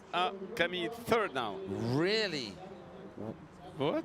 That's, hey, even though I'm saying it's surprising, that's not me saying it's not right. That's just me saying it's surprising, and that is more education for us up here. And perhaps an indication that despite the wobbles, those super tech tricks in that back straight, that perhaps is the place that the judges are coming from. And as we keep on saying, no matter what we say, Phil and I, and we offer an opinion on where we think who's going to come where, that's an opinion based on us just chatting about what we're seeing. For sure, but we can... Yeah, and not really sitting at it, because if we were sat here not commentating, we would be looking at everything. Of course. With a different mindset. Not judging it with a different mindset, but just being able to focus in a different way. just commenting the tricks and that's it. No, oh, no way, Roma. Two times. Oh, no. We feel your pain. Taxi. Obviously not as much as you do. 2 times, man. But you can see the frustration there from the youngster. Sure. Ah, dude. Hey, Roma, you're one of the youngest in this group, 16 years old. You have plenty of time in which to play on the water. That's not going to make you feel any better right now. But hopefully you'll be cool a little bit later on and just get to chill and enjoy the rest of the amazing riding and cheer on the rest of your team from Germany. And I'm sure there'll be a big hug from every single one of your teammates as you come in, because we've all been there, man. We have all been there. 2 times in a row, man. Come on, Glenn, sort it out for us old boys. Put one on these kids. Let's go, man. Allez, Glenn. So Team Belgium on the water. We mentioned earlier on that Glenn made his way to this point through the last chance qualifier, as did his teammate, Loa van Kutsum, who literally was in tears with the run that she came up with first and the fact that that run was enough to see her through. Esther Blind to start things off. Once an old schooler, always an old schooler, yeah, right? For sure. This is the old school tricks, and but he's landing super clean. Yeah, boy, that was tight. Not spinning too soon, just so in control all the way through that rail, fully locked in. Backside 3, back 1. Now choosing a different route. Different, yeah. Hardway 270, then taps it round 90 degrees into a switch wrapped up 50-50. Toe roll to revert, doing it early. He did it here before. yeah. Huge roll to blind, super solid landing. Oh, no, Glenn. on the back We've got to give it up for Glenn Vandenberg. He had to go hard. Yeah. He knew he did. Fall on the front of the... He's happy. He's happy. He's really happy to ride with the young one. Yeah, to be He's kicking it always with these happy guys. I am ready. I'll take making it through to quarterfinals in the European and African champs in the open men. One thing doing it in the vets, well, for me and Masters for Glenn. Of course. But the open men, wow, and look at this riding though. This right here, this is tight. 270 on, right on the tail, lock, pops off the end. You don't get any more stylish than that, man. Oh. Yeah. Oh, that's tough. Not squeezing that. It's a common way to fall on a back move, and it is where you have not got enough pop with the board out behind you to whip back underneath you in the first instance of the back roll. You don't believe on. Now that was better, much better this time. Albin been pushed out of the qualifying zone by Oliver Orban. Look at this one. Oh, this one is insane. So perfect. Goes front board. Sort of into a front lip, then 50-50 left foot forward, back mob, super clean. Esben, old schooler right there, just copying a bit of Glenn's action. Esben blind, man. Kicker, let's go. So we're gonna see front 9. I think out of many riders, that is one of the cleanest 9s that Alvin just seems to drop without even thinking about it too hard. So much better, still not clean full pull, but nearer to what he was after. It's only 4 points between him. Next 50. Oh no, that could be it. That could be it for Alvin. I'm not sure the rest of it was that much better. I think it was fairly similar, wasn't it? I think so, yeah. It was similar. No more bit. It was similar. Apart from the West Rob was a little bit better, but then he missed this, so that kind of counteracts each other. They cancel each other out. So Alvin's still smiling, which is always good to see, and it's always the way he is, and the Swedish team. Some of the most positive crew you'll find out there. Oh no, this was better though. This was better. This was cleaner. He nollies into that too. I don't know, maybe, just maybe. I like that. Our production crew like that trick too. So Brett's on 270 out of that. I don't know. Let's see, but I don't think it's going to be. I don't think it's going to be. No, oh no, it's not. He stay at the same place. Commiserations, Alvarado. You will not be moving through. So let's see who is safe and who is not. Hey, these guys are safe. Because everyone below the qualifying line has ridden, and these guys have not. No, now it's okay. So now Camille can relax a little bit. He know already he's gonna go to the semi-final. So Camille hurt his arm. No, it was Gauthier, no? It was Gauthier, so we haven't heard yet. Gauthier, Sorry, I don't know. it was a French. It was the French, another one, but it was Gauthier. So we hope that Gauthier is okay. We haven't seen or heard yet. Sure. Cheeky grab on that for maybe Camille. you're gonna charge the first place on the qualification. Imagine, because the kids always charging to do something better, you know, like it was always a competition between them. Nice and clean. again. Nice and Got clean that again. so unlock. Look at this. Bam. Even better that time. Yeah, Bigger I think and it's higher bigger. on the wall. I think this one is bigger than the other one. No, no way. We found another black spot for the handle. But it's okay. That's okay. You're okay, don't need- Camille. So that's third place, and that score of 55 will remain yours. Just for fun. That's it. What he did? He hit his finger with the hand, no? This is nice. So much control on a skinny rail like that. This one also. Yeah, every time, just dialed. Just knowing exactly where he is, even while upside down and not being able to see that feature, that rail, that end part. That he landed higher and longer along the bank. And this one is loose. Ah. I think he kicked his finger between his knee and the handle, no. maybe something like that, no, on the landing. I think so, no? So we're looking at... Okay, next. We haven't got much daylight left. Oliver. And it is going to be Oliver Orban before Florian Weichera. Là, je trouve que t'es bien mouillé comme ça. Ah oui. What he did?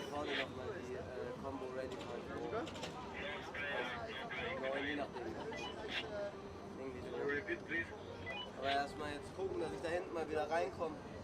Jetzt bei dem Combo irgendwie immer hängen bleiben, aber hatte ich beim Training auch die ganze Zeit, wenn ich vorhin weiß gemacht habe. Okay, Oliver Orban. Aber der hat hier auch To side backwards to revert. Chrome up. Das ist ja schon mal gut. Chrome Mobius. 2 tricks. Front board into that bagel 270 out. Coming up a little early, probably 75, 80% of the way along, which is once again the way the judges are kind of measuring it, just to get a gauge on how to compare different riders. Indy Tantrum to 90 out. He knows he's in. Through. He knows he's go crazy. No problem. But he's still going to go backfire. crazy. Okay. No, nothing stops them. Nothing. That's why I told you. An egg dum-dum. Yeah. That is crazy. Look at this. Nah. That's exactly the same way he did before, just nose manualing out of it. Okay, rail. I have to say, I've not seen a dum-dum roll off the flat. Tootsie, not a dum-dum. Yeah. That's one of the craziest tricks I've seen. Board slide, 2 board slides. Yep. I think that's possibly an improvement, right? It's gotta be. Did he do the dum-dum last time? I don't think so. Maybe that's what I saw. Maybe he did a Tootsie last time. Yep. Because he disappeared into the sun behind the camera. Yeah, we didn't see the tricks because of the sun. On n'avait pas vu le tricks puisqu'on avait le soleil dans l'écran de contrôle et c'était un dum-dum. Good run of Oliver Orban. Un superbe run d'Oliver. So they are, I think they bumped him up a little bit maybe, but that's his second run done. But the replacings, the positions will remain the same. And it's a congratulations to Florian Yes, Weichera. the same position, buddy. took more, little bit, some points. Okay, Florian for fun. Allez, next gonna be Florian.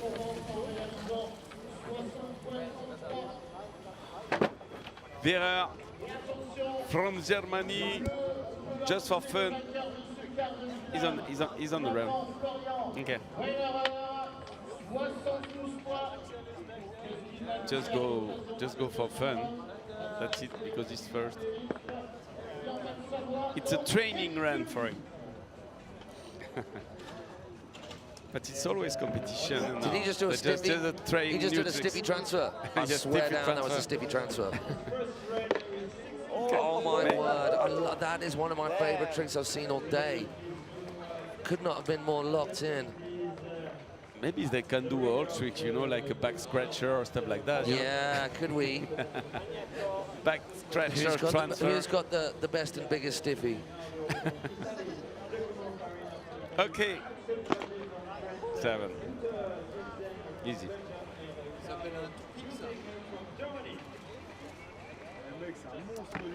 That was nice. Halfway 270, then staying back lip through the curve. Group C, first place, Florian, Vera. Okay, that's it.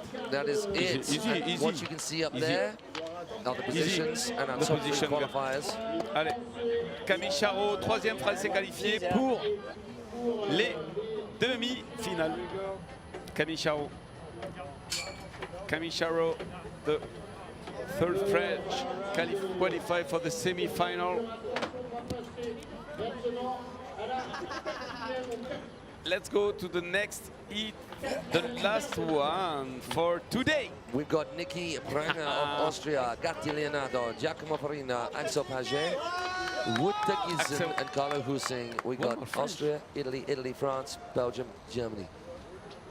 I cross my finger to the last French on the course. It was a world European champion, actually, under 18. Axel Paget. And in Hungary was 2 weeks or 3 weeks before. Yeah, he's still. Yeah. What are we talking? 14. He's 17 still. Yeah, 17. Wow, so he's still in junior under 18. Still. Under 18, yeah. Was European champion under 18. Oh, we've got Giacomo in here, who's 16, 2007. Where are the old guys? Yeah, man. Nobody on 20. Nobody on 20. Yeah, we are here. Apparently just that's behind the screen, yeah, for sure. Where are the old guys here? Behind the screen, on the organization, team captain of each team. Nikki. 3-1-3, backside 3-1-3, getting a little tail heavy. Now left foot forward, coming in hot, toe back 7, sorry, toe back 7. Couple of rotations in there. Choosing this West Rock, which is causing so many people a mischief. Oh, wow, but not Nikki, so toe back 3, then back the other way into back lip. Let's go for the John drilling. Oh, so it looked like an accident, didn't it? Where he kind of just hugged the rail. Like it wasn't quite as tight. That was what he meant to do. Yeah. He just needs to tighten it up a little bit. And it's the same as before with this final group of quarterfinals for our open men. Top 3 go through. And these first 3 that we're watching right now, Niki, Gatti, Giacomo, they are the first 3 of the dock because they are the ones that got to this point through the last chance qualifier. Whereas our last 3, Axel, Utta, and Carlo, they qualified straight out the blocks.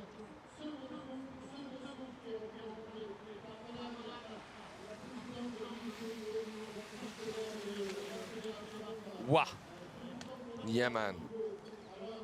What a 7. So 3, hard way 270 that we're seeing right there, then 90-hour handle pass. And we're into Gatti Leonardo. This time, let's go, remember Gatti. The bib. Leonardo. 3-1-3, opting to land wrapped. Now, as long as you're in control, then that's okay. Sometimes judges think that if you're passing the handle, it's a little bit more difficult. Yep. But if that's the way Gary makes it work and he can make it look good, which he does, then that's the way you're going to stick. Now, coming off a little early on that feature on the transfer rail. Indy Tantrum to 90 blind. Indy Tantrum to back lip, rather. Yeah. Oh, he got a wobble on right there. Fuck. Maybe because of the drone. Just really close to him. Back mob 5, chromo. Opposite rotations right there as well. So it's back mob anti-clockwise, chromo clockwise. Gaddy a left foot forward rider. Kicker. So clockwise, back 7. Staying left foot forward, so he's set up for the next run. Hardway 270. Goes up into that kind of back lip and keeps on rotating that way. And you can see it's a lot darker on your screens at home than it is actually here. 180 on. There you go, Gatti. 180 on, then hops across, switch 50-50 into a front 3 off the end. Some wobbles in there for sure, but some really tight hits too. Let's see the results. I mean, this. When he took the, I'm gonna think he gonna took the first place. I think so. I think there was enough tech stuff in there. There was the odd flailing, the odd touching the rail with the hand. This one, if this is the kicker to incline. Just this one. It's weird how he slipped then. There wasn't any reason for it. It didn't look like. Slip on it. This one. 7. Landing perfect. I took the first place. Yeah. So Gaddy taking first place by about 9 points, 10 points. Come on, next, Giacomo. Giacomo Farina from Italia. Allez, Giacomo Farina, l'Italien. Dans son run. Come on, Giacomo. This is your turn to side.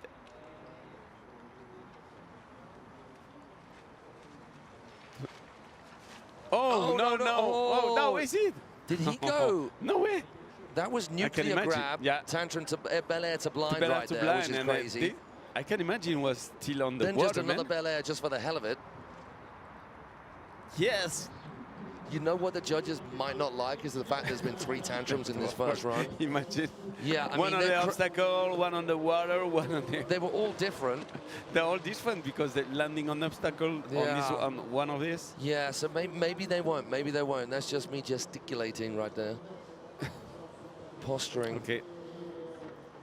Front to blind. Front to blind. To side. Yeah, doesn't find that black spot with the hand or manages to keep hold of it. Now right foot forward, backside. 180 on. Didn't quite see what happened in between there, but it was 180 on and then maybe a 360 across into 50-50, perhaps. Oh, yeah. Oh, yeah. Backboard, backboard, then into frontboard, then 270 bagel. Yeah. That's a really tight hit. And This making one, use of the way that the end of that rail curves back in as the cable pulls you back in.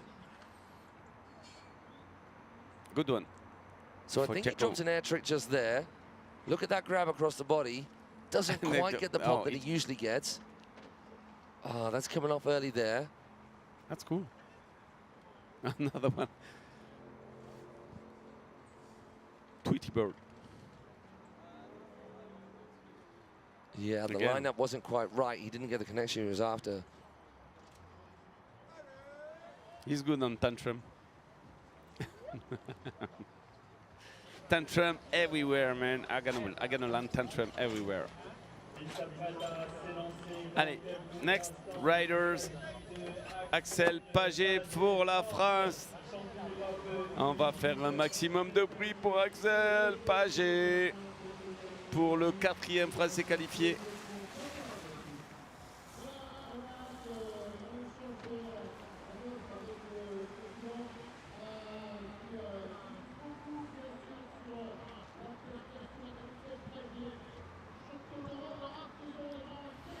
Axel, what do you have for us? We mentioned earlier on, he's one of our younger riders, just 18 years old. Look at this cut.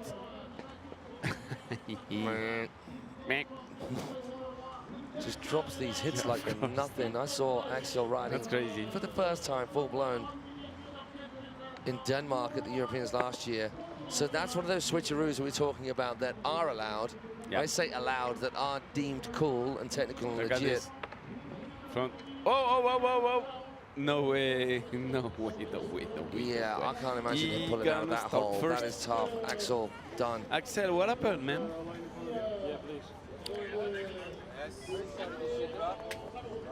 The French team gotta be disappointed about this one.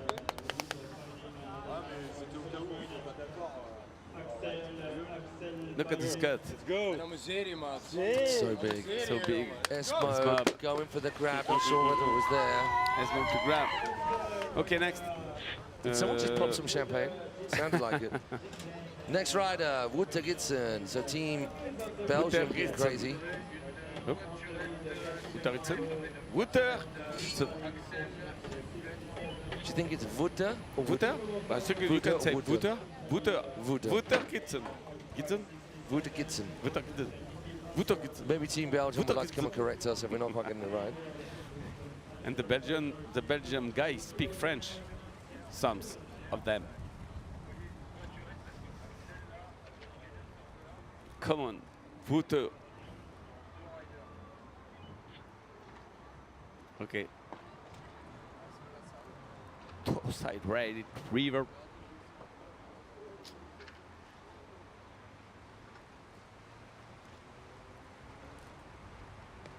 Come on. Doesn't get the full pull, but it was super clean. And that nollie into the rail is really, really technical indeed. Not many riders doing that at all. Ah, doesn't get the connection he's after. This one is clean. Yeah, man. Super clean. Back move Back straight move. after the bank. Yeah. He's seen 3 S-bent blinds. I Yeah, love of it. course. 3 S-bent blinds so far. This is the old-fashioned tricks. They don't put double S-bend to blind like in the past. Oh, remember look at that? the old days. Or triple S-bend. I remember seeing a double S-bend on boat by Stefan Tran here yeah, on I boat remember. in Paris. In Toulouse also, in '97, when it was the first competition I saw Stefan was in Toulouse, and it was on the river, whose the name is the Garonne. And he did double S-bend on boat. Behind the boat, the first one I saw him doing double S-bend behind the boat. I've done it. Boat. But That's imagine just mental on boat. Double. Was he the first person to do it? I think he wasn't he, Stefan Tran? I think so. He was 97, imagine. 97. 97. Double S-bend on 97. Nah. Okay, Wouter Gitsen, super run. I don't know the results, but I think Axel is the last one for the moment. Yes, so sorry about that, man. I can't scream. Wake up! Matt, we have to finish the day. This is the last. For sure, it was a long day. It was a long day today, but I mean, it's going to be shorter tomorrow.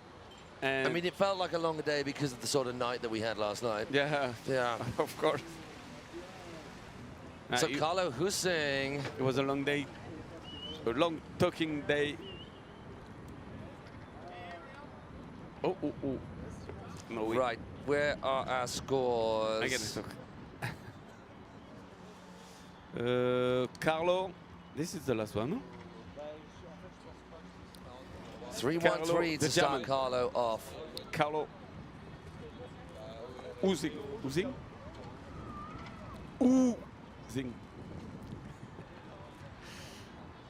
Okay, 2-7 on the rail. Come on. He took the other way. Yeah, who did we see do that earlier on today? I forget, but it's a really difficult way of approaching that rail when your back's to it. There we go. This one is good. That's a little bit of Trent Stuckey action right there, going back lip, then 180 into front lip.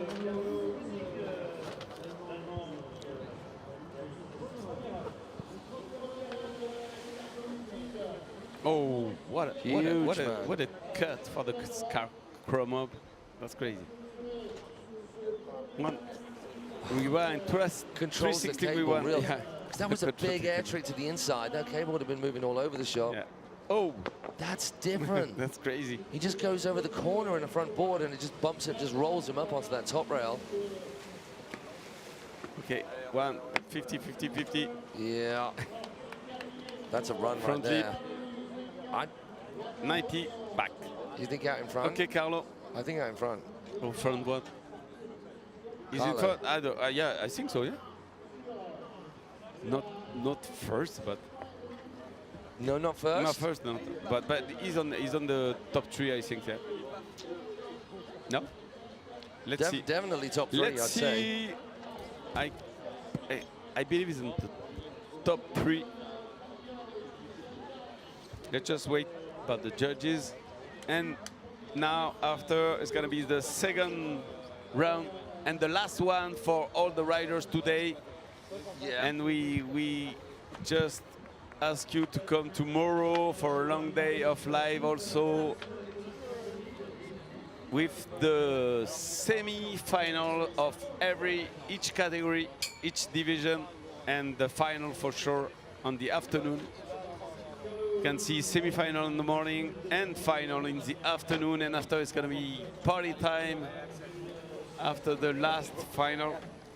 So we've got a good few of you watching. I mean, it's almost a couple of hundred. So for you guys who are watching, wherever you are in the world, thank you, thank you, thank you. Yeah. From me, Matt Croast, and from Feel Good next to me. It's really appreciated for you two guys dial in. We hope the little has been entertaining, and we've kept you pace with all the action here. We're going to be doing the same thing all tomorrow when it's going to be straight into semi-finals, I think, but absolutely everybody. Semi-final when in I the say morning. everybody, I mean men, women, wakeboard, wakeskate, and the seated for men and women as well. Which will all start at 9 o'clock. Let's call it 9 I think it's 9. I think it's 9. I really hope, because rushing here for 8 o'clock this morning was a little bit much. They were supposed to start at 8 this morning. Yeah, and Axel. That is, so this man on the water right now, he's one of the top hopefuls for this entire contest, but he's off the dock first because he got the lowest score. Can he do anything about that now? Nose press, then tops it into a kind of a back lip, and then pops out of it 90 a little bit early. That's where he fell before, so he's already ahead of the game. Perfect. Gets across to the kicker. He's going to go up the outside rail, back lip nose, then does a 450 in to the bank. Let's go. Okay. Back mob. Back mob. You need to put more to be on the tree. Yo. 315. Easy in, easy in, easy again in. Oh my gosh. Back mob 5, both directions. Back mob 5. And the kicker. Oh, nah, 360. he was thinking about the 3-2-1. Yeah, 3-2 with the grab. Okay, back.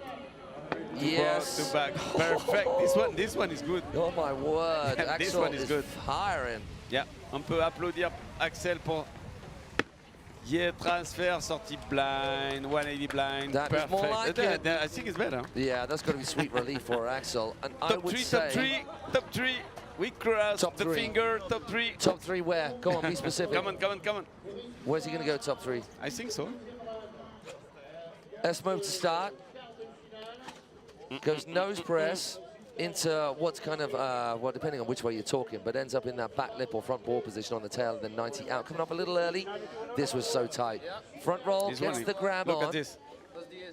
Perfect. Indie grab on, and then locks into the down part of the rail. This was good too. Back lip. This one also. Yeah. Thank you. Really nice. So it wasn't 450, it was 360. The tent. Can I throw a line for in front of me? No, not bad. Eh? Oh, yeah. This one. Yeah, he was thinking about coming back in all the way around. Yeah, they weren't supposed to come back on the blind, you know, like rewind, 360 rewind. Axel, it's first. Oh, no way. No way, no way, no way, no way. Well, to give himself the best possible chance. Imagine, he can stay on for the final, man. He can be on the top 3. Super pour Axel, il peut rester dans le top 3. Il vient de finir premier du deuxième run. Il a tout mis.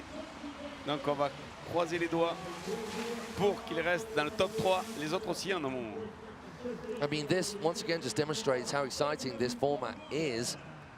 As Phil, you just said, Axel, worst run out of the first runs, off the dock first, then just blows apart all those previous runs, ends up in the top spot. Imagine. Now he needed to, because if not getting the top spot, he's not giving himself the best chance of staying in the qualifying riders, because all of the rest of the riders still have to go, including this guy, Wuttergitsen, starting off nicely. Mobile trick to get things going. Coming in right from forward, inside, 180 on. Oh, big three out. Now switching it up. He was right foot forward to start with. Now left foot forward. Doesn't get the rotation out and does not get that connection with the end of the rail, which is what the judges are after. Toe back five into the bank. Not bad. Back mode two.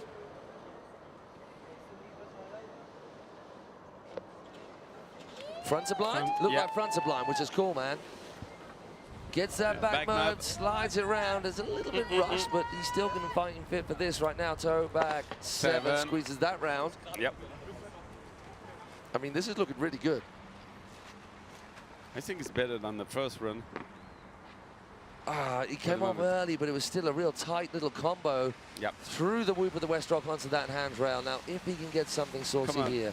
Last 50-50-50. No, not on the last one. Is it, well, 15 points improvements, which is pretty much 14 points improvements is going to get him ahead of Gatti. Gatti's sitting on the bubble right now. Giacomo Farina and Nicky Pranga not having the best rides. So it is going to be Nicky Pranga next, then Giacomo. I mean, there's a chance that could squeeze ahead of Gatti.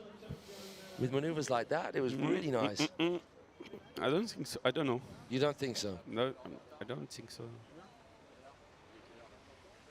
Because this one is a little bit sketchy and on the landing, on the rail, and but after this one is perfect. The back five. Yeah. Okay. Next is Nicky, no? I think. Yeah, Nicky Pranga is out of the water next. Yep. He's on the course.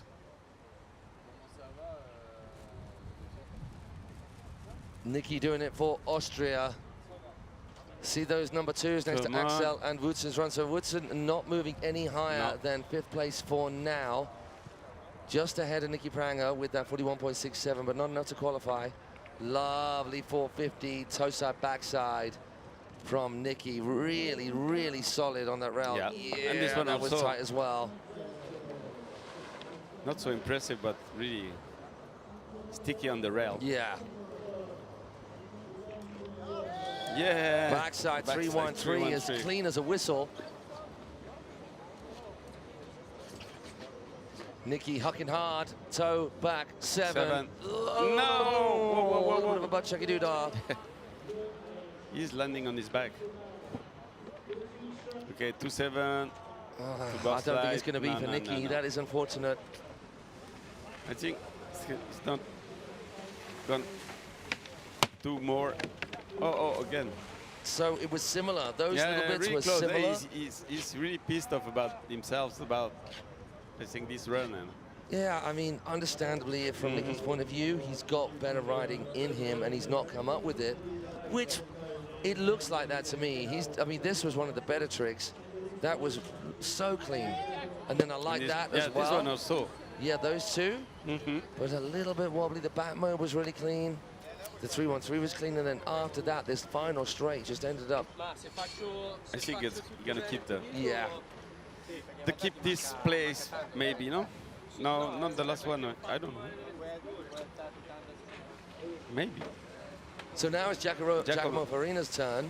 Yep. He is sitting out of the running. But who is safe? Let's have a look at who's got what left. Who is safe? Axel is safe, I think. So Axel is safe. Axel is safe. If Giacomo good. No, I don't know. No, he's not safe. Not safe for the moment. There's still 3 riders left to go. Yeah, 3 riders so if every to single one of them okay. beat Axel, he's not safe. Not for the moment. Not for the moment. This will determine as to whether he's still safe. Yeah. Already looking cleaner from Giacomo. The Mr. Tantrum Giacomo is. There we go. This is a little cleaner. Another one. Tantrum transfer. Again. Oh, whoa, whoa, whoa, whoa. It was grabbed and it was solid. Yeah. He's going to have to do something special now to counteract that, well, kind of that one non-trick, which is essentially what it was. The judges will score it very, very little as part of the entire makeup of run. Now he's back into the swing.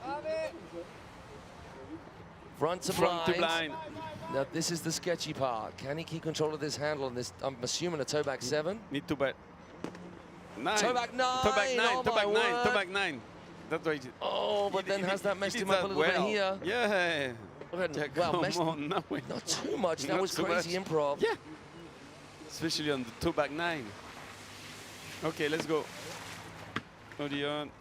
Oh, perfect. It could be, you know, because it wasn't that many points apart. We're talking, well, let's say 5 points, at the second 4 points. place, or No. I think so, no? It's 4.1 points. 4.01 would get him ahead. We will see. I think Giacomo is going to be Yeah, better I think on the second I think he's run. going to moved up. I think he has. Oh, but there was For me, this. I mean, I think that he won't get scored down for that. It just, he loses. And when we say scored, the judges are not going, right, that's 5 points for that trick. They're just going overall, well, he did this, and that's going to lessen his overall score in terms of his composition and execution, taking that fall that he did there, essentially on that tantrum, Indy tantrum transfer. But then, toe back 9, kept his butt out of the water. Yeah. This wasn't super clean, but he got the rotation down and got onto the rail and managed to pop out of it as well. Good exit. And good. Leonardo.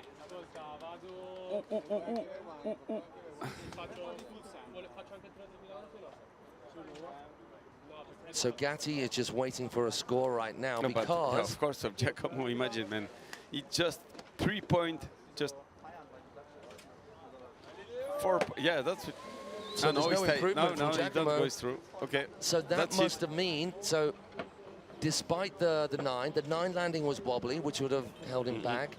That big old Indy tantrum transfer, that must have messed him up a little bit as well. Yeah. And then there wasn't enough improvement elsewhere. So that is a shame. That is really unfortunate for Giacomo, but a relief for Gatti, Carlo, and Axel. Because they are right the way through, and they can relax right now. One more French. One more French. One more Frenchman. Semi-final. We got 4. Good job, Axel.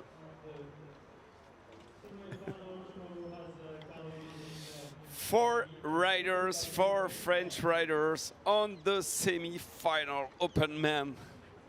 We can trust that, but this is the truth. Here you go. You can count the rotations with us. So clockwise to start, 3-1-3.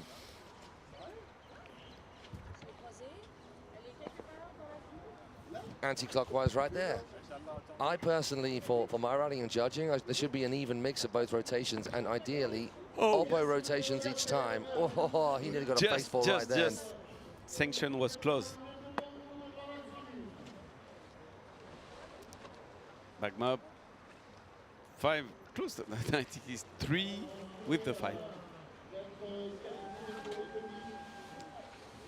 Chromo, clockwise rotation for that. Landing in blind. Big mob trick is to boot and clean landing. The previous air tricks and tricks were not super clean. Toe side. Here's the 360 rewind.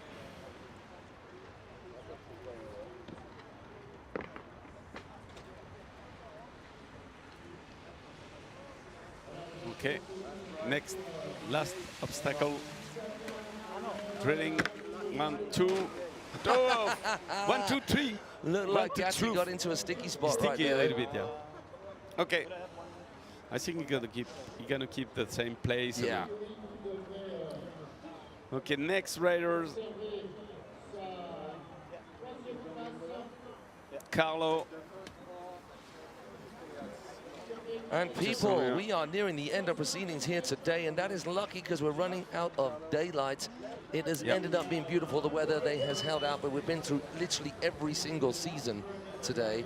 Howling wind, beating rain, glorious sunshine, and everything in between. But what a day it has been as we round things off. And the reason we're kind of talking as if we are at the end of proceedings is just because this next rider on the water, he doesn't have to do anymore. He can just chill. He is in second place in this quarterfinal. He can push a little hard to try and get ahead of Axel Paget, or he can just chill. Either way, he is qualified, and tomorrow it is semi-final and super final Saturday, where we round off this 2023 IWWF European and African Cable Wakeboard, Wakeskate, and Seated Wakeboard Championships here at Le Cable. Avec un K. Le cable. Le câble. Wow. Okay, Carlo. I guess Carlo isn't going to go easy. This is another one of those Bad Mountain kids. He's absolutely huge. No and pressure. throws it. We can see the flashing lights of the drone right behind him. Looked like he was on top with him. And that was a beautiful nose press right the way through that skinny rail. That was better. Gets a snake bite nose drag on the way through from that. Bleeds the speed a little bit just to keep that line tight. Back lip, nose. Doesn't need any more. Well, maybe not happy with that for some reason.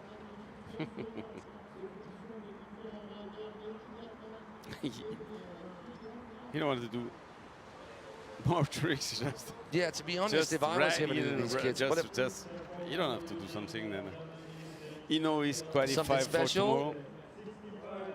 The night. Oh no, my no way. word. They want toe back 7 toe back rewind. 7 rewind. It was toe back. Yeah, I think it was toe back 7 rewind.